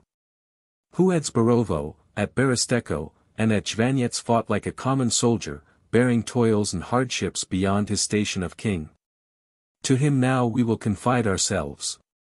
To him, with the example of the ancient Romans, we will give the dictatorship, and take counsel ourselves how to save in time coming this fatherland from domestic enemies, from vice, license, disorder, disobedience. And restore due dignity to the government and the king. So spoke the primate. And misfortune with the experience of recent times had changed his hearers in such a degree that no man protested, for all saw clearly that either the power of the king must be strengthened, or the commonwealth must perish without fail. They began therefore to consider in various ways how to bring the counsels of the primate into practice. The king and queen listened to them eagerly and with joy, especially the queen, who had labored long and earnestly at the introduction of order into the commonwealth. The king returned then to Glogov glad and satisfied, and summoning a number of confidential officers, among whom was Kmita, he said, I am impatient, my stay in this country is burning me, I could wish to start even tomorrow. Therefore I have called you, as men of arms and experience, to provide ready methods. It is a pity that we should lose time, when our presence may hasten considerably a general war. In truth, said Lugovsky, if such is the will of your royal grace, why delay? The sooner the better. While the affair is not noised about and the enemy do not double their watchfulness, added Colonel Wolfe. The enemy are already on their guard, and have taken possession of the roads so far as they are able, said Kmita. How is that? Asked the king. Gracious lord, your intended return is no news for the Swedes. Almost every day a report travels over the whole commonwealth, that your royal grace is already on the road, or even now in your realms, interregna. Therefore it is necessary to observe the greatest care, and to hurry by through narrow places stealthily, for Douglas's scouts are waiting on the roads. The best carefulness, said Tyzenhauz, looking at Kmita, is 300 faithful sabres. And if my gracious lord gives me command over them, I will conduct him in safety, even over the breasts of Douglas's scouts. You will conduct if there are just 300, but suppose that you meet 600 or 1,000, or come upon a superior force waiting in ambush, what then?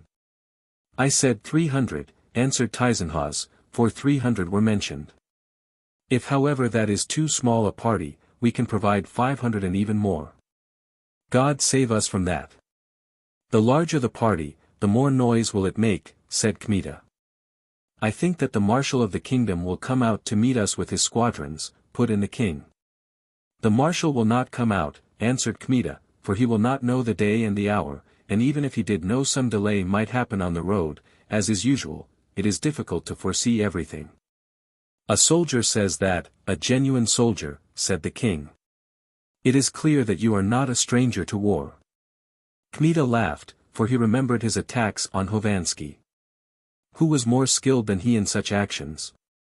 To whom could the escort of the king be entrusted with more judgment? But Tyzenhauz was evidently of a different opinion from the king, for he frowned and said with sarcasm against Kmita, "We wait then for your enlightened counsel." Kmita felt ill will in the words, therefore he fixed his glance on Tyzenhauz and answered. "My opinion is that the smaller the party the easier it will pass." "How is that?" "The will of your royal grace is unfettered," said Kmita, "and can do what it likes, but my reason teaches me this. Let Pan Tyzenhauz go ahead with the dragoons, giving out purposely that he is conducting the king. This he will do to attract the enemy to himself. His affair is to wind out, to escape from the trap safely. And we with a small band in a day or two will move after him with your royal grace. And when the enemy's attention is turned in another direction it will be easy for us to reach LIII. The king clapped his hands with delight. "God sent us this soldier," cried he. "Solomon could not judge better. I give my vote for this plan, and there must not be another. They will hunt for the king among the dragoons, and the king will pass by under their noses. It could not be better."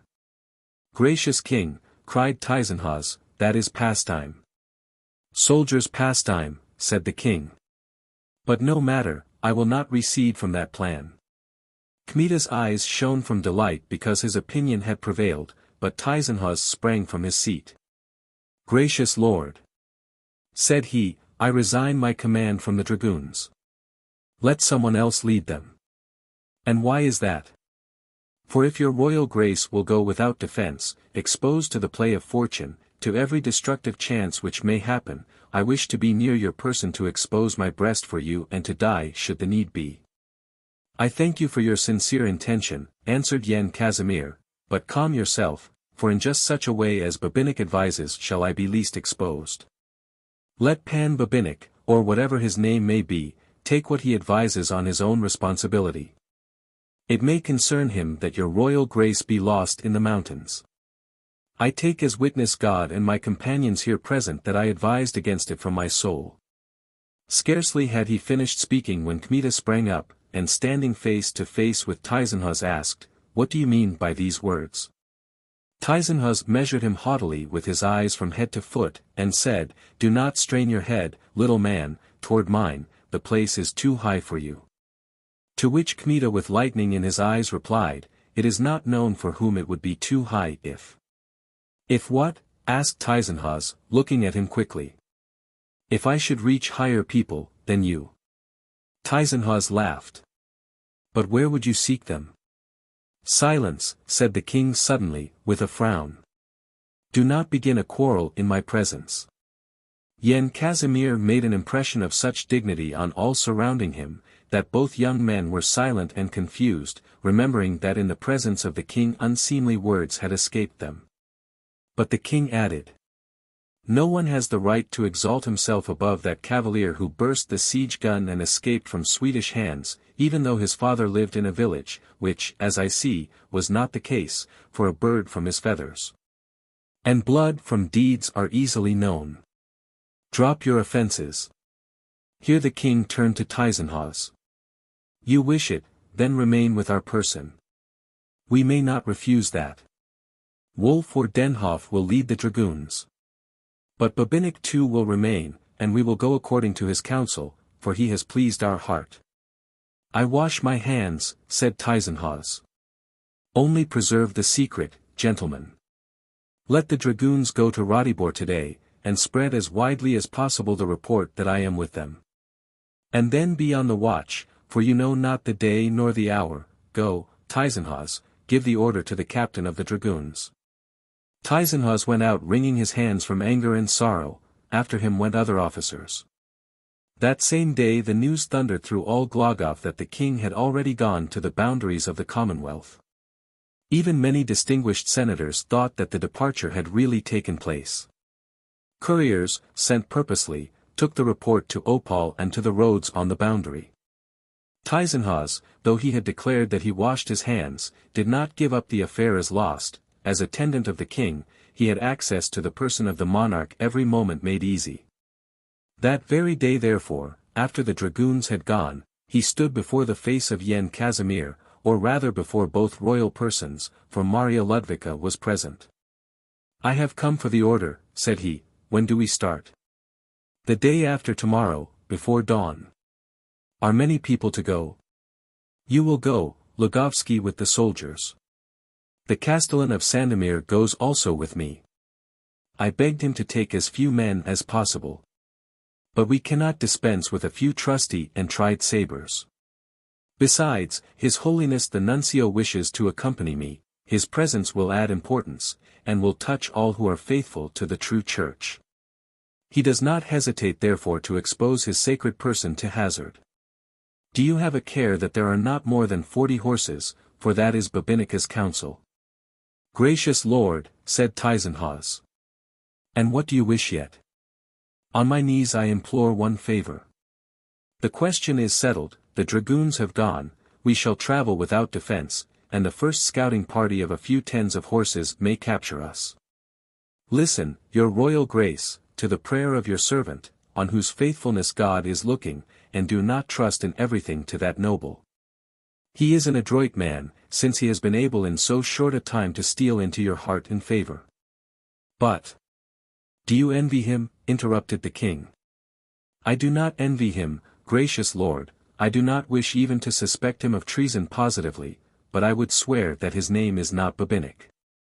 Why does he hide his real name? Why is it somehow inconvenient to tell what he did before the siege of Chenstohova? Why specially has he insisted upon dragoons going out first, and that your royal grace should go without an escort?" The king thought a while, and began, according to his custom, to pout his lips repeatedly. "If it were a question of collusion with the Swedes," said he at last, "what could 300 dragoons do? What power would they be, and what protection? Babinich would need merely to notify the Swedes to dispose a few hundred infantry along the roads, and they could take us as in a net. But only think if there can be a question of treason here. He would have had to know beforehand the date of our journey, and to inform the Swedes in Krakow, and how could he do so, since we move the day after tomorrow? He could not even guess that we would choose his plan.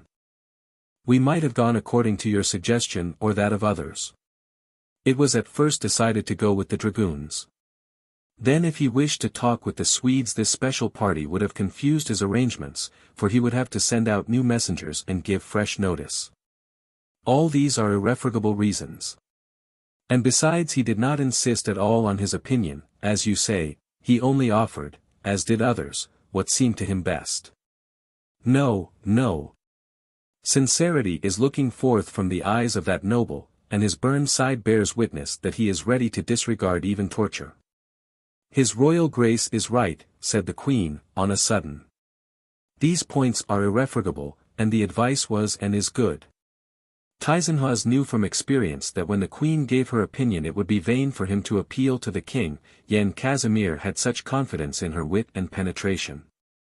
And it was a question now with the young man only that the king should observe needful caution.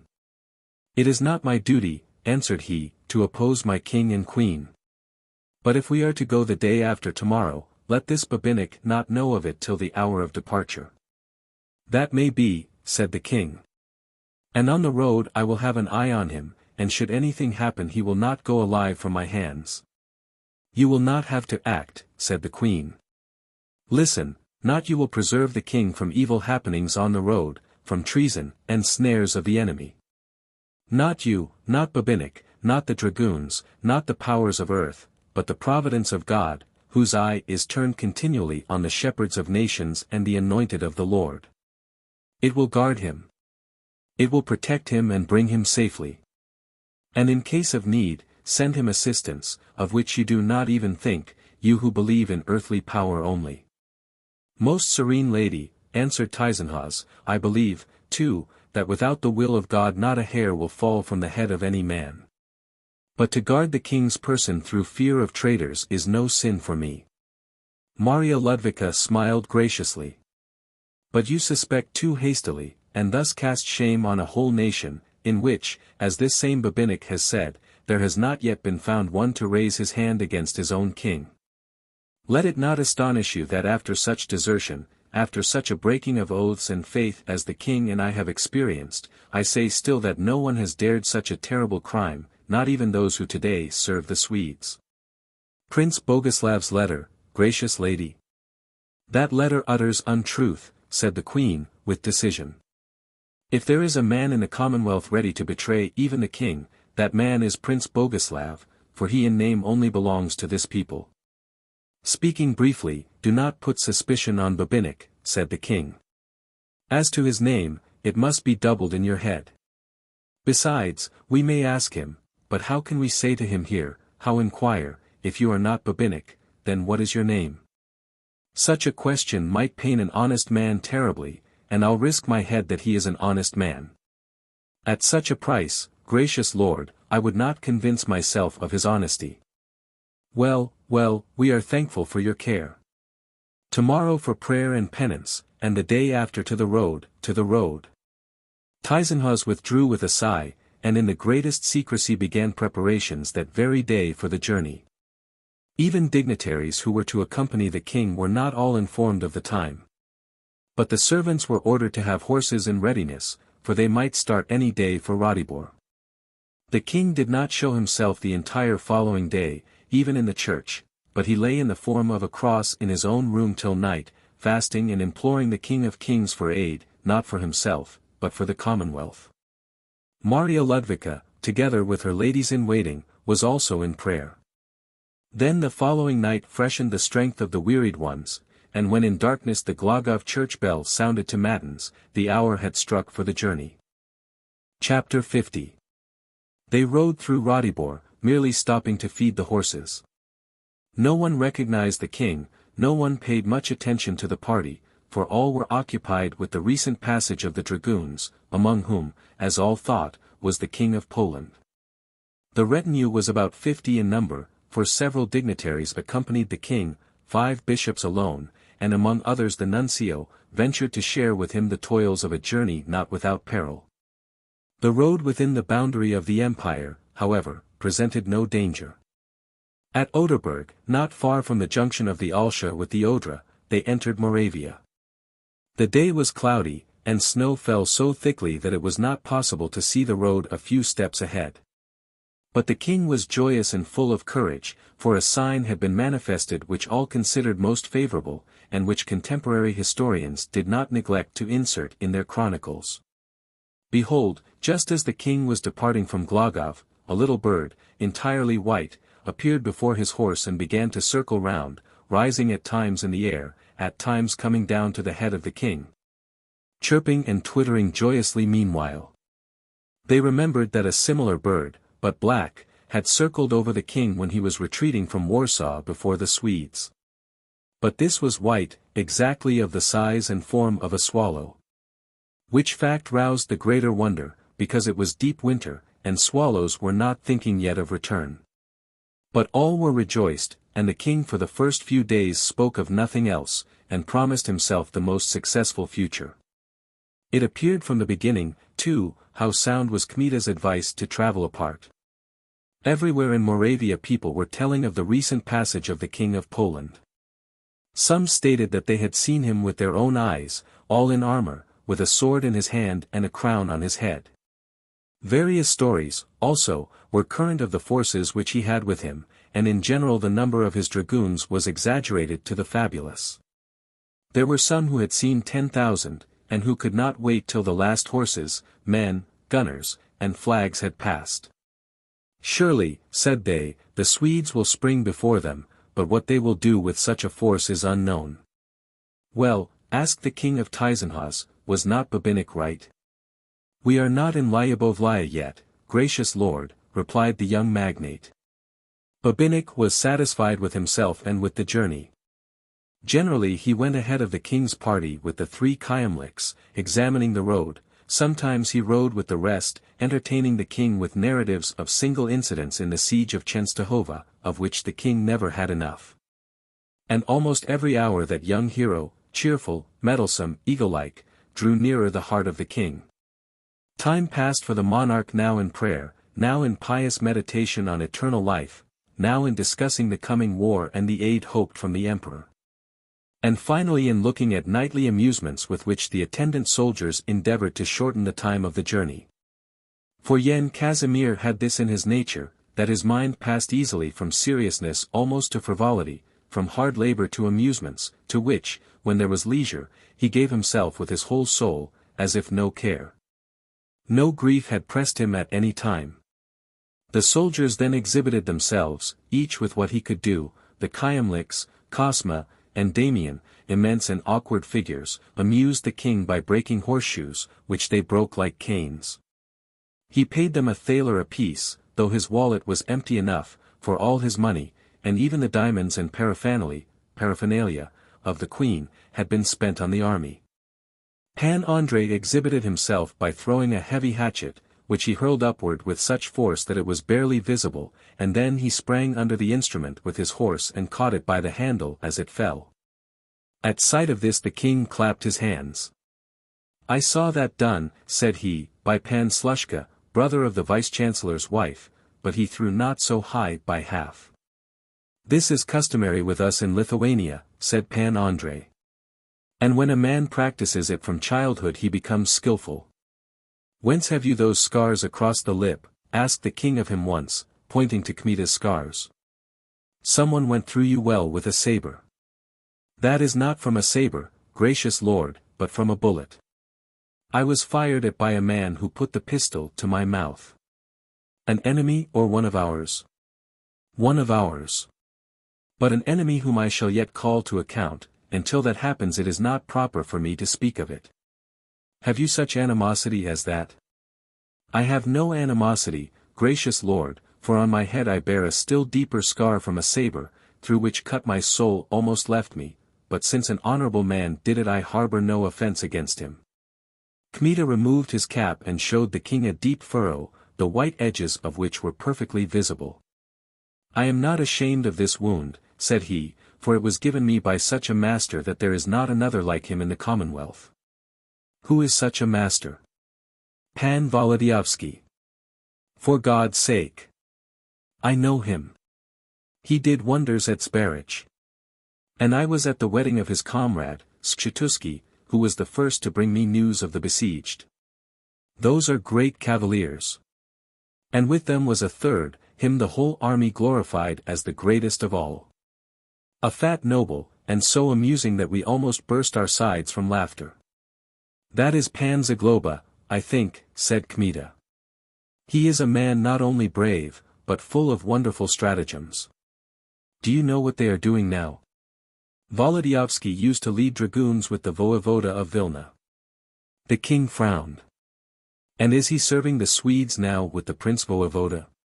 "He." "The Swedes?"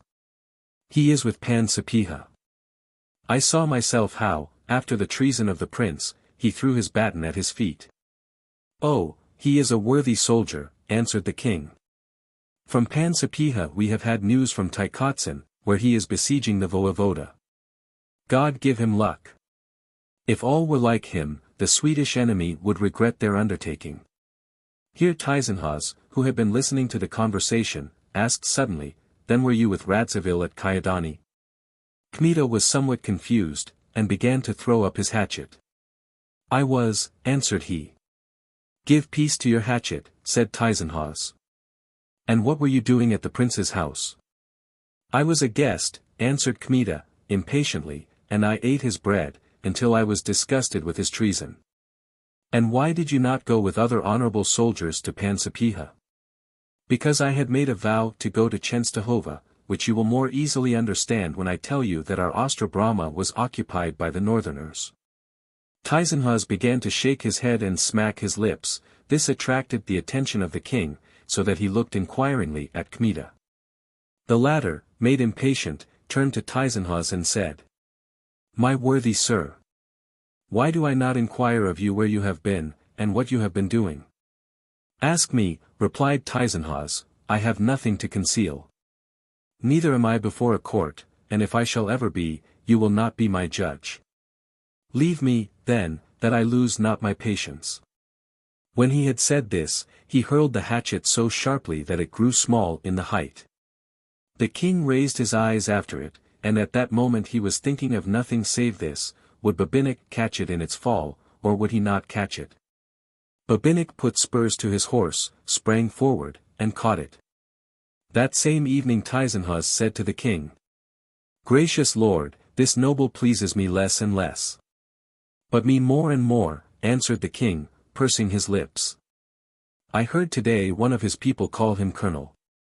He only looked threateningly, and straightway confused the man. There is something in that.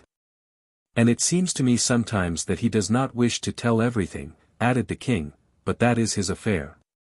No, gracious lord, exclaimed Tyzenhauz, forcibly, it is not his affair, it is our affair, and that of the whole Commonwealth. For if he is some traitor who is planning the death or captivity of your royal grace, then with your person will perish all those who at this moment have taken arms, the whole Commonwealth will perish, which you alone are competent to save. I will ask him myself tomorrow. God grant that I be a false prophet, but nothing good looks out of his eyes. He is too smart, too bold, too daring, and such people are ready for anything. The king looked troubled. Next morning, when they moved on their journey, he beckoned Kmita to approach him. Where were you, colonel? Asked the king, suddenly. A moment of silence followed.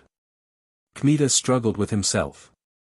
The wish was burning him to spring from his horse, fall at the feet of the king, and throw off the burden he was bearing, tell the whole truth at once. But he thought of the fearful impression which the name Kmita would make, especially after the letter of Prince Boguslav Radziwill. How could he, who had been the right hand of Radziwill, who had maintained the preponderance of Prince Yanush, who had aided him in scattering his disobedient squadrons, who supported him in treason? How could he, accused and suspected of the most terrible crime, an attack on the person of the king, succeed in convincing the king, the bishops, and senators, that he had corrected himself, that he was transformed? With what could he show the sincerity of his intentions? What proofs could he bring save naked words? His former offences pursue him unceasingly, unsparingly, as furious dogs a wild beast in the forest. He determined on silence. But he felt also unspeakable disgust and hatred of subterfuge. Must he throw dust in the eyes of the king, whom he loved with all the power of his soul, and deceive him with fictitious tales? He felt that strength failed him for this.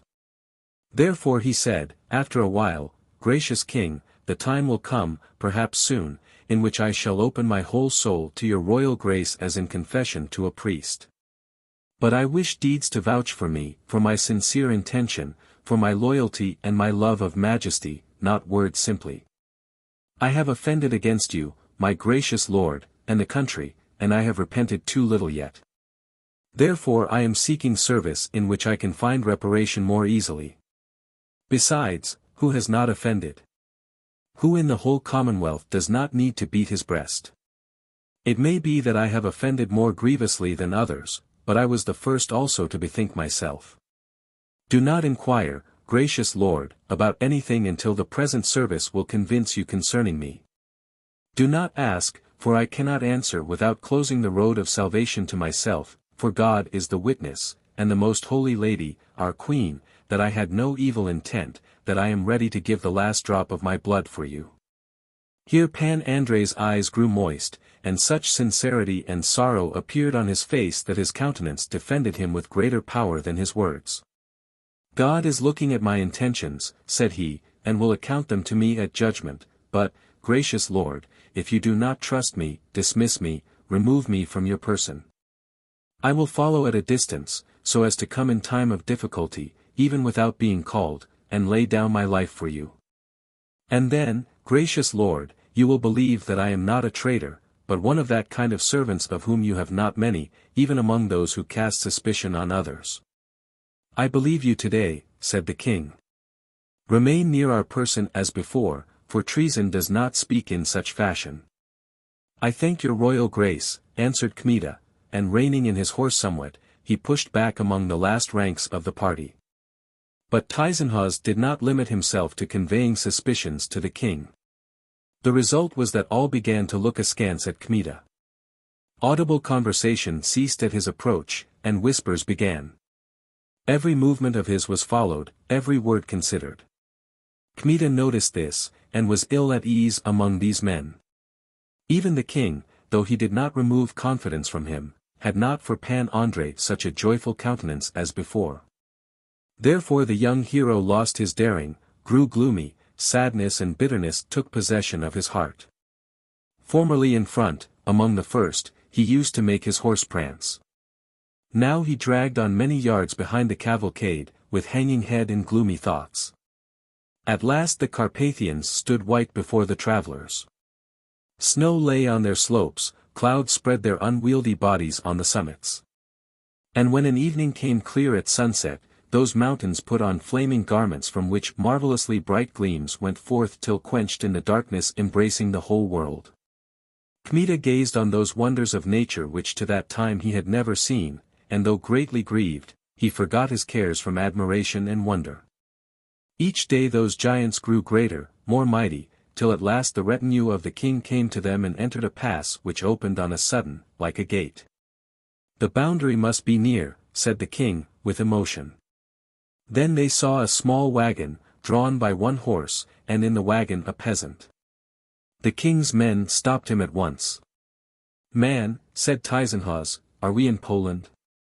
Beyond that cliff and that little river is the emperor's boundary, but you are standing on the king's land.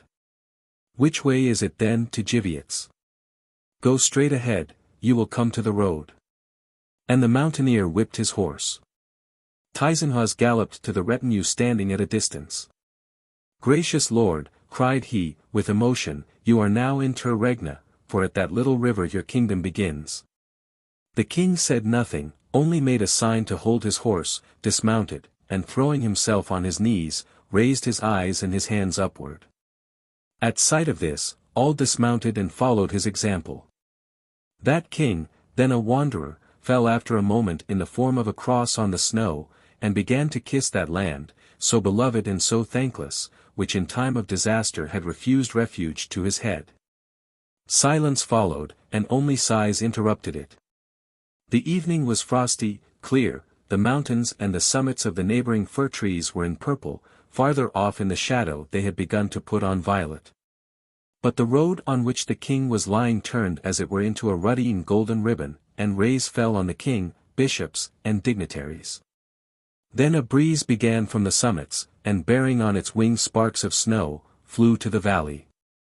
Therefore the nearer fir trees began to bend their snow-covered heads, bow to their lord, and to make a joyous and rustling sound, as if they were singing that old song, "Be welcome to us, thou dear master." Darkness had already filled the air when the king's retinue moved forward. Beyond the defile was spread out a rather roomy plain, the other end of which was lost in the distance. Light was dying all around. Only in one place the sky was still bright with red. The king began to repeat Ave Maria, after him the others with concentration of spirit repeated the pious words. Their native land, unvisited by them for a long time. The mountains which night was now covering, the dying twilight, the prayer, all these caused a solemnity of heart and mind, hence after the prayer the king, the dignitaries, and the knights rode on in silence. Night fell, but in the east the sky was shining still more redly. "Let us go toward that twilight," said the king, at last, "it is a wonder that it is shining yet." Then Kmita galloped up. "Gracious lord, that is a fire," cried he. All halted. "How is that?" asked the king, "it seems to me that 'tis the twilight." "A fire, a fire." "I am not mistaken," cried Kmita. And indeed, of all of the attendants of the king he knew most in that matter. At last it was no longer possible to doubt, since above that supposed twilight were rising as it were red clouds, rolling now brighter, now darker in turn. "It is as if Gliwice were burning," cried the king, "maybe the enemy is ravaging it." He had not finished speaking when to their ears flew the noise of men, the snorting of horses, and a number of dark figures appeared before the retinue. "Halt, halt," cried Tyzenhauz. These figures halted, as if uncertain what to do farther. "Who are you?" was asked from the retinue. "Ours," said a number of voices. "Ours. We are escaping with our lives from Gliwice. The Swedes are burning Gliwice, and murdering people. Stop, in God's name. What do you say? Whence have they come? They were waiting for our king. There is a power of them, a power. May the Mother of God have the king in her keeping." Tyzenhauz lost his head for a moment. "See what it is to go with a small party," cried he to Kmita. "Would that you were killed for such counsel." Yen Casimir began to inquire himself of the fugitives. "But where is the king?" "The king has gone to the mountains with a great army. 2 days ago he passed through Gliwice. They pursued him, and were fighting somewhere near Soha. We have not heard whether they took him or not, but today they returned to Gliwice, and are burning and murdering." "Go with God," said Yen Casimir. The fugitives shot past quickly. "See what would have met us had we gone with the dragoons," exclaimed Kmita. "Gracious king," said Father Jembitsky, "the enemy is before us. What are we to do?" All surrounded the monarch, as if wishing to protect him with their persons from sudden danger. The king gazed on that fire which was reflected in his eyes, and he was silent. No one advanced an opinion, so difficult was it to give good advice.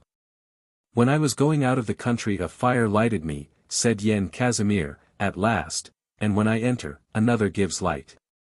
Again silence, only still longer than before. "Who has any advice?" inquired Father Jembitsky, at last. Then the voice of Tyzenhauz was heard, full of bitterness, and insult, he who did not hesitate to expose the king's person to danger, who said that the king should go without a guard, let him now give advice. At this moment a horseman pushed out of the circle. It was Kmita. "Very well," said he. And rising in the stirrups he shouted, turning to his attendants standing at some distance, "Kyemlichs, after me." Then he urged his horse to a gallop, and after him shot the 3 horsemen with all the breath that was in the breasts of their horses. A cry of despair came from Tyzenhauz. "That is a conspiracy," said he. "These traitors will give us up surely. Gracious king, save yourself while there is time, for the enemy will soon close the pass. Gracious king, save yourself. Back! Back! Let us return," cried the bishops and dignitaries, in one voice. Yen Casimir became impatient, lightnings flashed from his eyes, suddenly he drew his sword from its sheath and cried. "May God not grant me to leave my country a second time.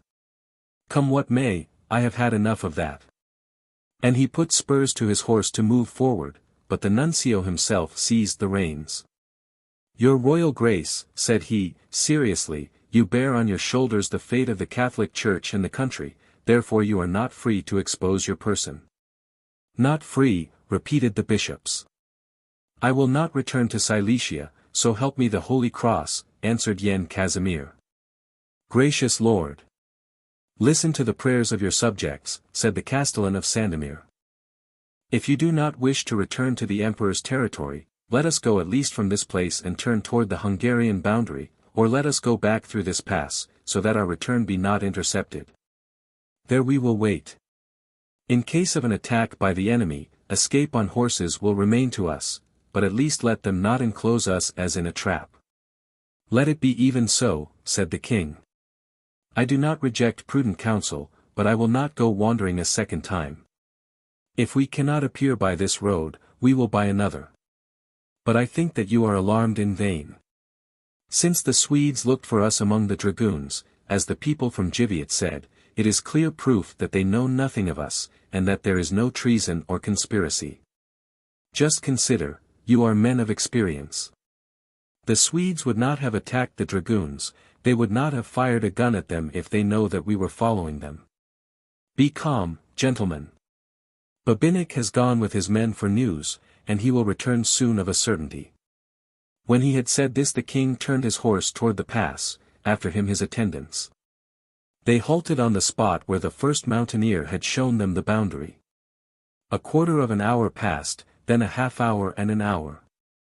"Have you noticed, gentlemen," asked the voevoda of Lęczysk on a sudden, "that the fire is decreasing?" "It is going out, you can almost see it die," said a number of voices. "That is a good sign," said the king. "I will go ahead with a few men," said Tyzenhauz. "We will halt about a furlong from here, and if the Swedes come we will detain them till we die. In every case there will be time to think of the safety of the king's person." "Remain with the party, I forbid you to go," said the king. To which Tyzenhauz answered, "Gracious lord, give command later to shoot me for disobedience, but now I will go, for now it is a question of you." And calling upon a number of soldiers in whom it was possible to trust in every emergency, he moved forward. They halted at the other end of the defile which opened into the valley, and stood in silence, with muskets ready, holding their ears toward every sound. The silence lasted long. Finally the sound of snow trampled by horses' feet came to them. "They are coming," whispered one of the soldiers. "That is no party, only a few horses are to be heard," answered the other. "Pan Babinik is returning." Meanwhile those approaching came in the darkness within a few tens of yards. "Who is there?" cried Tyzenhauz. "Ours." "Do not fire there," sounded the voice of Kmita. At that moment he appeared before Tyzenhauz, and not knowing him in the darkness, inquired. "But where is the king?"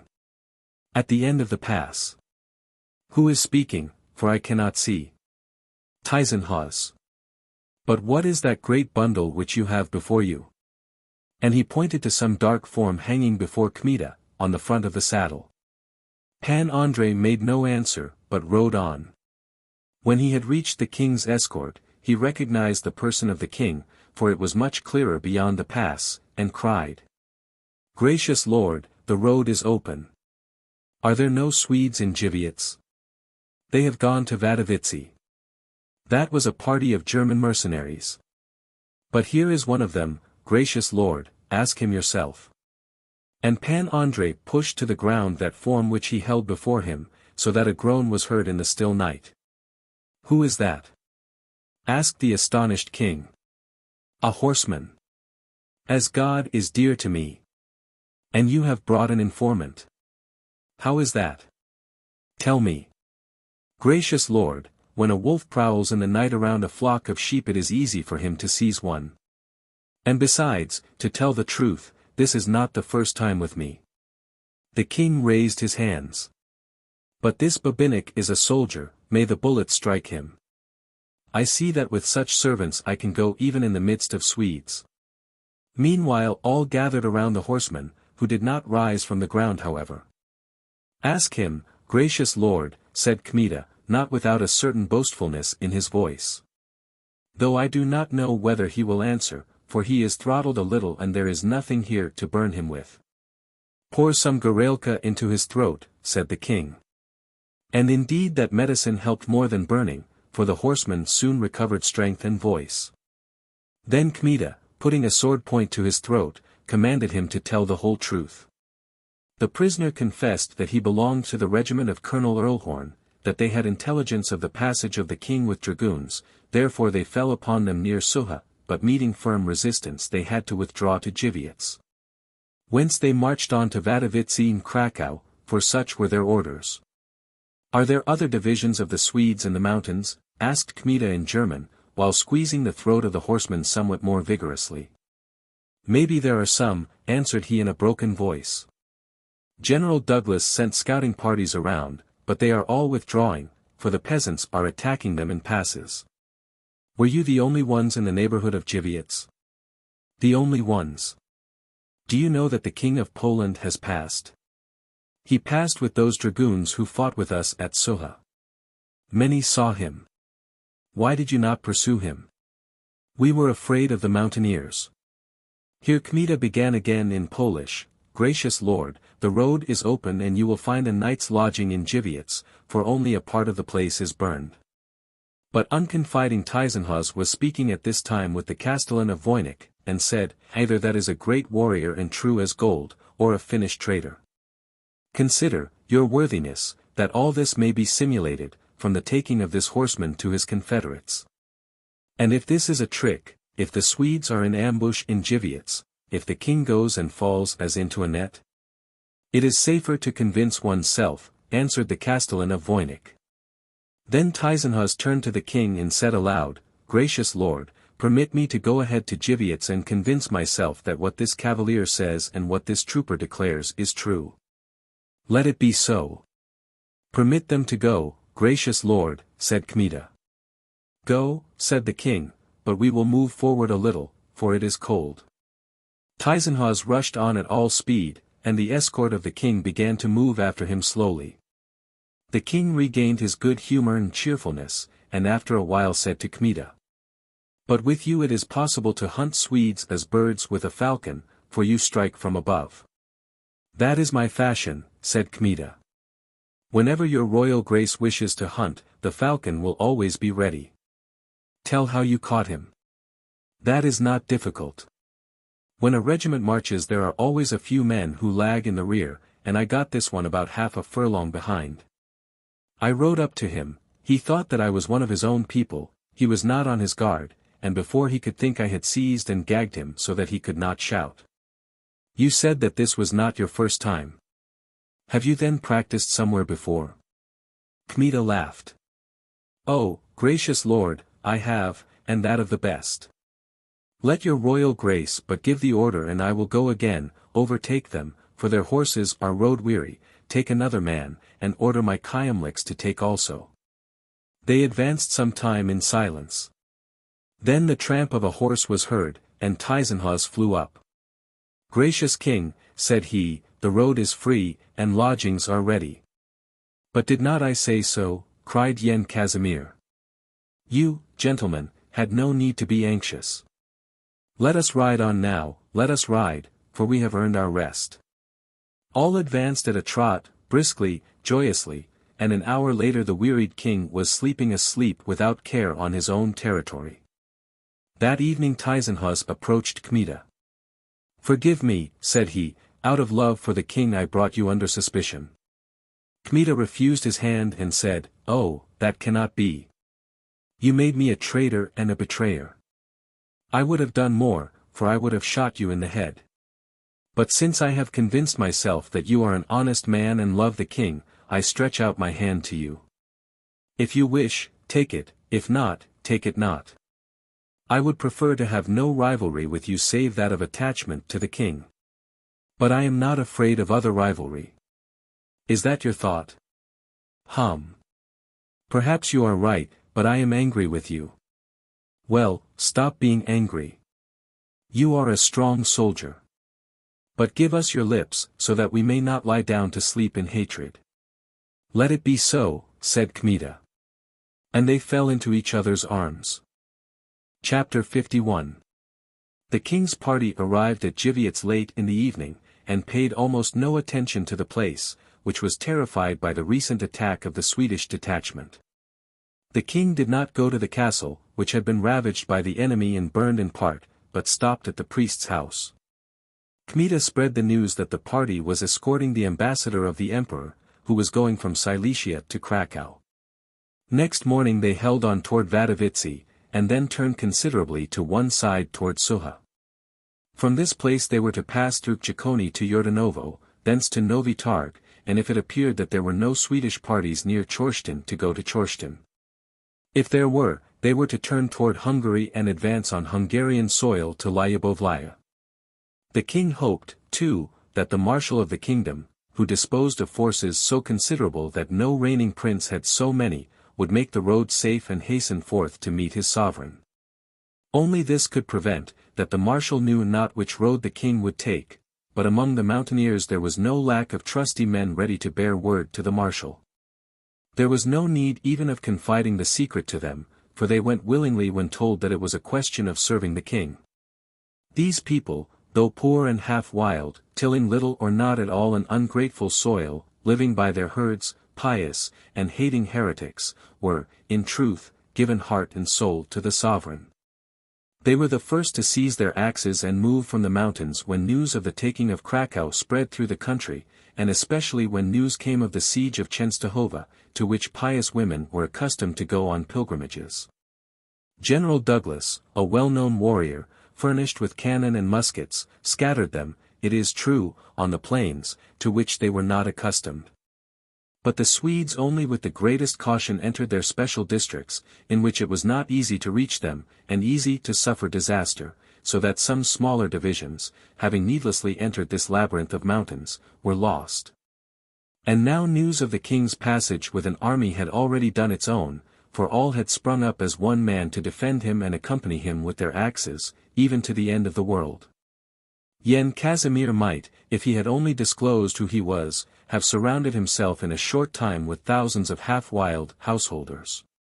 But he thought justly that in such an event the news would be carried about everywhere by all the whirlwinds through the whole region, and that the Swedes might send out numerous troops to meet him. Therefore he chose to travel unknown even to the mountaineers. But in all places trusty guides were found, to whom it was enough to say that they were conducting bishops and lords who desired to preserve themselves from Swedish hands. They were led, therefore, among snows, cliffs, and whirlwinds, and over places so inaccessible that you would have said, a bird cannot fly through them. More than once the king and the dignitaries had clouds below them, and when there were not clouds their glances passed over a shoreless expanse, covered with white snows, an expanse seemingly as wide as the whole country was wide.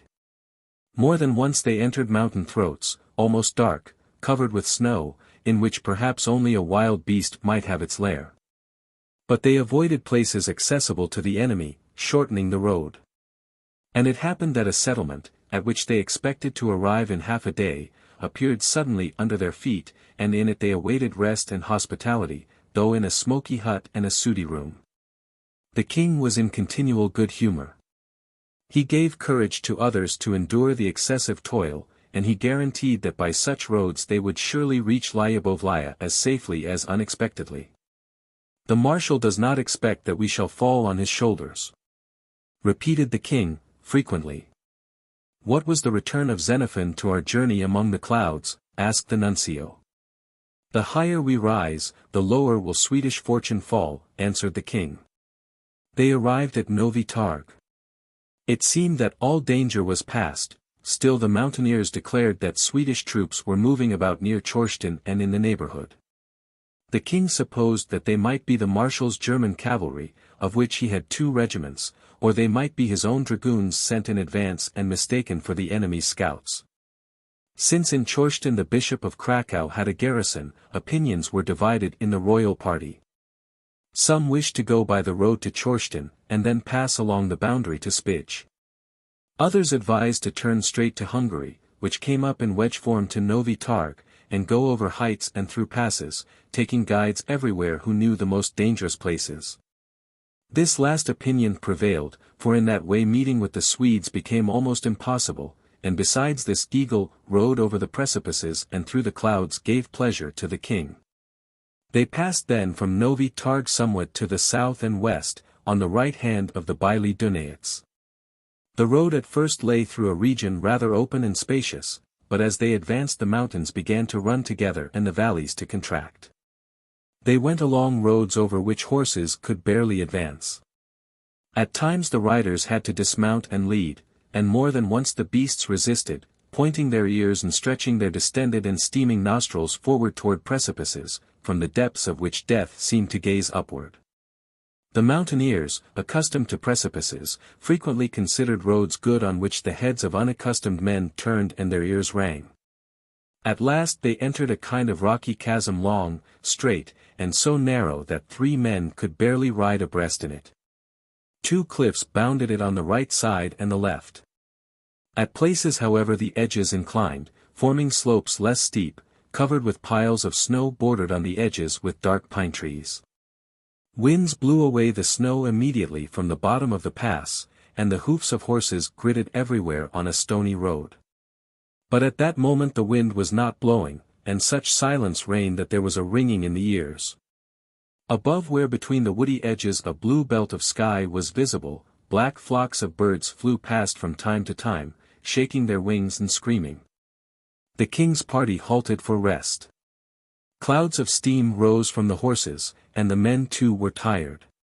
"Is this Poland or Hungary?" inquired, after a time, the king of a guide. "This is Poland." "But why do we not turn directly to Hungary?" "Because it is impossible.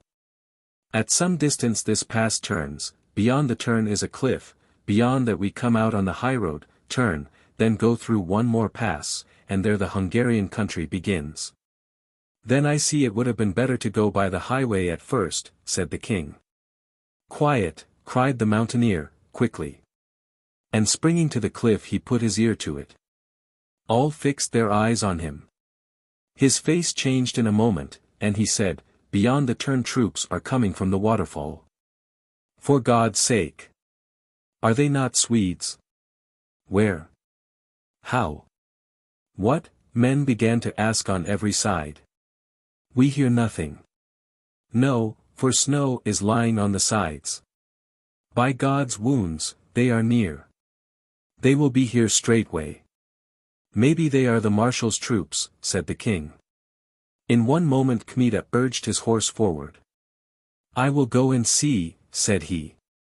The Kyemliches moved that instant after him, like hunting dogs in a chase, but barely had they stirred from their places when the turn of the pass, about 100 yards distant, was made black by men and horses. Kmita looked at them, and the soul quivered within him from terror. Swedes were advancing. They were so near that it was impossible to retreat, especially since the king's party had wearied horses. It only remained to break through, to perish, or to go into captivity. The unterrified king understood this in a flash, therefore he seized the hilt of his sword.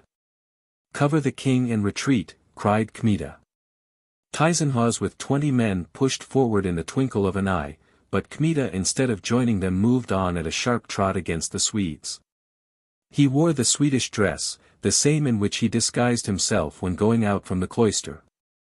Seeing a horseman coming toward them in such a dress, the Swedes thought perhaps this was some party of their own belonging to the King of Sweden. They did not hasten their pace, but the captain commanding pushed out beyond the first three. "What people are you?" asked he in Swedish, looking at the threatening and pale face of the young man approaching.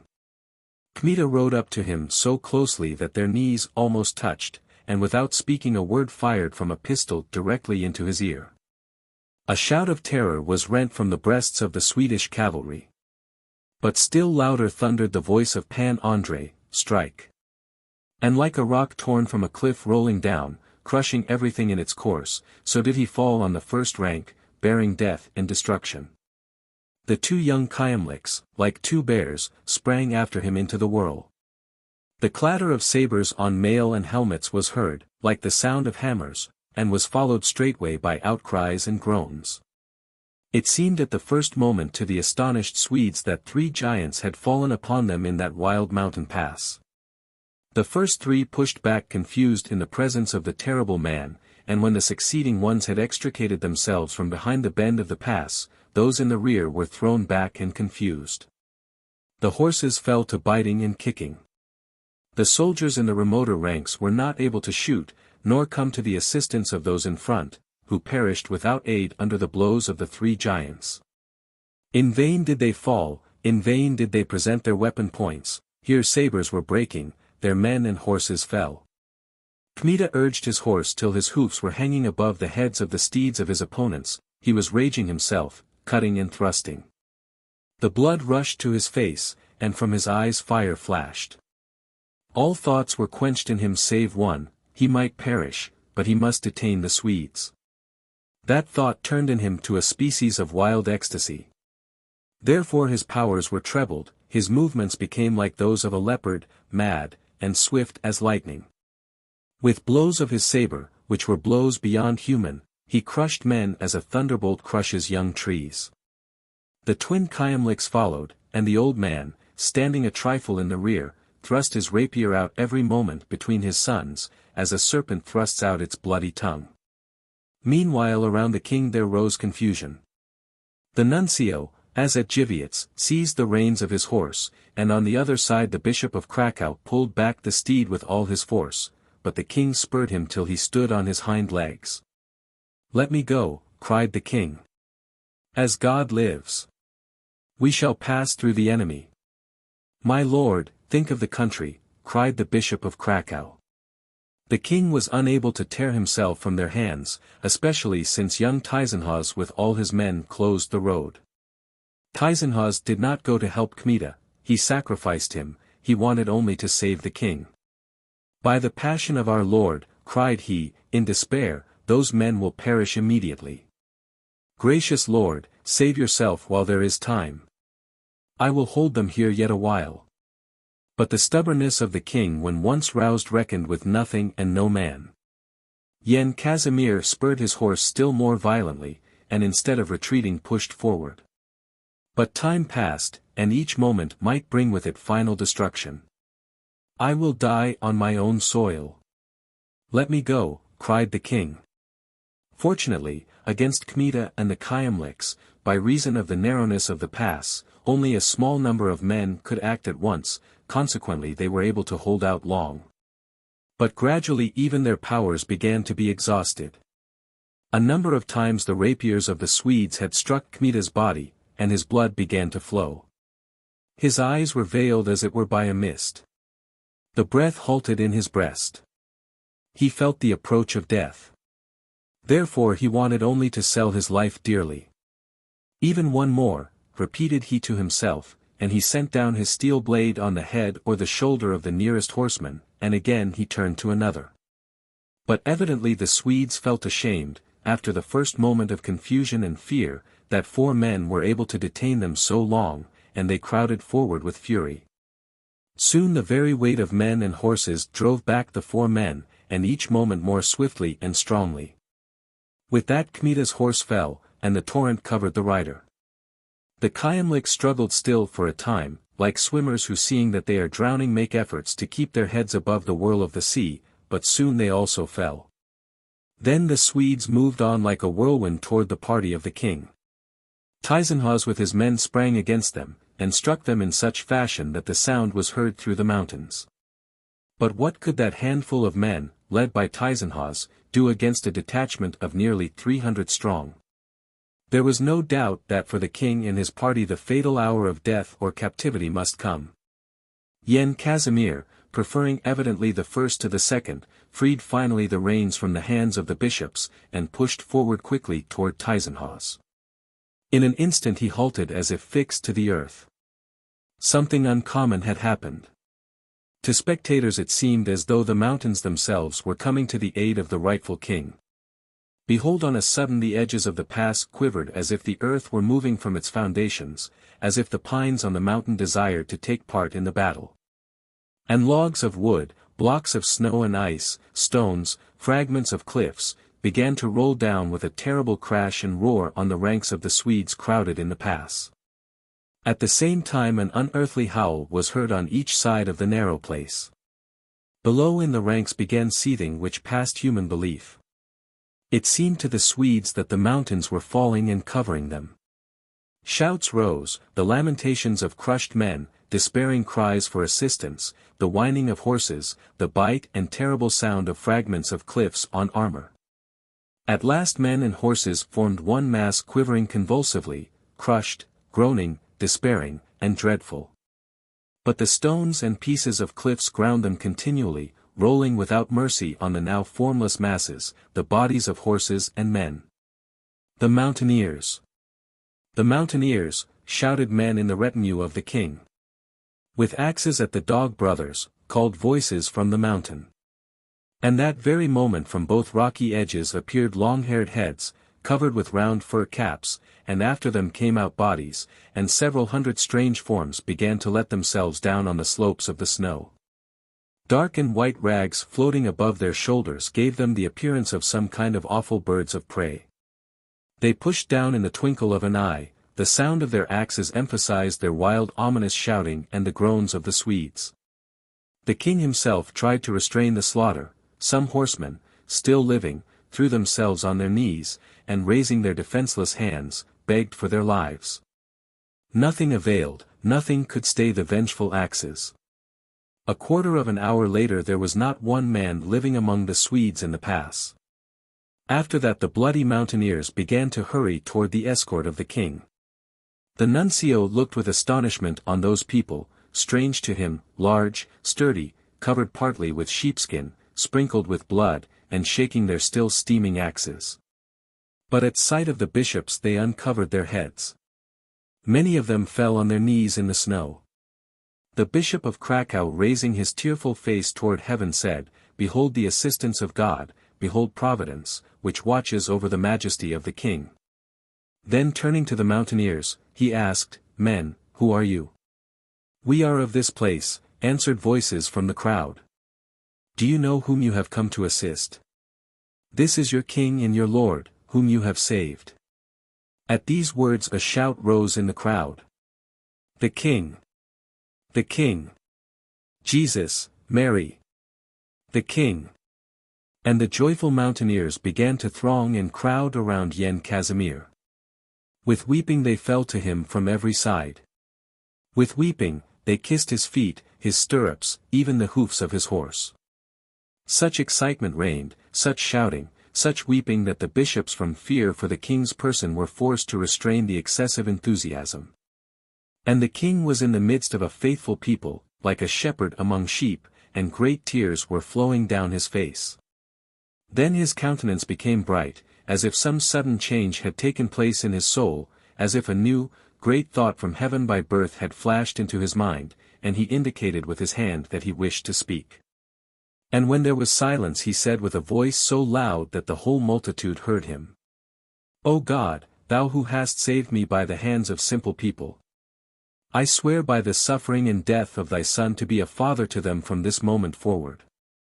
"Amen," responded the bishops. For a certain time a solemn silence reigned, then a new burst of joy.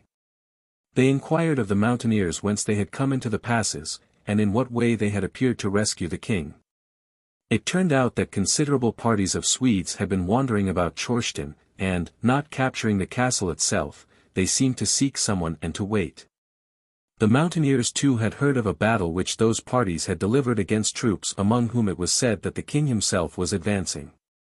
Then they determined to push the Swedes into an ambush, and sending to them deceitful guides, they lured them into the pass. "We saw," said the mountaineers, "how those 4 horsemen attacked those dogs. We wanted to assist the 4 horsemen, but were afraid to fall upon the dog brothers too soon." Here the king seized his head. "Mother of thy only son," cried he, "find Babinich for me. Let us give him at least a funeral. And he is the man who was considered a traitor, the one who first shed his own blood for us." "It was I who accused him, gracious lord," said Tyzenhauz. Find him," cried the king. "I will not leave here till I look upon his face and put my blessing on him." The soldiers and the mountaineers sprang to the place of the first struggle, and soon they removed from the pile of dead horses and men Pan Andrei. His face was pale, all bespattered with blood, which was hanging in large stiffened drops on his mustaches, his eyes were closed, his armor was bent from the blows of swords and horses' hoofs. But that armor had saved him from being crushed, and to the soldier who raised him it seemed as though he heard a low groan. "As God is true, he is alive," cried he. "Remove his armor," called others. They cut the straps quickly. Kmita breathed more deeply. "He is breathing, he is breathing.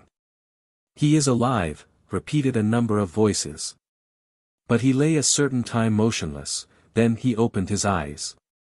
At that time one of the soldiers poured a little gorelka into his mouth. Others raised him by the armpits. Now the king, to whose hearing the cry repeated by several voices had come, rode up in haste. The soldiers drew into his presence Pan Andrei, who was hanging on them and slipping from their hands to the ground.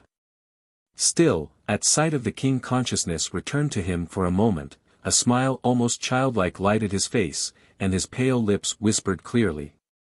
"My lord, my king, is alive, is free." And tears shone on his eyelashes. "Babinich, Babinich. With what can I reward you?" cried the king. "I am not Babinnik, I am Kmita," whispered the knight. When he had said this he hung like a corpse in the arms of the soldiers. Chapter 52. Since the mountaineers gave sure information that on the road to Chorstin there was nothing to be heard of other Swedish parties, the retinue of the king turned toward the castle, and soon found themselves on the highway, along which the journey was easiest and least tiresome. They rode on amid songs of the mountaineers and shouts, "The king is coming! The king is coming!" And along the road new crowds of men joined them, armed with flails, scythes, forks, and guns, so that Yen Casimir was soon at the head of a considerable division of men, not trained, it is true, but ready at any moment to go with him even to Krakow and spill their blood for their sovereign. Near Chorstin more than 1,000 householders and half-wild shepherds surrounded the king. Then nobles from Novi Sanch and Stary Sanch began to come in. They said that a Polish regiment, under command of Wojnalowicz, had defeated, that morning, just before the town of Novi Sanch, a considerable detachment of Swedes, of which almost all the men were either slain or drowned in the Kamienna or Dunajec. This turned out to be really the fact, when soon after on the road banners began to gleam, and Wojnalowicz himself came up with the regiment of the voevoda of Bratslav. The king greeted with joy a celebrated and to him well-known knight, and amidst the universal enthusiasm of the people and the army, he rode on toward Spij. Meanwhile men on horseback rushed with all breath to forewarn the marshal that the king was approaching, and to be ready to receive him. Joyous and noisy was the continuation of the journey. New crowds were added continually. The nuncio, who had left Silesia filled with fear for the king's fate and his own, and for whom the beginning of the journey had increased this fear, was beside himself now with delight. For he was certain that the future would surely bring victory to the king, and besides to the church over heretics. The bishops shared his joy, the lay dignitaries asserted that the whole people, from the Carpathians to the Baltic, would grasp their weapons as these crowds had done. Wojnalowicz stated that for the greater part this had taken place already. And he told what was to be heard in the country, what a terror had fallen upon the Swedes, how they dared go no longer outside fortifications in small numbers, how they were leaving the smaller castles, which they burned, and taking refuge in the strongest. The Polish troops are beating their breasts with one hand, and are beginning to beat the Swedes with the other, said he. Vilchkovsky, who commands the Hussar regiment of your Royal Grace, has already thanked the Swedes for their service, and that in such fashion that he fell upon them at Sikjevo, under the command of Colonel Altenburg, and slew a large number, destroyed almost all. I, with the assistance of God, drove them out of Novi Sanch, and God gave a noted victory. I do not know whether one escaped alive. Pan Felician Kohovsky with the infantry of Navoy helped me greatly, and so they received pay for those dragoons at least whom they attacked 2 or 3 days ago. What dragoons? Asked the king. Those whom your Royal Grace sent ahead from Silesia. The Swedes fell on these suddenly, and though not able to disperse them, for they defended themselves desperately, they inflicted considerable loss. And we were almost dying of despair, for we thought that your Royal Grace was among those men in your own person, and we feared lest some evil might happen to Majesty. God inspired your Royal Grace to send the dragoons ahead. The Swedes heard of it at once, and occupied the roads everywhere. Do you hear, Tyzenhaus? Asked the king. An experienced soldier is talking. I hear, gracious lord, answered the young magnate. And what further, what further? Tell on. Said the king, turning to Wojnalowicz. What I know I shall surely not hide. Jagotsky and Kalatia are active in Great Poland, Warshitsky has driven Lindorm from the castle of Pilots, Dankov is defending itself, Lanskoran is in our hands. And in Podliacy, Sapieha is gaining every day at Tykotsin. The Swedes are in greater straits in the castle, and with them is failing the Prince Voevoda of Vilna. As to the hetmans, they have moved already from Sandomir to Lyubelsk, showing clearly that they are breaking with the enemy. The Voevoda of Chernihiv is with them, and from the region about is marching to them every living man who can hold a saber in his hand. They say, too, that there is some kind of federation to be formed there against the Swedes, in which is the hand of Sapieha as well as that of Stefan Charniecki. Is Charniecki now in Lyubelsk? He is, your royal grace. But he is here today and there tomorrow. I have to join him, but where to find him I know not. There will be noise around him, said the king, you will not need to inquire. So I think too, answered Voinilovich. In such conversation was the road passed. Meanwhile the sky had grown perfectly clear, so that the azure was unspotted by even a small cloud. The snow was glittering in the sunlight. The mountains of Spij were extended gloriously and joyously before the travelers, and nature itself seemed to smile on the king. Dear country, said Yen Casimir, God grant me strength to bring thee peace before my bones rest in thy earth. They rode out on a lofty eminence, from which the view was open and wide, for beyond, at the foot of it, was spread a broad plain. There they saw below, and at a great distance as it were, the movement of a human anthill. The troops of the marshal, cried Voinilovich. Unless they are Swedes, said the king. No, gracious lord. The Swedes could not march from Hungary, from the south. I see now the hussar flag. In fact a forest of spears soon pushed out in the blue distance, and colored streamers were quivering like flowers moved by the wind, above these flags spear points were glittering like little flames. The sun played on the armor and helmets. The throngs of people accompanying the king gave forth a joyous shout, which was heard at a distance, for the mass of horses, riders, flags, horsetail standards, and ensigns began to move more quickly. Evidently they were moving with all speed, for the regiments became each moment more definite, and increased in the eye with incomprehensible rapidity. Let us stay on this height. We will await the marshal here, said the king. The retinue halted, the men coming toward them moved still more rapidly. At moments they were concealed from the eye by turns of the road, or small hills and cliffs, scattered along the plain. But soon they appeared again, like a serpent with a skin of splendid colors playing most beautifully. At last they came within a quarter of a mile of the height, and slackened their speed. The eye could take them in perfectly, and gain pleasure from them. First advanced the hussar squadron of the marshal himself, well armored, and so imposing that any king might be proud of such troops. Only nobles of the mountains served in this squadron, chosen men of equal size. Their armor was of bright squares inlaid with bronze, gorgets with the image of the Most Holy Lady of Chenstohova, round helmets with steel rims, crests on the top, and at the side wings of eagles and vultures. On their shoulders tiger and leopard skins, but on the officers wolf skins, according to custom. A forest of green and black streamers waved above them. In front rode Lieutenant Victor, after him a janissary band with bells, trumpets, drums, and pipes, then a wall of the breasts of horses and men clothed in iron. The king's heart opened at that lordly sight. Next to the hussars came a light regiment still more numerous, with drawn sabres in their hands and bows at their shoulders. Then 3 companies of Cossacks, in colors like blooming poppies, armed with spears and muskets, next 200 dragoons in red jackets. Then escorts belonging to different personages visiting at Lyubovlaya, attendants dressed as if for a wedding, guards, heyduks, grooms, Hungarians, and janissaries, attached to the service of great lords. And all that changed in colors like a rainbow, and came on tumultuously, noisily, amid the neighing of horses, the clatter of armor, the thunder of kettledrums, the roll of other drums, the blare of trumpets. And cries so loud that it seemed as though the snows would rush down from the mountains because of them. In the rear of the troops were to be seen closed and open carriages, in which evidently were riding dignitaries of the church and the world. The troops took position in 2 lines along the road, and between them appeared, on a horse white as milk, the marshal of the kingdom, Pan Jerzy Lubomirski.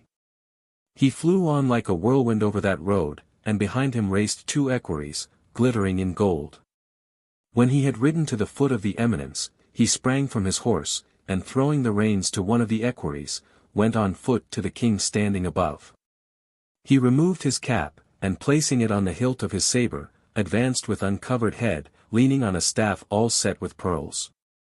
He was dressed in Polish fashion, in military costume. On his breast was armor of silver plates thickly inlaid at the edges with precious stones, and so polished that he seemed to be bearing the sun on his bosom.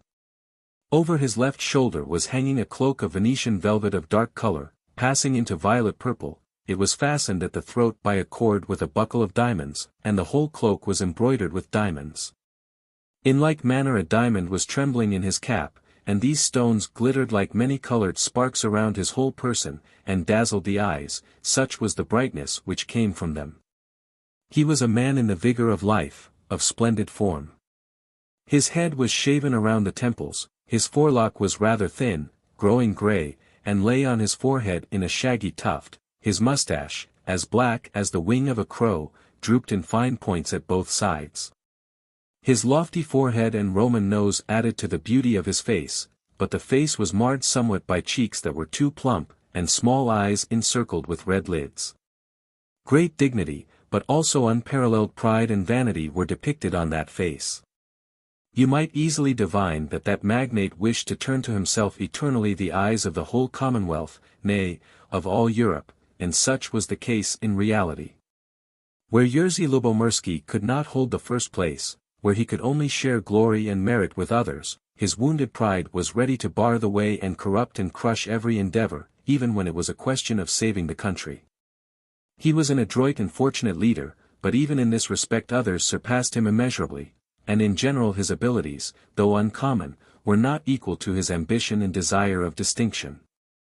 Endless unrest therefore was boiling in his soul, whence was born that suspiciousness, that envy, which later on carried him so far that he became more destructive to the Commonwealth than the terrible Janusz Radziwill. The black soul which dwelt in Prince Janusz was great also, it stopped before no man and no thing. Janusz wanted a crown, and he went toward it consciously over graves and the ruin of his country. Lubomirski would have taken a crown if the hands of the nobles had placed it on his head, but having a smaller soul, he dared not desire the crown openly and expressly. Radziwill was one of those men whom failure casts down to the level of criminals, and success elevates to the greatness of demigods. Lubomirski was a mighty disturber who was always ready to ruin work for the salvation of the country, in the name of his own offended pride, and to build up nothing in place of it. He did not even dare to raise himself, he did not know how. Radziwill died the more guilty, Lubomirski the more harmful man. But at that hour, when in gold, velvet, and precious stones he stood in front of the king, his pride was sufficiently satisfied. For he was the first magnate to receive his own king on his own land, he first took him under a species of guardianship, he had to conduct him to a throne which had been overturned, and to drive out the enemy. From him the king and the country expected everything, on him all eyes were turned. Therefore to show loyalty and service coincided with his self-love, in fact flattered it, he was ready in truth for sacrifices and devotion, he was ready to exceed the measure even with expressions of respect and loyalty. When therefore he had ascended one half of that eminence on which the king was standing, he took his cap from the sword hilt and began, while bowing, to sweep the snow with its diamond plume. The king urged his horse somewhat toward the descent, then halted to dismount, for the greeting. Seeing this, the marshal sprang forward to hold the stirrup with his worthy hands, and at that moment grasping after his cloak, he drew it from his shoulders, and following the example of a certain English courtier, threw it under the feet of the monarch. The king, touched to the heart, opened his arms to the marshal, and seized him like a brother in his embrace. For a while neither was able to speak. But at that exalted spectacle the army, the nobles, the people, roared in one voice, and thousands of caps flew into the air, all the guns, muskets, and blunderbusses sounded, cannon from Lyubovlaya answered in a distant bass, till the mountains trembled. All the echoes were roused and began to course around, striking the dark walls of pine woods, the cliffs and rocks, and flew with the news to remoter mountains and cliffs. "Lord Marshal," said the king, "we will thank you for the restoration of the kingdom." "Gracious lord," answered Lubomirski, "my fortune, my life, my blood, all I have I place at the feet of your royal grace." Vivat! Vivat Ioannes Casimiris Rex, thundered the shouts. May the king live! Our father, cried the mountaineers. Meanwhile the gentlemen who were riding with the king surrounded the marshal, but he did not leave the royal person. After the first greetings the king mounted his horse again. But the marshal, not wishing to recognize bounds to his hospitality and honor to his guest, seized the bridle, and going himself on foot, led the king through the lines of the army amid deafening shouts. Till they came to a gilded carriage drawn by 8 dapple-grey horses. In this carriage Jan Casimir took his seat, together with Vidin, the nuncio of the Pope. The bishops and dignitaries took seats in succeeding carriages, then they moved on slowly to Lyubovlaya. The marshal rode at the window of the king's carriage, splendid, self-satisfied, as if he were already proclaimed father of the country. At both sides went a dense army, singing songs, thundering out in the following words. Cut the Swedes, cut! With sharpened swords. Beat the Swedes, beat! With strong sticks. Roll the Swedes, roll! Impale them on stakes. Torment the Swedes, torment! And torture them as you can. Pound the Swedes, pound! Pull them out of their skins. Cut the Swedes, cut! Then there will be fewer. Drown the Swedes, drown! If you are a good man. Unfortunately, amidst the universal rejoicing and enthusiasm, no one foresaw that later the same troops of Lubomirsky, after they had rebelled against their legal lord and king, would sing the same song, putting the French in place of the Swedes. But now it was far from such a state.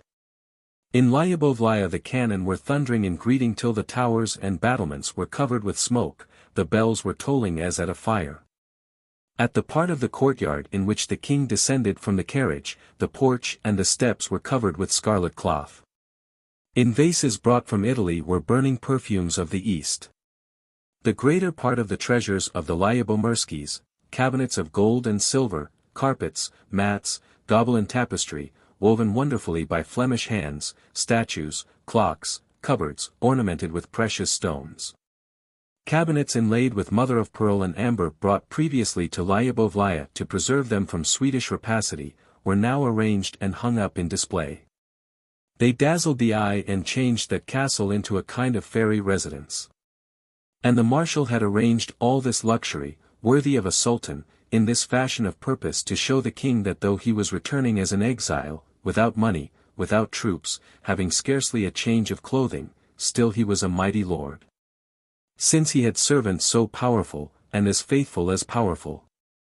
The king understood this intention, and his heart rose in gratitude. Every moment therefore he took the marshal by the shoulder, pressed his head and thanked him. The nuncio, though accustomed to luxury, expressed his astonishment at what he beheld, and they heard him say to Count Apotingin that hitherto he had had no idea of the power of the King of Poland. And now saw that the previous defeats were merely a temporary reverse of fortune, which soon must be changed. At the feast, which followed a rest, the king sat on an elevation, and the marshal himself served him, permitting no one to take his place. At the right of the king sat the nuncio, at his left the prince primate, Leszczynski, farther on both sides dignitaries, lay and clerical, such as the bishops of Krakow, Poznan, Lwów, Lutsk, Przemysl, Helm, the archdeacon of Krakow. Farther on keepers of the royal seal and voivodas, of whom 8 had assembled, and castellans and referendaries, of officers, there were sitting at the feast Wojnalowicz, Victor, Stepkovsky, and Baldwin Szursky. In another hall a table was set for inferior nobles, and there were large barracks for peasants, for all had to be joyful on the day of the king's coming. At the tables there was no other conversation but touching the royal return, and the terrible adventures which had met them on the road, in which the hand of God had preserved the king. Jan Casimir himself described the battle in the pass, and praised the cavalier who had held back the first Swedish onset. "And how is he?" asked he of the marshal. "The physician does not leave him, and guarantees his life. And besides, maidens and ladies in waiting have taken him in care, and surely they will not let the soul go from the body, for the body is shapely and young," answered the marshal, joyously. "Praise be to God," cried the king. "I heard from his lips something which I shall not repeat to you, for it seems to me that I heard incorrectly, or that he said it in delirium, but should it come true you will be astonished. If he has said nothing which might make your royal grace gloomy. Nothing whatever of that nature, said the king. It has comforted us beyond measure, for it seems that even those whom we had reason to hold our greatest enemies are ready to spill their blood for us if need be. Gracious Lord, cried the marshal, the time of reform has come. But under this roof your royal grace is among persons who have never sinned even in thought against majesty. True, true, answered the king, and you, Lord Marshal, are in the first rank. I am a poor servant of your royal grace. At table the noise grew greater. Gradually they began to speak of political combinations, of aid from the emperor, hitherto looked for in vain, of Tartar assistance, and of the coming war with the Swedes. Fresh rejoicing set in when the marshal stated that the envoy sent by him to the Khan had returned just a couple of days before, and reported that 40,000 of the horde were in readiness, and perhaps even 100,000. As soon as the king would reach Lvov and conclude a treaty with the Khan. The same envoy had reported that the Cossacks through fear of the Tartars had returned to obedience. You have thought of everything, said the king, in such fashion that we could not have thought it out better ourselves. Then he seized his glass and said, to the health of our host and friend, the marshal of the kingdom. Impossible, gracious lord, cried the marshal, no man's health can be drunk here before the health of your royal grace. All restrained their half-raised goblets, but Lubomirsky, filled with delight, perspiring, beckoned to his chief butler. At this sign the servants who were swarming through the hall rushed to pour out Malvoisie again, taken with gilded dippers from kegs of pure silver. Pleasure increased still more, and all were waiting for the toast of the marshal.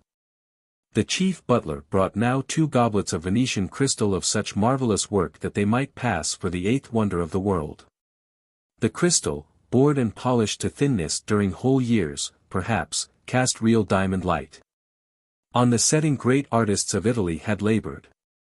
The base of each goblet was gold, carved in small figures representing the entrance of a conqueror to the capital.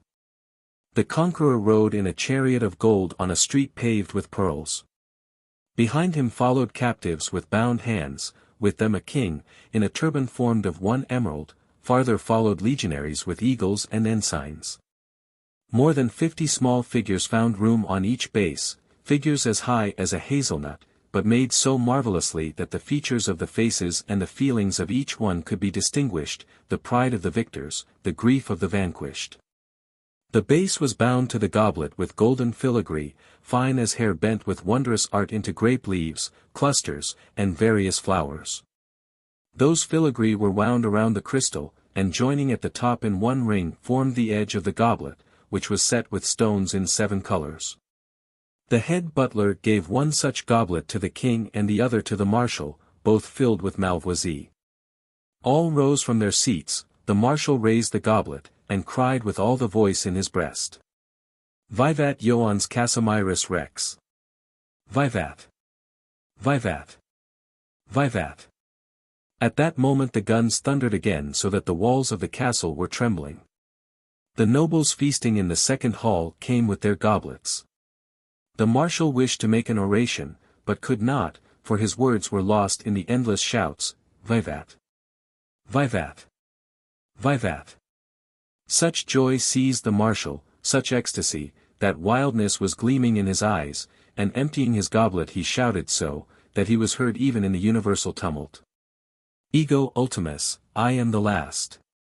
Then he struck the priceless goblet on his own head with such force that the crystal sprang into 100 fragments, which fell with a rattle on the floor, and the head of the magnate was covered with blood.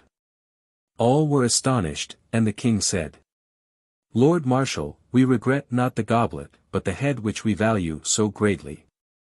Treasures and jewels are nothing to me, cried the marshal, when I have the honor of receiving your royal grace in my house. Vivat Ioannes Casimiris Rex. Here the butler gave him another goblet. Vivat! Vivat! Shouted the guests without ceasing. The sound of broken glass was mingled with the shout. Only the bishops did not follow the example of the marshal, for their spiritual dignity forbade them. The nuncio, who did not know of that custom of breaking glasses on the head, bent to the bishop of Poznan, sitting near him, and said, "As God lives, astonishment seizes me. Your treasury is empty, and for one such goblet 2 good regiments of men might be equipped and maintained."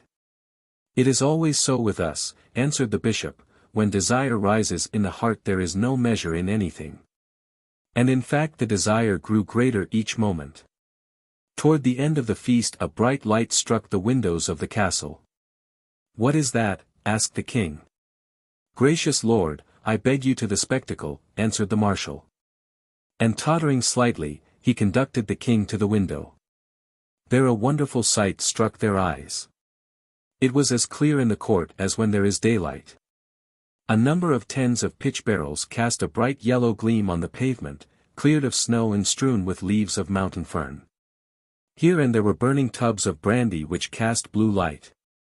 Salt was sprinkled into some to make them burn red.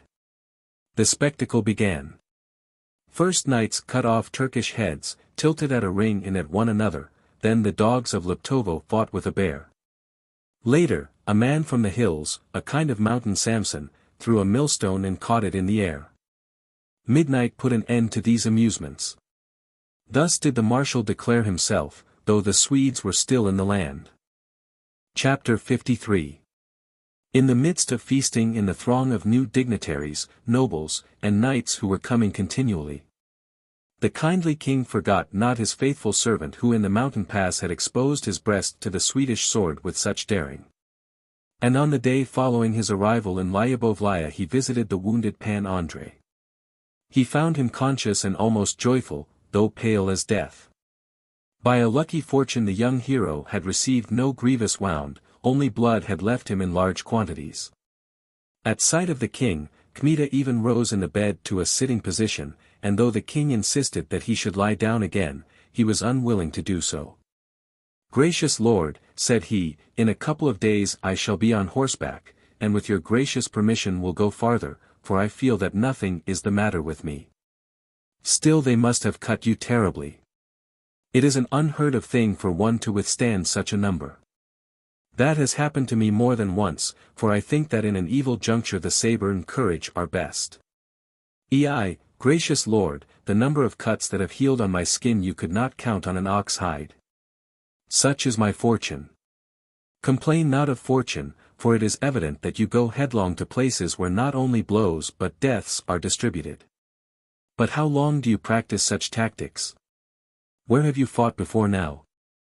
A passing blush covered the youthful face of Kmita. "Gracious lord, I attacked Hovanski when all dropped their hands, and a price was set on my head." "But listen," said the king, suddenly, "you told me a wonderful word in that pass. I thought that delirium had seized you and unsettled your reason. Now you say that you attacked Hovanski.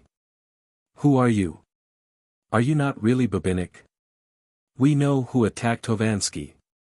A moment of silence followed. At last the young knight raised his pale face, and said, "Not delirium spoke through me, but truth. It was I who battered Hovanski, from which war my name was heard throughout the whole Commonwealth. I am Andrei Kmita, the banneret of Orsha." Here Kmita closed his eyes and grew still paler. But when the astonished king was silent, he began to speak farther. "I am, gracious lord, that outlaw, condemned by God and the judgments of men for killing and violence. I served Radziwill, and together with him I betrayed you and the country. But now, thrust with rapiers and trampled with horses' hoofs, unable to rise, I beat my breast, repeating, mea culpa, mea culpa. And I implore your fatherly mercy. Forgive me, for I have cursed my previous acts, and have long since turned from that road which lies toward hell." Tears dropped from the eyes of the knight, and with trembling he began to seek the hand of the king. Yen Casimir, it is true, did not withdraw his hand, but he grew gloomy, and said, "Whoso in this land wears a crown should be unceasingly ready to pardon. Therefore we are willing to forgive your offense, since on Yasna Gora and on the road you have served us with faithfulness, exposing your breast. Then forgive them, gracious lord. Shorten my torment. But one thing we cannot forget, that in spite of the virtue of this people you offered Prince Boguslav to raise hands on majesty, hitherto inviolable, and bear us away living or dead, and deliver us into Swedish hands. Kmita, though a moment before he had said himself that he was unable to rise, sprang from the bed, seized the crucifix hanging above him, and with the cuts on his face and fever in his flashing eyes, and breathing quickly, began to speak thus. By the salvation of my father and mother, by the wounds of the crucified, it is untrue. If I am guilty of that sin, may God punish me at once with sudden death and with eternal fires. If you do not believe me, I will tear these bandages, let out the remnant of the blood which the Swedes did not shed. I never made the offer. Never was such a thought in my head. For the kingdom of this world, I would not have done such a deed. Amen. On this cross, amen, amen. And he trembled from feverish excitement. Then did the prince invent it? Asked the astonished king. Why? For what reason? He did invent it. It was his hellish revenge on me for what I did to him. What did you do to him? I carried him off from the middle of his court and of his whole army. I wanted to cast him bound at the feet of your royal grace. It's a wonder, it's a wonder. I believe you, but I do not understand. How was it? You were serving Yanush, and carried off Boguslav, who was less guilty, and you wanted to bring him bound to me? Kmita wished to answer. But the king saw at that moment his pallor and suffering, therefore he said. Rest, and later tell me all from the beginning. I believe you, here is our hand. Kmita pressed the king's hand to his lips, and for some time was silent, for breath failed him. He merely looked at the king's face with immeasurable affection. At last he collected his strength, and said. I will tell all from the beginning. I warred against Hovansky, but I was hard with my own people. In part one was forced to wrong them, and to take what I needed. I did this partly from violence, for the blood was storming within me. I had companions, good nobles, but no better than I. Here and there a man was cut down, here and there a house was burned, here and there someone was chased over the snow with sticks. An outcry was raised. Where an enemy could not touch me, complaint was made before a court. I lost cases by default.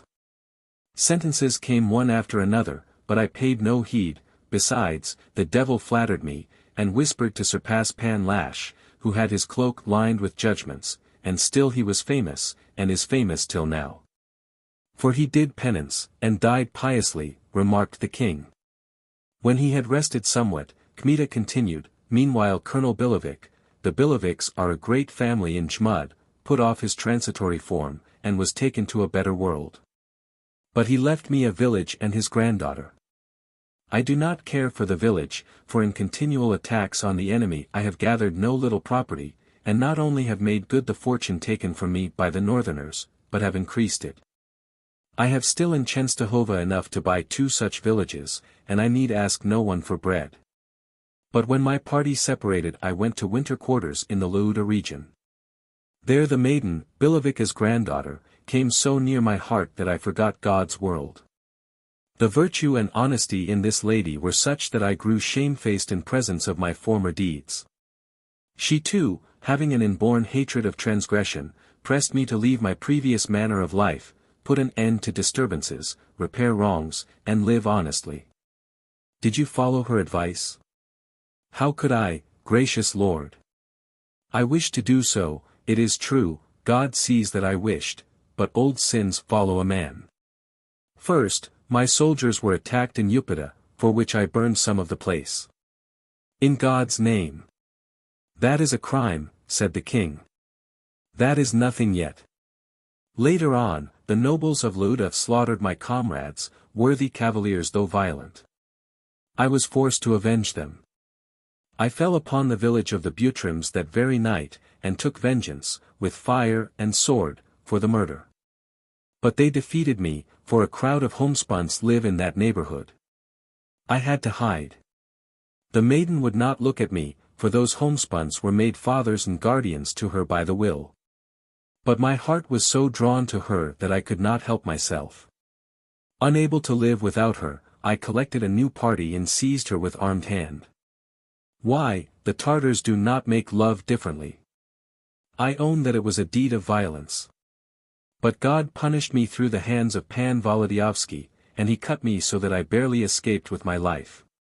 It would have been 100 times better for me if I had not escaped, for I should not have joined the Radzivills to the injury of the king and the country. But how could it be otherwise? A new suit was begun against me for a capital offense. It was a question of life. I knew not what to do, when suddenly the voevoda of Vilna came to me with assistance. Did he protect you? He sent me a commission through this same Pan Volodyovski, and thereby I went under the jurisdiction of the hetman, and was not afraid of the courts. I clung to Radzivill as to a plank of salvation. Soon I put on foot a squadron of men known as the greatest fighters in all Lithuania. There were none better in the army. I led them to Kyedani. Radzivill received me as a son, referred to our kinship through the Kishkis, and promised to protect me. He had his object. He needed daring men ready for all things, and I, simpleton, crawled as it were into birdlime. Before his plans had come to the surface, he commanded me to swear on a crucifix that I would not abandon him in any straits. Thinking it a question of war with the Swedes or the Northerners, I took the oath willingly. Then came that terrible feast at which the Kyedani Treaty was read. The treason was published.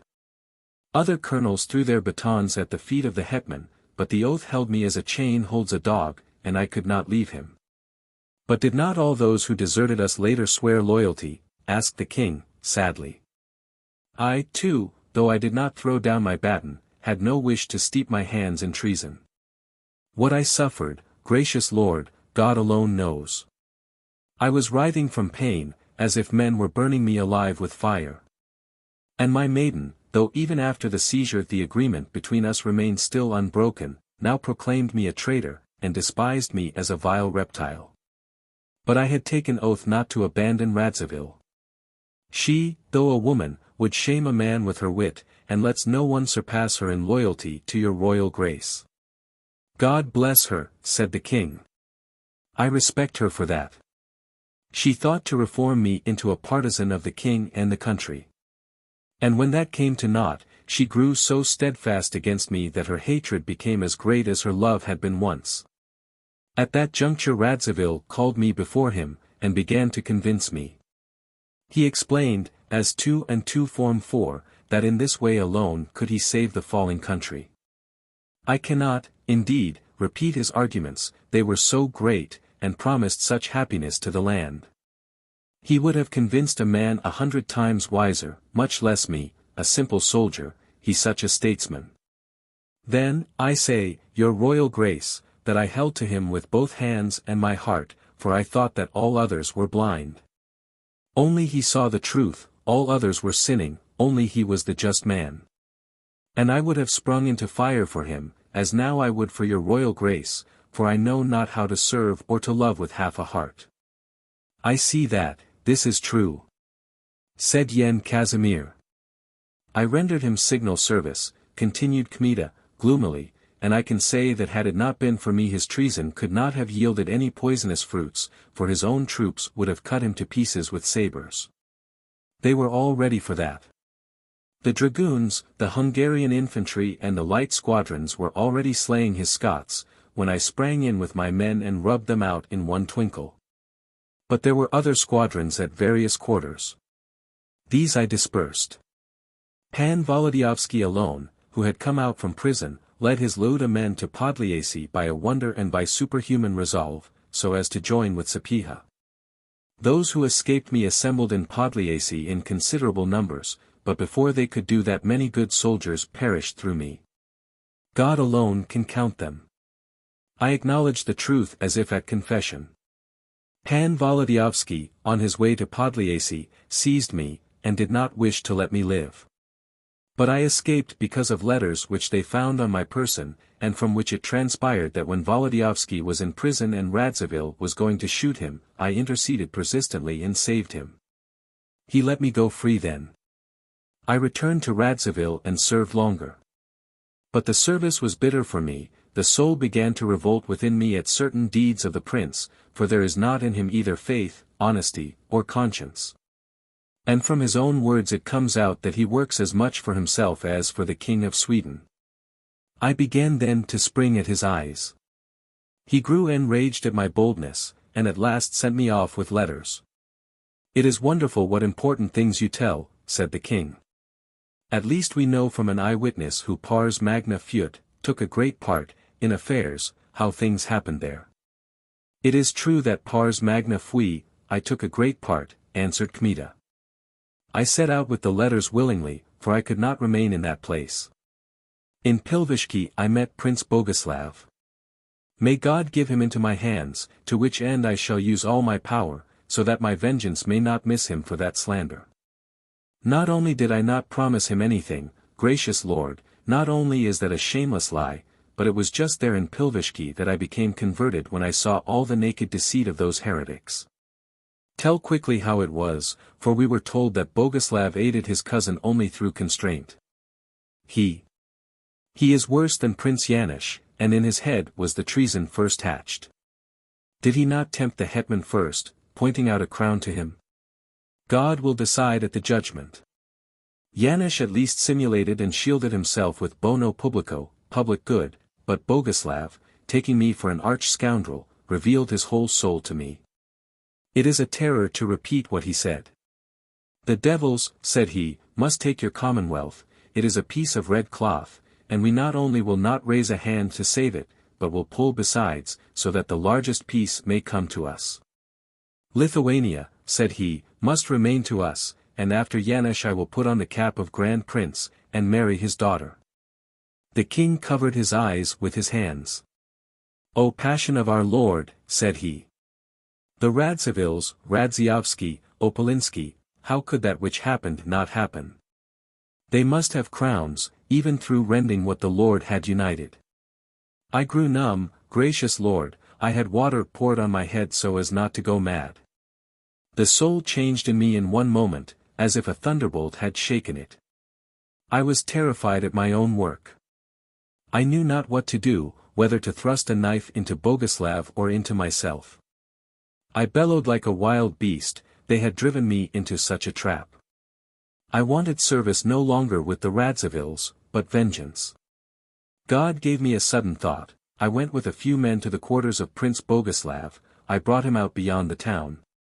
I carried him off and wanted to bring him to the Confederates so as to buy myself into their company and into the service of your royal grace at the price of his head. I forgive you all, cried the king, for they led you astray, but you have repaid them. Kmita alone could have done that, no man besides. I overlook all and forgive you from my heart. But tell me quickly, for curiosity is burning me, did he escape? At the first station he snatched the pistol from my belt and shot me in the mouth, here is the scar. He killed my men and escaped. He is a famous knight, it would be hard to deny that, but we shall meet again, though that were to be my last hour. Here Kmita began to tear at the blanket with which he was covered, but the king interrupted him quickly. And through revenge he invented that letter against you? And through revenge he sent that letter. I recovered from the wound, in the forest, but my soul was suffering more and more. To Volodyovsky, to the Confederates I could not go, for the LIII men would have cut me to pieces with their sabers. Still, knowing that the hetman was about to march against them, I forewarned them to collect in a body. And that was my first good deed, for without that Radzivill would have crushed them out, squadron after squadron. But now they have overcome him and, as I hear, are besieging him. May God aid them and send punishment to Radzivill, amen. That may have happened already, and if not it will happen surely, said the king. What did you do further? I made up my mind that, not being able to serve with the Confederate troops of your royal grace, I would go to your person and there atone for my former offenses with loyalty. But how was I to go? Who would receive Kmita, who would believe him, who would not proclaim him a traitor? Therefore I assumed the name Babinik, and passing through the whole Commonwealth, I reached Chenstohova. Whether I have rendered any services there, let Father Kordetsky give witness.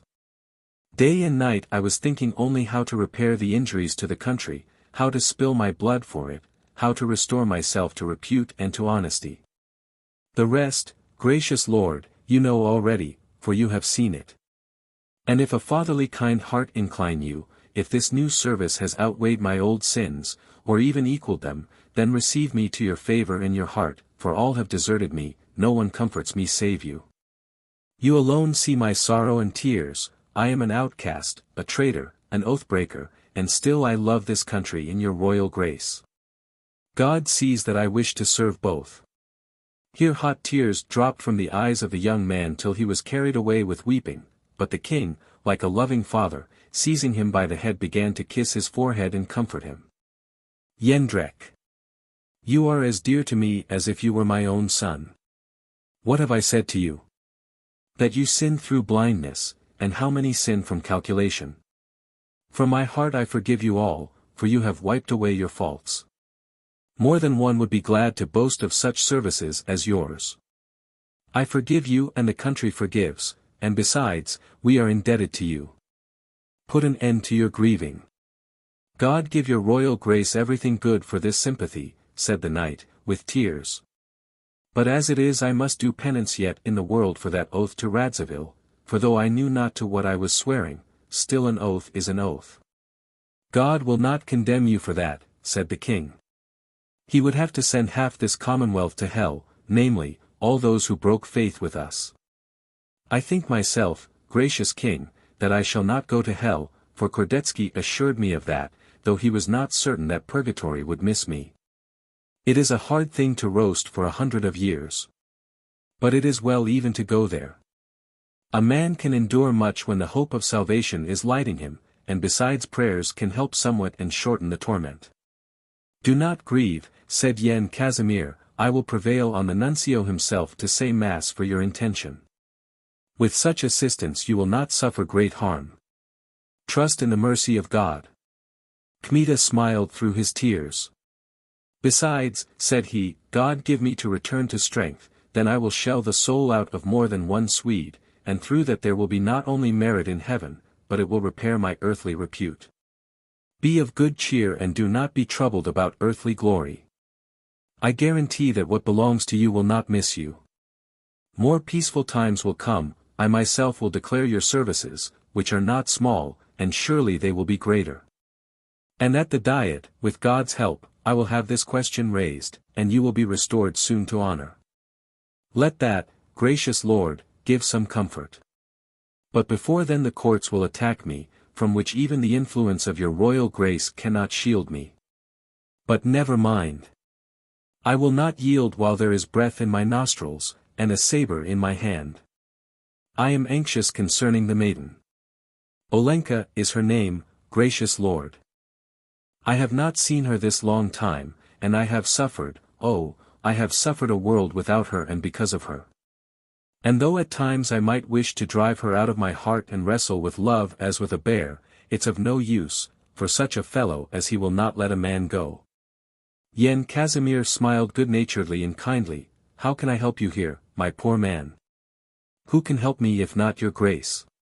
That maiden is an inveterate royalist, and she will never forgive me my deeds at Kyedani, unless your royal grace will make intercession, and give witness how I changed and returned to the service of the king and my country, not from constraint. Not for profit, but through my own will and repentance. If that is the question I will make the intercession, and if she is such a royalist as you say, the intercession should be effectual, if the girl is only free, and if some mishap has not met her such as are frequent in wartime. May angels protect her. She deserves it. So that the courts may not trouble you, act thus wise, levies will be made now in haste. Since, as you say, outlawry weighs on you, I cannot give you a commission as Kmita, but I will give you one as Babinnik. You will make a levy which will be for the good of the country, for you are clearly a mettlesome soldier with experience. You will take the field under Stefan Charniecki, under him death is easiest, but the chances of glory are easiest. And if need comes you will attack the Swedes of yourself as you did Hovansky. Your conversion and good deeds commenced with the day when you called yourself Babinnik, call yourself Babinnik still further, and the courts will leave you at rest. When you will be as bright as the sun, when the report of your services will be heard through the Commonwealth, let men discover who this great cavalier is. This and that kind of man will be ashamed to summon such a knight to a court. At that time some will have died, you will satisfy others. Not a few decisions will be lost, and I promise to exalt your services to the skies, and will present them to the Diet for reward, for in my eyes they deserve it. Gracious Lord! How have I earned such favors? Better than many who think they have a right to them. Well, well. Be not grieved, dear royalist, for I trust that the royalist maiden will not be lost to you, and God grant you to assemble for me more royalists soon. Kmita, though sick, sprang quickly from the bed and fell his whole length at the feet of the king. In God's name! What are you doing? Cried the king. The blood will leave you. Jędrek! Hither, someone. In came the marshal himself, who had long been looking for the king through the castle. Holy Jerzy! My patron, what do I see? Cried he, when he saw the king raising Kmita with his own hands. This is Babinik, my most beloved soldier and most faithful servant, who saved my life yesterday, said the king. Help, Lord Marshal, to raise him to the couch. Chapter 54. From Lyubovlya the king advanced to Dukla, Krosno, Landsut, and Lvov, having at his side the marshal of the kingdom, many dignitaries and senators, with the court squadrons and escorts. And as a great river flowing through a country gathers to itself all the smaller waters, so did new legions gather to the retinue of the king. Lords and armed nobles thronged forward, and soldiers, now singly, now in groups, and crowds of armed peasants burning with special hatred against the Swedes. The movement was becoming universal, and the military order of things had begun to lead to it. Threatening manifestos had appeared dated from Sanch, one by Konstantin Lubomirsky, the marshal of the Circle of Knights. The other by Jan Wielopolski, the castellan of Voynich, both calling on the nobles in the province of Krakow to join the general militia. Those failing to appear were threatened with the punishments of public law. The manifesto of the king completed these, and brought the most slothful to their feet. But there was no need of threats, for an immense enthusiasm had seized all ranks. Old men and children mounted their horses.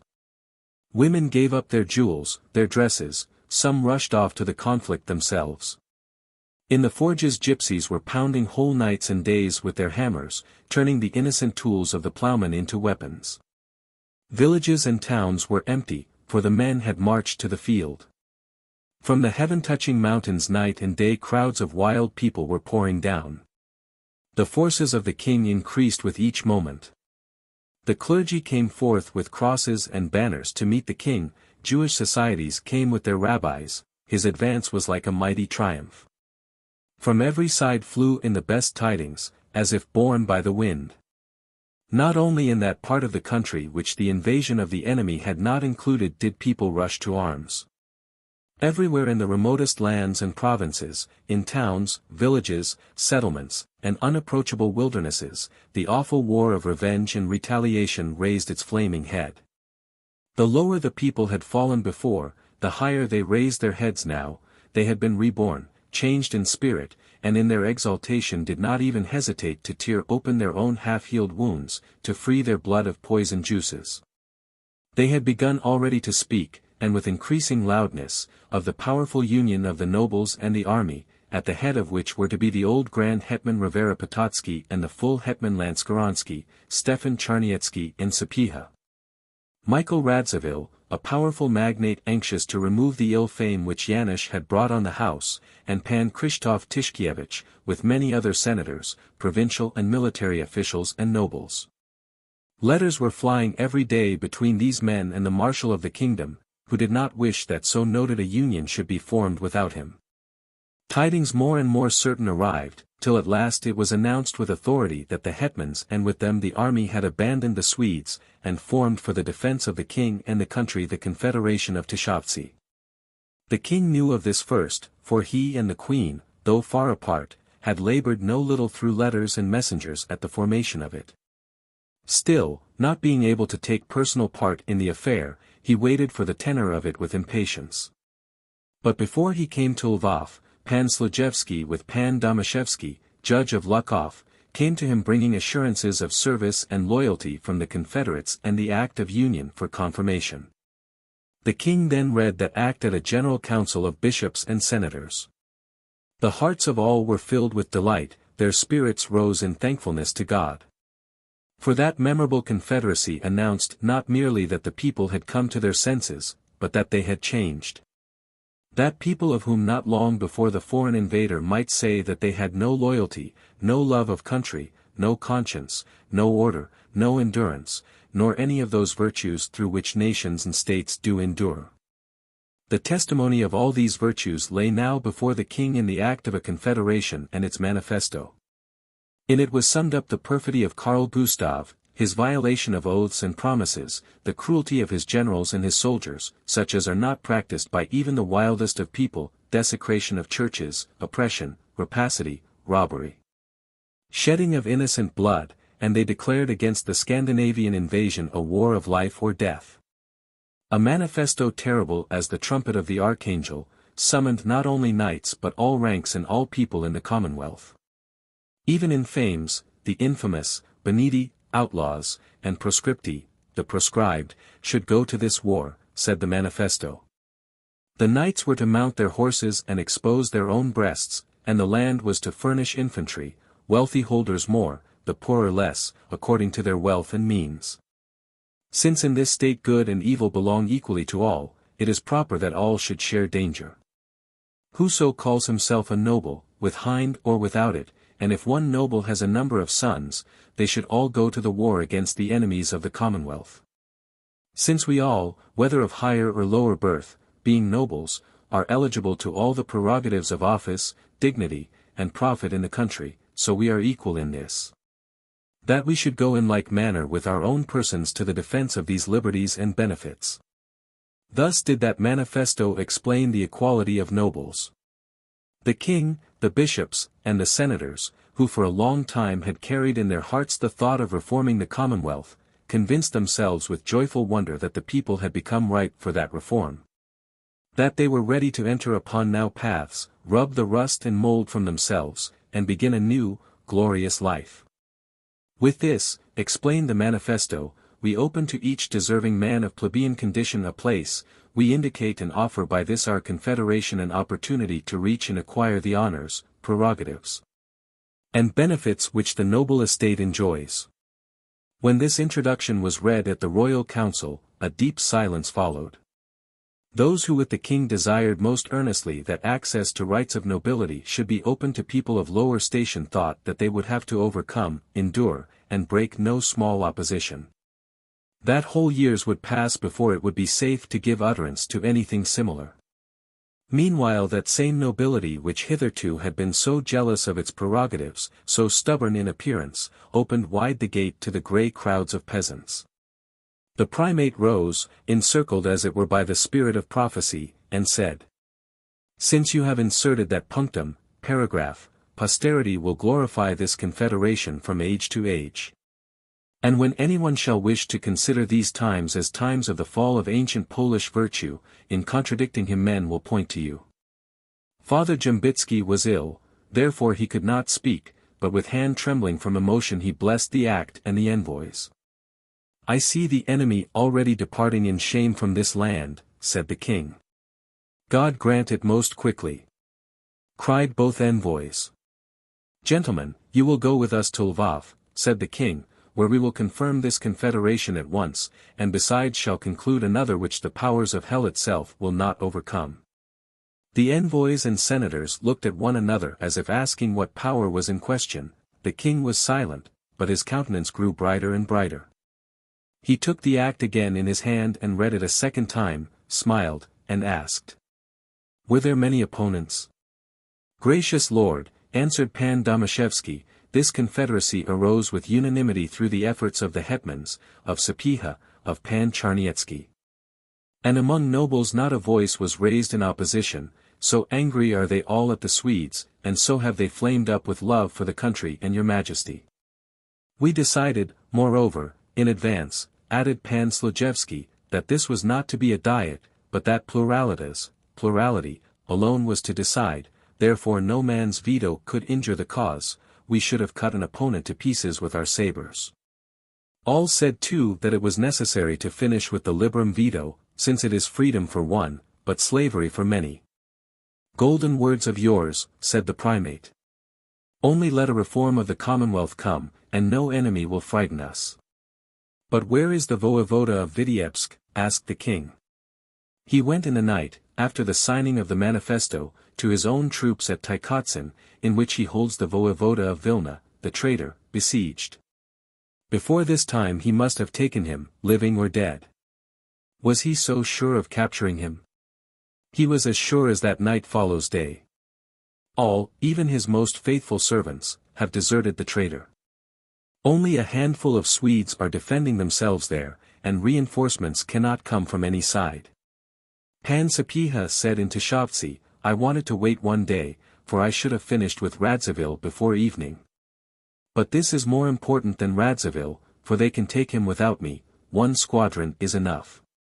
Praise be to God, said the king. But where is Charniecki? So many of the best cavaliers have hurried to him that in one day he was at the head of an excellent squadron. He moved at once on the Swedes, and where he is at this moment we know not. But the hetmans? They are waiting anxiously for the commands of your royal grace.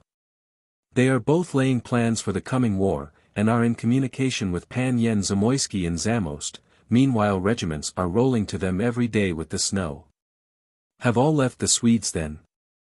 Yes, gracious king. There were deputies also to the hetmans from the troops of Koniecpolski, who is with the person of Karl Gustav. And they too would be glad to return to their lawful service, though Karl does not spare on them promises or flattery. They said too that though they could not withdraw, at once, they would do so as soon as a convenient time came, for they have grown tired of his feasts and his flattery, his eye-winking and clapping of hands. They can barely hold out. Everywhere people are coming to their senses, everywhere good news, said the king. Praise to the Most Holy Lady. This is the happiest day of my life, and a second such will come only when the last soldier of the enemy leaves the boundary of the Commonwealth. At this Pan Domashevsky struck his sword. May God not grant that to happen, said he. How is that? Asked the king, with astonishment. That the last wide breeches should leave the boundaries of the Commonwealth on his own feet? Impossible, gracious Lord. What have we sabers at our sides for? Oh! Said the king, made glad, that is bravery. But Pan Slujewski, not wishing to remain behind Domashevsky, said, as true as life we will not agree to that, and first I will place a veto on it. We shall not be content with their retreat. We will follow them. The primate shook his head, and smiled kindly. Oh, the nobles are on horseback, and they will ride on and on.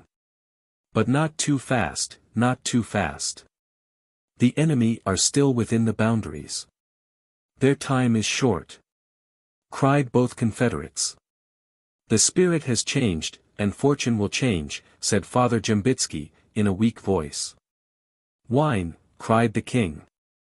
Let me drink to the change, with the confederates. They brought wine. But with the servants who brought the wine entered an old attendant of the king, who said, Gracious Lord, Pan Krzysztoporski has come from Częstochowa, and wishes to do homage to your royal grace. Bring him here quickly, cried the king. In a moment a tall, thin noble entered, with a frowning look. He bowed before the king to his feet, then rather haughtily to the dignitaries, and said, May the Lord Jesus Christ be praised. For the ages of ages, answered the king. What is to be heard from the monastery? Terrible frost, gracious Lord, so that the eyelids are frozen to the eyeballs. But for God's sake, tell us of the Swedes and not of the frost, cried the king. But what can I say of them, gracious Lord, when there are none at Częstochowa? Asked he, humorously.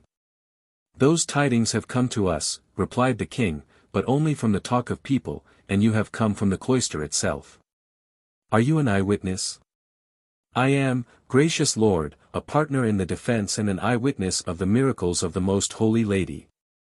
That was not the end of her grace, said the king, raising his eyes to heaven, but let us earn them further. I have seen much in my life, continued the noble, but such evident miracles I have not seen, touching which the Prior Kordetsky writes in detail in this letter. Yen Casimir seized hastily the letter handed him by the noble, and began to read. At times he interrupted the reading to pray, then again turned to the letter. His face changed with joyful feelings, at last he raised his eyes to the noble.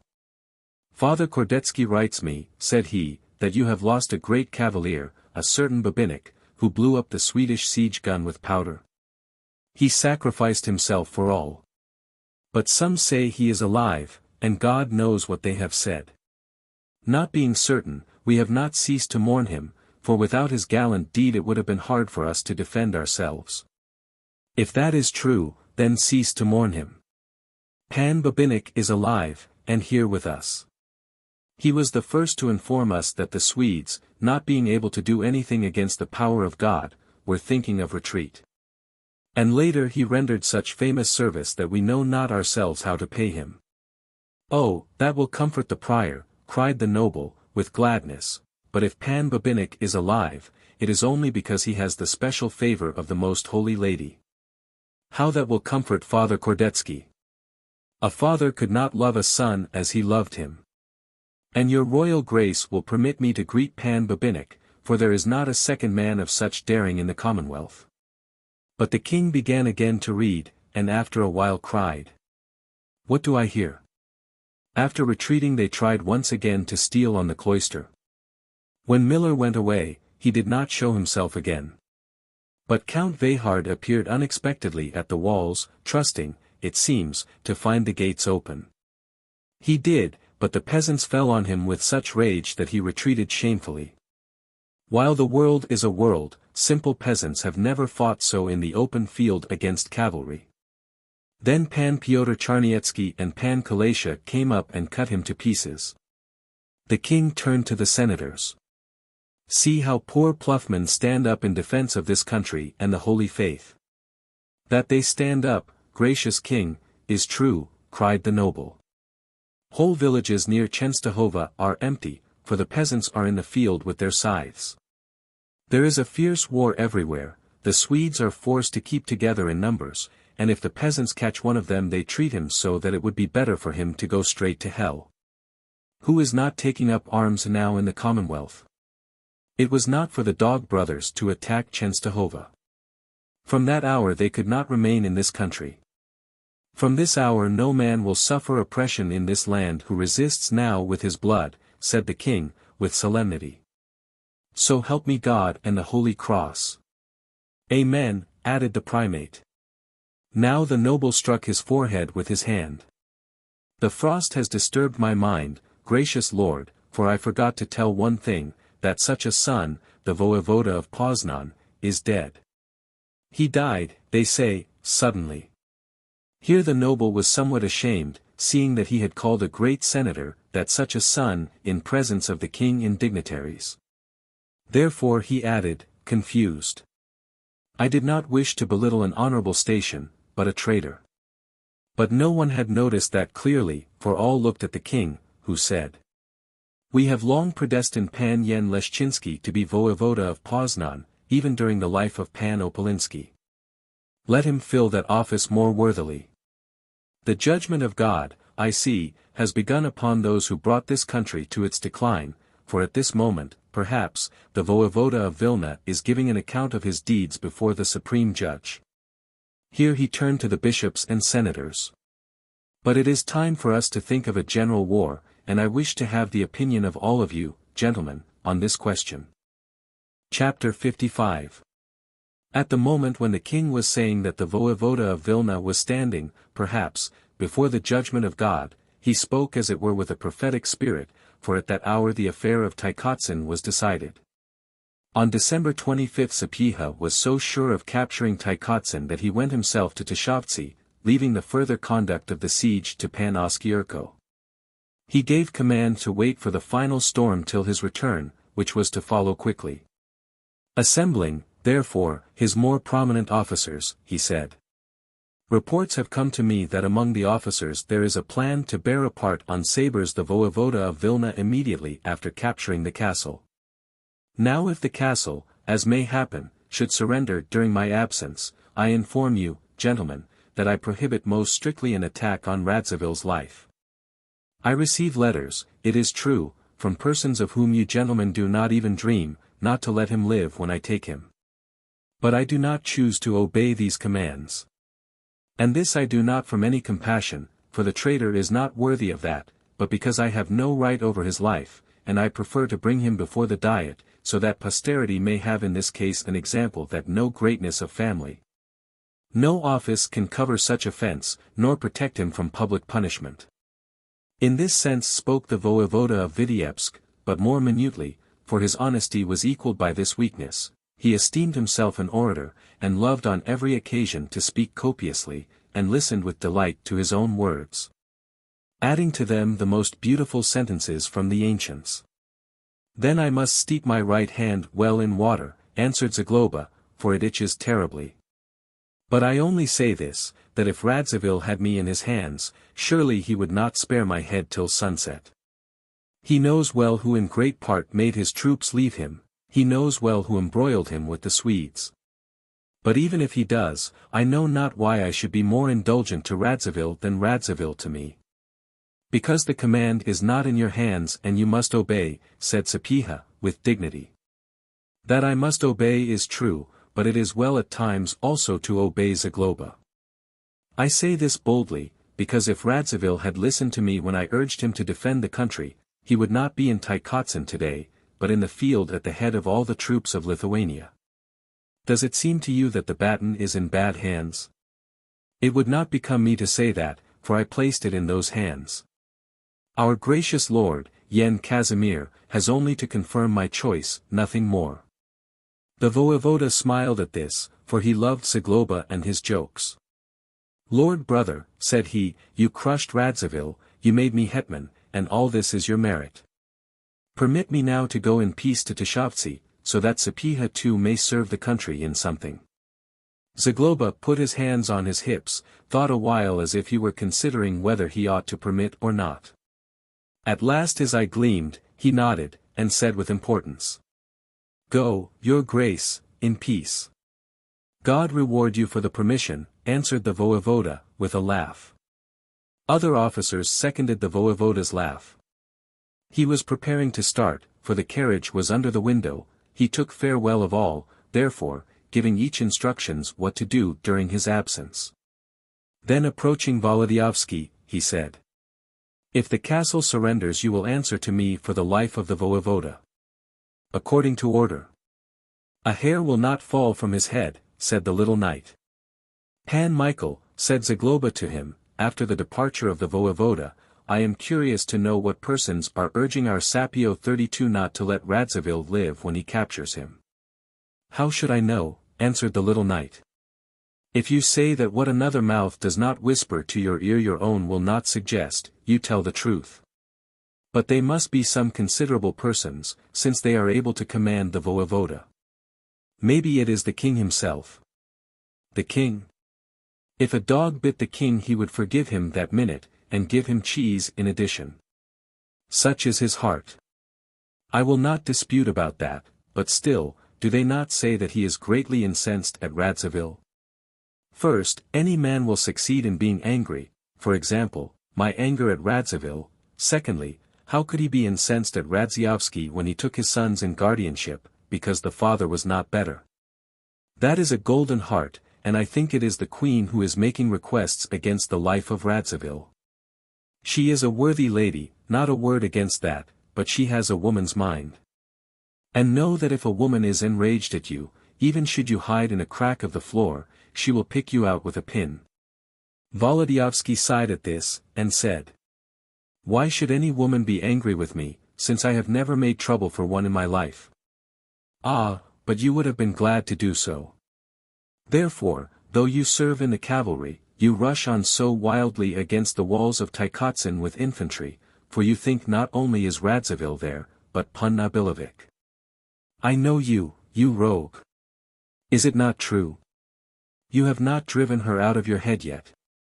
There was a time when I had put her thoroughly out of my head, and Kmita himself, if now here, would be forced to confess that my action was knightly, not wishing to act against people in love. I chose to forget my rebuff, but I will not hide this, if Panna Billevich is now in Tykotsin, and if God permits me a second time to save her from trouble, I shall see in that the expressed will of Providence. I need take no thought of Kmita, I owe him nothing, and the hope is alive in me that if he left her of his own will she must have forgotten him, and such a thing will not happen now as happened to me the first time.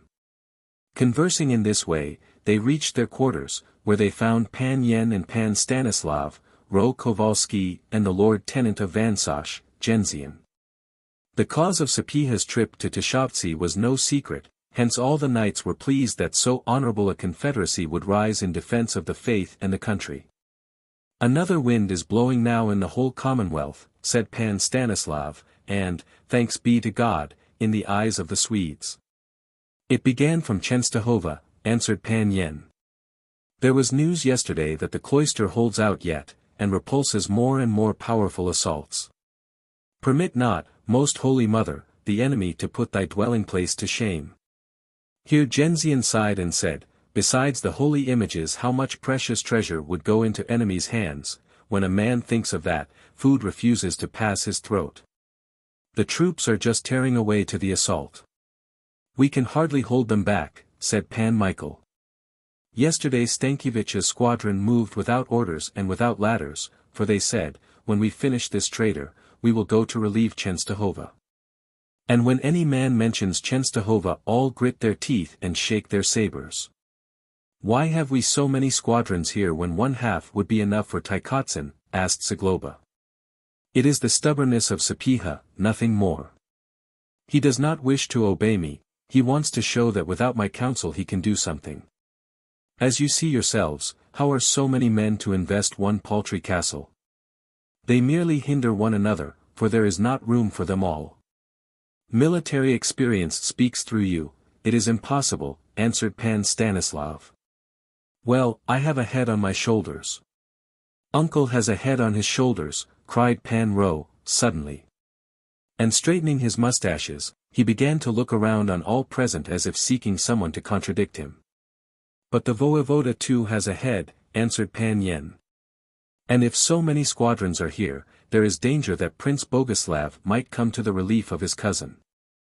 Then send a couple of light squadrons to ravage Electoral Prussia, said Zagloba. And summon volunteers there from among common people.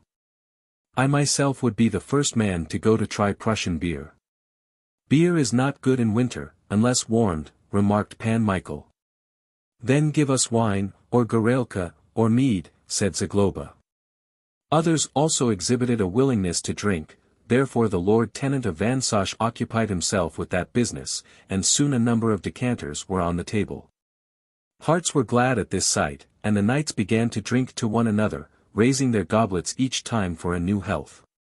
Destruction to the Swedes, may they not skin our bread very long, said Zagloba. Let them devour their pine cones in Sweden.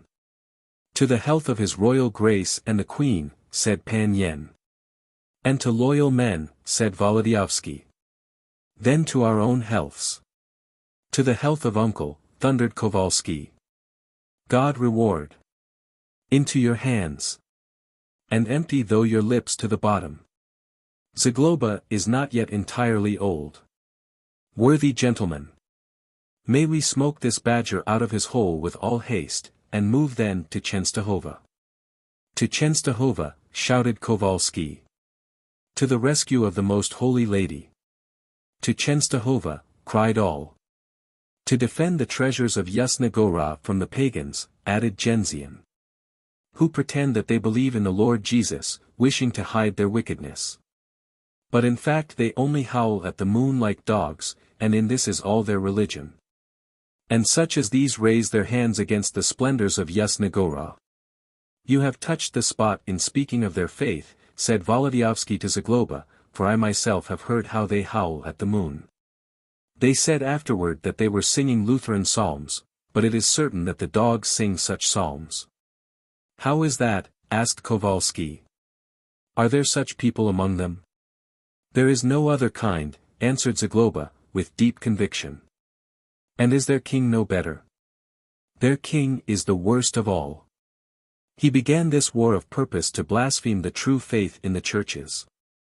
Here Kowalski, who had drunk much, rose and said, If that is true, then as sure as you are looking at me, and as I am Kowalski, I'll spring straight at the Swedish king in the first battle, and though he stood in the densest throng.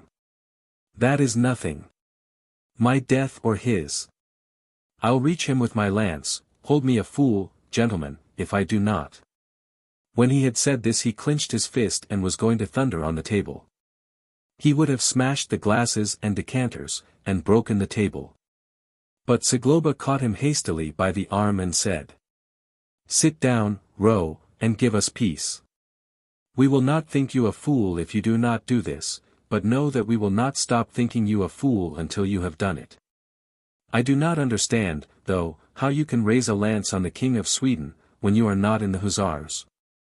I will join the escort and be enrolled in the squadron of Prince Polyabinski, and my father will help me. Father Ro? Of course. Let him help you, but break not these glasses, or I'll be the first man to break your head. Of what was I speaking, gentlemen? Ah! Of Częstochowa. Luctus, grief, will devour me, if we do not come in time to save the holy place. Luctus will devour me, I tell you all. And all through that traitor Radziwill and the philosophical reasoning of Sapieha. Say nothing against the voevoda. He is an honorable man, said the little knight. Why cover Radziwill with two halves when one is sufficient? Nearly 10,000 men are around this little booth of a castle, the best cavalry and infantry. Soon they will lick the soot out of all the chimneys in this region, for what was on the hearths they have eaten already. It is not for us to argue over the reasons of superiors, but to obey. It is not for you to argue, Pan Michael, but for me. Half of the troops who abandoned Radziwill chose me as leader, and I would have driven Karl Gustav beyond the 10th boundary ere now, but for that luckless modesty which commanded me to place the baton in the hands of Sapieha. Let him put an end to his delay, lest I take back what I gave. You are only so daring after drink, said Volodyovski. Do you say that? Well, you will see. This very day I will go among the squadrons and call out, Gracious gentlemen, whoso chooses come with me to Częstochowa, it is not for you to wear out your elbows and knives against the mortar of Tykotsin. I beg you to come with me.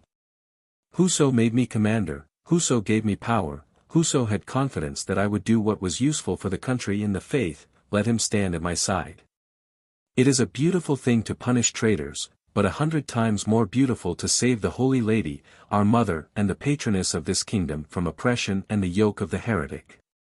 Here Zagloba, from whose forelock the steam had for some time been rising, started up from his place, sprang to a bench, and began to shout as if he were before an assembly. Worthy gentlemen! Whoso is a Catholic, whoso a Pole, whoso has pity on the Most Holy Lady, let him follow me. To the relief of Częstochowa. I go, shouted Ro Kowalski. Zagloba looked for a while on those present, and seeing astonishment and silent faces, he came down from the bench and said. I'll teach Sapieha reason. I am a rascal if by tomorrow I do not take half the army from Tykotsin and lead it to Częstochowa. For God's sake, restrain yourself, father, said Pan Yen. I'm a rascal, I tell you, repeated Zagloba. They were frightened lest he should carry out his threat, for he was able to do so. In many squadrons there was murmuring at the delay in Tykotsin, men really gnashed their teeth thinking of Częstochowa. It was enough to cast a spark on that powder, and what if a man so stubborn, of such immense knightly importance as Zagloba, should cast it? To begin with, the greater part of Sapieha's army was composed of new recruits, and therefore of men unused to discipline, and ready for action on their own account, and they would have gone as one man without doubt after Zagloba to Częstochowa. Therefore both Skshetuskis were frightened at this undertaking, and Volodyovski cried.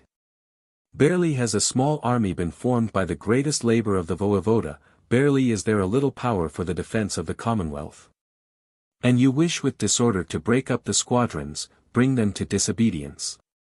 Radziwill would pay much for such counsel, for it is water to his mill. Is it not a shame for you to speak of such a deed? I'm a scoundrel if I don't do it, said Zagloba.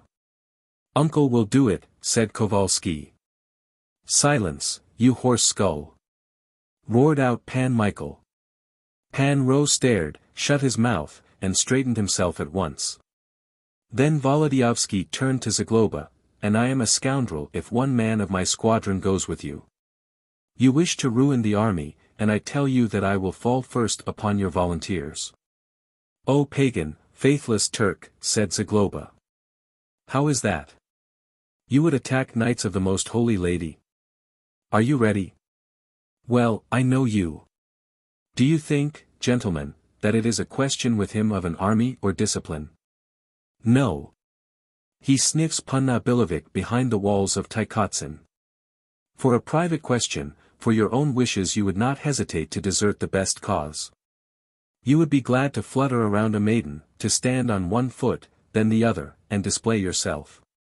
But nothing will come of this. My head for it, that better than you are running after her, even that same Kmita, for even he is no worse than you. Volodyovski looked at those present, taking them to witness what injustice was done him, then he frowned. They thought he would burst out in anger, but because he had been drinking, he fell all at once into tenderness. This is my reward, said he. From the years of a stripling I have served the country, I have not put the saber out of my hand. I have neither cottage, wife, nor children, my head is as lone as a lance point. The most honorable think of themselves, but I have no reward save wounds in the flesh, nay, I am accused of selfishness, almost held a traitor.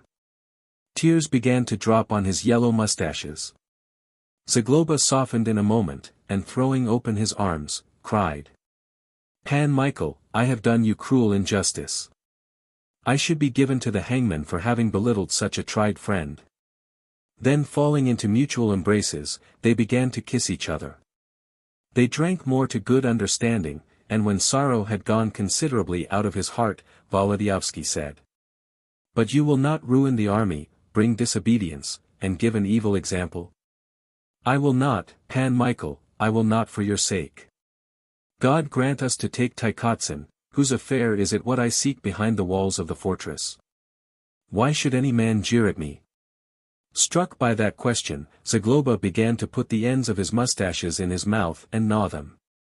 At last he said, Pan Michael, I love you as the apple of my eye, but drive that Panna Billevich out of your head. Why? Asked Pan Michael, with astonishment. She is beautiful, a censure, I agree, answered Zagloba, but she is distinguished in person, and there is no proportion whatever between you. You might sit on her shoulder, like a canary bird, and peck sugar out of her mouth. She might carry you like a falcon on her glove, and let you off against every enemy, for though you are little you are venomous like a hornet. Well, have you begun? Asked Volodyovski. If I have begun, then let me finish. There is one woman as if created for you, and she is precisely that colonel. What is her name? That one whom Podbipienta was to marry? Anusia Borzobogati, cried Pan Yen. She is indeed an old love of Michael's. A regular grain of buckwheat, but a pretty little rogue, just like a doll, said Zagloba, smacking his lips. Volodyovski began to sigh, and to repeat time after time what he always repeated when mention was made of Anusia, what is happening to the poor girl? Oh, if she could only be found! You would not let her out of your hands, for, God bless me, I have not seen in my life any man so given to falling in love. You ought to have been born a rooster, scratch the sweepings in a house yard, and cry, co, co, co, at the topknots. Anusia. Anusia, repeated Pan Michael. If God would send her to me, but perhaps she is not in the world, or perhaps she is married. How could she be? She was a green turnip when I saw her, and afterward, even if she ripened, she may still be in the maiden state. After such a man as Podbipienta she could not take any common fellow. Besides, in these times of war few are thinking of marriage. You did not know her well, answered Pan Michael. She was wonderfully honest, but she had such a nature that she let no man pass without piercing his heart. The Lord God created her thus. She did not miss even men of lower station. For example, Princess Griselda's physician, that Italian, who was desperately in love with her. Maybe she has married him and he has taken her beyond the sea. Don't talk such nonsense, Michael, cried Zagloba, with indignation. A doctor, that the daughter of a noble of honorable blood should marry a man of such low estate. I have already said that that is impossible. I was angry with her myself, for I thought, this is without limit. Soon she will be turning the heads of attorneys. I prophesy that you will see her yet, said Zagloba. Further conversation was interrupted by the entrance of Pan Tokarzevich, who had served formerly with Radziwill, but after the treason of the hetman, left him, in company with others, and was now standard-bearer in Oskyerko's regiment. Colonel, said he to Volodyovski, we are to explode a petard. Is Pan Oskyerko ready? He was ready at midday, and he is not willing to wait, for the night promises to be dark. That is well, we will go to see. I will order the men to be ready with muskets, so that the besieged may not make a sortie. Will Pan Oskyerko himself explode the petard? He will, in his own person. A crowd of volunteers go with him. And I will go, said Volodyovski. And we, cried Pan Yen and Pan Stanislav. Oh, 'tis a pity that old eyes cannot see in the dark, said Zagloba, for of a surety I should not let you go alone. But what is to be done? When dusk comes I cannot draw my sword. In the daytime, in the sunlight, then the old man likes to move to the field. Give me the strongest of the Swedes, if at midday. But I will go, said, after some thought, the tenant of Vansosh. When they blow up the gate the troops will spring to the storm in a crowd, and in the castle there may be great wealth in plate and in jewels. All went out, for it was now growing dark, in the quarters Zagloba alone remained. He listened for a while to the snow squeaking under the steps of the departing men, then began to raise one after another the decanters, and look through them at the light burning in the chimney to see if there was something yet in any of them. The others marched toward the castle in darkness and wind, which rose from the north and blew with increasing force, howling, storming, bringing with it clouds of snow broken fine. A good night to explode a petard, said Volodyovski. But also for a sortie, answered Pan Yen. We must keep a watchful eye and ready muskets. God grant, said Pan Tokarzevich, that at Chenstohova there is a still greater storm. It is always warmer for our men behind the walls. But may the Swedes freeze there on guard, may they freeze. A terrible night, said Pan Stanislav, do you hear, gentlemen, how it howls, as if Tartars were rushing through the air to attack. Or as if devils were singing a requiem for Radziwill, said Volodyovski. Chapter 56. But a few days subsequent the great traitor in the castle was looking at the darkness coming down on the snowy shrouds and listening to the howling of the wind. The lamp of his life was burning out slowly. At noon of that day he was still walking around and looking through the battlements, at the tents and the wooden huts of Sapieha's troops, but 2 hours later he grew so ill that they had to carry him to his chambers. From those times at Kyedani in which he had striven for a crown, he had changed beyond recognition. The hair on his head had grown white, around his eyes red rings had formed, his face was swollen and flabby, therefore it seemed still more enormous, but it was the face of a half-corpse. Marked with blue spots and terrible through its expression of hellish suffering. And still, though his life could be measured by hours, he had lived too long, for not only had he outlived faith in himself and his fortunate star, faith in his own hopes and plans. But his fall was so deep that when he looked at the bottom of that precipice to which he was rolling, he would not believe himself. Everything had deceived him, events, calculations, allies. He, for whom it was not enough to be the mightiest lord in Poland, a prince of the Roman Empire, Grand Hetman, and Voivoda of Vilna. He, for whom all Lithuania was less than what he desired and was lusting after, was confined in one narrow, small castle in which either death or captivity was waiting for him. And he watched the door every day to see which of these two terrible goddesses would enter first to take his soul or his more than half-ruined body. Of his lands, of his estates and starostaships, it was possible not long before to mark out a vassal kingdom. Now he is not master even of the walls of Tykotsin.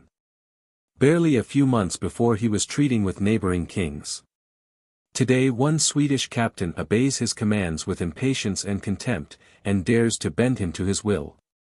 When his troops left him, when from a lord and a magnate who made the whole country tremble, he became a powerless pauper who needed rescue and assistance himself, Carl Gustav despised him. He would have raised to the skies a mighty ally, but he turned with haughtiness from the supplicant. Like Kostka Napierski, the footpad, besieged on a time in Chorstin, is he, Radziwill, besieged now in Tykotsin. And who is besieging him? Sapieha, his greatest personal enemy. When they capture him they will drag him to justice in worse fashion than a robber, as a traitor. His kinsmen have deserted him, his friends, his connections. Armies have plundered his property, his treasures and riches are blown into mist, and that lord, that prince, who once upon a time astonished the court of France and dazzled it with his luxury, he who at feasts received thousands of nobles, who maintained tens of thousands of his own troops, whom he fed and supported, had not now wherewith to nourish his own failing strength. And terrible to relate, he, Radziwill, in the last moments of his life, almost at the hour of his death, was hungry. In the castle there had long been a lack of provisions. From the scant remaining supplies the Swedish commander dealt stingy rations, and the prince would not beg of him. If only the fever which was devouring his strength had deprived him of consciousness, but it had not.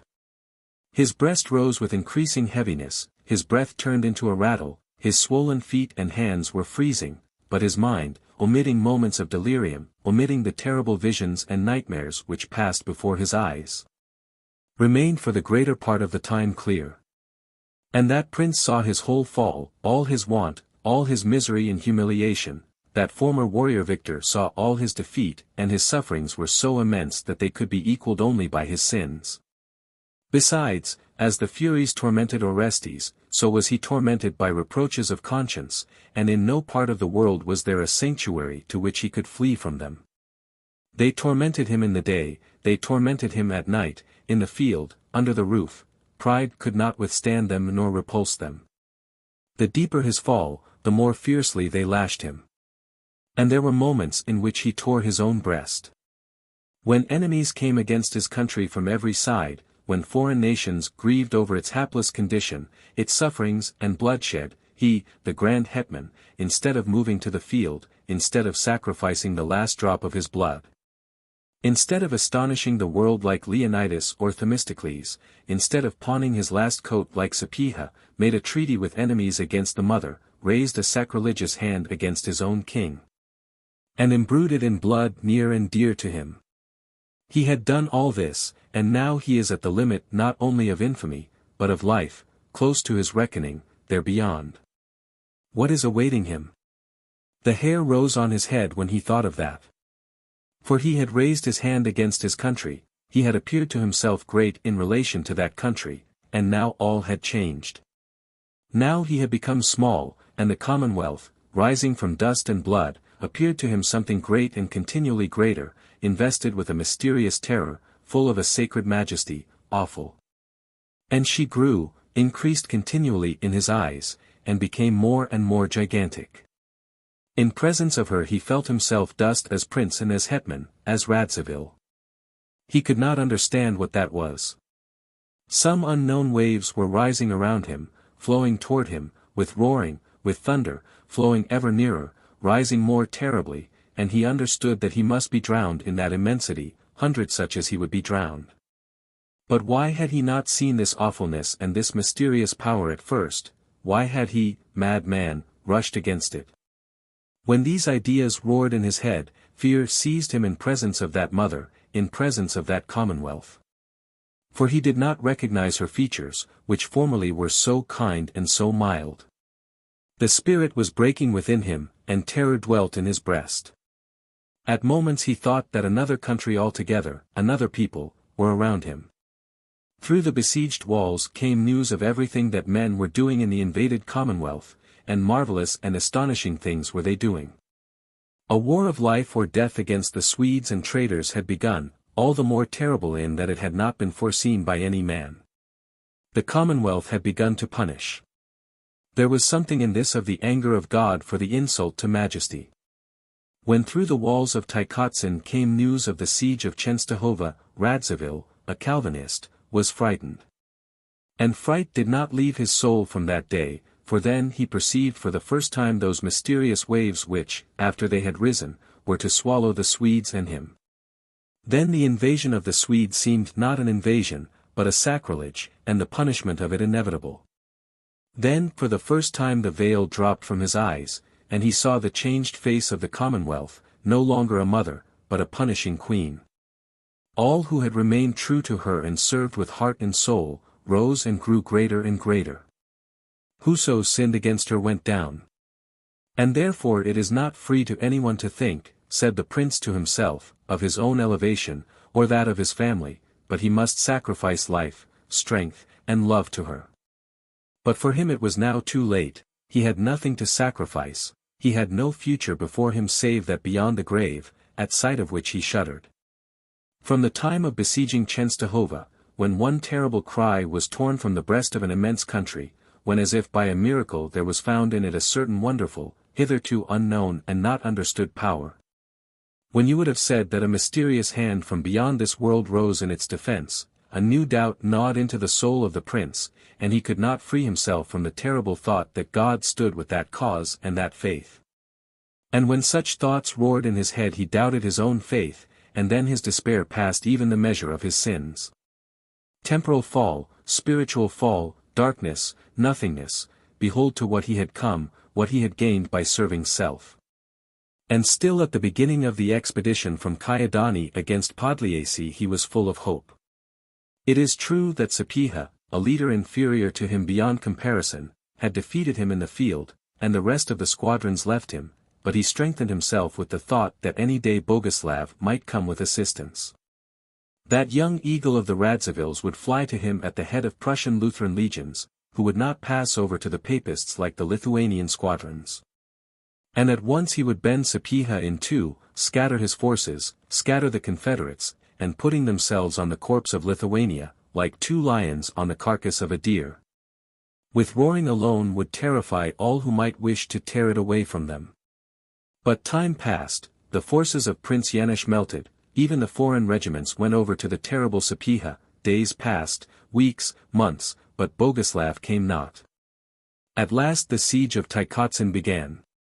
The Swedes, a handful of whom remained with Yanush, defended themselves heroically, for, stained already with terrible cruelty, they saw that even surrender would not guard them from the vengeful hands of the Lithuanians. The prince in the beginning of the siege had still the hope that at the last moment, perhaps, the King of Sweden himself would move to his aid, and perhaps Pan Koniecpolski, who at the head of 6,000 cavalry was with Karl Gustav. But his hope was vain. No one gave him a thought, no one came with assistance.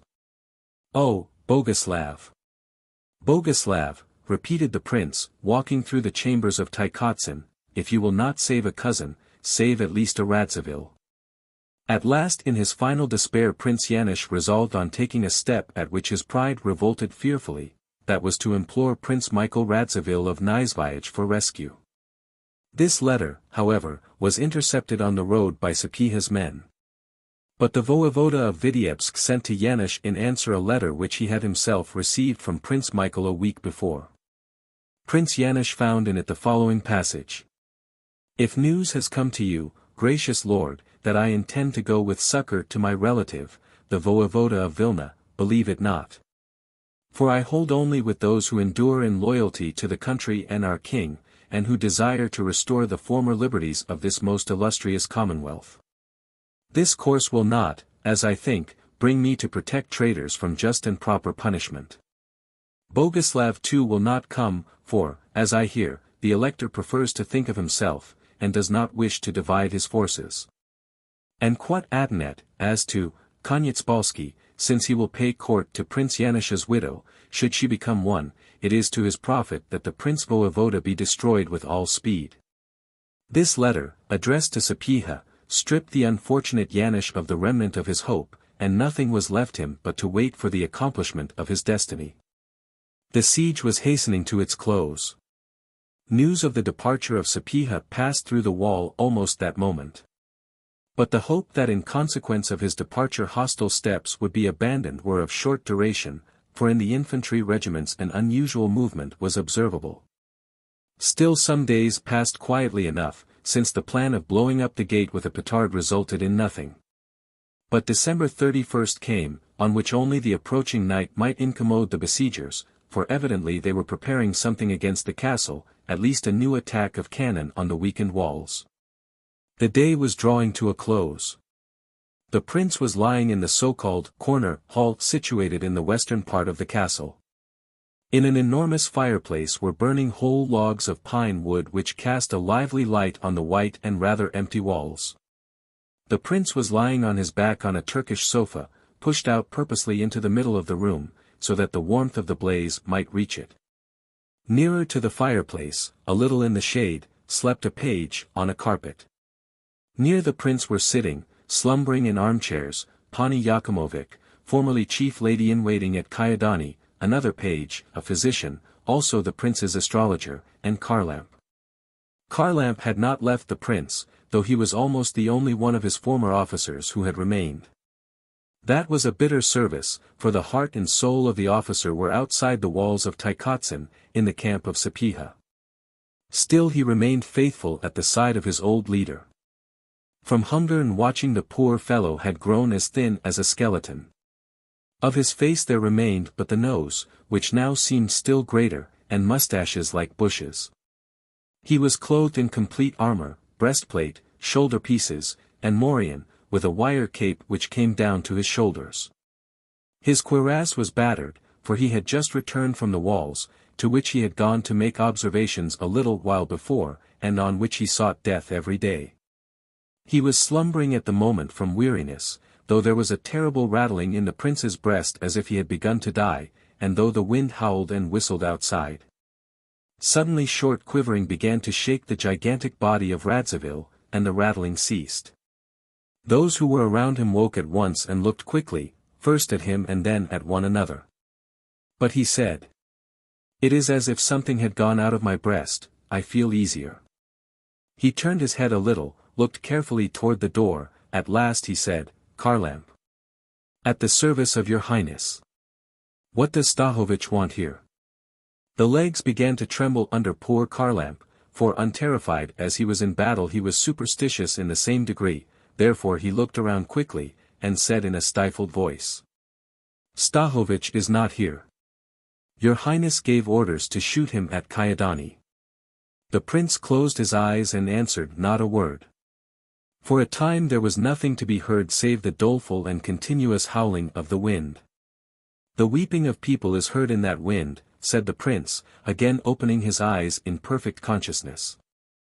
"But I did not bring in the Swedes, it was Radzievsky." When no one gave answer, he said after a short time, "He is most to blame, he is most to blame, he is most to blame." And a species of consolation entered his breast, as if the remembrance rejoiced him that there was someone more guilty than he. Soon, however, more grievous thoughts must have come to his head, for his face grew dark, and he repeated a number of times, "Jesus! Jesus! Jesus!" And again choking attacked him, a rattling began in his throat more terrible than before. Meanwhile from without came the sound of musketry, at first infrequent, then more frequent. But amidst the drifting of the snow and the howling of the whirlwind they did not sound too loudly, and it might have been thought that that was some continual knocking at the gate. "They are fighting," said the prince's physician. "As usual," answered Kharlamp. "People are freezing in the snowdrifts, and they wish to fight to grow warm." "This is the 6th day of the whirlwind and the snow," answered the doctor. "Great changes will come in the kingdom, for this is an unheard of thing." "God grant it," said Kharlamp. "It cannot be worse. Further conversation was interrupted by the prince, to whom a new relief had come. Kharlamp. At the service of your highness. Does it seem to me so from weakness, or did Oskyerko try to blow up the gate with a petard 2 days since? He tried, your highness, but the Swede seized the petards and wounded him slightly, and Sapieha's men were repulsed. If wounded slightly, then he will try again. But what day is it? The last day of December, your highness. God be merciful to my soul. I shall not live to the new year. Long ago it was foretold me that every 5th year death is near me. God is kind, your highness. God is with Sapieha, said the prince, gloomily. All at once he looked around and said, cold comes to me from it. I do not see it, but I feel that it is here. What is that, your highness? Death. In the name of the Father, Son, and Holy Ghost. A moment of silence followed, nothing was heard but the whispered, Our Father, repeated by Pani Yakumovic. Tell me, said the prince, with a broken voice, do you believe that outside of your faith no one can be saved? Even in the moment of death it is possible to renounce errors, said Kharlamp. The sound of shots had become at that moment more frequent. The thunder of cannon began to shake the window panes, which answered each report with a plaintive sound. The prince listened a certain time calmly, then rose slightly on the pillow. His eyes began slowly to widen, his pupils to glitter. He sat up, for a moment he held his head with his hand, then cried suddenly, as if in bewilderment. Boguslav! Boguslav! Boguslav! Kharlamp ran out of the room like a madman. The whole castle trembled and quivered from the thunder of cannon. All at once there was heard the cry of several thousand voices. Then something was torn with a ghastly smashing of walls, so that brands and coals from the chimney were scattered on the floor. At the same time Kharlamp rushed into the chamber. Sapieha's men have blown up the gate, cried he. The Swedes have fled to the tower. The enemy is here. Your highness. Further words died on his lips. Radziwill was sitting on the sofa with eyes starting out. With open lips he was gulping the air, his teeth bared like those of a dog when he snarls. He tore with his hands the sofa on which he was sitting, and gazing with terror into the depth of the chamber, cried, or rather gave out hoarse rattles between one breath and another. It was Radzievsky, not I, save me. What do you want? Take the crown. It was Radzievsky, save me, people. Jesus! Jesus! Mary! These were the last words of Radziwill. Then a terrible coughing seized him, his eyes came out in still more ghastly fashion from their sockets. He stretched himself out, fell on his back, and remained motionless. He is dead, said the doctor. He cried Mary, though a Calvinist, you have heard, said Pani Yakumovic. Throw wood on the fire, said Kharlamp to the terrified pages. He drew near to the corpse, closed the eyelids, then he took from his own armor a gilded image of the Mother of God which he wore on a chain, and placing the hands of Radziwill together on his breast, he put the image between the dead fingers. The light of the fire was reflected from the golden ground of the image, and that reflection fell upon the face of the voevoda and made it cheerful so that never had it seemed so calm. Kharlamp sat at the side of the body, and resting his elbows on his knees, hid his face in his hands. The silence was broken only by the sound of shots. All at once something terrible took place. First of all was a flash of awful brightness. The whole world seemed turned into fire, and at the same time there was given forth such a sound as if the earth had fallen from under the castle. The walls tottered, the ceilings cracked with a terrible noise. All the windows tumbled in on the floor, and the panes were broken into hundreds of fragments. Through the empty openings of the windows that moment clouds of snow drifted in, and the whirlwind began to howl gloomily in the corners of the chamber. All the people present fell to the floor on their faces, speechless from terror. Kharlamp rose first, and looked directly on the corpse of the voevoda. The corpse was lying in calmness, but the gilded image had slipped a little in the hands. Kharlamp recovered his breath. At first he felt certain that that was an army of Satans who had broken into the chamber for the body of the prince. "The word has become flesh," said he. "The Swedes must have blown up the tower and themselves." But from without there came no sound. Evidently the troops of Sapieha were standing in dumb wonder, or perhaps in fear that the whole castle was mined, and that there would be explosion after explosion. "Put wood on the fire," said Kharlamp to the pages. Again the room was gleaming with a bright, quivering light. Round about a death-like stillness continued. But the fire hissed, the whirlwind howled, and the snow rolled each moment more densely through the window openings. At last confused voices were heard, then the clatter of spurs and the tramp of many feet. The door of the chamber was opened wide, and soldiers rushed in. It was bright from the naked sabers, and more figures of knights in helmets, caps, and kolpaks crowded through the door.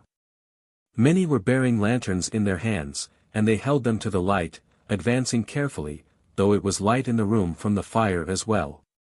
At last there sprang forth from the crowd a little knight all in enameled armor, and cried, "Where is the voevoda of Vilna?" "Here," said Kharlamp, pointing to the body lying on the sofa. Volodyovski looked at him, and said, "He is not living. He is not living, he is not living," went from mouth to mouth. "The traitor, the betrayer is not living." "So it is," said Kharlamp, gloomily. "But if you dishonor his body and bear it apart with sabers, you will do ill, for before his end he called on the Most Holy Lady, and he holds her image in his hand." These words made a deep impression. The shouts were hushed. Then the soldiers began to approach, to go around the sofa, and look at the dead man. Those who had lanterns turned the light of them on his eyes, and he lay there, gigantic, gloomy, on his face the majesty of a hetman and the cold dignity of death. The soldiers came one after another, and among them the officers. Therefore Stankiewicz approached, the two Skshetuskis, Henryk Jakub Kmita, Oskierko, and Pan Zagloba. "It is true," said Zagloba, in a low voice, as if he feared to rouse the prince. "He holds in his hands the Most Holy Lady, and the shining from her falls on his face." When he said this he removed his cap. That instant all the others bared their heads. A moment of silence filled with reverence followed, which was broken at last by Volodyovski. "Ah," said he is before the judgment of God, and people have nothing to do with him. Here he turned to Kharlamp, "But you, unfortunate, why did you for his sake leave your country and king?" "Give him this way," called a number of voices at once. Then Kharlamp rose, and taking off his saber threw it with a clatter on the floor, and said, "Here I am, cut me to pieces. I did not leave him with you, when he was powerful as a king, and afterward it was not proper to leave him when he was in misery and no one stayed with him. I have not grown fat in his service. For 3 days I have had nothing in my mouth, and the legs are bending under me. But here I am, cut me to pieces. For I confess furthermore," here Kharlamp's voice trembled, "that I loved him." When he had said this he tottered and would have fallen, but Zagloba opened his arms to him, caught him, supported him, and cried, "By the living God! Give the man food and drink." That touched all to the heart. Therefore they took Kharlamp by the arms and led him out of the chamber at once. Then the soldiers began to leave it one after another, making the sign of the cross with devotion. On the road to their quarters Zagloba was meditating over something. He stopped, coughed, then pulled Volodyovski by the skirt. "Pan Michael," said he. "Well, what? My anger against Radziwill is past, a dead man is a dead man. I forgive him from my heart for having made an attempt on my life. He is before the tribunal of heaven," said Volodyovski. That's it, that's it. If it would help him I would even give for a mass, since it seems to me that he has an awfully small chance up there. God is merciful. As to being merciful, he is merciful, still the Lord cannot look without abhorrence on heretics. And Radziwill was not only a heretic, but a traitor. There is where the trouble is. Here Zagloba shook his head and began to look upward. "I am afraid," said he, after a while, "that some of those Swedes who blew themselves up will fall on my head, that they will not be received there in heaven is certain." "They were good men," said Pan Michael, with recognition. "They preferred death to surrender, there are few such soldiers in the world." All at once Volodyovski halted. "Panna Billevich was not in the castle," said he. "But how do you know?" "I asked those pages. Boguslav took her to Torogi." "Ei," said Zagloba, "that was as if to confide a kid to a wolf. But it is not your affair, your predestined is that colonel." Chapter 57. Lvov from the moment of the king's arrival was turned into a real capital of the Commonwealth. Together with the king came the greater part of the bishops from the whole country and all those lay senators who had not served the enemy.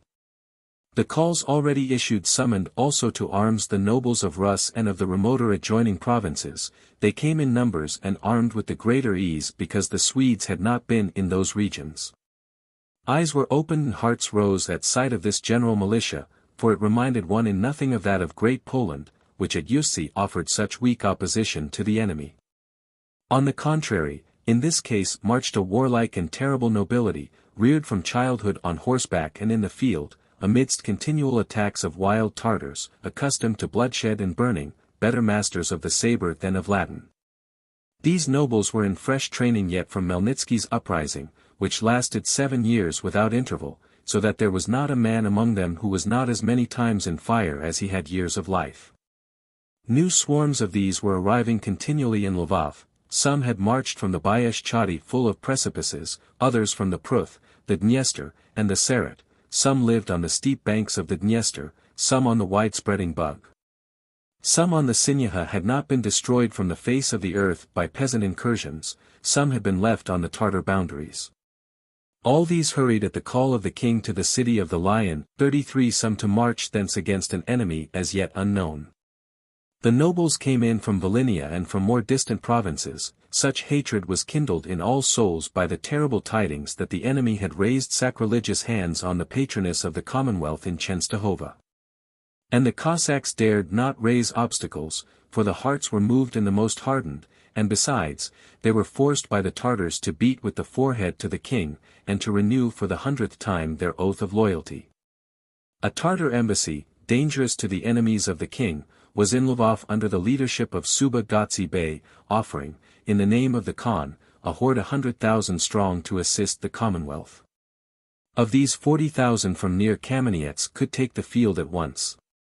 Besides the Tartar embassy a legation had come from Transylvania to carry through negotiations begun with Rakoczy concerning succession to the throne. The ambassador of the emperor was present, so was the papal nuncio, who had come with the king. Every day deputations arrived from the armies of the kingdom and Lithuania, from provinces and lands, with declarations of loyalty, and a wish to defend to the death the invaded country.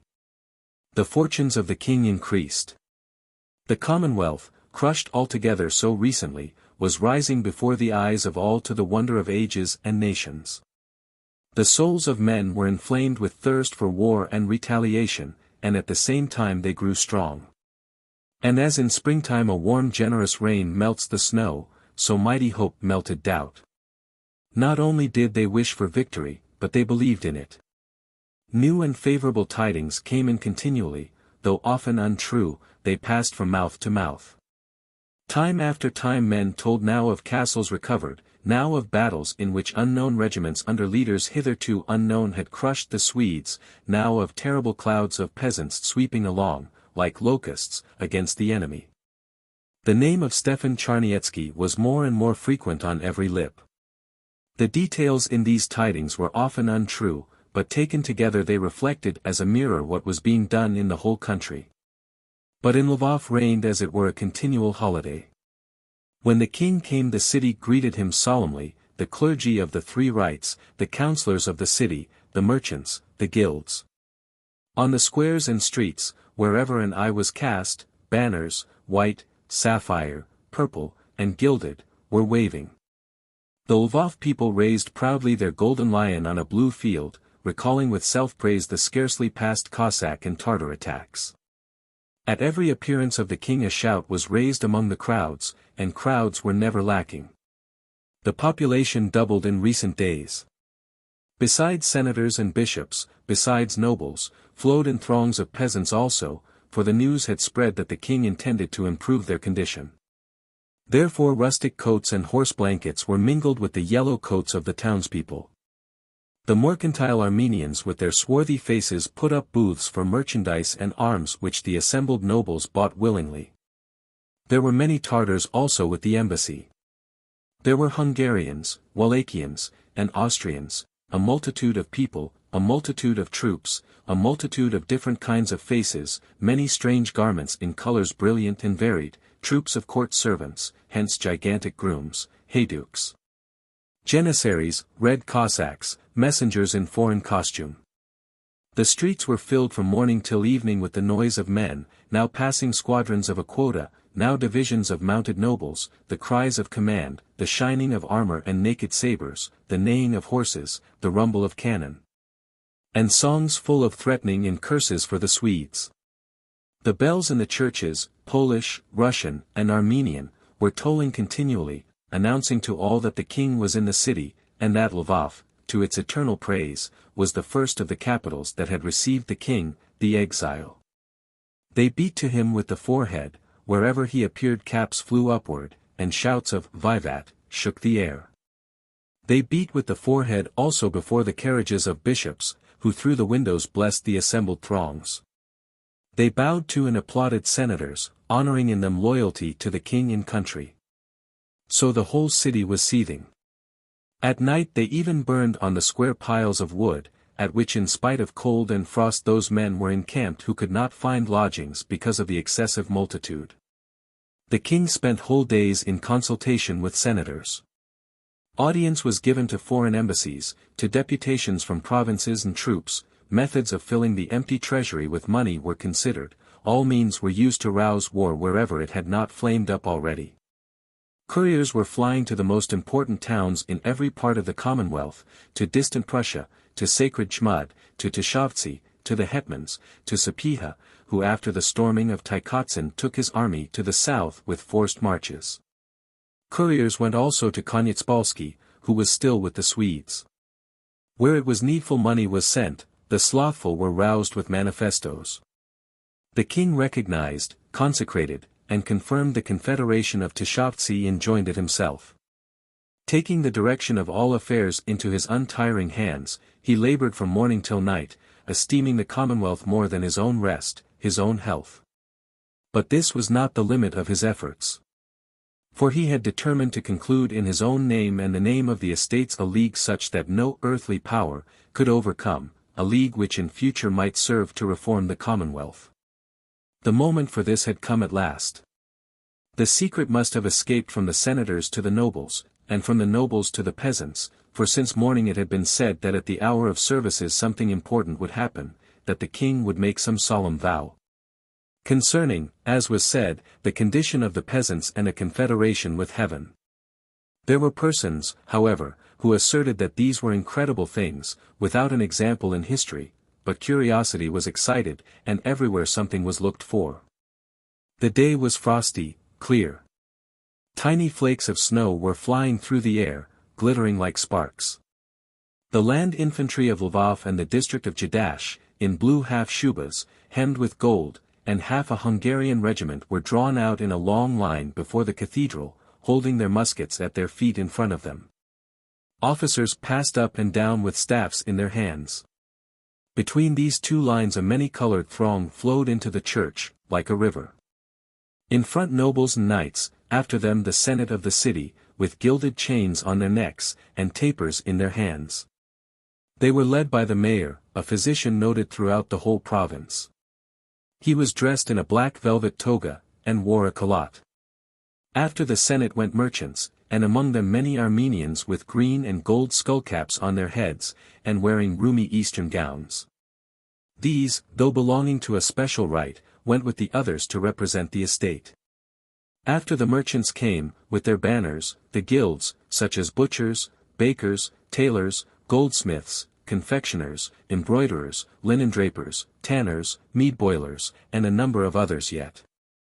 From each company representatives went with their own banner, which was borne by a man the most distinguished of all for beauty. Then came various brotherhoods and the common throng in coats, in sheepskins, in horse blankets, in homespun. Dwellers in the suburbs, peasants. Admittance was barred to no one till the church was packed closely with people of all ranks and both sexes. At last carriages began to arrive. But they avoided the main door, for the king, the bishops, and the dignitaries had a special entrance nearer the high altar. Every moment the troops presented arms. At last the soldiers dropped their muskets to their feet, and blew on their chilled hands, throwing out clouds of steam from their breasts. The king came with the nuncio, Vidin. Then arrived the Archbishop of Gniezno and the bishop, Prince Czartoryski. Next appeared the Bishop of Krakow, the Archbishop of Lvov, the Grand Chancellor of the kingdom, many voivodas and castellans. All these vanished through the side door. And their carriages, retinues, equerries, and attendants of every description formed as it were a new army, standing at the side of the cathedral. Mass was celebrated by the apostolic nuncio, Vidin, arrayed in purple, in a white chasuble embroidered with pearls and gold. For the king a kneeling stool was placed between the great altar and the pews. Before the kneeling stool was a Turkish sofa. The church armchairs were occupied by bishops and lay senators. Many colored rays, passing through the windows, joined with the gleam of candles, with which the altar seemed burning, and fell upon the faces of senators in the church chairs, on the white beards, on the imposing forms, on golden chains, on violet velvet. You would have said, a Roman Senate, such was the majesty and dignity of these old men. Here and there among grey heads was to be seen the face of a warrior senator, here and there gleamed the blonde head of a youthful lord. All eyes were fixed on the altar, all were praying, the flames of the candles were glittering and quivering, the smoke from the censers was playing and curling in the bright air. The body of the church was packed with heads, and over the heads a rainbow of banners was playing, like a rainbow of flowers. The majesty of the king, Yen Casimir, prostrated itself, according to his custom, in the form of a cross, and humiliated itself before the majesty of God. At last the nuncio brought from the tabernacle a chalice, and bearing it before him approached the kneeling stool. Then the king raised himself with a brighter face, the voice of the nuncio was heard, Ecce Agnus Dei, behold the Lamb of God. And the king received communion. For a time he remained kneeling, with inclined head, at last he rose, turned his eyes toward heaven, and stretched out both hands. There was sudden silence in the church, so that breathing was not audible. All divined that the moment had come, and that the king would make some vow, all listened with collected spirit. But he stood with outstretched arms. At last, with a voice filled with emotion, but as far-reaching as a bell, he began to speak. O great Mother of divine humanity, and Virgin! I, Yen Casimir, King by the favor of thy Son, King of kings and my Lord, and by thy favor approaching thy most holy feet, form this, the following pact. I today choose thee my patroness and queen of my dominions. I commit to thy special guardianship and protection myself, my Polish kingdom, the Grand Principality of Lithuania, Russia, Prussia, Mazovia, Chmud, Livland, and Chernihiv, the armies of both nations and all common people. I beg obediently thy aid and favor against enemies in the present affliction of my kingdom. Here the king fell on his knees and was silent for a time. In the church a death-like stillness continued unbroken. Then rising he spoke on. And constrained by thy great benefactions, I, with the Polish people, am drawn to a new and ardent bond of service to thee. I promise thee in my own name and in the names of my ministers, senators, nobles, and people, to extend honor and glory to thy Son, Jesus Christ, our Savior, through all regions of the Polish kingdom.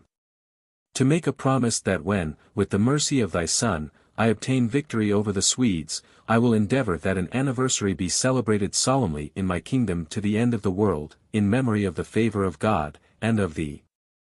O most holy Virgin! Here he ceased again and knelt. In the church there was a murmur. But the voice of the king stopped it quickly, and though he trembled this time with penitence and emotion, he continued still more distinctly.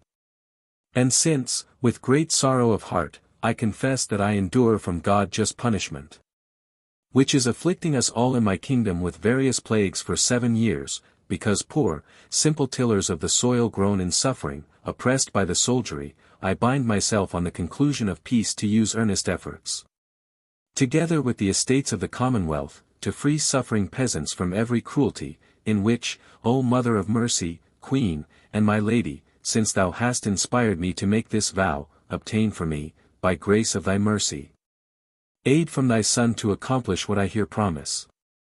These words of the king were heard by the clergy, the senators, the nobles, and the common people.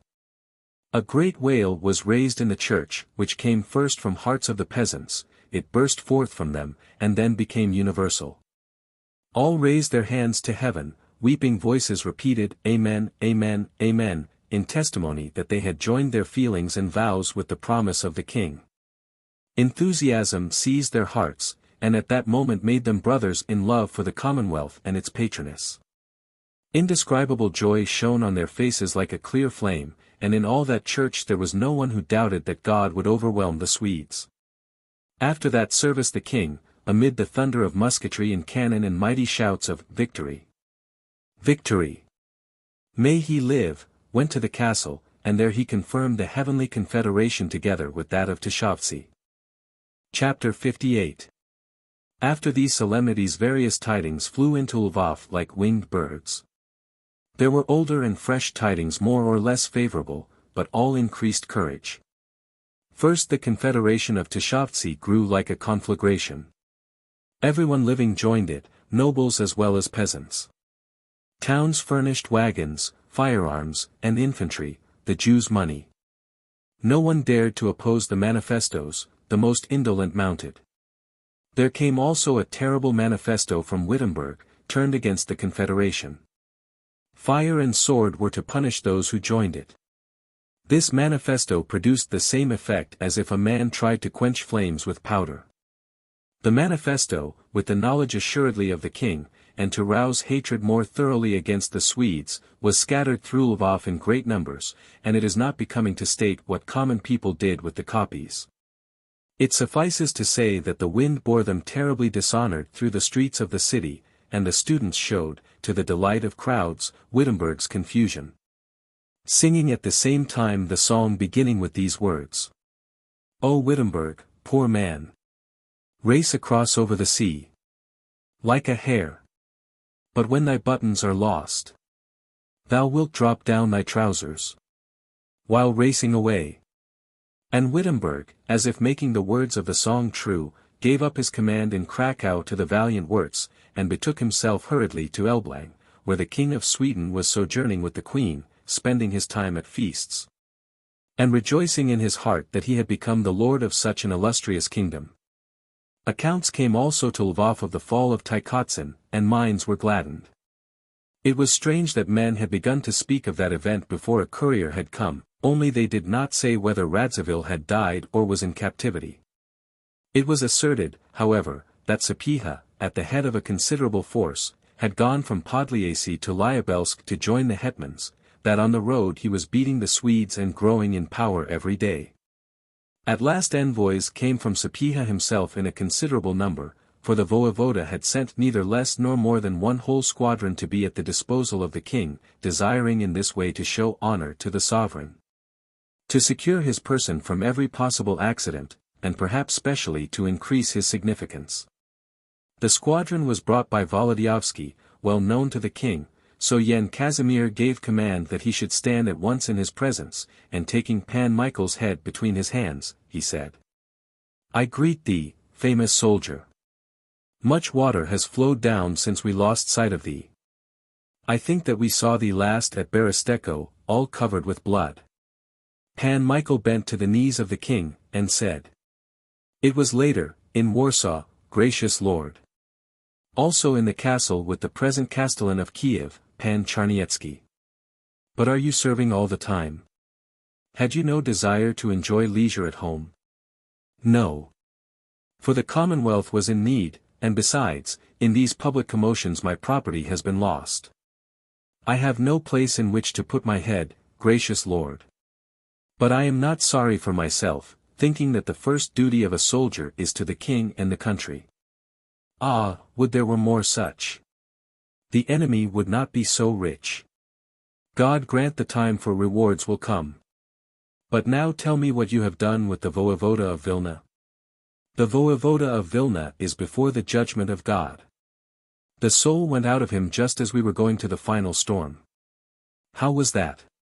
Here is Pan Sapieha's report, said Volodyovsky. The king took Sapieha's letter and began to read. He had barely begun when he stopped. Pan Sapieha is mistaken, said he, when he writes that the Grand Baton of Lithuania is unoccupied. It is not, for I give it to him.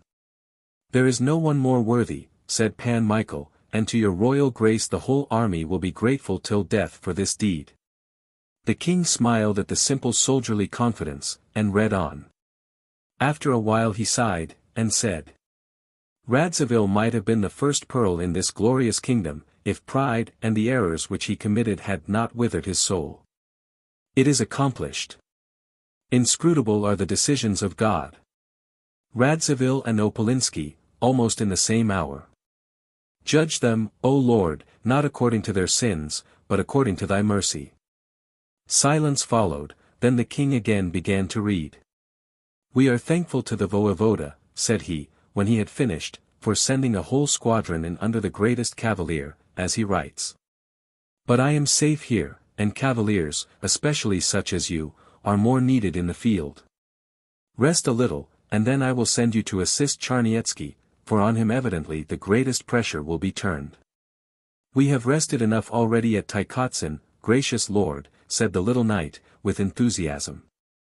If our horses were fed a little, we might move today, for with Charnietsky there will be unspeakable delights. It is a great happiness to look on the face of our gracious lord, but we are anxious to see the Swedes. The king grew radiant. A fatherly kindness appeared on his face, and he said, looking with pleasure on the sulphureous figure of the little knight. You were the first little soldier to throw the baton of a colonel at the feet of the late Prince Voevoda. Not the first, your royal grace, but it was the first, and God grant the last, time for me to act against military discipline. Pan Michael stopped, and after a while added, it was impossible to do otherwise. Certainly, said the king. That was a grievous hour for those who understood military duty, but obedience must have its limits, beyond which guilt begins.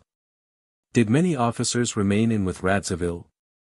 In Tykotsin we found only one officer, Pan Kharlamp, who did not leave the prince at once, and who did not wish afterward to desert him in misery.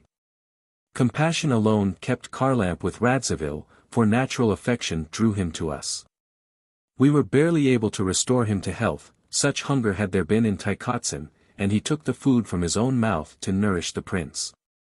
He has come here to Lvov to implore pardon of your royal grace, and I too fall at your feet for him. He is a tried and good soldier.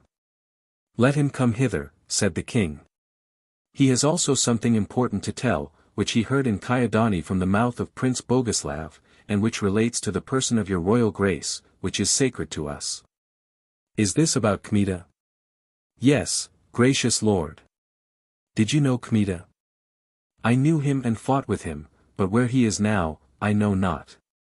What do you think of him? Gracious lord, since he undertook such a deed there are no torments of which he is not worthy, for he is an abortion of hell. That story is untrue, said the king, it is all an invention of Prince Boguslav. But putting that affair aside, what do you know of Kmita in times previous? He was always a great soldier, and in military affairs incomparable. He used to steal up to Hovansky so that with a few hundred people he brought the whole force of the enemy to misery. No other man could have done that. It is a miracle that the skin was not torn from him and stretched over a drum. If at that time someone had placed Prince Radziwill himself in the hands of Hovansky, he would not have given him so much pleasure as he would had he made him a present of Kmita. Why? It went so far that Kmita ate out of Hovansky's camp chests, slept on his rugs, rode in his sleighs and on his horse. But he was an infliction on his own people too, terribly self-willed. Like Pan Lash, he might have lined his cloak with sentences, and in Kyedani he was lost altogether. Here Volodyovsky related in detail all that had happened in Kyedani. Yen Casimir listened eagerly, and when at last Pan Michael told how Zagloba had freed first himself and then all his comrades from Radzivill's captivity, the king held his sides from laughter. Vir incomparabilis. Vir incomparabilis, an incomparable man, he repeated. But is he here with you? At the command of your royal grace, answered Volodyovsky. That noble surpasses Ulysses. Bring him to me to dinner for a pleasant hour, and also the Skshetuskis. And now tell me what you know more of Kmita. From letters found on Ro Kowalski we learned that we were sent to Burgi to die. The prince pursued us afterward and tried to surround us, but he did not take us. We escaped luckily. And that was not all, for not far from Kyedani we caught Kmita, whom I sent at once to be shot. Oh, said the king, I see that you had sharp work there in Lithuania. But first Pan Zagloba had him searched to find letters on his person. In fact, a letter from the hetman was found, in which we learned that had it not been for Kmita we should not have been taken to Burgi, but would have been shot without delay in Kyedani. But you see, said the king. In view of that we could not take his life. We let him go. What he did further I know not, but he did not leave Radzivill at that time. God knows what kind of man he is. It is easier to form an opinion of anyone else than of such a whirlwind. He remained with Radzivill and then went somewhere. Later he warned us that the prince was marching from Kyedani. It is hard to belittle the notable service he did us, for had it not been for that warning Radzivill would have fallen on unprepared troops, and destroyed the squadrons one after the other. I know not myself, gracious lord, what to think, whether that was a calumny which Prince Boguslav uttered. That will appear at once, said the king, and he clapped his hands. Call hither Pan Babinik, said he to a page who appeared on the threshold. The page vanished, and soon the door of the king's chamber opened, and in it stood Pan Andrei. Volodyovsky did not know him at once, for he had changed greatly and grown pale, as he had not recovered from the struggle in the pass. Pan Michael therefore looked at him without recognition. It is a wonder, said he at last. Were it not for the thinness of lips and because your royal grace gives another name, I should say this is Pan Kmita. The king smiled and said. This little knight has just told me of a terrible disturber of that name, but I explained as on my palm that he was deceived in his judgment, and I am sure that Pan Babinik will confirm what I say. Gracious lord, answered Babinik, quickly, one word from your grace will clear that disturber more than my greatest oath. And the voice is the same, said Pan Michael, with growing astonishment. But that wound across the mouth was not there. Worthy sir, answered Kmita, the head of a noble is a register on which sometimes a man's hand writes with a saber. And here is your note, recognize it. He bowed his head, shaven at the sides, and pointed at the long whitish scar. My hand, cried Volodyovsky. But I say that you do not know Kmita, put in the king. How is that, gracious lord? For you know a great soldier, but a self-willed one, an associate in the treason of Radzivill. But here stands the Hector of Chenstohova, to whom, next to Kordetsky, Yasna Gora owes most. Here stands the defender of the country and my faithful servant, who covered me with his own breast and saved my life when in the pass I had fallen among the Swedes as among wolves. Such is this new Kmita. Know him and love him, for he deserves it. Volodyovsky began to move his yellow mustaches, not knowing what to say. And the king added. And know that not only did he promise Prince Boguslav nothing, but he began on him the punishment for Radzivill intrigues, for he seized him and intended to give him into your hands. And he warned us against Prince Yanush. Cried Volodyovsky. What angel converted you? Embrace each other, said the king. I loved you at once, said Kmita to Volodyovsky. Then they fell into each other's embraces, and the king looked on them and pursed out his lips with delight, time after time, as was his habit. But Kmita embraced the little knight with such feeling that he raised him as he would a cat, and not soon did he place him back on his feet. Then the king went to the daily council, for the two hetmans of the kingdom had come to Lvov. They were to form the army there, and lead it later to the aid of Charnyetski, and the Confederate divisions marching, under various leaders, throughout the country. The knights were alone. "Come to my quarters," said Volodyovski, "you will find there Pan Yen, Pan Stanislav, and Zagloba, who will be glad to hear what the king has told me. There too is Kharlamp." But Kmita approached the little knight with great disquiet on his face. "Did you find many people with Radziwill?" asked he. "Of officers, Kharlamp alone was there." "I do not ask about the military, but about women." "I know what you mean," answered Pan Michael, flushing somewhat.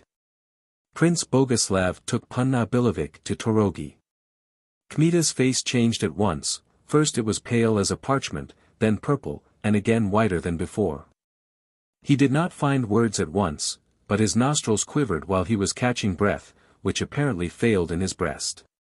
Then he seized his temples with both hands, and running through the room like a madman, began to repeat, "Woe to me, woe, woe! Come! Kharlamp will tell you better, for he was present," said Volodyovski. Chapter 59. When they had left the king's chamber, the two knights walked on in silence. Volodyovski did not wish to speak. Kmita was unable to utter a word, for pain and rage were gnawing him. They broke through the crowds of people who had collected in great numbers on the streets in consequence of tidings that the first detachment of the Tartars promised by the Khan had arrived, and was to enter the city to be presented to the king. The little knight led on. Kmita hastened after him like one beside himself, with his cap pulled over his eyes and stumbling against men on the way. When they had come to a more spacious place, Pan Michael seized Kmita by the wrist and said, "Control yourself. Despair will do nothing." "I am not in despair," answered Kmita, "but I want his blood." "You may be sure to find him among the enemies of the country." "So much the better," answered Kmita, feverishly, "but even should I find him in a church." "In God's name, do not commit sacrilege," interrupted the little colonel, quickly. "That traitor will bring me to sin." They were silent for a time. Then Kmita asked, "Where is he now?" "Maybe in Trilogy, and maybe not. Kharlamp will know better." "Let us go.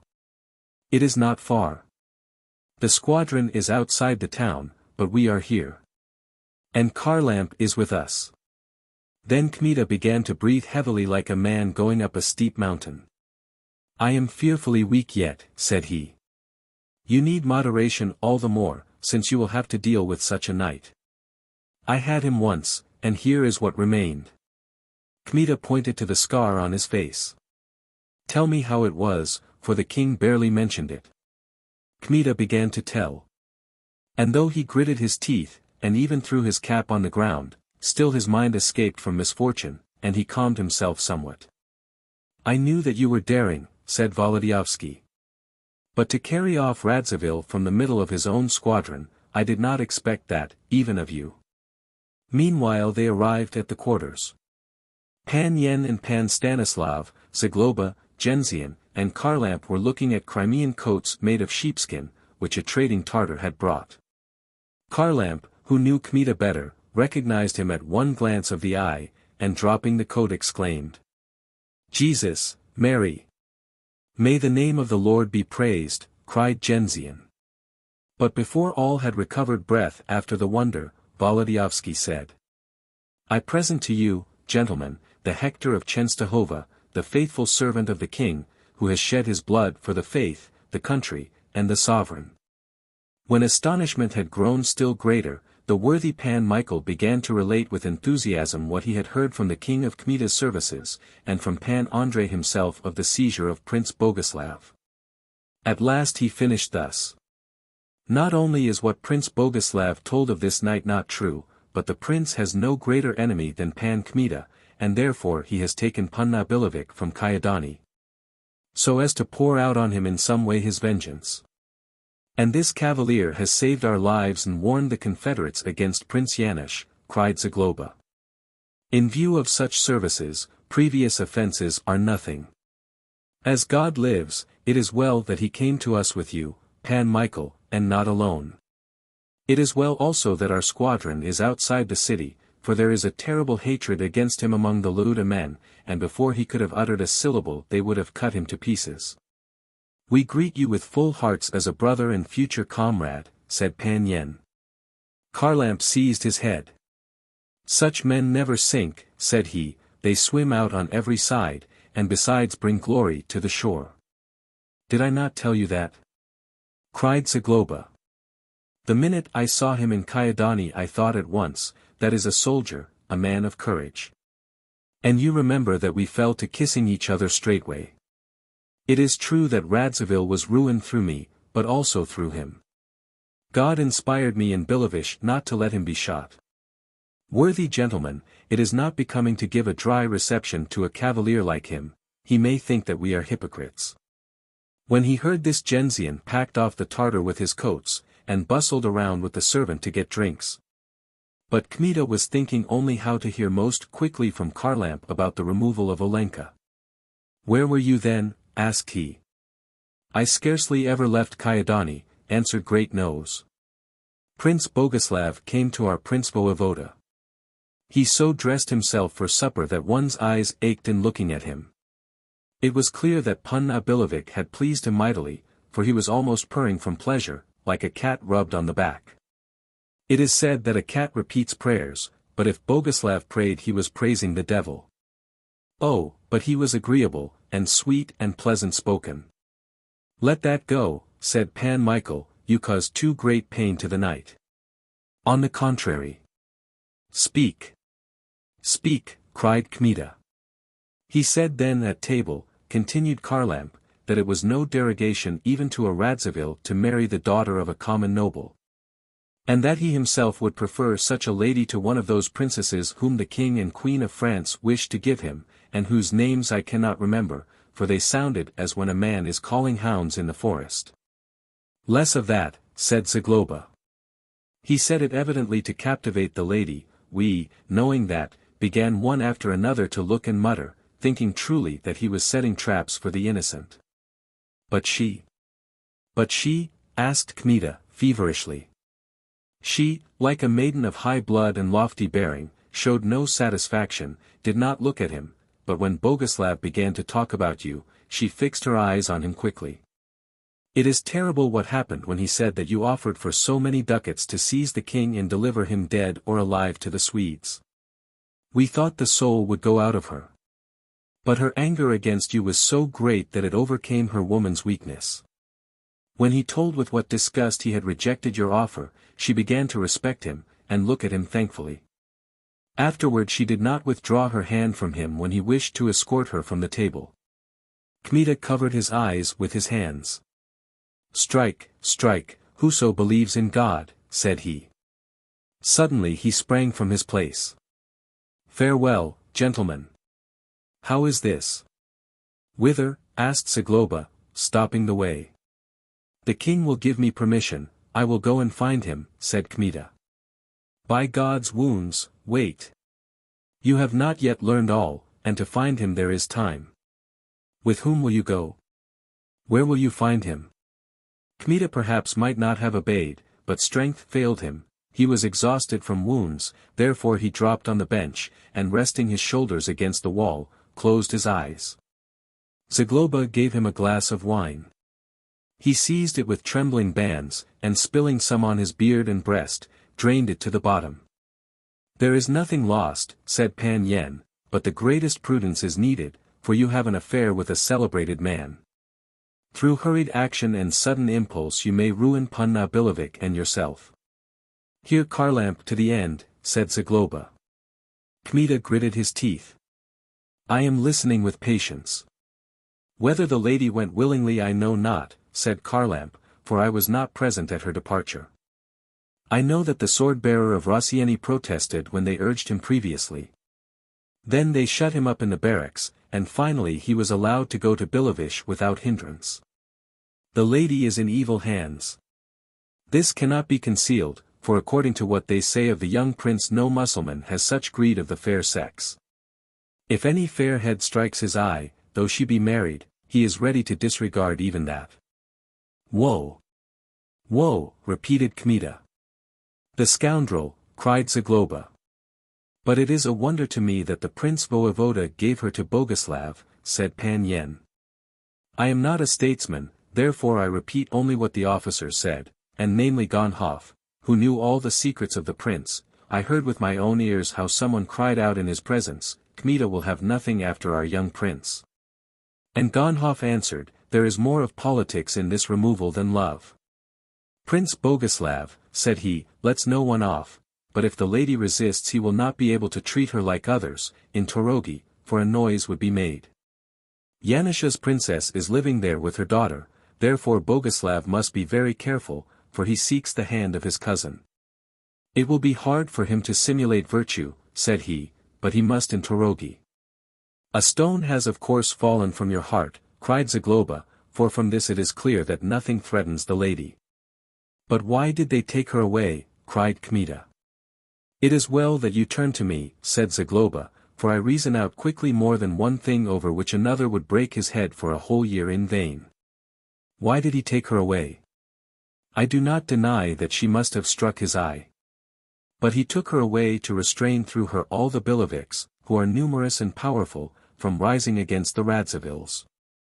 That may be, said Kharlamp.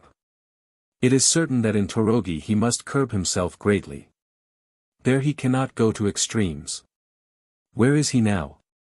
The Prince Voevoda supposed in Tykotsin that he must be at Elblang with the King of Sweden, to whom he had to go for reinforcements. It is certain that he is not in Torogi at present, for envoys did not find him there. Here Kharlamp turned to Kmita. If you wish to listen to a simple soldier I will tell you what I think.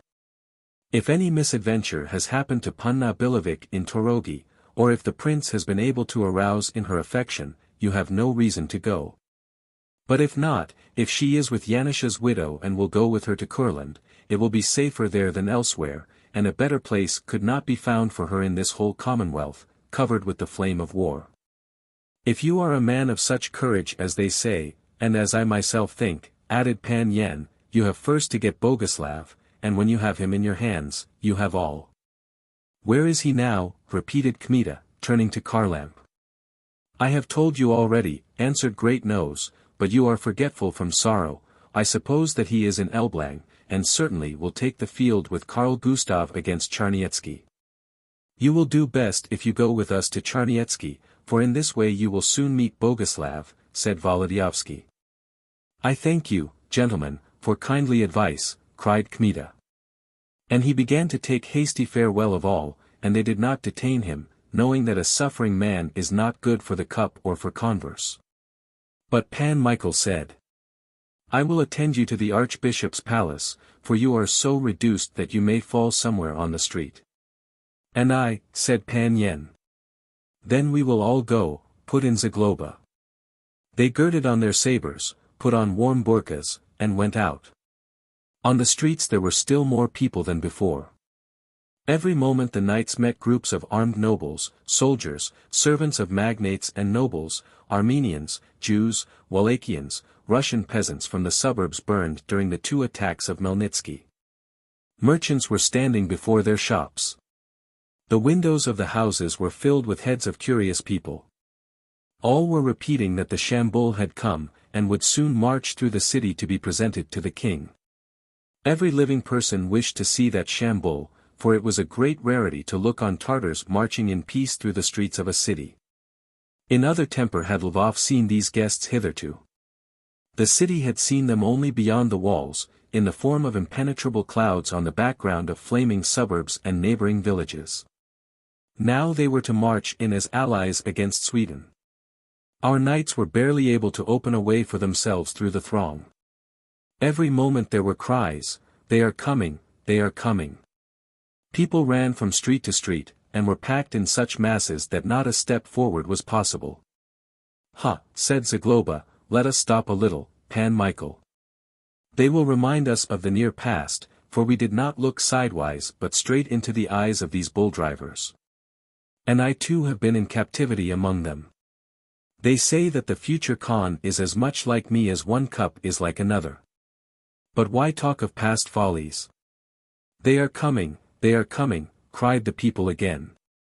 God has changed the hearts of the dog brothers, continued Zagloba, so that instead of ravaging the Russian borders they come to aid us. This is a clear miracle. For I tell you that if for every pagan whom this old hand has sent to hell, one of my sins had been forgiven, I should be canonized now, and people would have to fast on the eve of my festival. Or I should have been swept up living to heaven in a chariot of fire. And do you remember, asked Volodyovsky, how it was with them when they were returning from the Valadinka from Rashkov to Zbaraj? Of course I do, Pan Michael. But somehow you fell into a hole, and I chased through the thick wood to the highroad. And when we came back to find you, the knights could not restrain their astonishment, for at each bush lay a dead beast of a Tartar. Pan Volodyovsky remembered that at the time in question it was just the opposite, but he said nothing, for he was wonderfully astonished, and before he could recover breath voices were shouting for the 10th time. They are coming, they are coming.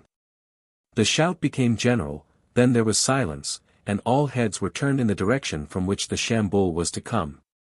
Now piercing music was heard in the distance, the crowds began to open from the middle of the street toward the walls of the houses, and from the end appeared the first Tartar horsemen.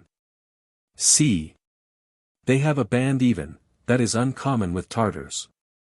They wish to make the best impression, said Pan Yen, but still some Chambuls after they have lived long in camp, have their own musicians. That must be a choice body. Meanwhile the horsemen had come up and begun to ride past. In front on a pied horse sat a Tartar holding 2 pipes in his mouth, and as tawny as if he had been dried and smoked. Bending his head backward and closing his eyes, he ran his fingers over those pipes, obtaining from them notes squeaking, sharp, and so quick that the ear could barely catch them. After him rode 2 others holding staffs furnished at the ends with brass rattles, and they were shaking these rattles as if in frenzy. Farther back some were making shrill sounds with brass plates, some were beating drums, while others were playing in Cossack fashion on tiorbans. And all, with the exception of the pipers, were singing, or rather howling, from moment to moment, a wild song, at the same time showing their teeth and rolling their eyes. After that chaotic music, which went like a brawl past the dwellers in Lvov, clattered horses 4 abreast, the whole party was made up of about 400 men. This was in fact a chosen body, as a specimen, and to do honor to the King of Poland, for his own use, and as an earnest sent by the Khan. They were led by Akba Ulan, of the Dobruja, therefore of the sturdiest Tartars in battle, an old and experienced warrior, greatly respected in the Ulysses, Tartar villages, because of his bravery and severity. He rode between the music and the rest of the party, dressed in a shuba of rose-colored velvet, but greatly faded, and too narrow for his powerful person. It was lined with tattered marten skin, he held in front of him a baton, like those used by Cossack colonels. His red face had become blue from the cold wind, and he swayed somewhat on his lofty saddle. From one moment to another he looked from side to side, or turned his face around to his Tartars, as if not perfectly sure that they could restrain themselves at sight of the crowds, the women, the children, the open shops, the rich goods. And that they would not rush with a shout at those wonders. But they rode on quietly, like dogs led by chains and fearing the lash, and only from their gloomy and greedy glances might it be inferred what was passing in the souls of those barbarians. The crowds gazed on them with curiosity, though almost with hostility, so great in those parts of the Commonwealth was hatred of the pagan. From time to time cries were heard, Ahu! Ahu, as if at wolves. Still there were some who expected much from them. The Swedes have a terrible fear of the Tartars, and the soldiers tell wonders of them, from which their fear increases, said some, looking at the Tartars. And justly, answered others. It is not for the cavalry of Karl to war with the Tartars, who, especially those of the Dobruja, are equal sometimes to our cavalry. Before a Swedish horseman can look around, the Tartar will have him on a lariat. It is a sin to call sons of pagans to aid us, said some voice. Sin or no sin, they will serve us.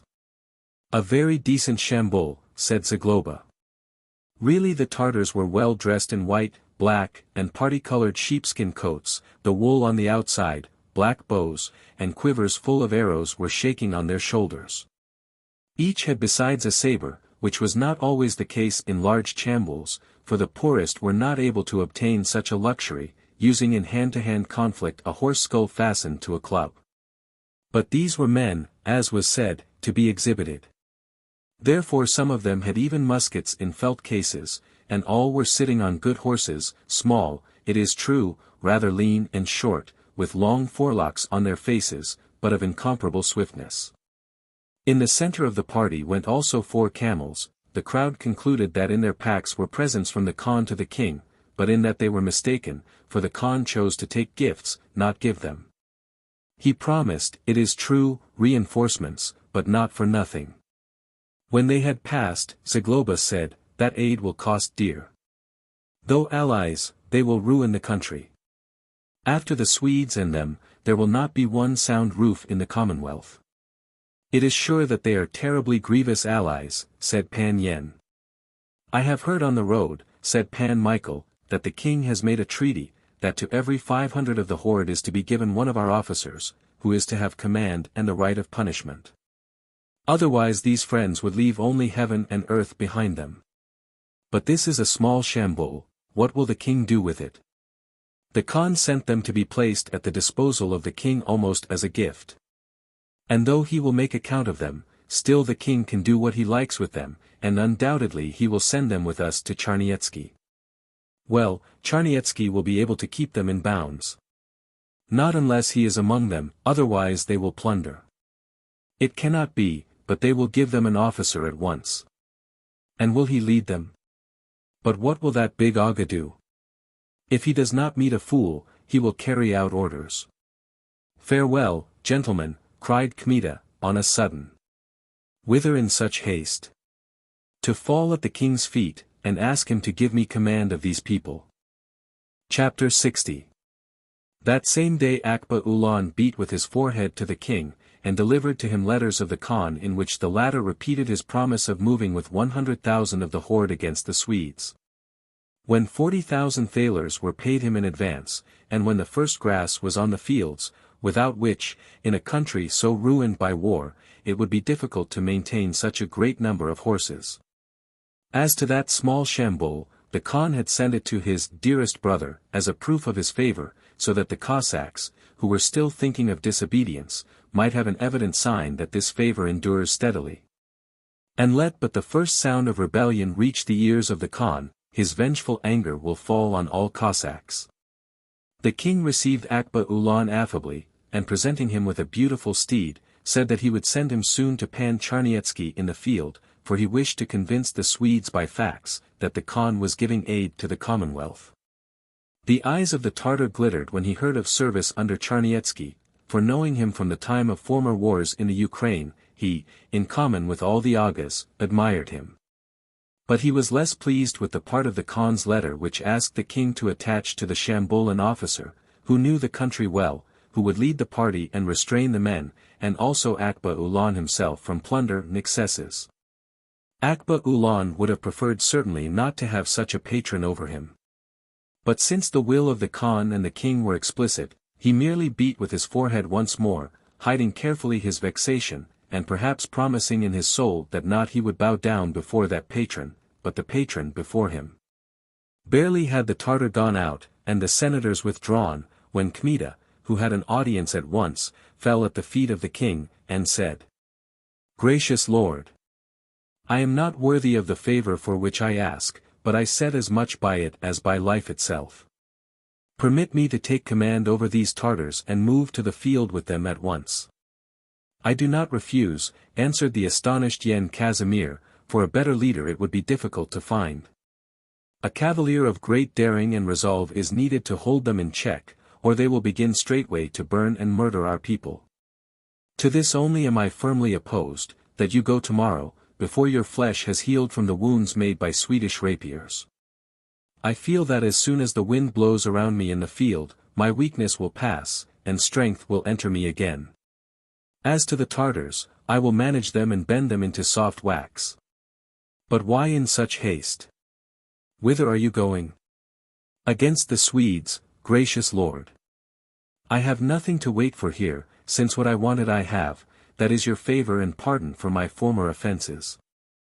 I will go to Charniecki with Volodyovski, or I will attack the enemy separately, as I did once Hovanski, and I trust in God that I shall have success.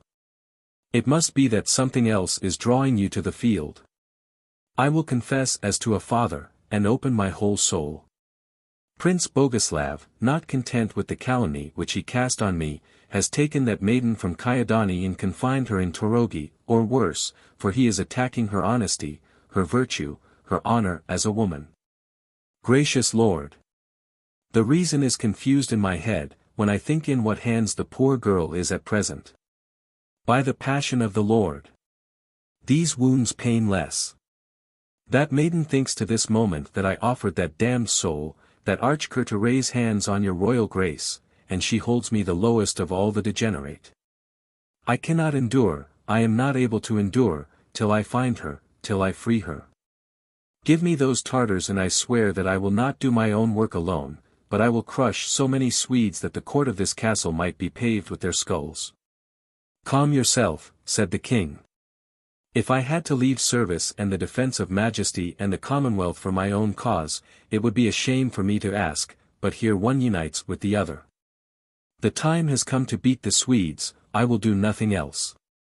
The time has come to hunt a traitor, I will hunt him to Livland, to Kurland, and even as far as the northerners, or beyond the sea to Sweden, should he hide there.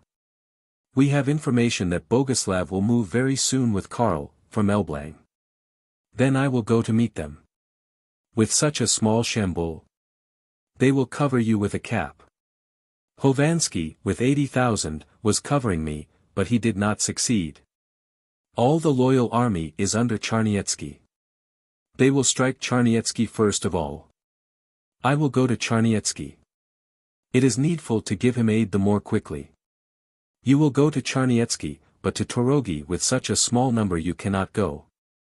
Radziwill delivered all the castles in Jmud to the enemy, and Swedish garrisons are stationed everywhere, but Torogi, it seems to me, is somewhere on the boundary of Prussia. On the very boundary of electoral Prussia, but on our side, and 20 miles from Tiltsa. Wherever I have to go, I will go, and not only will I not lose men, but crowds of daring soldiers will gather to me on the road.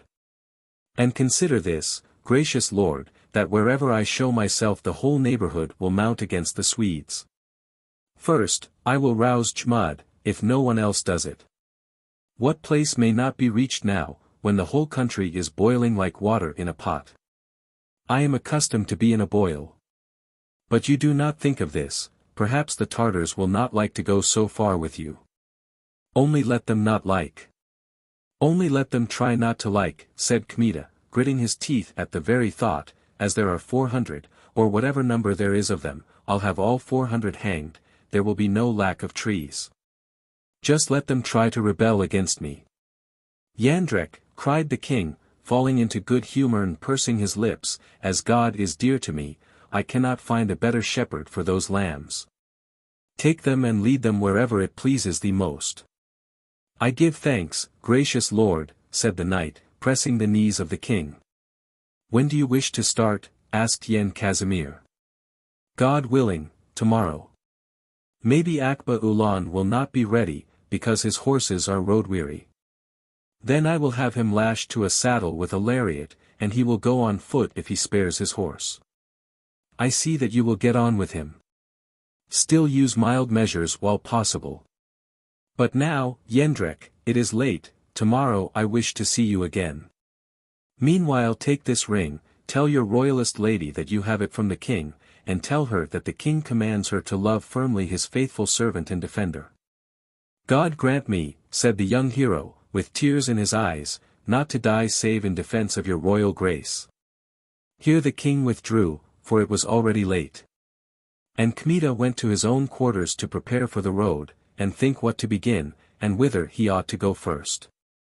He remembered the words of Kharlamp, that should it appear that Boguslav was not in Torogi it would really be better to leave the maiden there, for from Trilogy being near the boundary, it was easy to take refuge in Tilza, under care of the elector. Moreover, though the Swedes had abandoned in his last need the voevoda of Vilna, it was reasonable to expect that they would have regard for his widow, hence, if Olenka was under her care, no evil could meet her. If they had gone to Courland, that was still better. And to Courland I cannot go with my Tartars, said Kmita to himself, for that is another state. He walked then, and worked with his head. Hour followed hour, but he did not think yet of rest. And the thought of his new expedition so cheered him, that though that day he was weak in the morning, he felt now that his strength was returning, and he was ready to mount in a moment. The servants at last had finished tying the saddle straps and were preparing to sleep, when all at once someone began to scratch at the door of the room. "Who is there?" asked Kmita. Then to his attendant, "Go and see." He went, and after he had spoken to someone outside the door, he returned. "Some soldier wants to see your grace greatly. He says that his name is Soroka." "By the dear God! Let him in," called Kmita. And without waiting for the attendant to carry out the order, he sprang to the door. "Come in, dear Soroka. Come hither." The soldier entered the room, and with his first movement wished to fall at the feet of his colonel, for he was a friend and a servant as faithful as he was attached. But soldierly subordination carried the day, therefore he stood erect and said, "At the orders of your grace." "Be greeted, dear comrade, be greeted," said Kmita, with emotion. "I thought they had cut you to pieces in Chenstohova." And he pressed Soroka's head, then began to shake him, which he could do without lowering himself too much, for Soroka was descended from village nobility. Then the old sergeant fell to embracing Kmita's knees. "Whence do you come?" asked Kmita. "From Chenstohova." "And you were looking for me?" "Yes." "And from whom did you learn that I was alive?" "From Kuklanovsky's men." The prior, Kordetsky, celebrated high mass from delight, in thanksgiving to God. Then there was a report that Pan Babinich had conducted the king through the mountains, so I knew that that was your grace, no one else. "And Father Kordetsky is well?" "Well. Only it is unknown whether the angels will not take him alive to heaven any day, for he is a saint." "Surely he is nothing else." "Where did you discover that I came with the king to Lvov?" "I thought, since you conducted the king you must be near him, but I was afraid that your grace might move to the field and that I should be late. Tomorrow I go with the Tartars." "Then it has happened well, for I bring your grace 2 full belts, one which I wore and the other you carried, and besides, those precious stones which we took from the caps of boyars. And those which your grace took when we seized the treasury of Hovansky. Those were good times when we gathered in wealth, but there cannot be much of it now, for I left a good bit with Father Kordetsky. I do not know how much, but the prior himself said that 2 good villages might be bought with it." Then Soroka drew near the table, and began to remove the belts from his body.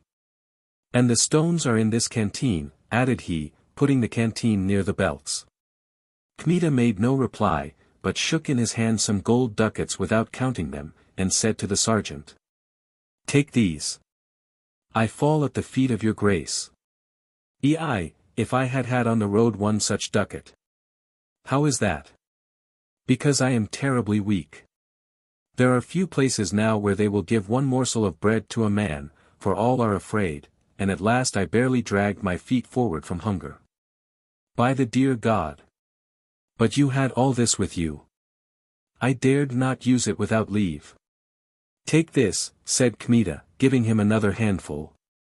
Then he cried to the servants, "Now, scoundrels, give him to eat in less time than a man might say, 'Our Father,' or I'll take your heads." They sprang one in front of another, and in little while there was an enormous dish of smoked sausage before Soroka, and a flask of vodka. The soldier fastened his eyes greedily on the food, and his lips and mustaches were quivering. But he dared not sit in presence of the colonel. "Sit down, eat," commanded Kmita. Kmita had barely spoken when a dry sausage was crunching between the powerful jaws of Soroka. The two attendants looked on him with protruding eyes. "Be off!" cried Kmita. They sprang out with all breath through the door. Out the knight walked with hasty steps up and down the room, not wishing to interrupt his faithful servant. But he, as often as he poured out a glass of vodka, looked sidewise at the colonel, fearing to find a frown, then he emptied the glass and turned toward the wall. Kmita walked, at last he began to speak to himself. "It cannot be otherwise," muttered he, "it is needful to send him. I will give orders to tell her, no use, she will not believe. She will not read a letter, for she holds me a traitor and a dog. Let him not come in her way, but let him see and tell me what is taking place there." Then he said on a sudden, "Soroka." The soldier sprang up so quickly that he came near overturning the table, and straightened as straight as a string. "According to order. You are an honest man, and in need you are cunning. You will go on a long road, but not on a hungry one. According to order. To Tiltsa, on the Prussian border. There Panna Billevich is living in the castle of Boguslav Radziwill. You will learn if the prince is there, and have an eye on everything. Do not try to see Panna Billevich, but should a meeting happen of itself, tell her, and swear that I brought the king through the mountains, and that I am near his person. She will surely not give you credit. For the prince has defamed me, saying that I wished to attempt the life of the king, which is a lie befitting a dog. According to order. Do not try to see her, as I have said, for she will not believe you. But if you meet by chance, tell her what you know. Look at everything, and listen. But take care of yourself, for if the prince is there and recognizes you, or if anyone from his court recognizes you, you will be impaled on a stake. I would send old Kyemlik, but he is in the other world, slain in the pass, and his sons are too dull. They will go with me. Have you been in Tiltsa? I have not, your grace.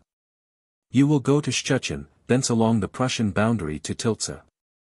Torogi is 20 miles distant from Tiltsa and opposite, on our side. Stay in Torogi till you have seen everything, then come to me. You will find me where I shall be. Ask for the Tartars and Pan Babinik. And now go to sleep with the Kyemliks. Tomorrow for the road."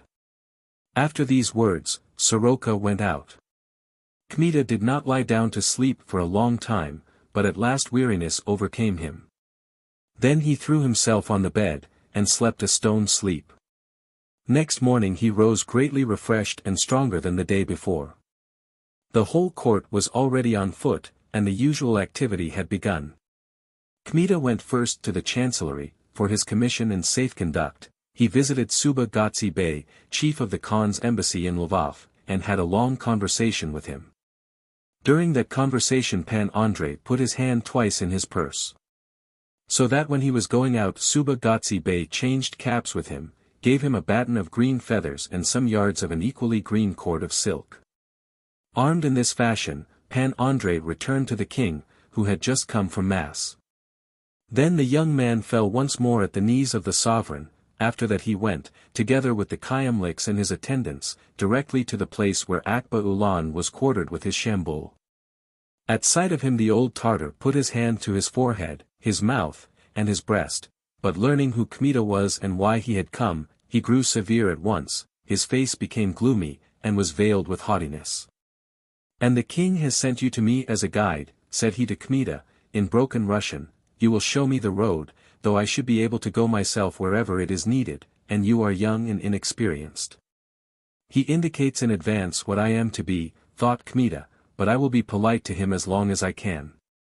Then he said aloud, "Akba Ulan, the king has sent me here as a chief, not as a guide.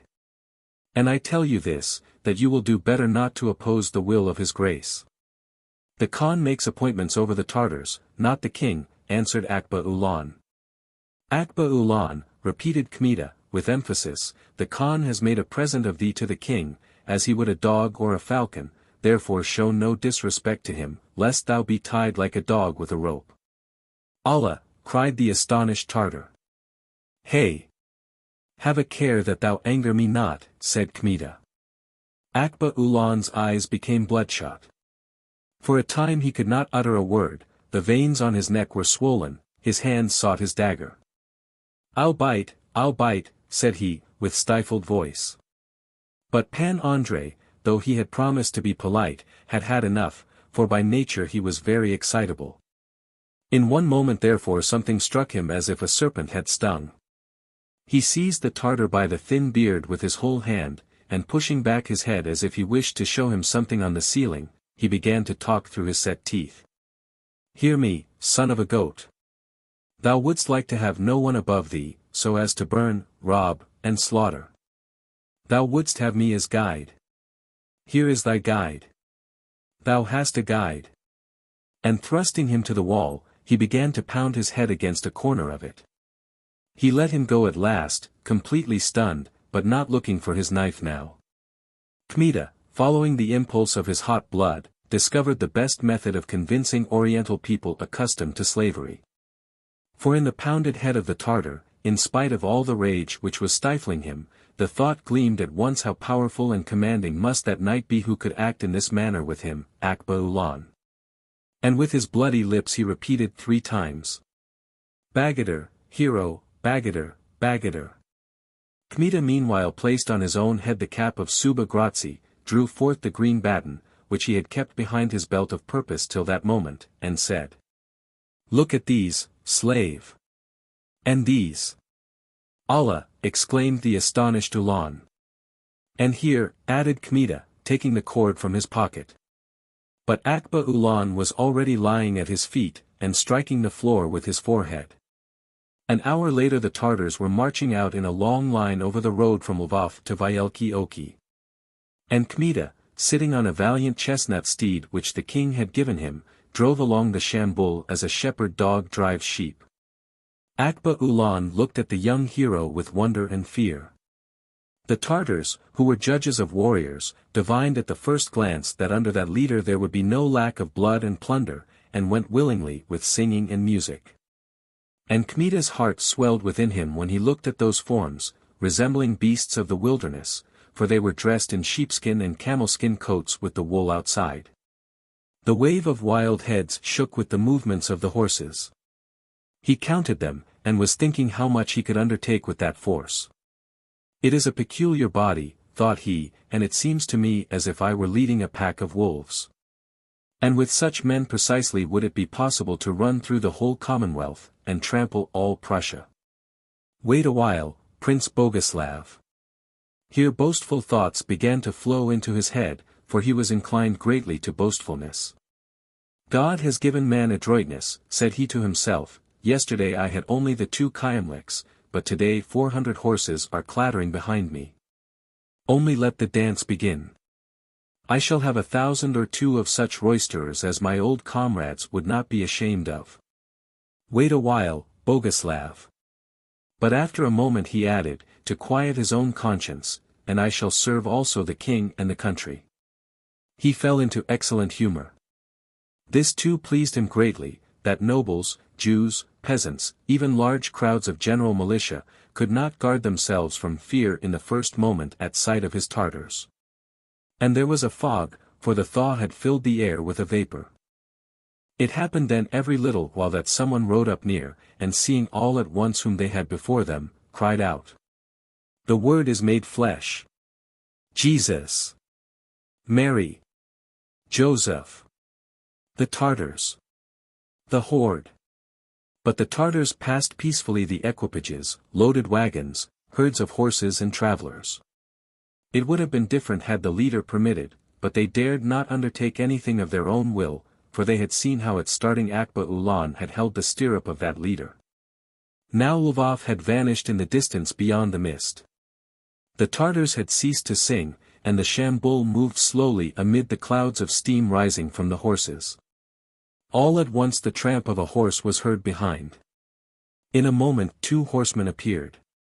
One of them was Pan Michael, the other was the tenant of Vansosh, both, passing the Shambul, pushed straight to Kmita. Stop! Stop! Cried the little knight.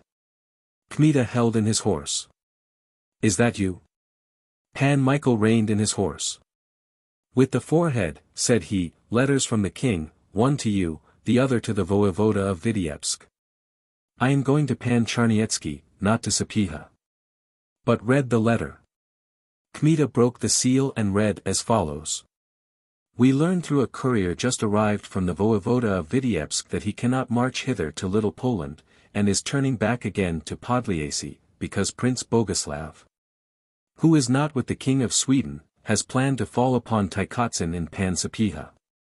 And since he must leave a great part of his troops in garrisons, we order you to go to his assistance with that Tartar Shambul. And since your own wish is thus gratified, we need not urge you to hasten.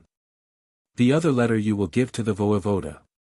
In it we commend Pan Babinik, our faithful servant, to the goodwill of the voevoda, and above all to the protection of God. Yen Casimir, King. By the dear God. By the dear God. This is happy news for me, cried Kmita. I know not how to thank the king and you for it. I offered myself to come, said the little knight, out of compassion, for I saw your pain. I came so that the letters might reach you surely. When did the courier arrive? We were with the king at dinner, Pan Yen, Pan Stanislav, Kharlamp, and Zagloba. You cannot imagine what Zagloba told there about the carelessness of Sapieha, and his own services. It is enough that the king cried from continual laughter, and both hetmans were holding their sides all the time. At last the chamber servant came with a letter, when the king burst out, Go to the hangman, maybe evil news will spoil my fun. When he learned that it was from Pan Sapieha, he began to read it. Indeed he read evil news, for that was confirmed which had long been discussed. The elector had broken all his oaths, and against his own rightful sovereign had joined the king of Sweden at last. Another enemy, as if there were few of them hitherto, cried Kmita, and he folded his hands. Great God! Only let Pan Sapieha send me for a week to Prussia, and God the merciful grant that 10 generations will remember me and my Tartars. Perhaps you will go there, said Pan Michael. But first you must defeat Boguslav, for as a result of that treason of the elector is he furnished with men and permitted to go to Podliasy. Then we shall meet, as today is today. As God is in heaven, so shall we meet, cried Kmita, with flashing eyes. If you had brought me the appointment of voevoda of Vilna, it would not have given me more pleasure. The king too cried at once, There is an expedition ready for Jędrek, from which the soul will rejoice in him. He wanted to send his servant after you, but I said I will go myself, I will take farewell of him once more. Kmita bent on his horse, and seized the little knight in his embrace. A brother would not have done for me what you have done. God grant me to thank you in some way. Tfu! Did not I want to shoot you? I deserved nothing better. Never mind. May I be slain in the first battle if in all knighthood I love a man more than I love you. Then they began to embrace again at parting, and Volodyovski said. Be careful with Boguslav, be careful, for it is no easy matter with him. For one of us death is written. Ei. If you who are a genius at the saber could discover your secrets to me. But there is no time. As it is, may the angels help me, and I will see his blood, or my eyes will close forever on the light of day. God aid you. A lucky journey, and give Angelica to those traitors of Prussians, said Volodyovski. Be sure on that point. The disgusting Lutherans. Here Volodyovski nodded to Genzian, who during this time was talking to Akba Ulan, explaining the former successes of Kmita over Hovansky. And both rode back to Lvov. Then Kmita turned his shambul on the spot, as a driver turns his wagon, and went straight toward the north. Chapter 61. Though the Tartars, and especially those of the Dobruja, knew how to stand breast to breast against armed men in the field, their most cherished warfare was the slaughter of defenseless people. The seizing of women and peasants captive, and above all, plunder. The road was very bitter therefore to that shambul which Kmita led, for under his iron hand these wild warriors had to become lambs, keep their knives in the sheaths, and to quench tinder and coiled ropes in their saddlebags. They murmured at first. Near Tarnograd a few remained behind of purpose to let free the red birds in Hmyelevsk and to frolic with the women. But Kmita, who had pushed on toward Tomashov, returned at sight of the first gleam of fire, and commanded the guilty to hang the guilty. And he had gained such control of Akba Ulan, that the old Tartar not only did not resist, but he urged the condemned to hang quickly, or the bogatyr would be angry. Thenceforth the lambs marched quietly, crowding more closely together through the villages and towns, lest suspicion might fall on them. And the execution, though Kmita carried it out so severely, did not rouse even ill will or hatred against him. Such fortune had that fighter that his subordinates felt just as much love for him as they did fear. It is true that Pan Andrei permitted no one to wrong them.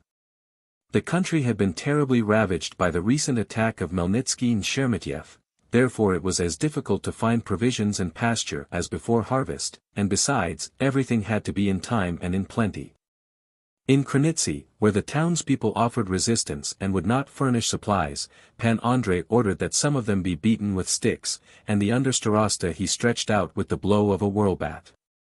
This delighted the horde immensely, and hearing with pleasure the uproar of the beaten people, they said among themselves, Our Babinik is a falcon, he lets no man offend his lambs. It is enough that not only did they not grow thin, but the men and horses improved in condition. Old Ulan, whose stomach had expanded, looked with growing wonder on the young hero and clicked with his tongue. If Allah were to give me a son, I should like such a one. I should not die of hunger in my old age in the Ulus, repeated he. But Kmita from time to time struck him on the stomach and said, Here listen, wild boar. If the Swedes do not open your paunch, you will hide the contents of all cupboards inside it. Where are the Swedes? Our ropes will rot, our bows will be mildewed, answered Ulan, who was homesick for war. They were advancing indeed through a country to which a Swedish foot had not been able to come, but farther they would pass through one in which there had been garrisons afterward driven out by Confederates. They met everywhere smaller and larger bands of armed nobles, marching in various directions, and not smaller bands of peasants, who more than once stopped the road to them threateningly. And to whom it was often difficult to explain that they had to do with friends and servants of the King of Poland. They came at last to Zamost. The Tartars were amazed at sight of this mighty fortress, but what did they think when told that not long before it had stopped the whole power of Melnitsky? Pan Zamoyski, the owner by inheritance, permitted them as a mark of great affection and favor to enter the town. They were admitted through a brick gate, while the other two were stone. Kmita himself did not expect to see anything similar, and he could not recover from astonishment at sight of the broad streets, built in straight lines, Italian fashion.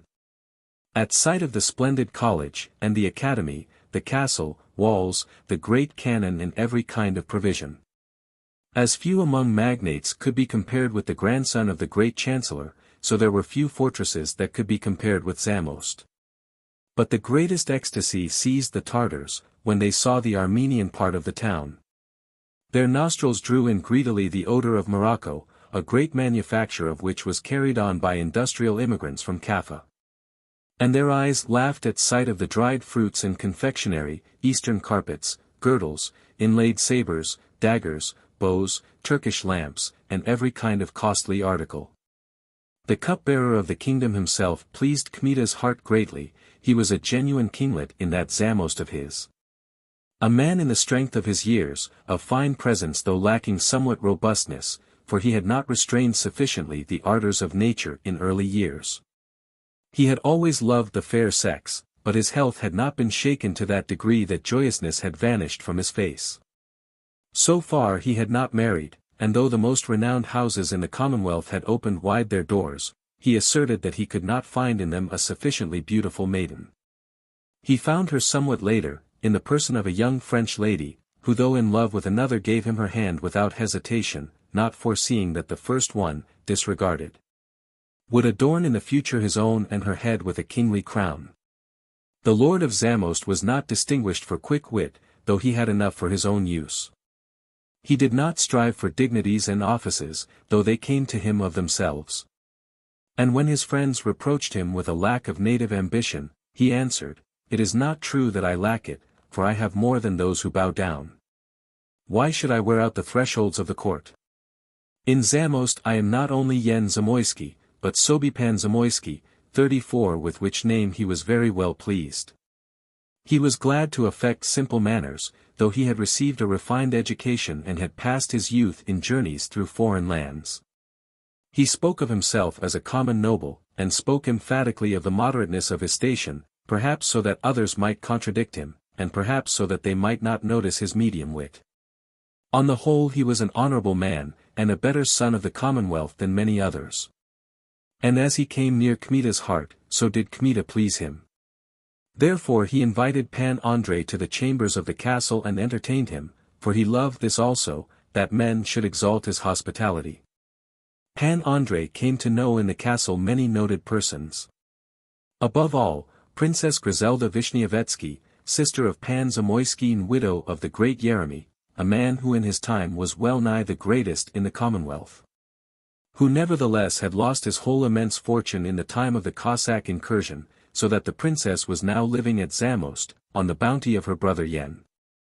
But that lady was so full of grandeur, of majesty and virtue, that her brother was the first to blow away the dust from before her, and moreover he feared her like fire. There was no case in which he did not gratify her wishes, nor an affair the most important concerning which he did not advise with her. The people of the castle said that the princess ruled Zamost, the army, the treasury, and her brother. But she did not wish to take advantage of her preponderance, being given with her whole soul to grief for her husband and to the education of her son. That son had recently returned for a short time from the court of Vienna and was living with her. He was a youth in the springtime of life, but in vain did Kmita seek in him those marks which the son of the great Yeremy should bear in his features. The figure of the young prince was graceful. But he had a large, full face, and protruding eyes with a timid look. He had coarse lips, moist, as with people inclined to pleasures of the table, an immense growth of hair, black as a raven's wing, fell to his shoulders. He inherited from his father only that raven hair and dark complexion. Pan Andrei was assured by those who were more intimate with the prince that he had a noble soul, unusual understanding, and a remarkable memory, thanks to which he was able to speak almost all languages. And that a certain heaviness of body and temperament with a native greed for food were the only defects of that otherwise remarkable young man. In fact, after he had entered into conversation with him, Pan Andrei became convinced that the prince not only had an understanding mind and a striking judgment touching everything, but the gift of attracting people. Kmita loved him after the first conversation with that feeling in which compassion is the greatest element. He felt that he would give much to bring back to that orphan the brilliant future which belonged to him by right of birth. Pan Andrei convinced himself at the first dinner that what was said of the gluttony of Michael Vishnevetsky was true. The young prince seemed to think of nothing save eating. His prominent eyes followed each dish uneasily, and when they brought him the platter he took an enormous quantity on his plate and ate ravenously, smacking his lips as only gluttons do. The marble face of the princess grew clouded with still greater sorrow at that sight. It became awkward for Kmita, so that he turned away his eyes and looked at Sobipan. But Zamoyski was not looking either at Prince Michael or his own guest. Kmita followed his glance, and behind the shoulders of Princess Griselda he saw a wonderful sight indeed, which he had not hitherto noticed. It was the small pretty head of a maiden, who was as fair as milk, as red as a rose, and beautiful as an image. Short wavy locks ornamented her forehead. Her quick eyes were directed to the officers sitting near Zamoyski, not omitting Sobipan himself. At last those eyes rested on Kmita, and looked at him fixedly, as full of coquetry as if they intended to gaze into the depth of his heart. But Kmita was not easily confused.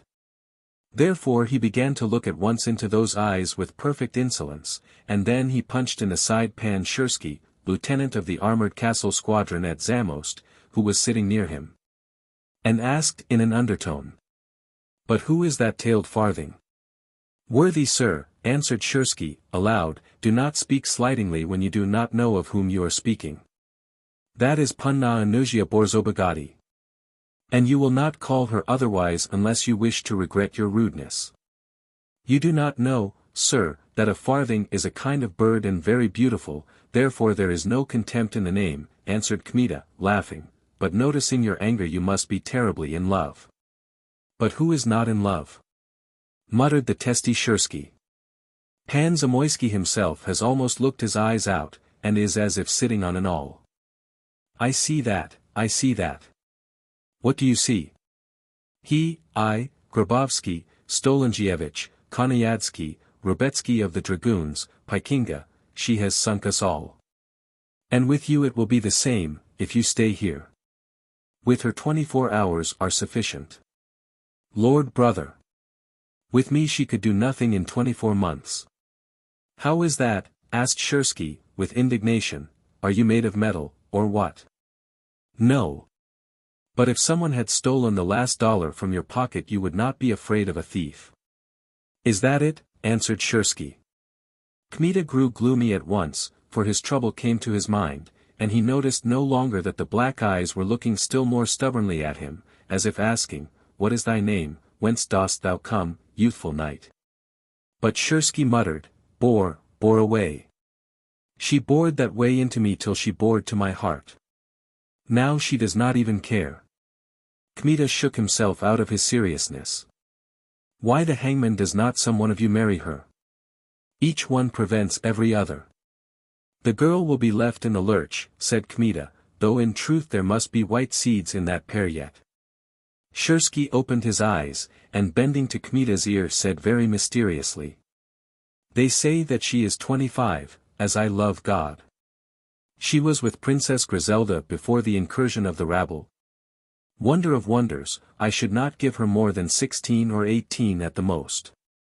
This time the devil, the girl, guessed apparently that they were talking of her, for she covered her gleaming eyes with the lids, and only shot sidelong glances at Kmita, inquiring continually, Who art thou, so handsome? Whence dost thou come? And he began involuntarily to twirl his mustache. After dinner Zamoyski, who from respect to the courtly manners of Kmita treated him as an unusual guest, took him by the arm. Pan Babinik, said he, you have told me that you are from Lithuania. That is true, Pan Zamoyski. Tell me, did you know the Podbipientas? As to knowing I know them not, for they are no longer in the world, at least those who had the arms Tyrkow. The last one fell at Zbaraj. He was the greatest knight that Lithuania had. Who of us does not know of Podbipienta? I have heard also of him, but I ask for this reason, there is in attendance on my sister a lady of honorable family. She was the betrothed of this Podbipienta who was killed at Zbaraj. She is an orphan, without father or mother, and though my sister loves her greatly, still, being the natural guardian of my sister, I have in this way the maiden in guardianship. A pleasant guardianship, put in Kmita. Zamoyski smiled, winked, and smacked his tongue. Sweet cakes. Isn't she? But suddenly he saw that he was betraying himself, and assumed a serious air. Oh, you traitor! Said he, half jestingly, half seriously, you want to hang me on a hook, and I almost let it out. What? Asked Kmita, looking him quickly in the eyes. Here Zamoyski saw clearly that in quickness of wit he was not the equal of his guest, and turned the conversation at once. That Podbipienta, said he, bequeathed her some estates there in your region. I don't remember the names of them, for they are strange, Baltapy, Rossyeni, Mishikishki, in a word, all that he had. Would I could remember them. 5 or 6 estates. They are adjoining estates, not separate. Podbipienta was a very wealthy man, and if that lady should come to his fortune she might have her own ladies-in-waiting, and seek for a husband among senators. Do you tell me that? Do you know those places? I know only Lyubovik and Sheputy, for they are near my land. The forest boundary alone is 10 miles long, and the fields and meadows are as much more. Where are they? In Vitebsk. Oh, far away. The affair is not worth the trouble, and the country is under the enemy. When we drive out the enemy we shall come to the property. But the Podbipientas have property in other places, in Jmud very considerable, I know, for I have a piece of land there myself.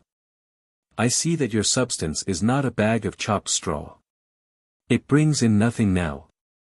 But I need nothing from others. Advise me how to put that maiden on her feet." Kmita laughed. "I prefer to talk over this matter rather than others. It would be better for her to go to Pan Sapieha. If he would take the affair in hand, he could do a great deal as voevoda of Vitebsk and the most noted man in Lithuania. He could send notices to the tribunals that the will was made to Panna Borzobogati, so that Podbipienta's more distant relatives should not seize the property." "That is true. But now there are no tribunals, and Sapieha has something else in his head. The lady might be placed in his hands and under his guardianship. Having her before his eyes, he would give aid more speedily." Kmita looked with astonishment at Zamoyski. What object has he in wishing to remove her from this place, thought he. Zamoyski continued, it would be difficult for her to live in camp, in the tent of the voevoda of Vitebsk. But she might stay with his daughters. I do not understand this, thought Kmita, would he consent to be only her guardian? But here is the difficulty, how can I send her to those parts in the present time of disturbance? Several hundred men would be needed, and I cannot strip Zamost. If I could only find someone to conduct her. Now, you might take her, you are going to Sapieha. I would give you letters, and you would give me your word of honor to take her in safety. I conduct her to Sapieha, asked Kmita, in amazement. Is the office unpleasant? Even if it should come to love on the road. Ah, said Kmita, another one is managing my affections, and though the tenant pays nothing, still I do not think of making a change. So much the better. With all the greater satisfaction can I confide her to you. A moment of silence followed. Well, will you undertake it? Asked the starosta. I am marching with Tartars. People tell me that the Tartars fear you worse than fire. Well, what? Will you undertake it? Why not, if thereby I can oblige your grace? But. Ah, you think that the princess must give permission, she will, as God is dear to me. For she, fancy to yourself, she suspects me. Here the starosta whispered in Kmita's ear, at last he said aloud. She was very angry with me for that, and I put my ears aside, for to war with women, behold you. I would rather have the Swedes outside Zamost. But she will have the best proof that I am planning no evil, when I wish to send the girl away. She will be terribly amazed, it is true, but at the first opportunity I'll talk with her touching this matter. When he had said this, Zamoyski turned and went away. Kmita looked at him, and muttered. You are setting some snare, Pan Sobipan, and though I do not understand the object, I see the snare quickly, for you are a terribly awkward trapper. Zamoyski was pleased with himself, though he understood well that the work was only half done, and another remained so difficult that at thought of it despair seized him, and even terror. He had to get permission of Princess Griselda, whose severity and penetrating mind Pan Sobipan feared from his whole soul. But having begun, he wished to bring the work to completion as early as possible. Therefore next morning, after Mass, and breakfast, and after he had reviewed the hired German infantry, he went to the chambers of the princess. He found the lady embroidering a cope for the college. Behind her was Anusia winding silk hung upon 2 armchairs, a second skein of rose color she had placed around her neck, and moving her hands quickly, she ran around the chairs in pursuit of the unwinding thread. Zamoyski's eyes grew bright at sight of her. But he assumed quickly a serious look, and greeting the princess, began as if unwillingly. That Pan Babinik who has come here with the Tartars is a Lithuanian, a man of importance, a very elegant fellow, a born knight in appearance. Have you noticed him? You brought him to me yourself, answered the princess, indifferently, he has an honest face. I asked him concerning that property left Panna Borzobogati. He says it is a fortune almost equal to that of the Radzivills. God grant it to Anusia, her orphanhood will be the lighter, and her old age as well, said the lady. But there is a danger lest distant relatives tear it apart. Babinich says that Sapieha might occupy himself with it, if he wished.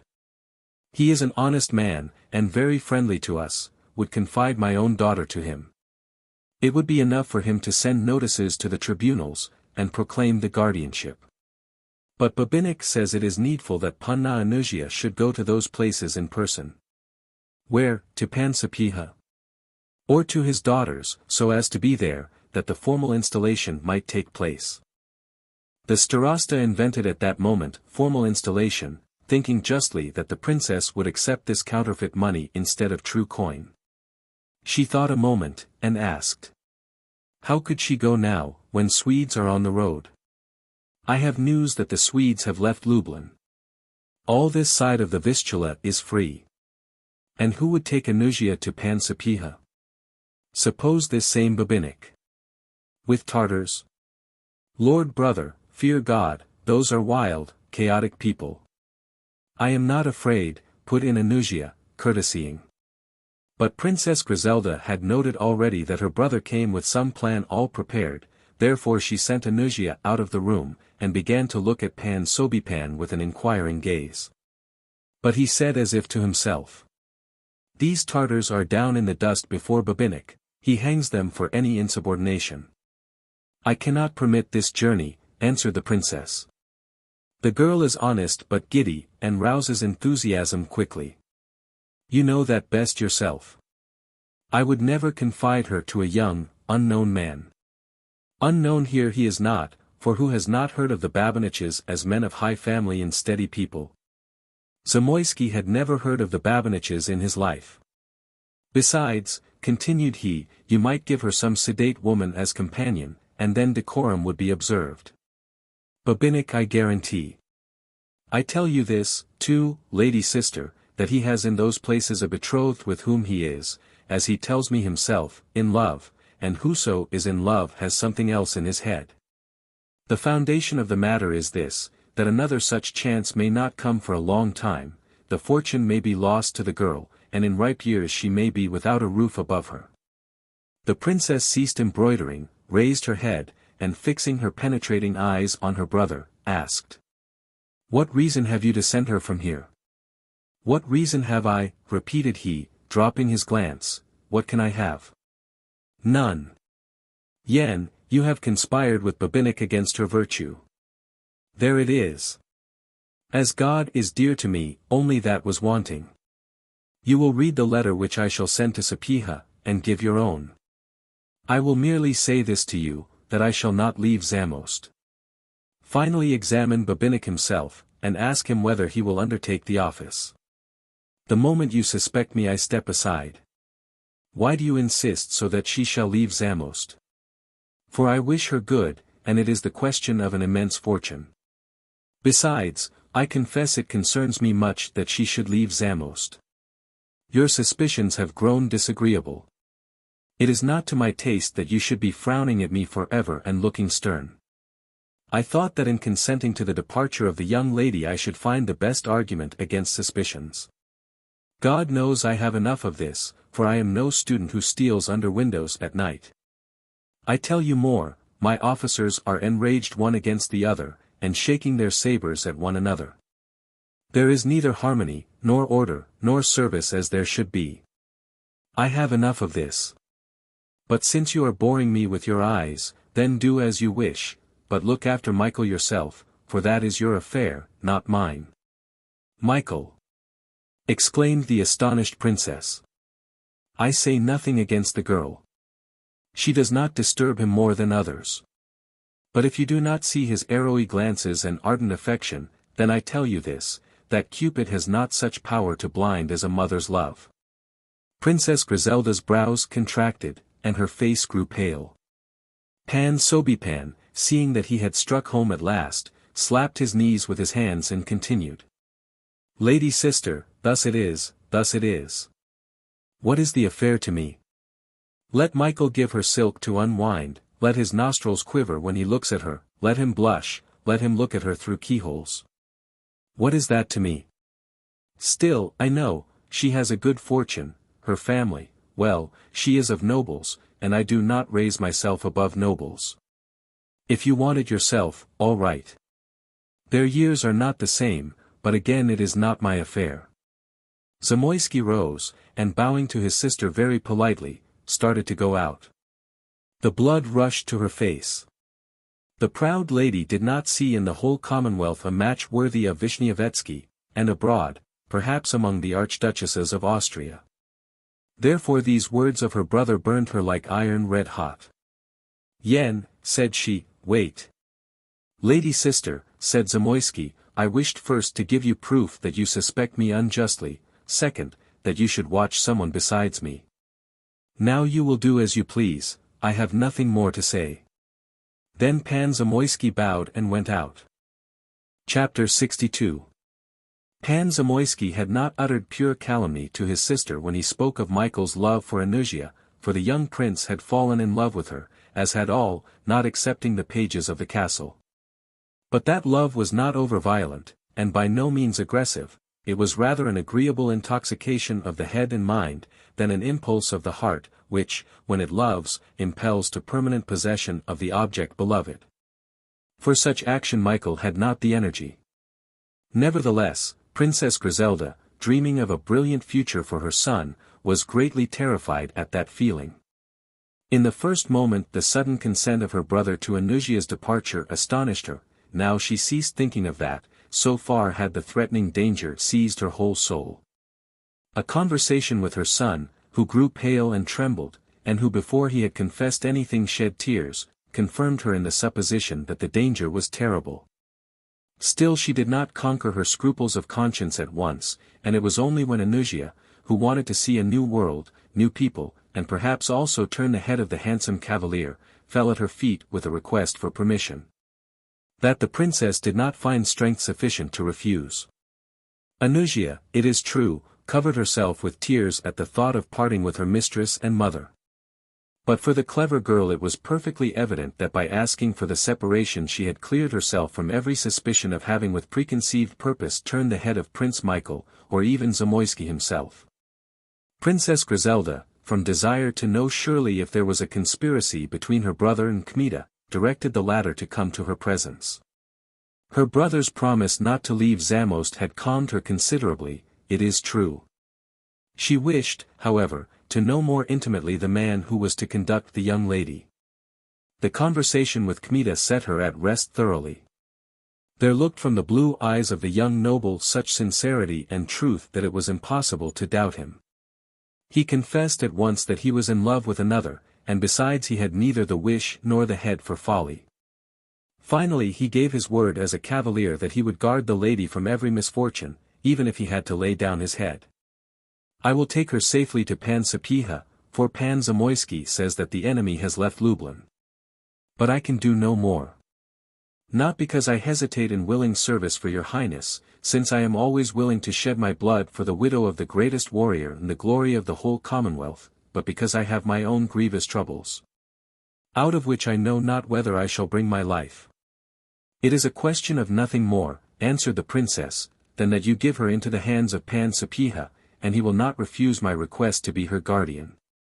Here she gave Kmita her hand, which he kissed with the greatest reverence, and she said in parting, Be watchful, cavalier, be watchful, and do not place safety in this, that the country is free of the enemy. These last words arrested Kmita. But he had no time to think over them, for Zamoyski soon caught him. Gracious knight, said he, gaily, you are taking the greatest ornament of Zamost away from me. But at your wish, answered Kmita. Take good care of her. She is a toothsome dainty. Someone may be ready to take her from you. Let him try. Oh, ho! I have given the word of a cavalier to the princess, and with me my word is sacred. Oh, I only say this as a jest. Fear not, neither take unusual caution. Still I will ask of your serene great mightiness a carriage with windows. I will give you two. But you are not going at once, are you? I am in a hurry. As it is, I am here too long. Then send your Tartars in advance to Krasnostav. I will hurry off a courier to have oats ready for them there, and will give you an escort of my own to that place. No evil can happen to you here, for this is my country. I will give you good men of the German dragoons, bold fellows and acquainted with the road. Besides, to Krasnostav the road is as if cut out with a sickle. But why am I to stay here? To remain longer with us, you are a dear guest. I should be glad to detain you a year. Meanwhile I shall send to the herds at Perspa, perhaps some horse will be found which will not fail you in need. Kmita looked quickly into the eyes of his host. Then, as if making a sudden decision, said, I thank you, I will remain, and will send on the Tartars. He went straight to give them orders, and taking Akba Ulan to one side he said, Akba Ulan, you are to go to Krasnostav by the road, straight as if cut with a sickle. I stay here, and a day later will move after you with Zamoyski's escort. Listen now to what I say. You will not go to Krasnostav, but strike into the first forest, not far from Zamost, so that a living soul may not know of you. And when you hear a shot on the highroad, hurry to me, for they are preparing some trick against me in this place. Your will, said Akba Ulan, placing his hand on his forehead, his mouth, and his breast. I have seen through you, Pan Zamoyski, said Kmita to himself. In Zamost you are afraid of your sister, therefore you wish to seize the young lady, and secret her somewhere in the neighborhood, and make of me the instrument of your desires, and who knows if not to take my life. But wait. You found a man keener than yourself, you will fall into your own trap. In the evening Lieutenant Shersky knocked at Kmita's door. This officer, too, knew something, and had his suspicions. And because he loved Anusia he preferred that she should depart, rather than fall into the power of Zamoyski. Still he did not dare to speak openly, and perhaps because he was not sure. But he wondered that Kmita had consented to send the Tartars on in advance. He declared that the roads were not so safe as was said, that everywhere armed bands were wandering, hands swift to deeds of violence. Pan Andrei decided to feign that he divined nothing. What can happen to me, asked he, besides, Zamoyski gives me his own escort. Bah! Germans! Are they not reliable men? Is it possible to depend upon those dog brothers ever? It has happened that after conspiring on the road they went over to the enemy. But there are no Swedes on this side of the Vistula. They are in Lublin, the dogs. It is not true that they have left. I advise you honestly not to send the Tartars in advance, for it is always safer in a large company. It is a pity that you did not inform me before. I have one tongue in my mouth, and an order given I never withdraw. Next morning the Tartars moved on. Kmita was to follow toward evening, so as to pass the first night at Krasnostav. 2 letters to Pan Sapieha were given him, one from the princess, the other from her brother. Kmita had a great desire to open the second, but he dared not. He looked at it, however, before the light, and saw that inside was blank paper. This discovery was proof to him that both the maiden and the letters were to be taken from him on the road. Meanwhile the horses came from Perspa, and Zamoyski presented the knight with a steed beautiful beyond admiration. The steed he received with thankfulness, thinking in his soul that he would ride farther on him than Zamoyski expected. He thought also of his Tartars, who must now be in the forest, and wild laughter seized him. At times again he was indignant in soul, and promised to give the master of Zamost a lesson. Finally the hour of dinner came, which passed in great gloom. Anusia had red eyes, the officers were in deep silence. Pan Zamoyski alone was cheerful, and gave orders to fill the goblets. Kmita emptied his, one after another. But when the hour of parting came, not many persons took leave of the travelers, for Zamoyski had sent the officers to their service. Anusia fell at the feet of the princess, and for a long time could not be removed from her. The princess herself had evident disquiet in her face. Perhaps she reproached herself in secret for permitting the departure of a faithful servant at a period when mishap might come easily. But the loud weeping of Michael, who held his fists to his eyes, crying like a schoolboy, confirmed the proud lady in her conviction that it was needful to stifle the further growth of this boyish affection.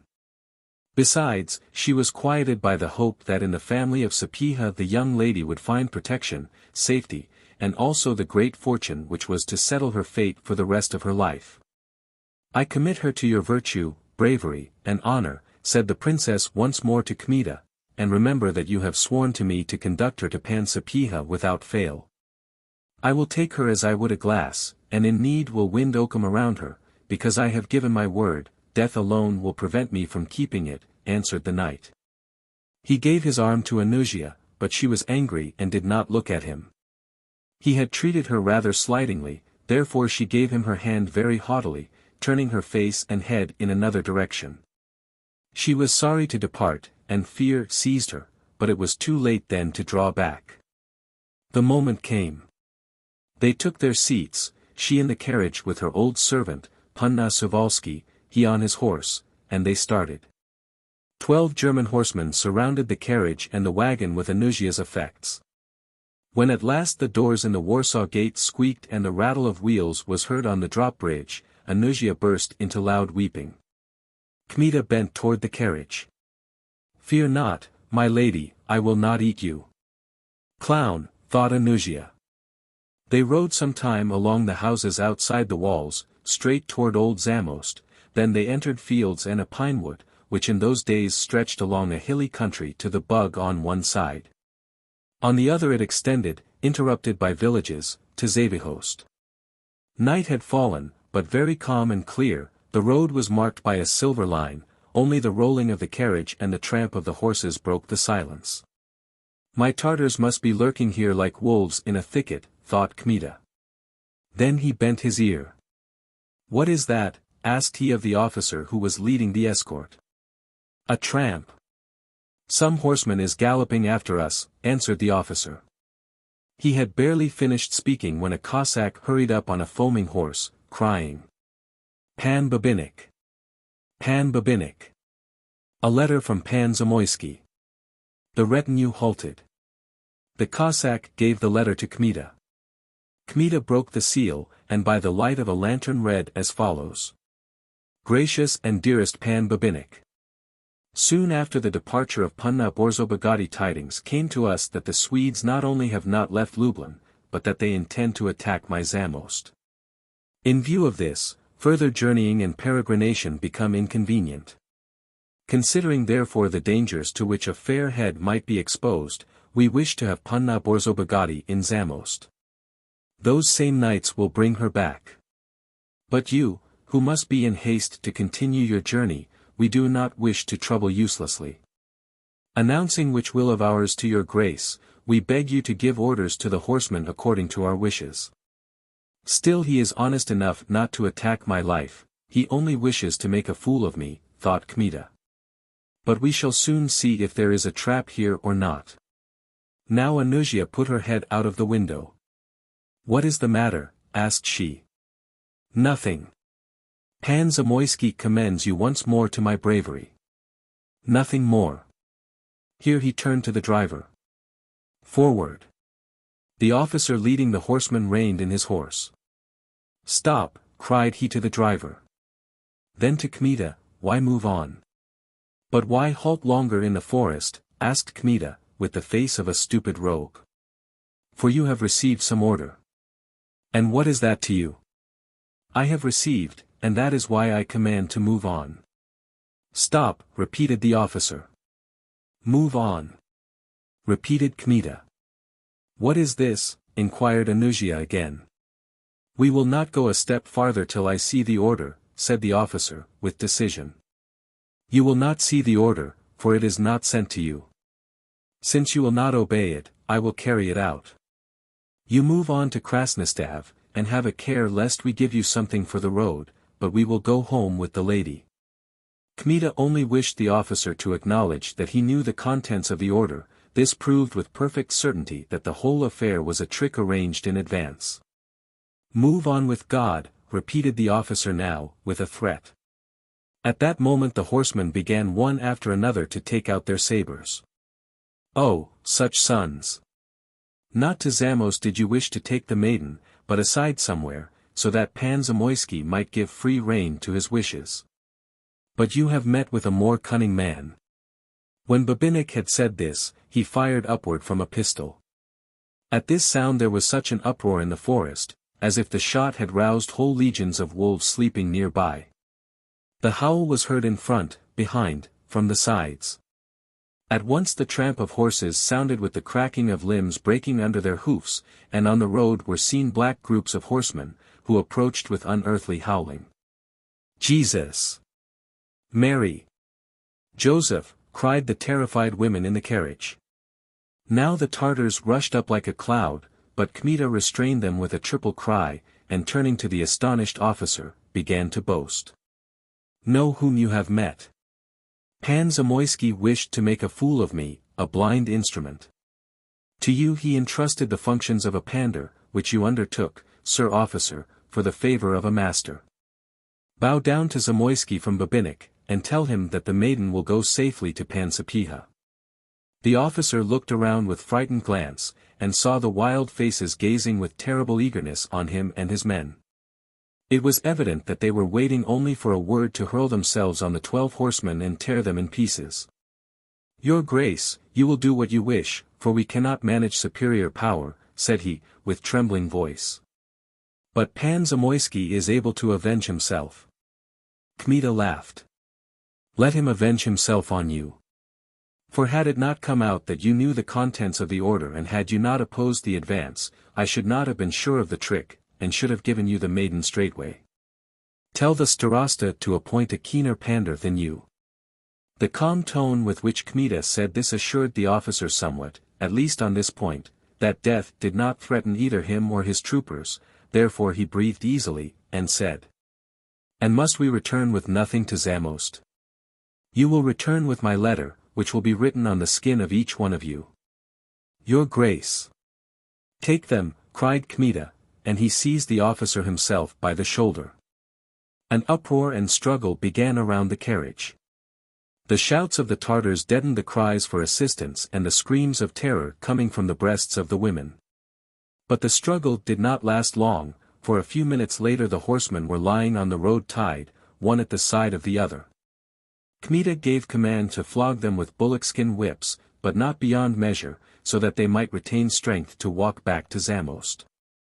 The common soldiers received 100, and the officer 150 lashes, in spite of the prayers and entreaties of Anusia, who not knowing what was passing around her, and thinking that she had fallen into terrible hands, began to implore with joined palms and tearful eyes for her life.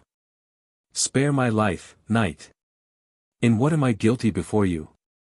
Spare me, spare me. Be quiet, young lady, roared Kmita. In what have I offended? Maybe you are in the plot yourself?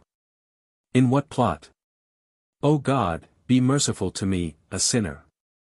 Then you did not know that Pan Zamoyski only permitted your departure apparently, so as to separate you from the princess and carry you off on the road, to make an attempt on your honor in some empty castle?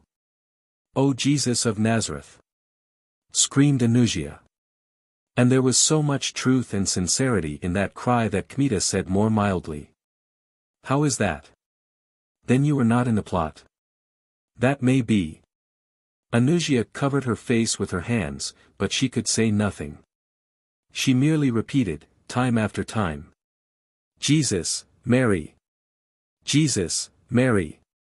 Calm yourself, said Kmita, still more mildly. You will go in safety to Pan Sapieha, for Pan Zamoyski did not know with whom he had to deal. See, those men whom they are flogging were to carry you off. I give them their lives, so that they may tell Pan Zamoyski how smoothly it went with them. Then have you defended me from shame? I have, though I did not know whether you would be glad. Anusia, instead of making answer or contradiction, seized Pan Andrei's hand and pressed it to her pale lips, and sparks went from his feet to his head. Give peace, for God's sake! Cried he. Sit in the carriage, for you will wet your feet, and be not afraid. You would not be better cared for with your mother. I will go now with you even to the end of the world. Do not say such things. God will reward you for defending honor. It is the first time that I have had the opportunity, said Kmita. And then he muttered in an undertone to himself, "So far I have defended her as much as a cat sheds tears." Meanwhile the Tartars had ceased to beat the horsemen, and Pan Andrei gave command to drive them naked and bloody along the road toward Zamost. They went, weeping bitterly. Their horses, weapons, and clothing Kmita gave his Tartars. And then moved on quickly, for it was unsafe to loiter. On the road the young knight could not restrain himself from looking into the carriage to gaze at the flashing eyes and wonderful face of the maiden. He asked each time if she did not need something, if the carriage was convenient, or the quick traveling did not tire her too much. She answered, with thankfulness, that it was pleasant to her as it had never been. She had recovered from her terror completely. Her heart rose in gratitude to her defender, and she thought, "He is not so rude and surly as I held at first." "Ai, Olenka, what do I suffer for you?" said Kmita to himself. "Do you not feed me with ingratitude? Had this been in old times, Yuha." Then he remembered his comrades and the various deeds of violence which he had committed in company with them. Then he began to drive away temptation, began to repeat for their unhappy souls, eternal rest. When they had reached Krasnostav, Kmita considered it better not to wait for news from Zamost, and went on farther. But at parting he wrote and sent to Zamoyski the following letter. Serene great mighty Lord Starosta, 35, and to me very gracious favourer and benefactor. Whomsoever God has made great in the world, to him he deals out wit in more bountiful measure. I knew at once that you, serene great mighty Lord, only wished to put me on trial, when you sent the order to give up Punna Borzobogati. I knew this all the better when the horsemen betrayed that they knew the substance of the order, though I did not show them the letter, and though you wrote to me that the idea came to you only after my departure. As on the one hand I admire all the more your penetration, so on the other, to put the careful guardian more completely at rest, I promise anew that nothing will suffice to lead me away from fulfilling the function imposed on me. But since those soldiers, evidently misunderstanding your intention, turned out to be great ruffians, and even threatened my life, I think that I should have hit upon your thought if I had commanded to hang them. Because I did not do so, I beg your forgiveness. Still I gave orders to flog them properly with bullockskin whips, which punishment, if your great mighty lordship considers it too small, you can increase according to your will. With this, hoping that I have earned the increased confidence and gratitude of your serene great mighty lordship, I subscribe myself the faithful and well-wishing servant of your serene great mighty lordship. Babinik. The dragoons, when they had dragged themselves to Zamost late at night, did not dare to appear before the eyes of their master, therefore he learned of the whole matter from this letter which the Krasnostav Cossack brought next day. After he had read Kmita's letter, Zamoyski shut himself up in his rooms for 3 days, admitting no attendant save the chamber servants, who brought him his food. They heard, also, how he swore in French, which he did only when he was in the greatest fury. By degrees, however, the storm was allayed. On the 4th day and 5th Zamoyski was still very silent. He was ruminating over something and pulling at his mustache. In a week, when he was very pleasant and had drunk a little at table, he began to twirl his mustache, not to pull it, and said to Princess Griselda, "Lady sister, you know that there is no lack of penetration in me. A couple of days ago I tested of purpose that noble who took Anusia, and I can assure you that he will take her faithfully to Pan Sapiha." About a month later, as it seems, Pan Sobipan turned his heart in another direction. And besides he became altogether convinced that what had happened with his will and knowledge. Chapter 63. The province of Lyubelsk and the greater part of Podliasy were almost completely in the hands of Poles, that is, of the Confederates and Sapiha's men. Since the King of Sweden remained in Prussia, where he was treating with the Elector, the Swedes, not feeling very powerful in presence of the general uprising, which increased every day, dared not come out of the towns and castles. And still less to cross to the eastern side of the Vistula, where the Polish forces were greatest. In those two provinces, therefore, the Poles were laboring to form a considerable and well-ordered army, able to meet the regular soldiers of Sweden.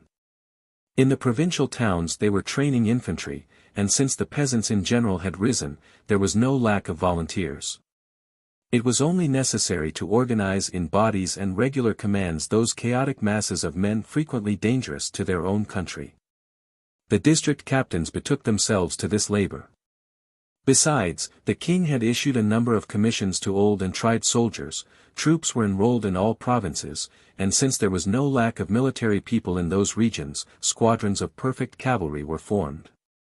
Some went west of the Vistula, others to Charniecki, still others to Sapieha.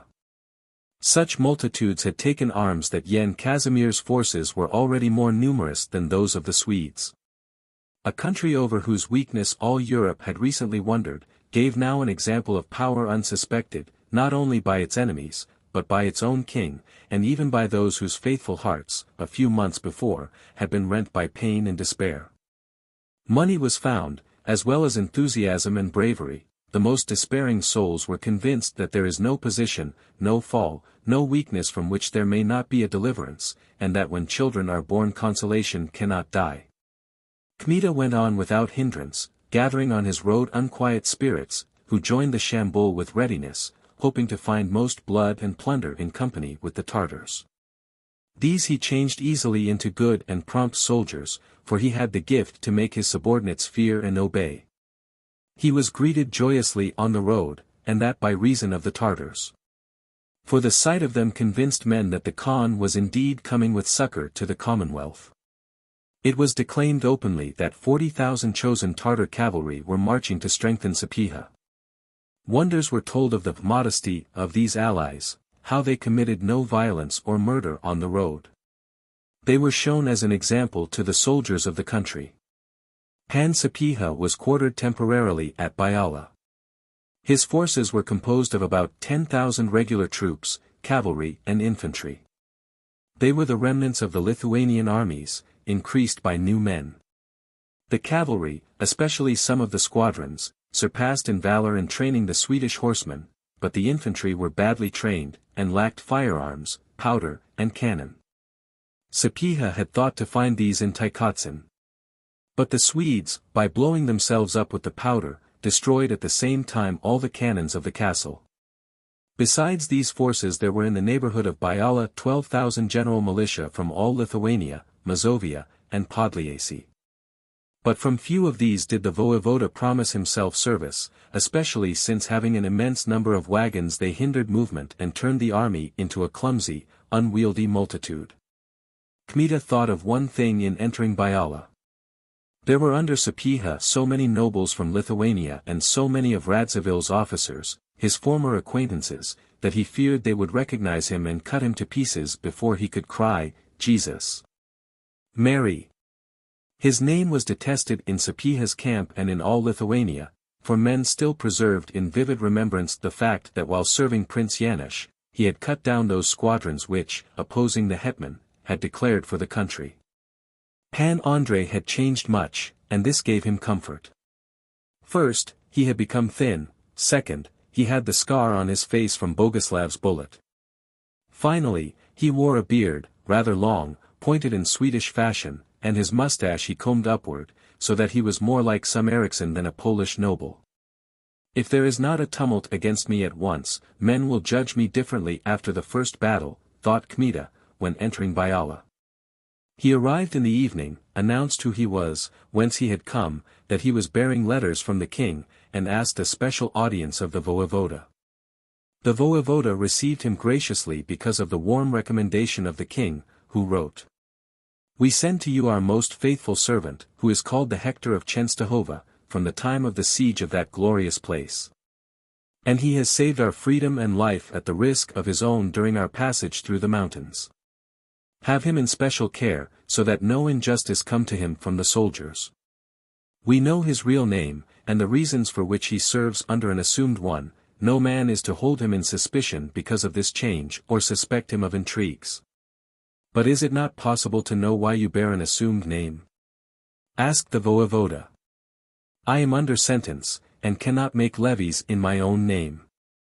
The king gave me a commission, and I can make levies as Babinnik. Why do you want levies if you have Tartars? For a greater force would not be in the way. And why are you under sentence? Under the command and protection of whomsoever I go, him I ought to tell all as to a father. My real name is Kmita. The voevoda pushed back a couple of steps. He who promised Boguslav to carry off our king, living or dead. Kmita related with all his energy how and what had happened, how, befogged by Prince Yanush, he had served the Radzivills. How he had learned their real purposes from the mouth of Boguslav, and then carried off the latter and thus incurred his implacable vengeance. The voevoda believed, for he could not refuse belief, especially since the king's letter confirmed the truth of Kmita's words. Besides, his soul was so delighted in the voevoda that he would at that moment have pressed his worst enemy to his heart and forgiven his greatest offense. This delight was caused by the following passage in the king's letter. Though the Grand Baton of Lithuania, and used now after the death of the voevoda of Vilna, can by usual procedure be given to a successor only at the Diet. Still in the present extraordinary circumstances, disregarding the usual course, we give this baton to you, greatly cherished by us, for the good of the Commonwealth and your memorable services, thinking justly that, God giving peace. No voice at the coming Diet will be raised against this our choice, and that our act will find general approval. Pan Sapieha, as was said then in the Commonwealth, had pawned his coat and sold his last silver spoon, he had not served his country for profit, nor for honors. But even the most disinterested man is glad to see that his services are appreciated, that they are rewarded with gratitude, that his virtue is recognized. Therefore Sapieha's serious face was uncommonly radiant.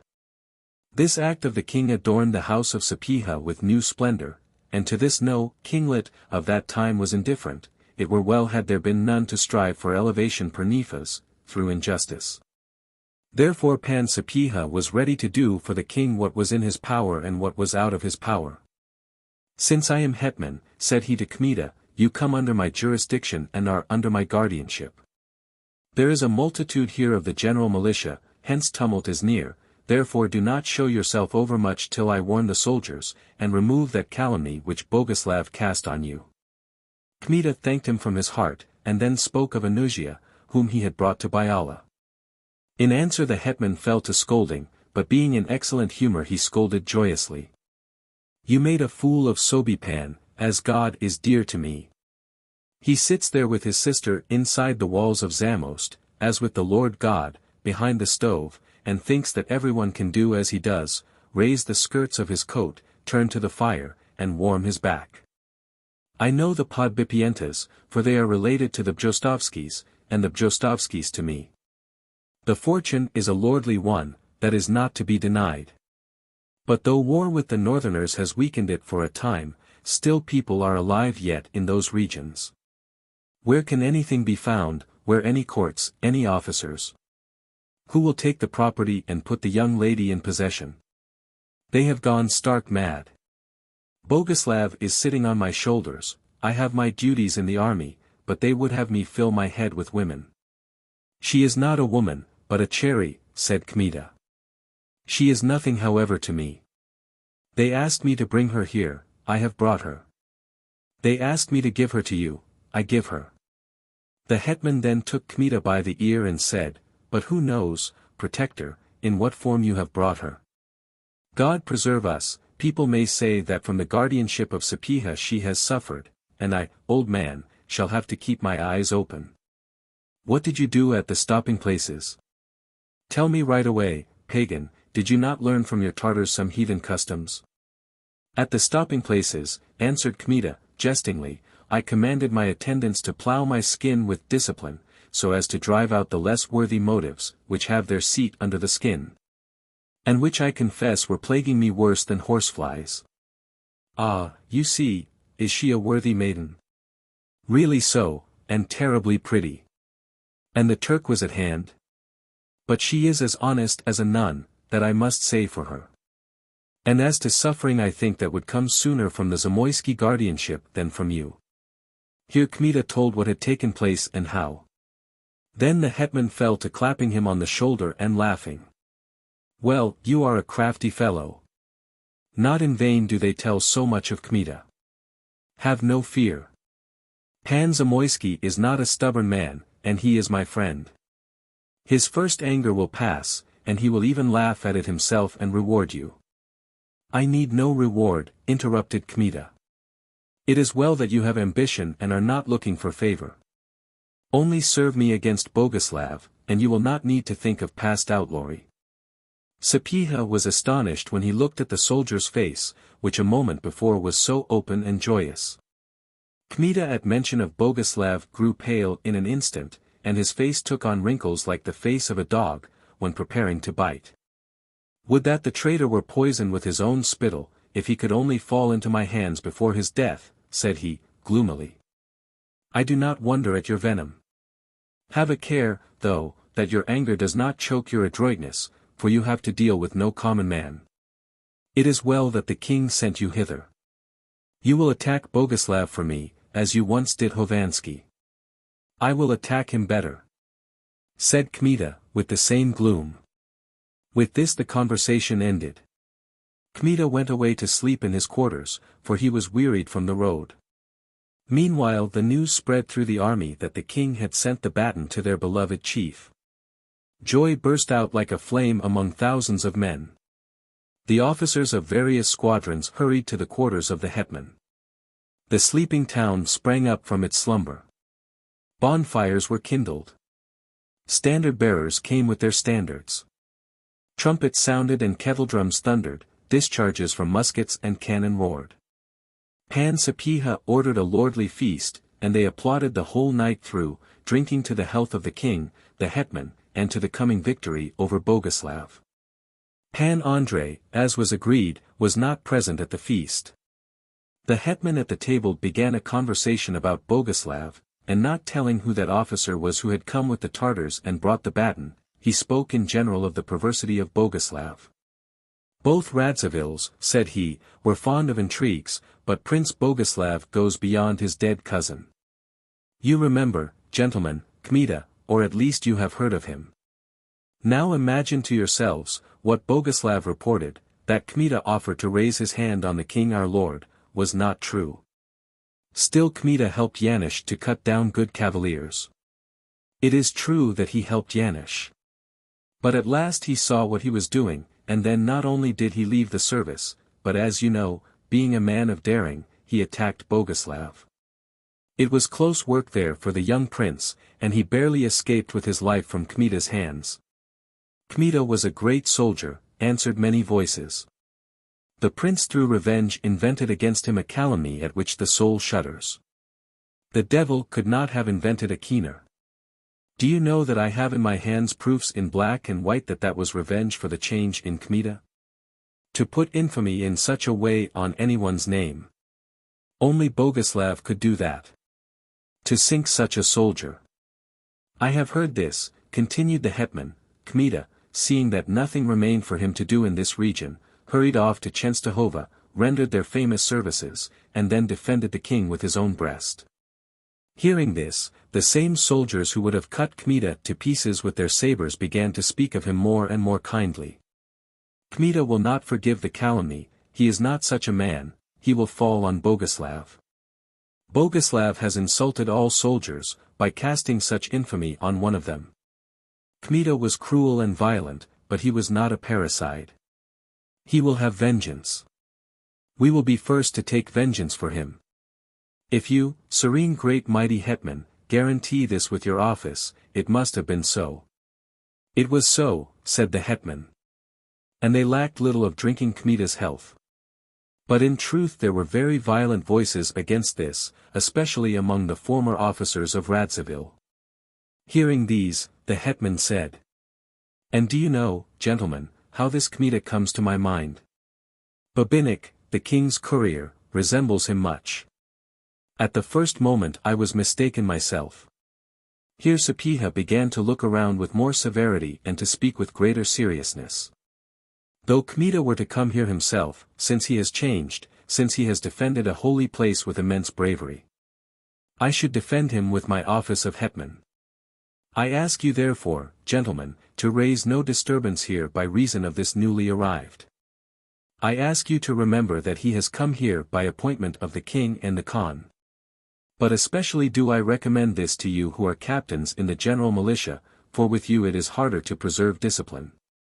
Whenever Sapieha spoke thus, Zagloba alone dared to murmur, all others would sit in obedience, and so they sat now, but when the hetman's face grew gladsome again, all rejoiced. The goblets moving swiftly filled the measure of rejoicing, and the whole town was thundering till morning, so that the walls of houses were shaking on their foundation, and the smoke of salutes veiled them, as in time of battle. Next morning Sapieha sent Anusia to Grodno with Pan Kmicic. In Grodno, from which Hovanski had long since withdrawn, the voevoda's family was living. Poor Anusia, whose head the handsome Babinnik had turned somewhat, took farewell of him very tenderly. But he was on his guard, and only at the very parting did he say to her, "Were it not for one devil which sits in my heart like a thorn, should surely have fallen in love with you to kill." Anusia thought to herself that there is no splinter which may not be picked out with patience and a needle, but she feared somewhat this Babinnik, therefore she said nothing, sighed quietly, and departed. Chapter 64. A week after the departure of Anusia with Kmicic, Sapieha's camp was still at Biala. Kmita, with the Tartars, was ordered to the neighborhood of Rokitno. He was resting too, for the horses needed food and rest after the long road. Prince Michael Casimir Radziwill, the owner of the place by inheritance, came also to Biala. He was a powerful magnate of the Nizhevich branch of Radzivills, of whom it was said that they had inherited from the Kishkis alone 70 towns and 400 villages. This Radziwill resembled in nothing his kinsman of Burgi. Not less ambitious perhaps than they, but differing in faith, an ardent patriot, and an adherent of the lawful king, he joined with his whole soul the confederacy of Tishovtsi, and strengthened it as best he could. His immense possessions were, it is true, greatly ravaged by the last war, but still he stood at the head of considerable forces and brought the hetman no small aid. Not so much, however, did the number of his soldiers weigh in the balance as the fact that Radziwill stood against Radziwill. In this way the last seeming of justice was taken from Boguslav, and his acts were covered with the open character of invasion and treason. Therefore Sapieha saw Prince Michael in his camp with delight. He was certain now that he would overcome Boguslav, for he surpassed him much in power, but according to his custom he weighed his plans slowly, stopped, considered, and summoned councils of officers. Kmita also was at these councils. He so hated the name Radziwill that at first sight of Prince Michael he trembled from anger and rage, but Michael knew how to win people by his countenance alone, on which beauty was united with kindness. The great qualities of this Radziwill, the grievous times which he had recently passed while defending the country from Zolotarenko and Serobriani, his genuine love for the king, made him one of the most honorable cavaliers of his time. His very presence in the camp of Sapieha, the rival of the house of Radziwill, testified how far the young prince knew how to sacrifice private to public affairs. Whoso knew him was forced to love him. This feeling could not be resisted even by the passionate Kmita, despite his first opposition. Finally the prince captivated the heart of Pan Andrei by his advice. This advice was not merely to move against Boguslav, but to move without negotiations, to dash upon him at once, do not let him take castles, give him neither rest nor chance to draw breath, make war upon him with his own method. In such decision the prince saw speedy and certain victory. It cannot be that Karl Gustav has not moved also, we must have our hands free, therefore, as soon as possible, and hasten to succor Charniecki. Of the same opinion was Kmita, who had been fighting 3 days with his old evil habit of self-will so as to restrain himself from advancing without orders. But Sapieha liked to act with certainty, he feared every inconsiderate step. Therefore he determined to wait for surer intelligence. And the hetman had his reasons. The reported expedition of Boguslav against Podlyasy might be only a snare, a trick of war. Perhaps it was a feigned expedition with small forces, to prevent the junction of Sapieha with the king. That done, Boguslav would escape from before Sapieha, receiving battle nowhere, or delaying. But meanwhile Karl Gustav with the elector would strike Charniecki, crush him with superior forces, move against the king himself, and smother the work in its inception, the work of defense created by the glorious example of Chenstohova. Sapieha was not only a leader, but a statesman.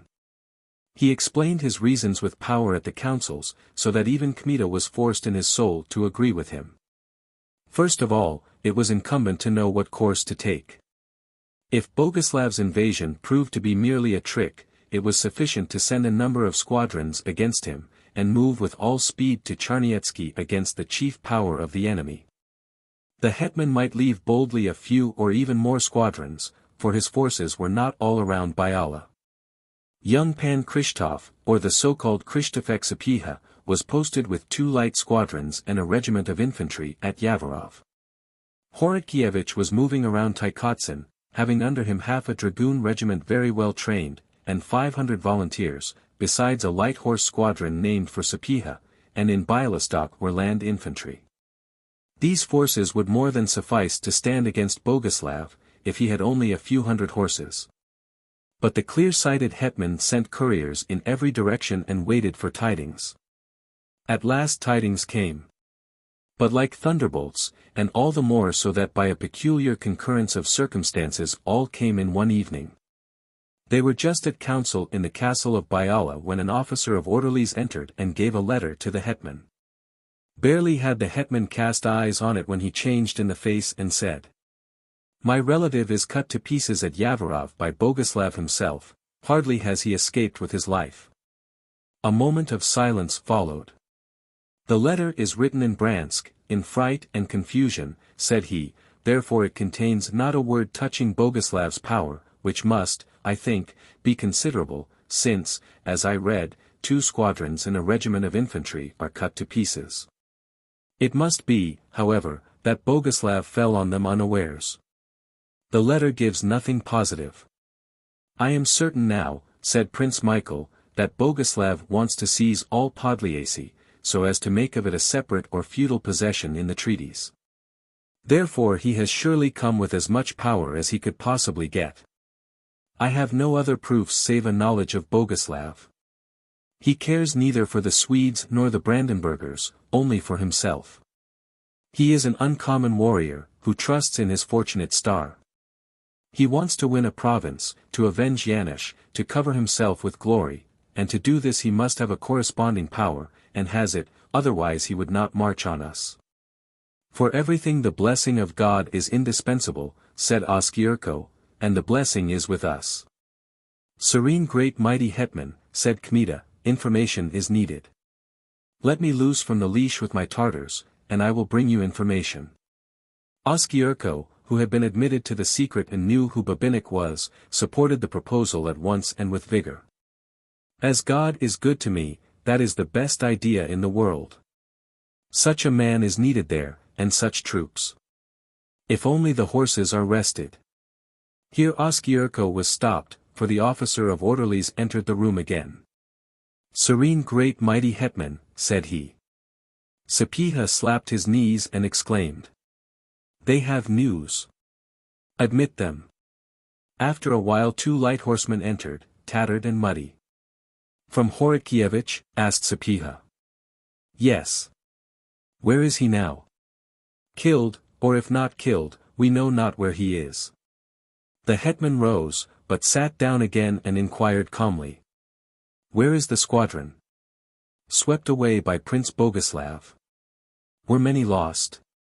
"We were cut to pieces, maybe a few were left who were taken captive like us.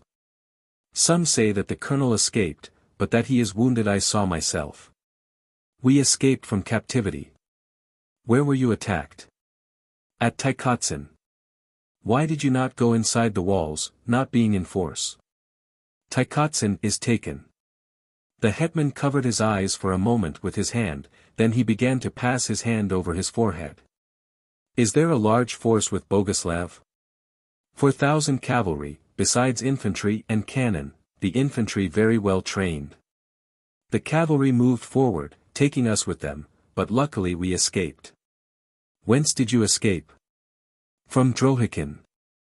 Sapieha opened wide his eyes. "You are drunk. How could Boguslav come to Drohikin? When did he defeat you?" 2 weeks ago. "And is he in Drohikin?" "His scouting parties are. He remained in the rear himself, for some convoy is captured which Pan Kochitz was conducting." He was conducting Punna Borzobogati, cried Kmita.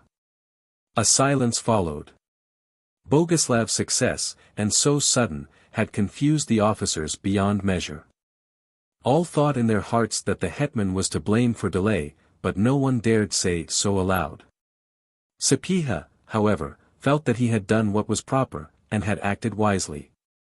Therefore he recovered first from the surprise, sent out the men with a wave of his hand, and said, "These are ordinary incidents of war, which should confuse no one. Do not think, gentlemen, that we have suffered any defeat. Those regiments are a loss surely, but the loss might have been 100 times greater if Boguslav had enticed us to a distant province. He is coming to us. We will go out to meet him like hospitable hosts." Here he turned to the colonels. "According to my orders all must be ready to move." "They are ready," said Oskierko. "Only saddle the horses and sound the trumpet. Sound it today. We move in the morning at dawn, without fail. Pan Babinik will gallop ahead with his Tartars, and seize with all haste informants." Kmita had barely heard this when he was outside the door, and a moment later hurrying on as his horse could gallop to Rokitno. And Sapieha also did not delay long. It was still night when the trumpets gave out their prolonged sounds. Then cavalry and infantry poured forth into the field, after them stretched a long train of squeaking wagons. The first gleams of day were reflected on musket barrels and spear points.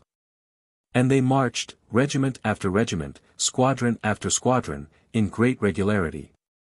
The cavalry sang their matins, and the horses snorted sharply in the morning coolness, from which the soldiers predicted sure victory for themselves. Their hearts were full of consolation.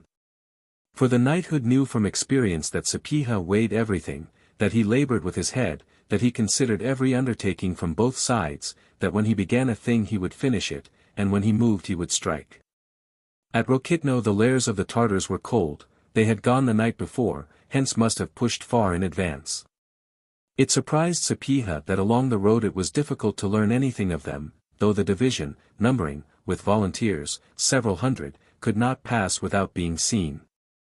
The most experienced officers wondered greatly at this march, and at Pan Babinik for being able to lead in such fashion. "Like a wolf he goes through the willows, and like a wolf he will bite," said they, "he is as if born for the work."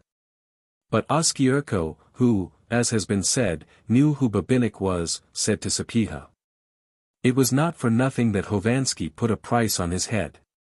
God will give victory to whom he chooses. But this is sure, that war with us will soon be bitter for Boguslav." "But it is a pity that Babinik has vanished as if he had fallen into water," answered the hetman. 3 days passed without tidings. Sapieha's main forces had reached Drohikin, had crossed the Bug, and found no enemy in front. The hetman began to be disturbed. According to the statements of the light horse, Boguslav's scouts had reached Drohikin. It was evident therefore that Boguslav had determined to withdraw. But what was the meaning of this withdrawal? Had Boguslav learned that Sapieha's forces were superior, and was he afraid to measure strength with him, or did he wish to entice the hetman far toward the north? To lighten for the king of Sweden his attack on Charniecki and the hetmans of the kingdom? Babinik was to find an informant and let the hetman know. The reports of the light horse as to the number of Boguslav's troops might be erroneous, hence the need of precise information at the earliest. Meanwhile 5 days more passed, and Babinik gave no account of himself.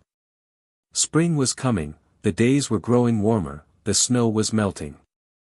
The neighborhoods were being covered with water, under which were sleeping morasses which hindered the march in an unheard of degree. The greater part of the cannons and wagons the hetman had to leave in Drohikin, and go farther on horseback. Hence great inconvenience and murmuring, especially among the general militia. In Bransk they came upon such mud that even the infantry could not march farther. The hetman collected on the road horses from peasants and small nobles, and seated musketeers on them. The light cavalry took others. But they had gone too far already, and the hetman understood that only one thing remained, to advance with all speed. Boguslav retreated unceasingly. Along the road they found continual traces of him in villages burned here and there, in corpses of men hanging on trees. The small local nobles came every little while with information to Sapieha. But the truth was lost, as is usual in contradictory statements. One saw a single squadron, and swore that the prince had no more troops, another saw 2, a third 3, a fourth an army 5 miles long. In a word, they were fables such as men tell who know nothing of armies or war. They had seen Tartars, too, here and there. But the stories concerning them seemed most improbable, for it was said that they were seen not behind the prince's army, but in front, marching ahead. Sapieha panted angrily when anyone mentioned Babinich in his presence, and he said to Oskyerko, "You overrated him. In an evil hour I sent away Volodyovsky, for if you were here I should have had long ago as many informants as I need. But Babinich is a whirlwind, or even worse.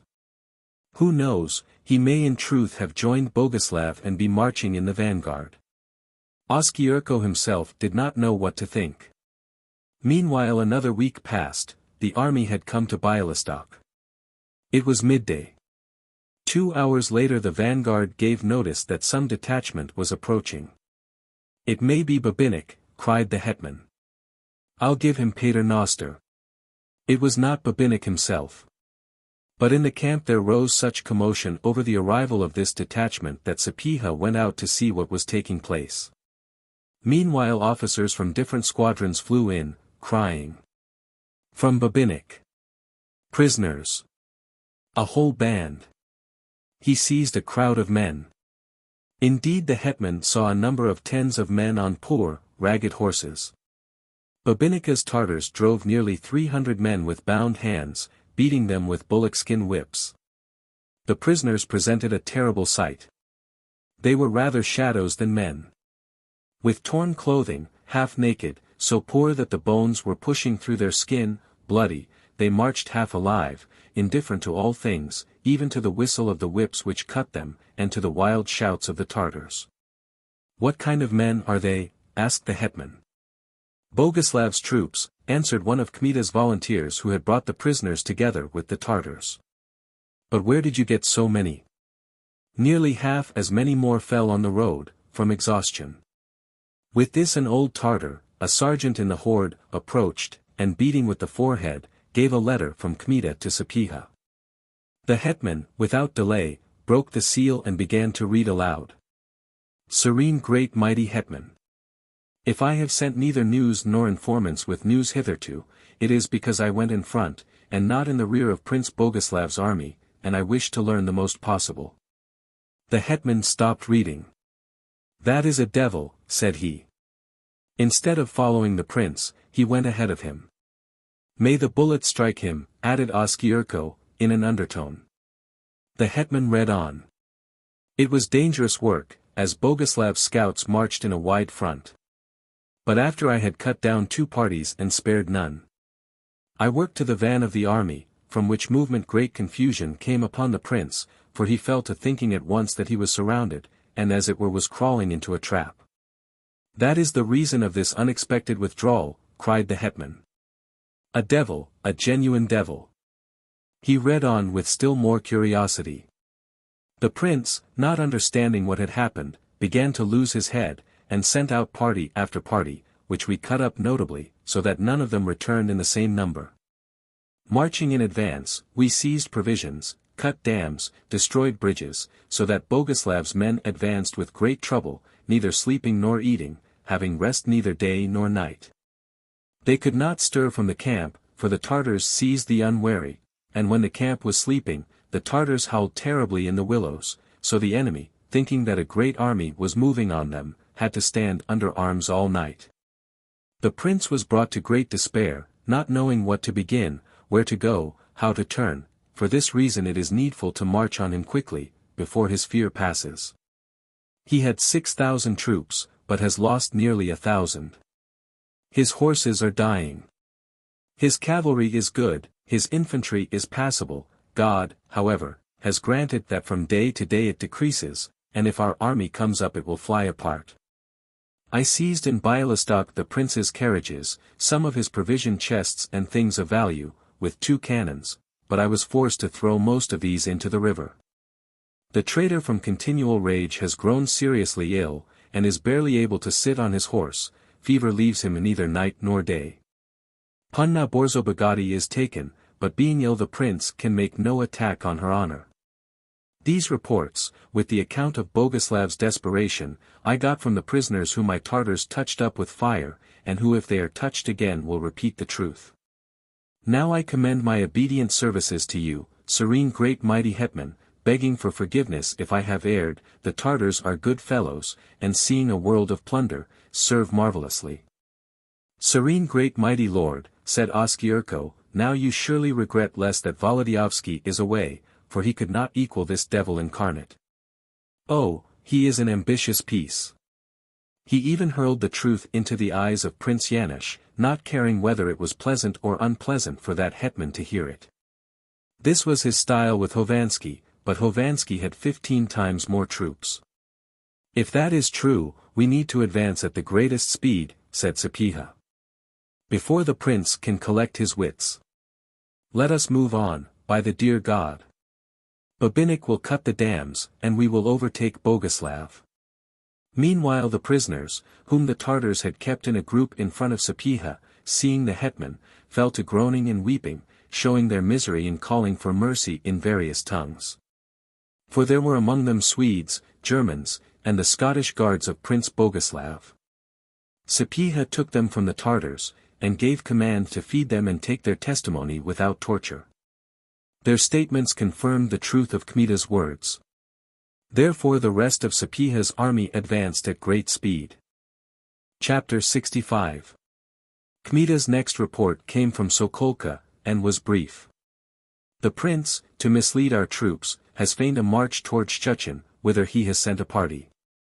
He has gone himself with his main force to Yanov, and has received there a reinforcement of infantry, led by Captain Kiritz, 800 good men.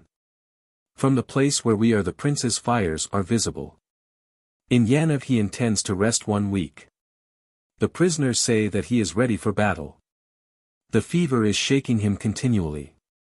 On receipt of this statement Sapieha, leaving the remainder of his cannon and wagons, moved on with cavalry to Sokolka. And at last the 2 armies stood eye to eye.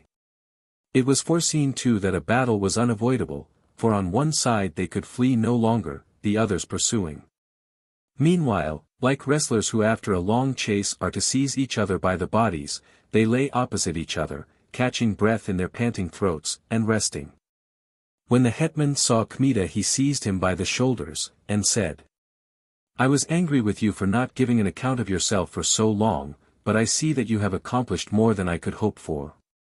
And if God gives victory, not mine but yours will be the merit. You went like an angel guardian after Boguslav. An ill-omened light gleamed in Kmita's eyes. If I am his angel guardian, I must be present at his death.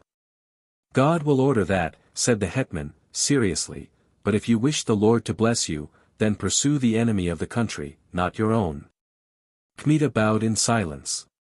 But it could not be learned whether the beautiful words of the hetman made any impression on him. His face expressed implacable hatred, and was the more threatening that the toil of pursuit after Boguslav had emaciated it still more.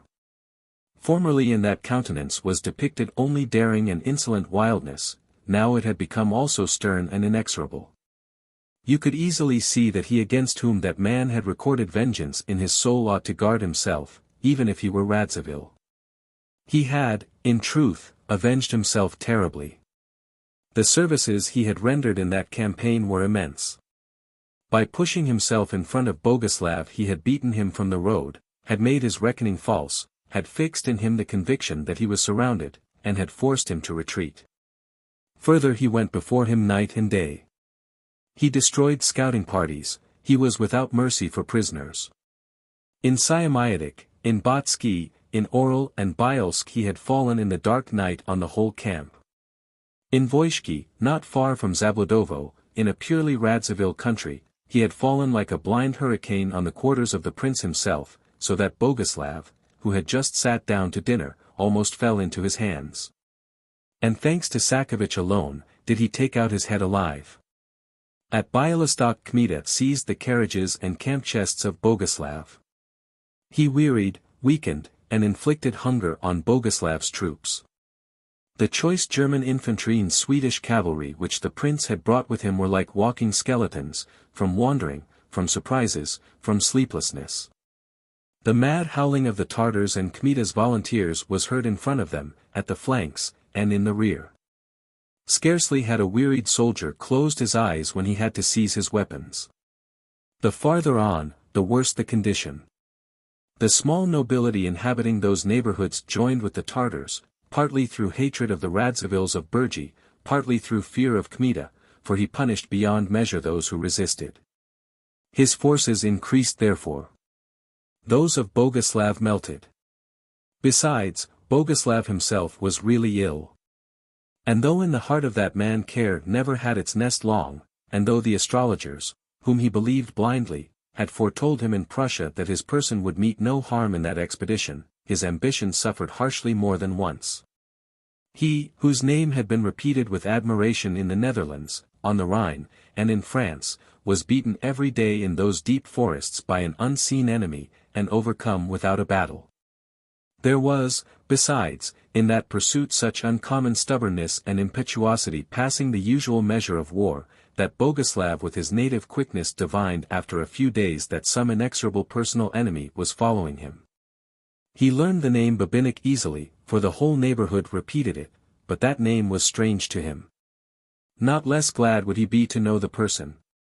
And on the road in times of pursuit he arranged tens and hundreds of ambushes, always in vain. Babinnik was able to avoid traps, and inflicted defeats where they were least expected. At last both armies came to the neighborhood of Sokolka. Boguslav found there the reinforcement under Kiritz, who, not knowing hitherto where the prince was, went to Yanov, where the fate of Boguslav's expedition was to be decided. Kmita closed hermetically all the roads leading from Yanov to Sokolka, Korokin, Kuznitsa, and Suhovola. The neighboring forests, willow woods, and thickets were occupied by the Tartars. Not a letter could pass. No wagon with provisions could be brought in. Boguslav himself was in a hurry for battle before his last biscuit in Yanov should be eaten. But as a man of quick wit, trained in every intrigue, he determined to try negotiations first. He did not know yet that Sapieha in this kind of intrigue surpassed him greatly in reasoning and quickness. From Sokolka then in Boguslav's name came Pan Sienkiewicz, under-chamberlain and starosta of Ośmiana, the attendant and personal friend of Prince Boguslav, with a letter and authority to conclude peace. This Pan Sienkiewicz was a wealthy man, who reached senatorial dignity later in life, for he became voivoda of Smolensk and treasurer of the Grand Principality. He was at that time one of the most noted cavaliers in Lithuania, famed equally for bravery and beauty. Pan Sienkiewicz was of medium stature. The hair of his head and brows was black as a raven's wing, but he had pale blue eyes which gazed with marvelous and unspeakable insolence, so that Boguslav said of him that he stunned with his eyes as with the back of an axe. He wore foreign garments which he brought from journeys made with Boguslav, he spoke nearly all languages, in battle he rushed into the greatest whirls so madly that among his enemies he was called the doomed man. But, thanks to his uncommon strength and presence of mind, he always came out unharmed. It was said that he had strength to stop a carriage in its course by seizing the hind wheel. He could drink beyond measure, could toss off a quart of cream in vodka, and be as sober as if he had taken nothing in his mouth.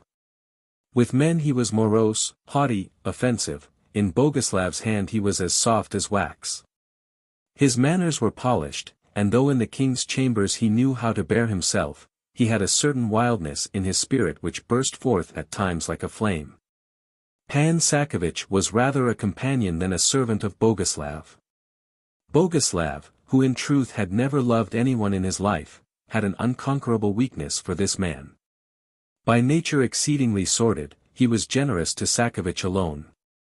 By his influence he raised him to be under-chamberlain, and had him endowed with the starostaship of Ośmiana. After every battle Boguslav's first question was, "Where is Sienkiewicz? Has he met with no harm?" The prince depended greatly on the starosta's counsels, and employed him in war and in negotiations in which the courage and impudence of Sienkiewicz were very effective. This time he sent him to Sapieha. But the mission was difficult, first, because the suspicion might easily fall on the starosta that he had come only to spy out and discover Sapieha's strength, second, because the envoy had much to ask and nothing to offer. Happily, Pan Sienkiewicz did not trouble himself with anything. He entered as a victor who comes to dictate terms to the vanquished, and struck Sapieha with his pale eyes. Sapieha smiled when he saw that pride, but half of his smile was compassion. Every man may impose much with daring and impudence, but on people of a certain measure, the hetman was above the measure of Sienkiewicz. My master, Prince in Burgi and Dubinki, Commander-in-Chief of the armies of His Princely Highness the Elector, said Sienkiewicz, has sent me with a greeting, and to ask about the health of your worthiness. Thank the prince, and say that you saw me well. Sapieha took the letter, opened it carelessly enough, read it, and said. Too bad to lose time. I cannot see what the prince wants. Do you surrender, or do you wish to try your fortune? Sienkiewicz feigned astonishment. Whether we surrender? I think that the prince proposes specially in this letter that you surrender, at least my instructions. Of your instructions we will speak later, my dear Pan Sienkiewicz. We have chased you nearly 150 miles, as a hound does a hare. Have you ever heard of a hare proposing to a hound to surrender? We have received reinforcements. Von Kiritz, with 800 men, and so tired that they will lay down their arms before battle. I will give you Melnitsky's saying, there is no time to talk. The Elector with all his power is with us. That is well, I shall not have far to seek him, for I wish to ask him by what right he sends troops into the Commonwealth, of which he is a vassal, and to which he is bound in loyalty. The right of the strongest. Maybe in Prussia such a right exists, but not with us. But if you are the stronger, take the field. The prince would long since have attacked you, were it not for kindred blood. I wonder if that is the only hindrance. The prince wonders at the animosity of the Sapiehas against the house of Radziwill, and that your worthiness for private revenge hesitates not to spill the blood of the country. Tfu! Cried Kmita, listening behind the hetman's armchair to the conversation. Pan Sienkiewicz rose, went to Kmita, and struck him with his eyes. But he met his own, or better.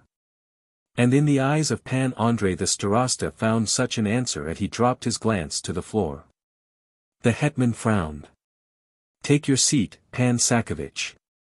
And do you preserve calm, turning to Kmita. Then he said to Sienkiewicz. Conscience speaks only the truth, but mouths chew it and spit it into the world as calumny.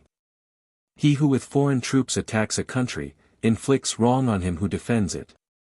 God hears this, and the heavenly chronicler will inscribe. Through hatred of the Sapiehas to the Radziwills was the Prince Voivoda of Vilna consumed. I hate traitors, not the Radziwills. And the best proof of this is that Prince Michael Radziwill is in my camp now. Tell me what is your wish. Your worthiness, I will tell what I have in my heart, he hates who sends secret assassins. Pan Sapieha was astonished in his turn. I send assassins against Prince Boguslav. That is the case. You have gone mad. The other day they caught, beyond Yanov, a murderer who once made an attack on the life of the prince. Tortures brought him to tell who sent him. A moment of silence followed, but in that silence Pan Sapieha heard how Kmita, standing behind him, repeated twice through his set lips, Woe, woe. God is my judge, answered the hetman, with real senatorial dignity, that neither to you nor your prince shall I ever justify myself, for you were not made to be my judges. But do you, instead of loitering, tell directly what you have come for, and what conditions your prince offers.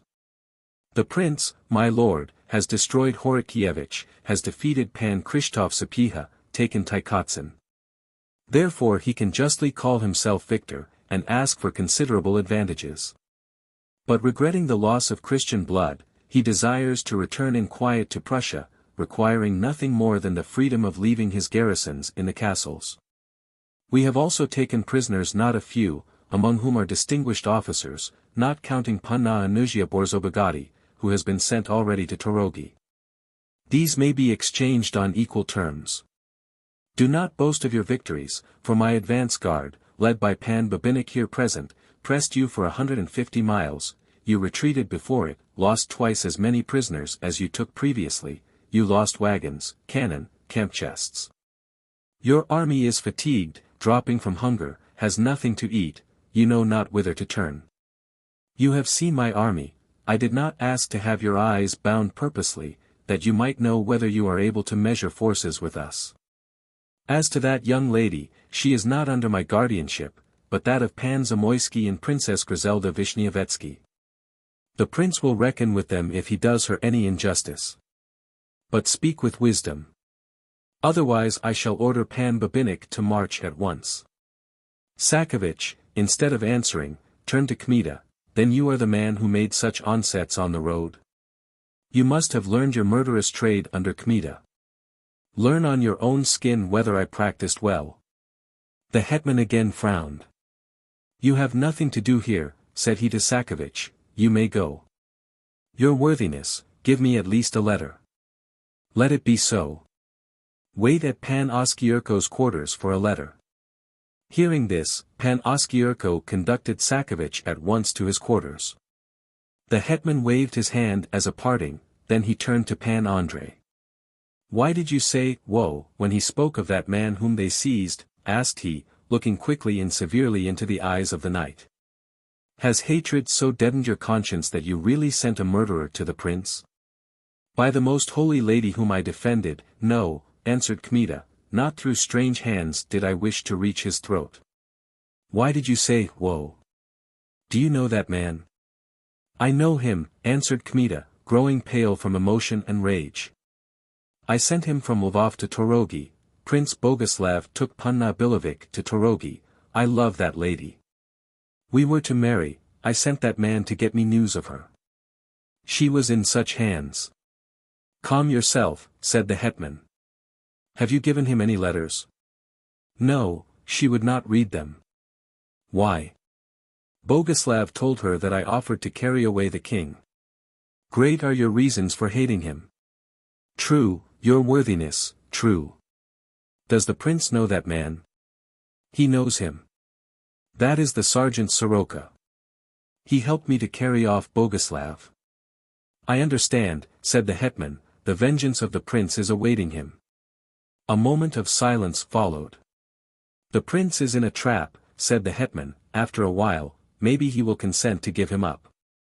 Let your worthiness, said Kmita, detain Sakievich, and send me to the prince. Perhaps I may rescue Soroka. Is his fate such a great question for you? An old soldier, an old servant, he carried me in his arms. A multitude of times he has saved my life.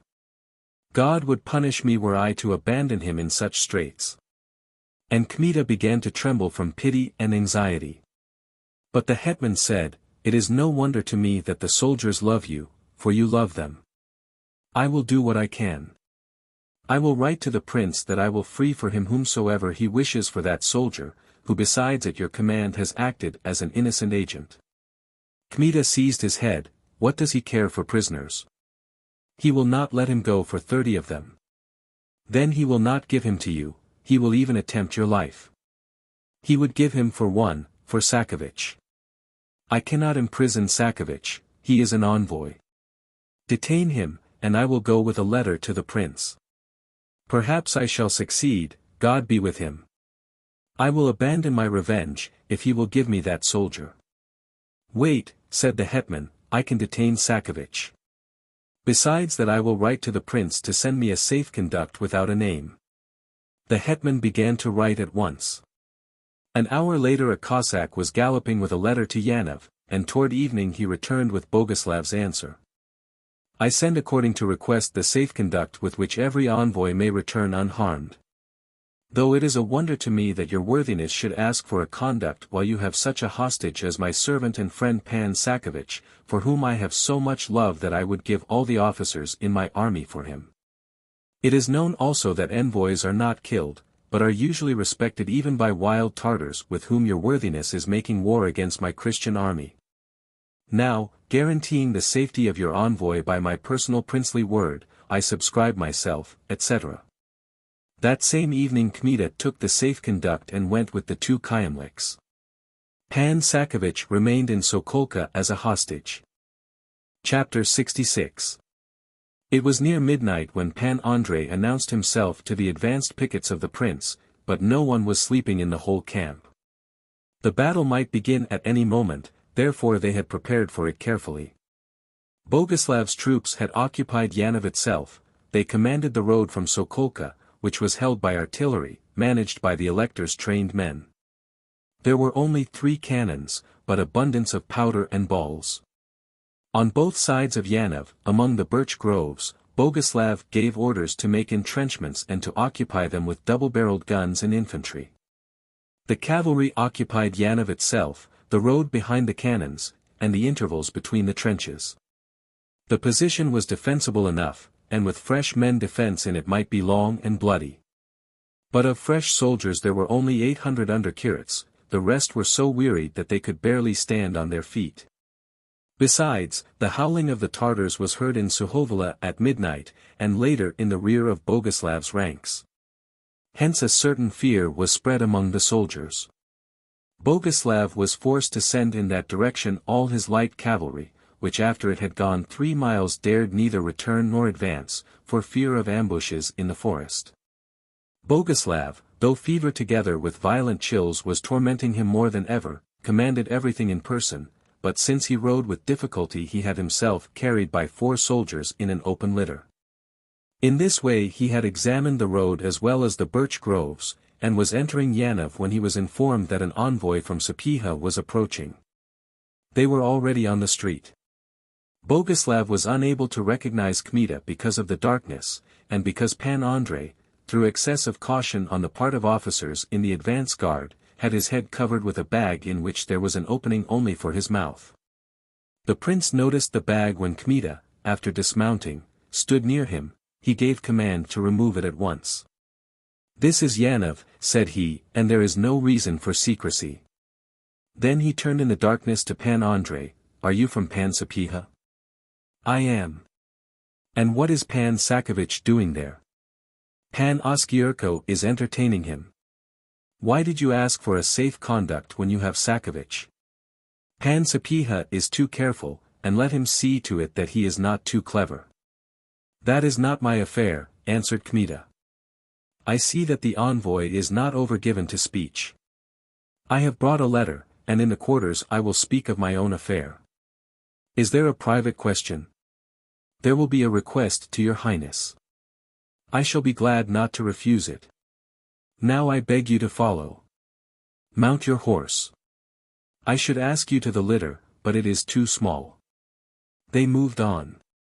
The prince in the litter and Kmita at one side on horseback. They looked in the darkness without being able to distinguish the faces of each other. After a while the prince, in spite of furs, began to shake so that his teeth chattered.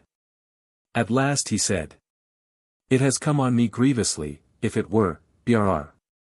Not for this, I would give other conditions." Kmita said nothing, and only wished to pierce with his eyes the darkness, in the middle of which the head and face of the prince were outlined in indefinite grey and white features. At the sound of Boguslav's voice and at sight of his figure all the former insults, the old hatred, and the burning desire for revenge so rose in Kmita's heart that they turned almost to madness. His hand of itself sought the sword, which had been taken from him, but at his girdle he had the baton with an iron head, the ensign of his rank of colonel. The devil then began to whirl in his brain at once, and to whisper, "Cry in his ear who you are, and smash his head into bits. The night is dark, you will escape. The Kyemlichs are with you. You will rub out a traitor and pay for injustice. You will rescue Olenka, Soroka, strike. Strike." Kmita came still nearer the litter, and with trembling hand began to draw forth the baton. "Strike," whispered the devil, "you will serve the country." Kmita had now drawn out the baton, and he squeezed the handle as if wishing to crush it in his hand. 1, 2, XLIII, whispered the devil. But at that moment Kmita's horse, whether because he had hit the helmet of the soldier with his nose, or had shied, it is enough that he stumbled violently. Kmita pulled the reins. During this time the litter had moved on several steps. The hair stood on the head of the young man. "O most holy mother, restrain my hand," whispered he, through his set teeth. "O most holy mother, save me. I am here an envoy, I came from the hetman, and I want to murder like a night assassin. I am a noble, I am a servant of thine. Lead me not into temptation." "But why are you loitering?" asked Boguslav, in a voice broken by fever. "I am here. Do you hear the cocks crowing beyond the fences? It is needful to hurry, for I am sick and want rest." Kmita put the baton behind his belt and rode farther, near the litter. Still he could not find peace. He understood that only with cool blood and self-command could he free Soroka. Therefore he stipulated with himself in advance what words to use with the prince so as to incline and convince him. He vowed to have only Soroka in view, to mention nothing else, and especially not Olenka. And he felt how in the darkness a burning blush covered his face at the thought that perhaps the prince himself would mention her, and maybe mention something that Pan Andrei would not be able to endure or listen to. "Let him not mention her," said he to himself, "let him not allude to her, for in that is his death and mine. Let him have mercy upon himself, if he lacks shame." Pan Andrei suffered terribly. His breath failed him, and his throat was so straitened that he feared lest he might not be able to bring forth the words when he came to speak. In this stifling oppression he began the litany. After a time relief came. He was quieted considerably, and that grasp as it were of an iron hand squeezing his throat was relaxed. They had now arrived at the prince's quarters. The soldiers put down the litter, 2 attendants took the prince by the armpits. He turned to Kmita, and with his teeth chattering continually, said, "I beg you to follow. The chill will soon pass, then we can speak." After a while they found themselves in a separate apartment in which heaps of coals were glowing in a fireplace, and in which was unendurable heat. His servants placed Prince Boguslav on a long campaign armchair covered with furs, and brought a light. Then the attendants withdrew. The prince threw his head back, closed his eyes, and remained in that position motionless for a time. At last he said, "Directly, let me rest." Kmita looked at him. The prince had not changed much, but the fever had pinched his face. He was painted as usual, and his cheeks touched with color. But just for that reason, when he lay there with closed eyes and head thrown back, he was somewhat like a corpse or a wax figure. Pan Andrei stood before him in the bright light. The prince began to open his lids lazily. Suddenly he opened them completely, and a flame, as it were, flew over his face. But it remained only an instant, then again he closed his eyes. "If thou art a spirit, I fear thee not," said he, "but vanish." "I have come with a letter from the hetman," answered Kmita. Boguslav shuddered a little, as if he wished to shake off visions, then he looked at Kmita and asked, "Have I been deceived in you?" "Not at all," answered Pan Andrei, pointing with his finger to the scar. "That is the second," muttered the prince to himself, and he added aloud, "Where is the letter?" "Here it is," said Kmita, giving the letter. Boguslav began to read, and when he had finished a marvelous light flashed in his eyes. "It is well," said he, "there is loitering enough. Tomorrow the battle, and I am glad, for I shall not have a fever." "And we, too, are glad," answered Kmita. A moment of silence followed, during which these 2 inexorable enemies measured each other with a certain terrible curiosity. The prince first resumed the conversation. "I divine that it was you who attacked me with the Tartars." "It was I." "And did you not fear to come here?" Kmita did not answer. "Did you count on our relationship through the Kishkis? For you and I have our reckonings. I can tear you out of your skin, Sir Cavalier." "You can, Your Highness. You came with a safe conduct, it is true. I understand now why Pan Sapieha asked for it. But you have attempted my life. Sienkiewicz is detained there. But Sapieha has no right to Sienkiewicz, while I have a right to you, cousin. I have come with a prayer to your highness. I beg you to mention it. You can calculate that for you everything will be done. What is the prayer? You have here a captive soldier, one of those men who aided me in carrying you off. I gave orders, he acted as a blind instrument.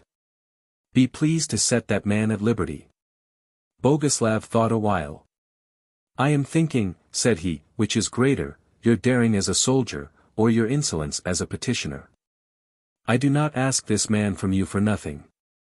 And what will you give me for him? Myself. Is it possible that he is such a precious soldier? You pay bountifully, but see that that is sufficient, for surely you would like to ransom something else from me. Kmita came a step nearer to the prince, and grew so awfully pale that Boguslav, in spite of himself, looked at the door, and notwithstanding all his daring he changed the subject of conversation. Pan Sapieha will not entertain such an agreement. I should be glad to hold you, but I have guaranteed with my word of a prince your safety. I will write by that soldier to the hetman that I remain of my own will. And he will declare that, in spite of your will, I must send you. You have given him services too great. He will not set Sienkiewicz free, and Sienkiewicz I prize higher than you. Then, your highness, free that soldier, and I will go on my word where you command. I may fall tomorrow. I care nothing for treaties touching the day after. I implore your highness for that man. What will you do? I will drop my revenge. You see, Pan Kmita, many a time have I gone against a bear with a spear, not because I had to do so, but from desire. I am glad when some danger threatens, for life is less dull for me. In this case I reserve your revenge as a pleasure. For you are, I must confess, of that breed of bears which seek the hunter themselves. Your highness, said Kmita, for small mercies God often forgives great sins. Neither of us knows when it will come to him to stand before the judgment of Christ. Enough, said the prince. I compose psalms for myself in spite of the fever, so as to have some merit before the Lord. Should I need a preacher I should summon my own. You do not know how to beg with sufficient humility, and you go in roundabout ways. I will show you the method myself, strike tomorrow in the battle on Sapieha, and after tomorrow I will let out the soldier and forgive you your sins. You betrayed Radziwill, betray now Sapieha. Is this the last word of your highness? By all the saints, I implore you. No. Devil take you. And you change in the face, but don't come too near, for, though I am ashamed to call attendance, look here. You are too bold. Boguslav pointed at a pistol barrel peeping from under the fur with which it was covered, and looked with sparkling eyes into Kmita's eyes. Your highness, cried Kmita, almost joining his hands in prayer, but with a face changed by wrath. You beg, but you threaten, said Boguslav, you bend your neck, but the devil is gnashing his teeth at me from behind your collar. Pride is gleaming in your eyes, and in your mouth it sounds as in a cloud. With your forehead to the Radziwill feet when you beg, my little man. Beat with your forehead on the floor, then I will answer. Pan Andrei's face was as pale as a piece of linen, he drew his hand over his moist forehead, his eyes, his face. And he spoke with such a broken voice, as if the fever from which the prince suffered had suddenly sprung upon him. If your highness will free for me that old soldier, I am ready to fall at your feet. Satisfaction gleamed in Boguslav's eyes. He had brought down his enemy, bent his proud neck. Better food he could not give to his revenge and hatred. Kmita stood before him with hair erect in his forelock, trembling in his whole body. His face, resembling even in rest the head of a hawk, recalled all the more an enraged bird of prey. You could not tell whether at the next moment he would throw himself at the feet, or hurl himself at the breast of the prince. But Boguslav, not taking his eyes from him, said, "Before witnesses. Before people." And he turned to the door. Hither. A number of attendants, Poles and foreigners, came in, after them officers entered. "Gracious gentlemen," said the prince, "behold Pan Kmita, the banneret of Orsha and envoy of Pan Sapieha, who has come to beg a favor of me, and he wishes to have all you gentlemen as witnesses." Kmita tottered like a drunken man, groaned, and fell at Boguslav's feet. The prince stretched his feet purposely so that the end of his riding boot touched the forehead of the knight. All looked in silence, astonished at the famous name, as well as at this, that he who bore it was now an envoy from Pan Sapieha. All understood, too, that something uncommon was taking place. The prince rose, and without saying a word passed into the adjoining chamber, beckoning to two attendants to follow him. Kmita rose. His face showed no longer either anger or rapacity, merely indifference and insensibility. He appeared unconscious of what was happening to him, and his energy seemed broken completely. Half an hour passed, an hour. Outside the windows was heard the tramp of horses' feet and the measured tread of soldiers. He sat continually as if of stone. Suddenly the door opened. An officer entered, an old acquaintance of Kmita's from Burgi, and 8 soldiers, 4 with muskets, 4 without firearms, with sabers. "Gracious colonel, rise," said the officer, politely. Kmita looked on him wonderingly. "Glovbich," said he, recognizing the officer. "I have an order," answered Glovbich, "to bind your hands and conduct you beyond Yanov. The binding is for a time, then you will go free, therefore I beg you not to resist." "Bind," answered Kmita. And he permitted them to tie him. But they did not tie his feet. The officer led him out of the room and on foot through Yanov. Then they advanced for about an hour. On the road some horsemen joined them. Kmita heard them speaking in Polish. The Poles, who served with Boguslav, all knew the name of Kmita, and therefore were most curious to know what would happen to him. The party passed the birch grove and came to an open field, on which Pan Andrei saw a detachment of the light Polish squadron of Boguslav. The soldiers stood in rank, forming a square. In the middle was a space in which were 2 foot soldiers holding horses harnessed to draw, and some men with torches. By the light of the torches Pan Andrei saw a freshly sharpened stake lying on the ground with the large end fastened in a great log. A shiver passed through Kmita involuntarily. "That is for me," thought he. "Boguslav has ordered them to draw me on the stake with horses. He sacrifices Sienkiewicz to his vengeance." But he was mistaken, the stake was intended first for Soroka. By the quivering flames Pan Andrei saw Soroka himself. The old soldier was sitting there at the side of the log on a stool, without a cap and with bound hands, guarded by 4 soldiers. A man dressed in a short shuba without sleeves was at that moment giving him in a shallow cup gorelka, which Soroka drank eagerly enough. When he had drunk, he spat.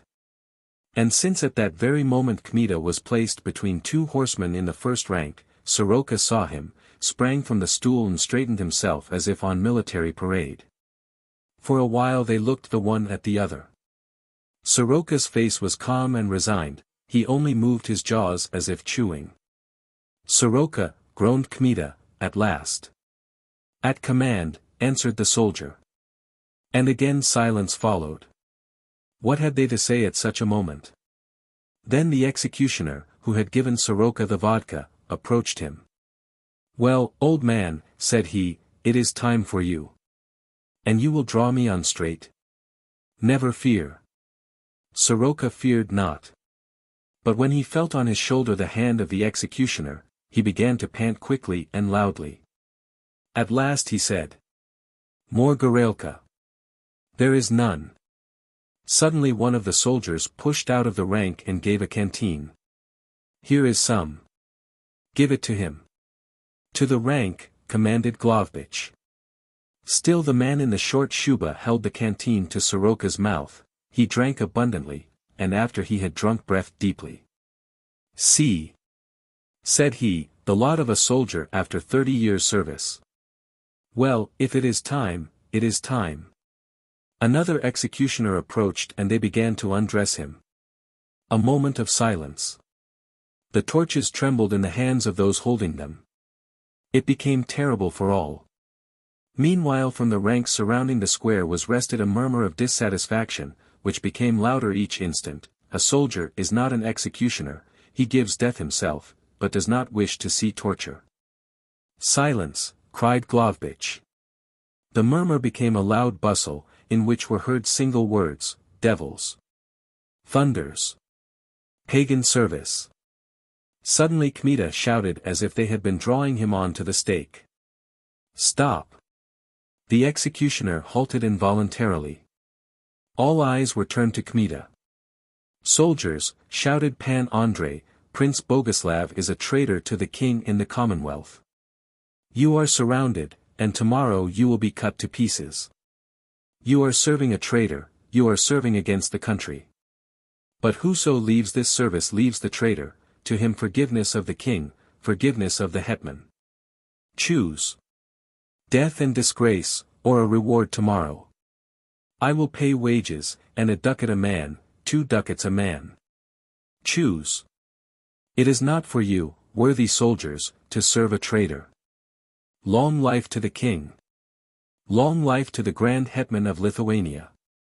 The disturbance was turned into thunder. The ranks were broken. A number of voices shouted. Long life to the king. We have had enough of this service. Destruction to traitors. Stop. Stop, shouted other voices. Tomorrow you will die in disgrace, bellowed Kmita. The Tartars are in Suhovala. The prince is a traitor. We are fighting against the king.